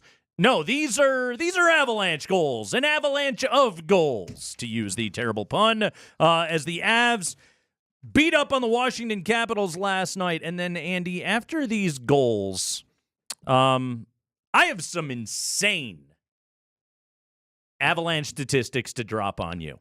I'll take insane in this case. In this case, as it pertains to the world champion Denver Nuggets. So we'll get to all of that. Okay. Coming up here right after goals. Let's start right now in the opening period. Let's start shorthanded, and let's start with 37 seconds remaining in the first. Hansen will actually peel off and go to the bench. Cogliano is all alone as he's knocked down to the ice. Play continues. Ovechkin picks it up. 45 seconds to go in the period. Lehkonen took that away. Cale Makar now has it at center. He's got room. Makar up the middle. Shorthanded. Here he comes. Makar! He scores! Oh! Hail! Cale! Always outnumbered, but never outgunned. It's a shorthanded goal for Cale Makar. And with 37 seconds to go in the first period, Colorado takes the 1-0 lead. The best person in the world, Cale Makar. He sure was, and he took that gift from the Caps. Sloppy work by Washington on the power play, and then Cale just waltzing through the neutral zone. Little toe drag and a wicked wrister for you there, Andy. Toe drag swag going on into the wrista. Swaggage right there. By the way, Spring, drop the knowledge on the people that you dropped on me right before the start of the show today. First career shorthanded goal for Cale Makar. Mm-hmm. And with that goal, he takes the Avalanche franchise all-time lead for goals scored by defensemen. That was the 76th career goal for Cale Makar. He passes Tyson Barrie, who he was tied with at 75. Sandis Oslynch down at 72. Cale Makar is going to absolutely destroy that record. Unbelievable. It is crazy because he mentioned a couple of them. They've had good offensive defensemen here. Yep. Remember Derek Morris? Oh, I'm sorry. Sorry about that. Yeah, sorry. Gave up Drury for him, if you remember. Hey, back to the happiness. Let's get out of this rut. My bad. Second period, we're 2 minutes and 39 seconds into the second, and this is really where it gets fun. Avalanche on the power play, and let's do that hockey. Saucer feed for Jonathan Drouin, late arriving. Down in the corner for Mikko Rantanen, and pressure coming immediately. Drouin back to the point, and Cale Makar. He's got the only goal of the hockey game. Makar for Mikko Rantanen, over for McKinnon. He scores! Let the dog eat! Nathan McKinnon has the longest home point streak in franchise history. The Mac has attacked in 24 straight games. Interesting goal right there. It was the one-timer. It was the power play one-timer, the sort of classic from Nate on that one. However, Andy, he was a little below the left circle. He exited his signature spot, kind of got a little bit closer to the goal line. Tough angle, maybe in an increased degree of difficulty. Nate wanted to make things a little bit tougher on himself, and he did. Yeah, a little bit, but again, it was like the Caps didn't think he was over there. Most of the Caps night last night, I started thinking to myself, did you not watch tape on this team? Why are you trying to just play up and down and wide open? You know what I mean? Like, the Avs looked like they were just putting on a clinic. It looked like an all-star game defense for the Caps last night, including letting him be that wide open from near his favorite spot on the ice. That was goal number 27 on the year. 4 minutes and 21 seconds later, back on the power play, and this time it was the comfy spot. We'll reel it in. McKinnon wants the saucer pass from Makar. Now able to free up Cale down low for Mikko. He had the primary assist on the Nathan McKinnon goal. Now Mikko has it high in the zone. Cale Makar all the way over for McKinnon. He did it again! He did it again! Twice as nice for the Mac attack. 2 power play goals on the one-timer in consecutive opportunities, and he simply cannot be stopped. Nathan MacKinnon, 2 power play goals in almost 2 minutes at the 7-minute mark of the second period. Colorado all over the Caps, 3-0 Avalanche.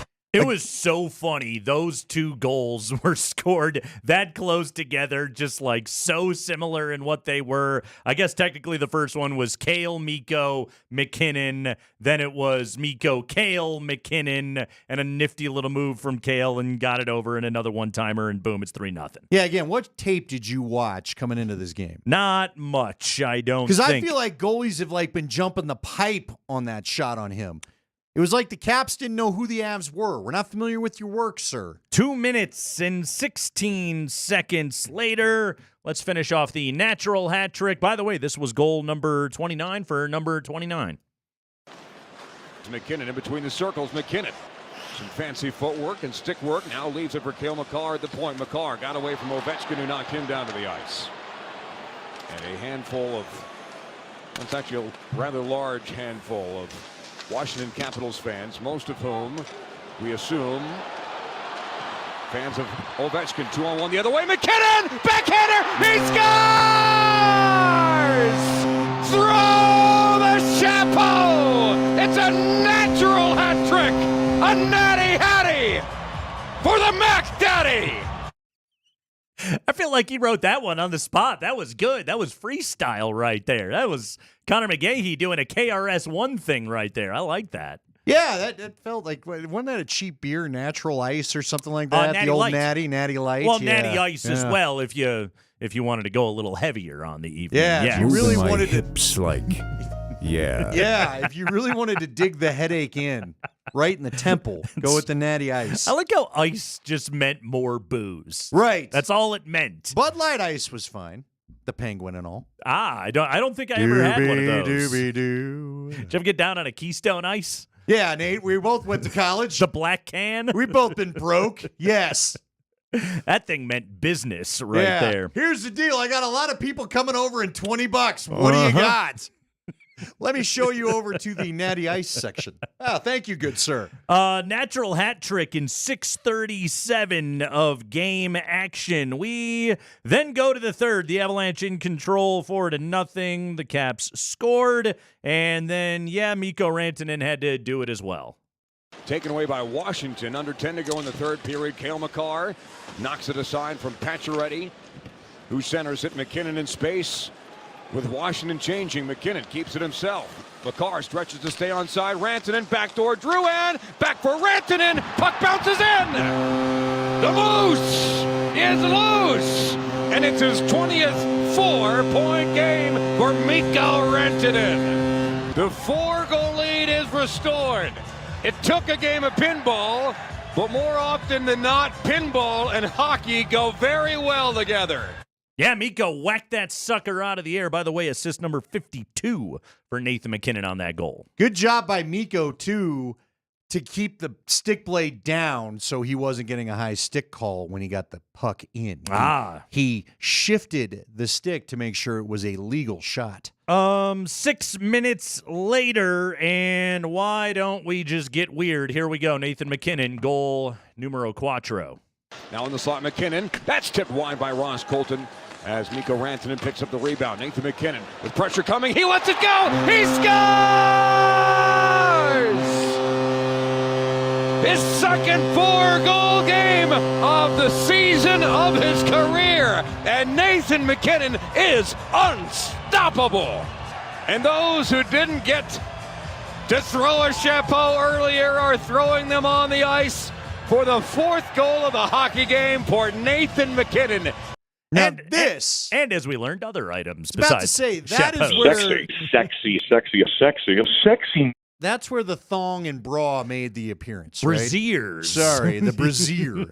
That's where Victoria's Secret got involved, correct? Whoa. Yes, I would certainly say so. Lycra spandex for you right there. By the way, we were playing that highlight yesterday of Jokic hitting that three to end that game against the Pacers. And Quinn Buckner, we played the Pacers call of it, and Quinn Buckner is just like, that ain't the guy you want doing that. That fourth goal, when that dude's just all alone in the high slot coming in like that, everybody on the Caps just peed a little bit of just okay, now we deserve that. Oh, boy.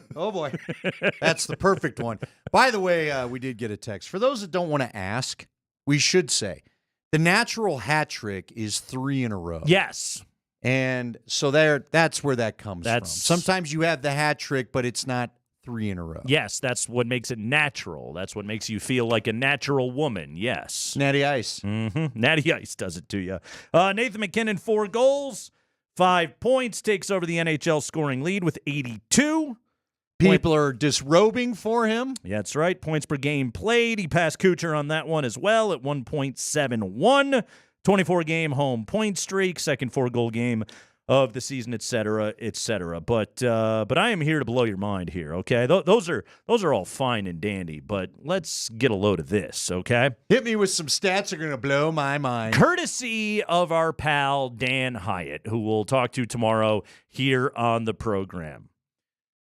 Nuggets, Avalanche, okay? Nuggets in action tonight, 5:30 against the Knicks. Avs coming off the big win last night. Nuggets, Avalanche. 2 years, 2 championships, as we know, for the two teams that are roommates over there at Ball Arena. Here's some similarities for you, Andy. Overall record this season. Nuggets, 31-14. Avalanche, 31-14. Okay. And 3. Okay. But they don't have that. Okay. Yes. Hey, it's still cool synergy there. Last 10 games, Nuggets 7-3, Avalanche 7-3. All right. Both spent a majority of the time on the road, too. Rank in conference. Nuggets 3rd, Avalanche 3rd in their respective Western conferences. Now let's talk about the 2 stars, the 2 MVP favorites on these particular teams. Nathan MacKinnon, 82 total points. That is first in the NHL. Nikola Jokic, and this is where I got to give Dan a little bit of credit. He did a little bit of math on this, okay? If we're going to call points in hockey goals plus assists equals points, well, then in basketball, it would have to be points scored plus points assisted upon. Nikola Jokic, 2,087 this season. That is first in the NBA. So both of these guys are the greatest producers of scoring in their respective sports right here at the moment. It is amazing the synergy between the 2 stars. Now, I'm serious. There have been times where I've thought, all right, Cale is passing Nate his best on this team because that's just how dang good they both are. Sure. Nate has since seized that title back. He's unreal right now. I mean, he is unreal right now. But so is Nikola. The tear that he is on here at the moment, I mean, McKinnon's on an all-time heater, and he's putting up the greatest season of his career. By the way, I don't know that we've ever had a duo at the top of their game like this in town at the same time. Nobody was really matching Elway for as long as these two have gone. I mean, think about how long MacKinnon and Jokic have been the dudes in their sport. Right. Like Elway and Waugh or Sakic or seeing that would be even it. People would even debate from those Avs Cup teams when the Broncos are winning Super Bowls. TD and Sakic? Thank you, as to who the guys were. Kind of closest that I can think of. I mean, if you want to take a year, when did Walker win when did Walker 97 was when he okay. was the MVP. And so the Broncos had TD doing stuff. He had a great year in But again, 97. dude, we're talking about multiple years with Jokic and McKinnon This being the dudes. just keeps going on. By the way, most recent road trip, Avalanche 3-2 with a win in Philly and a loss in Boston. Nuggets are 3-1 so far on the road trip. Win in Boston, but a loss in Philly. So we got a real, Kennedy and Lincoln thing going on at the moment here with the Nuggets and the Avalanche. We'll have the Nuggets taking on the Knicks tonight at Madison Square Garden. We'll take a break. When we come back, 5 biggest stories of the day from around the NFL. Big time coaching news and one guy who's still looking for a job. We'll tell you about that next.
Craigman and Lindahl, we're rolling with you here on a lovely Thursday afternoon. Nuggets, Knicks, final game of the road trip right here on Altitude Sports Radio 92.5 at 5:30. But right now we got football news and we got coaching news going on all over the place. Let's do this. Mark Springer. Time for the high five. It's brought to you by Bet365. Whatever the sport, whatever the moment, it is never ordinary at Bet365.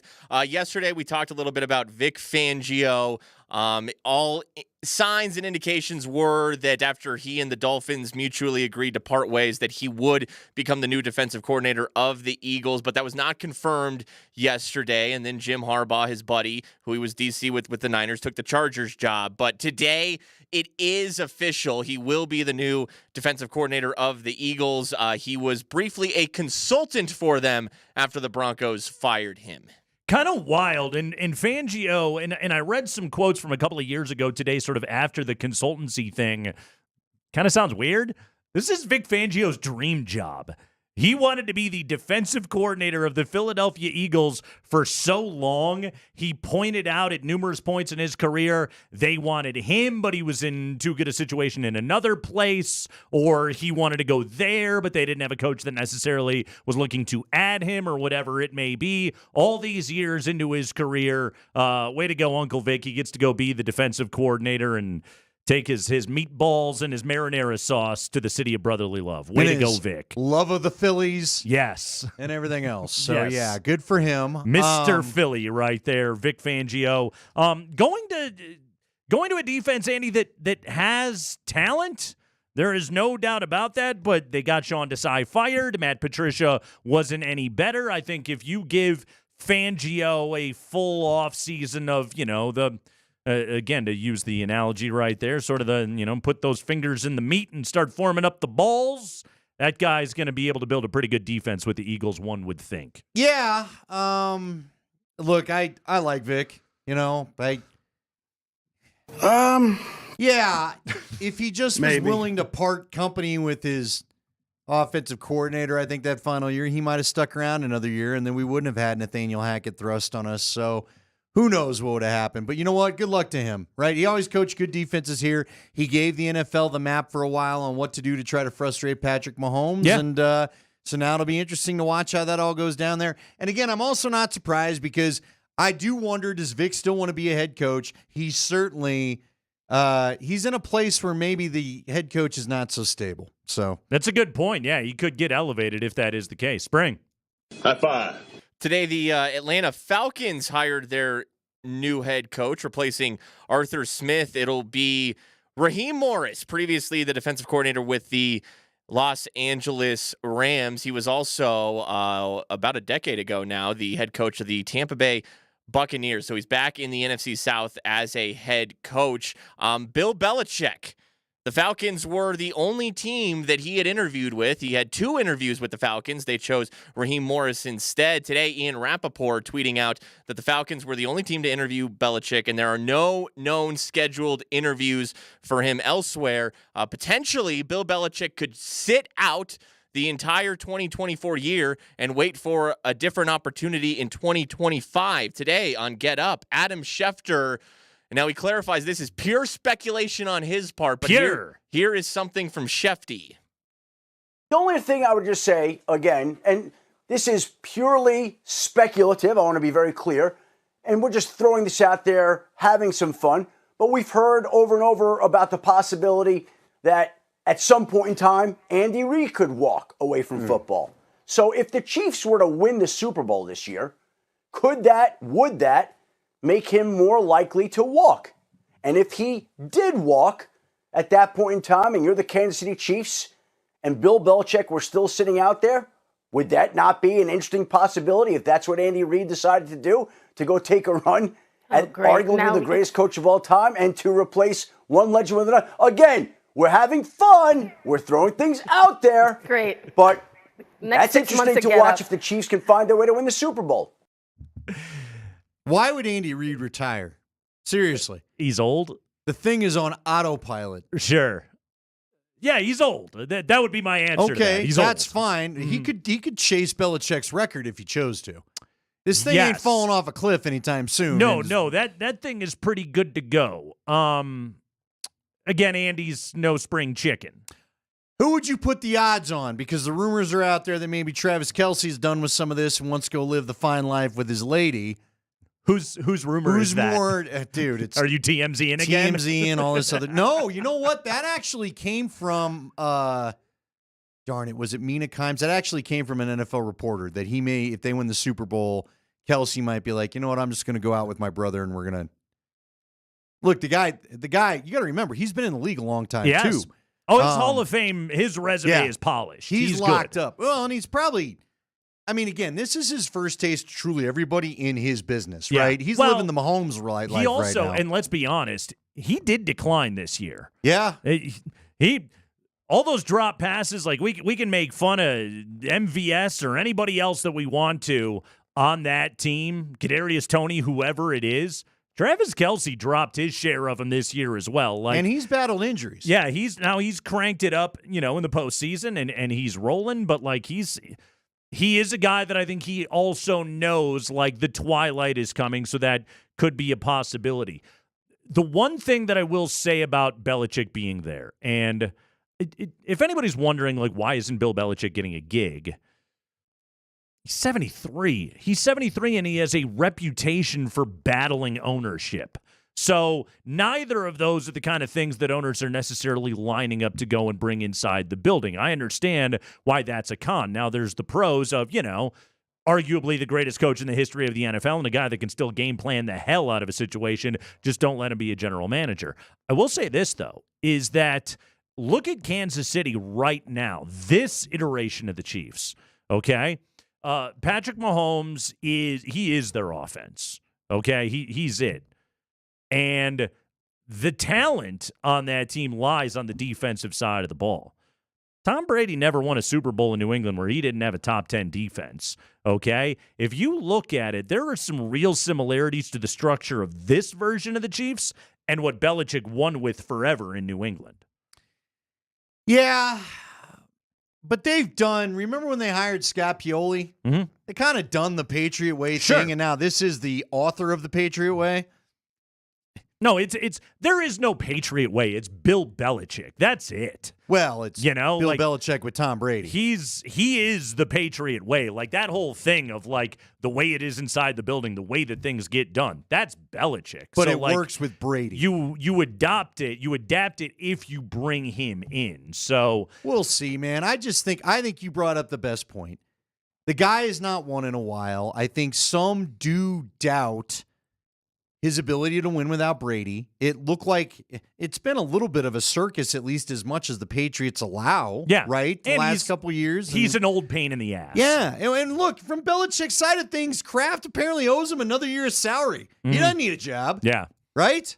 Yeah. Would it be hilarious if he ended up on TV and then he's just Mr. Personality when he gets on TV? It wouldn't surprise me. I'm with you. When you've talked to people that have played for him, dudes are he's funny. If you he's ask engaging. the right question, win the personality. Leggy has told me, Jeff Legwold talked to Belichick about Gradishar. Yeah. Okay? And Leggy has told me, man, if people see that version of Belichick, they'll be blown away. Lawrence Taylor questions or anything about long snappers. Yeah. And Bill Belichick won't shut up. Oh, he likes lacrosse, too. I don't know if you've heard. There you go. He's also into that as well. High five. Also today, the Carolina Panthers have their new head coach. It'll be Dave Canales, the offensive coordinator of the Tampa Bay Buccaneers. It was his first season as an OC in the NFL. He's 42 years old. Obviously, he did very good work with Baker Mayfield this season. He's been a coach in the NFL since 2010. From 2010 to 2022, he coached with the Seahawks. He's a Pete Carroll guy through and through. He started with Carroll at SC. Let me throw this idea at you guys. Russell Wilson goes to the Panthers and helps mentor Bryce Young. No. Don't they want Bryce to get better? I think they remember Canales, I think, is one of the coaches that Russ probably tried to move on from. Canales can coach. He's a good coach. Okay? Russell Wilson had a career year in 2020 playing for Canales. Geno Smith played the best football of his life playing for Canales. Baker Mayfield had a marvelous season playing for Canales in Tampa. He's a very good coach. I think he's a very good schemer. I think he knows what he's doing. He's going to coach the Carolina Panthers with David Tepper, and every condition of his job is going to be, can you fix Bryce Young? And I don't think that is a great situation to succeed for any football coach. No. Now again, they're talking about they were talking about this on the NFL Insiders today. He apparently brings the Pete Carroll positivity juice, the Mike McDaniel profile. They think that basically they're trying to get Bryce Young his McDaniel, like McDaniel did for Tua, where we're going to focus on the good things you did, not the bad things you did, all that other kind of stuff. But I'm with you. Until Dave Tepper decides he's just going to let the football people do football, this will continue to be a disaster. By the way, and real quick, one quick note on Bryce Young. What was the book on Bryce Young coming into the NFL? Best mind, best processor, threw to a spot, did all that kind of stuff well. And what was the flaw? They just weren't sure that he was big enough to handle the NFL. That dude got sacked 62 times this year and played more games than any other rookie quarterback in the league. Hey, Bryce Young, he showed some toughness and durability this year. You and I work in it. We know. We are too much a victim of the moment. Yeah. Whether you made the right choice or not has yet to be decided. Sure. Because a lot of people told me that Bryce Young could process defenses like Brady and Manning and so on and so forth. He had no help there. His coach got no fired protection. mid-season. He had no line. Yeah. Let's now again, he's got to prove he can handle it. Get Bryce Young a stable coach and an actual plan, and I'm not going to write the book What about on some him talent yet. around him? That helps too. High five. The football this weekend, your late game on Sunday is the Niners hosting the Lions. Deebo Samuel had the shoulder injury coming out of the win over the Packers. Reports earlier this week is that he's 50-50 to play.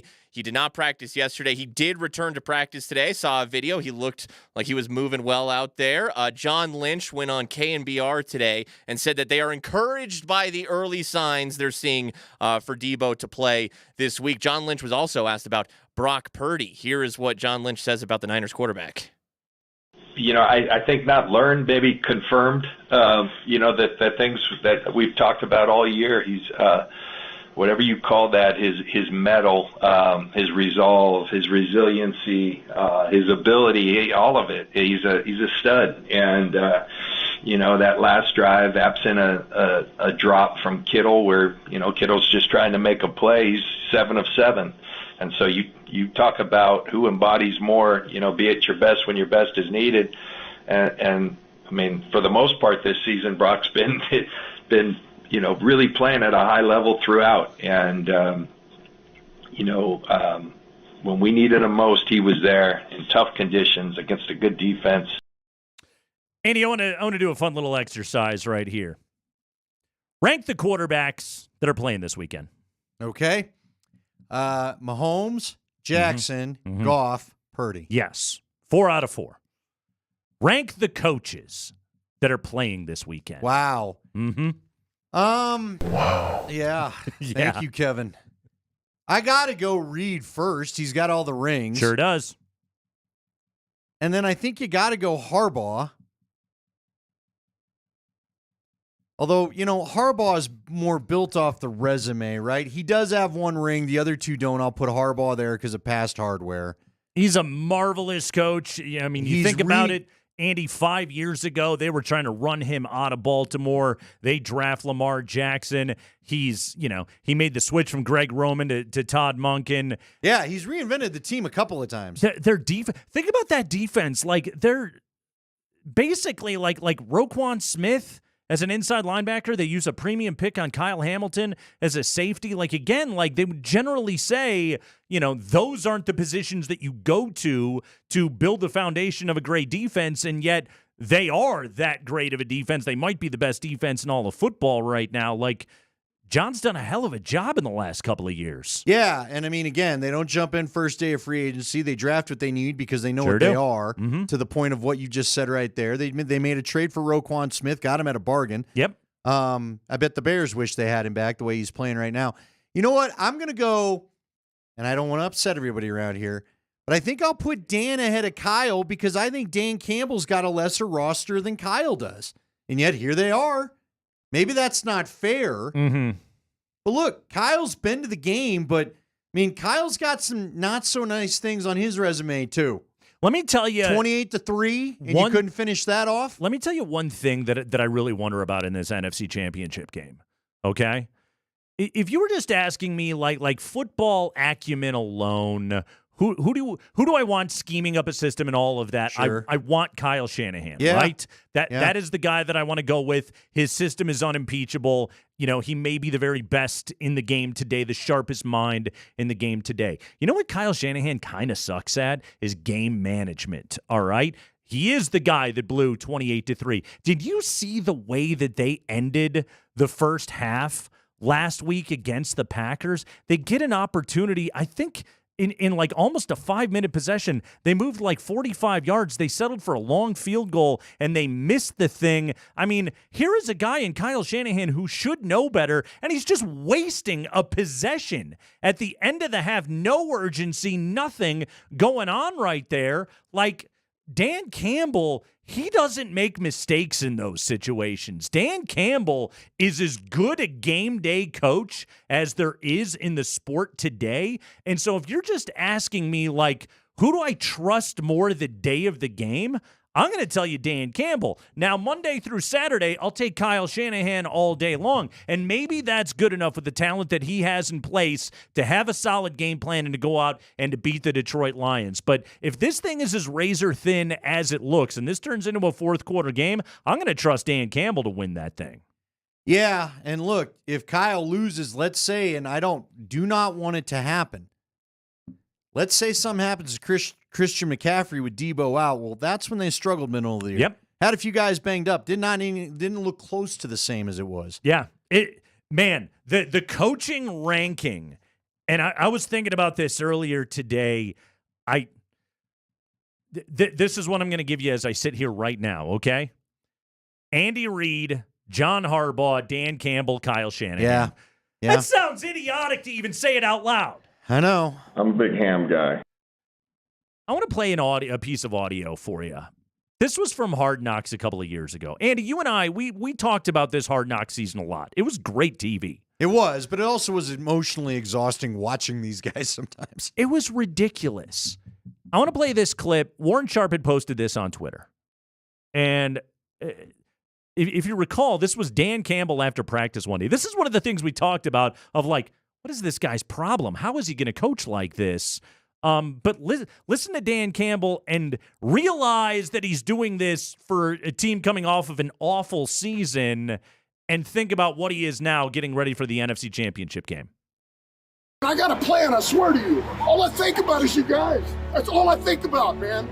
That's all I think about is you guys and how I set you up for the best possible advantage I can give you to have a season. I swear to you, man.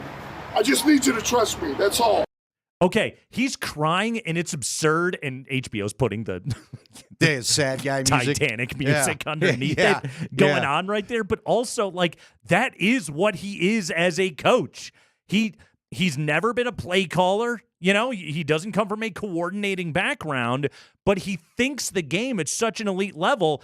He sets his team up. Now, he's got good coordinators on both sides with Ben Johnson and Aaron Glenn. Like, the game plans will be solid. I don't doubt that part of it. But also, like, he wins games on the margins. He doesn't have the most talented team. He has a good team. He has a rapidly improving team.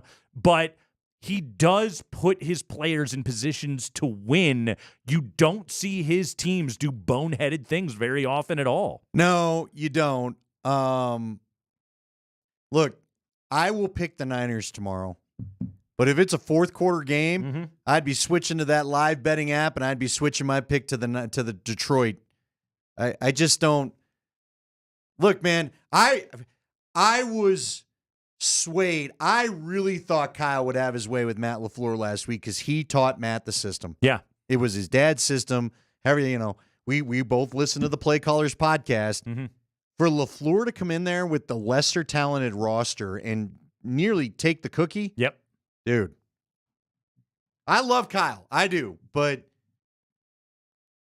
you cannot, I think in this town, because everybody wishes he would have been hired here as coach. Yeah. You forget about the rough seasons as the night. Like it's not been all roses for him. It hasn't been. He's a great developer of quarterbacks. He offensively, he's impeccable. I can't knock the resume. And we take him here in a heartbeat. Any of that stuff right there, of course we would, but also he's not a flawless football coach. I do think that he does make mistakes on game day from time to time. And one of the things I do worry about a little bit is, Spring's talking about Debo looking good. It's a shoulder.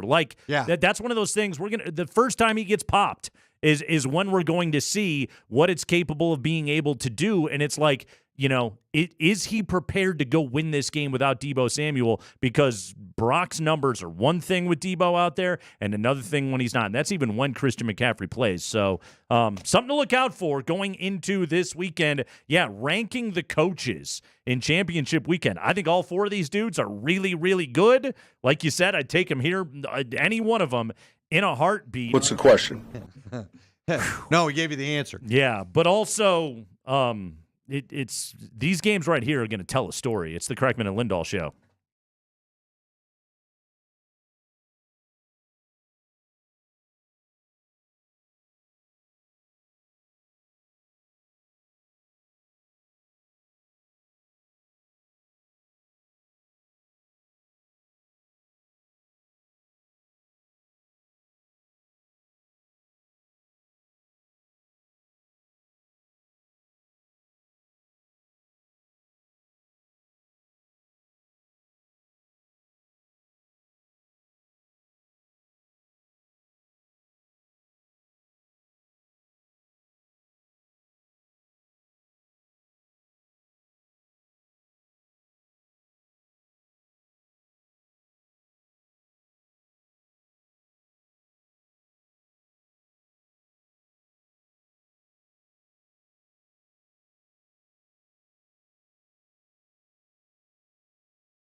Bottom line is they're going to help you look better, feel better, sleep better than you have in a long, long time. Find them online at revitalize-health.com. Jefferson, touchdown! I'm Justin Jefferson with the Minnesota Vikings. Hi, I'm Jamar Chase with the Cincinnati Bengals. Nobody can stop him. Why do I choose a Sleep Number smart bed? Because I only go all out. Because I can't be stopped. Because my Sleep Number smart bed helps me sleep at the right temperature all night. So we can take our game to the next level. That's why 80% of NFL players choose the Sleep Number smart bed. Sleep next level, perform next level.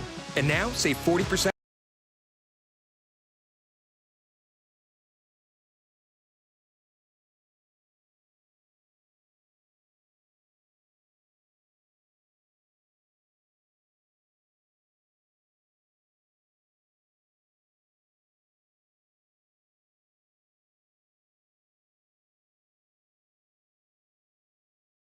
Can answer every question you won't find better. So check them all out at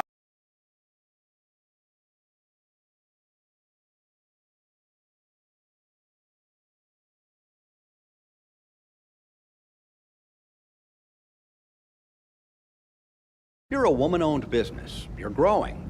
How does banking fit in? Huntington feels like a part of our team. And when I got the news that we had gotten into our dream retailer, I said, Huntington is the reason that we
Craigman and Lindahl, we got the Nuggets and the Knicks coming up next right here on Altitude Sports Radio 92.5. Final game of the road trip for our Denver Nuggets as they will finish up against Jalen Brunson and company this evening. A little Wildcat on Wildcat action between Jamal and Jalen. Jalen, of course, of the Villanova variety right there. Jamal from the University of Kentucky. The Avalanche will be back home to take on the Sixers on Saturday. So we'll have to see if Joel Embiid is ducking or not.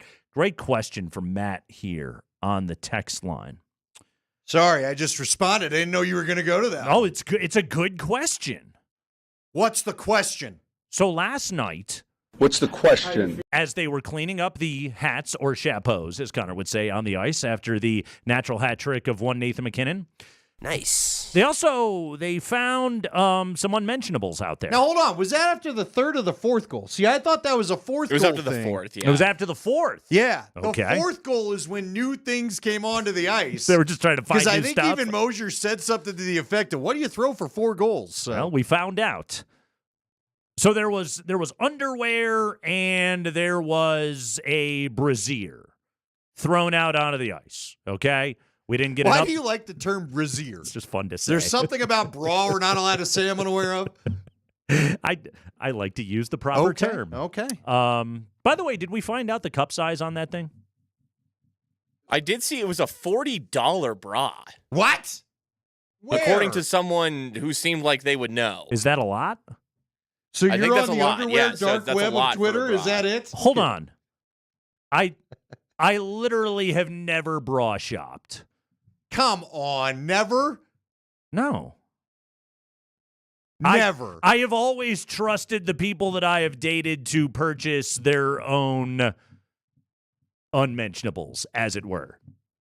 Yeah, I buy my own underwear. I assume everybody else does as well. You've never purchased an item for the special lady in your life, ever? Even for, like, Valentine's Day? No.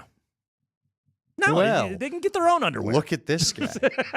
You know what I will say? Are you a big I got a Victoria's hot take Secret on guy? this. It is a dumb purchase because that ain't what I'm showing up for.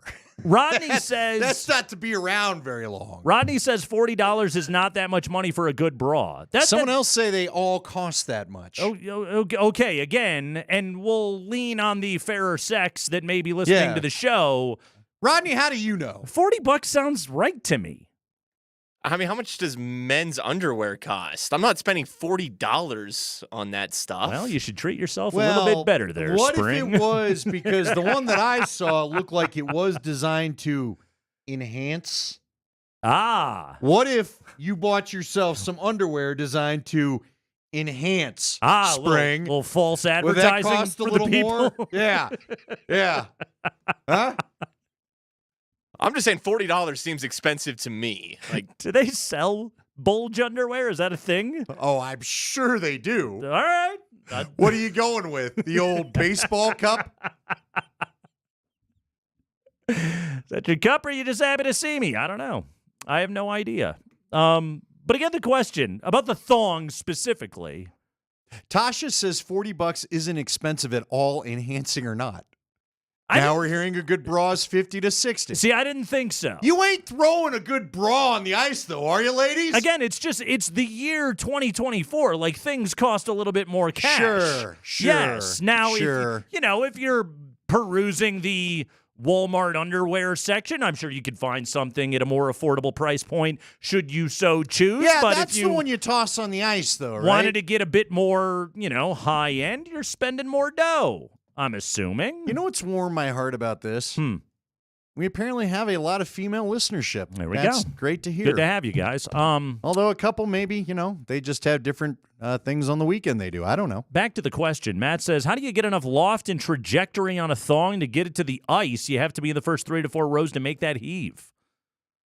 I said slingshot. I would say crumple and baseball throw. I think you could get more distance that way. By the way, someone did point out $40 hats are getting tossed onto the ice, so I guess it's all fair. There you go. Logan O'Connor told us beginning of the interview, maybe it's a new thing for 4 goals, so there you go. Good conversation with LOC. If you missed it, AltitudeSportsRadio.com. $40. Good price for a bra. Nuggets and Knicks are next.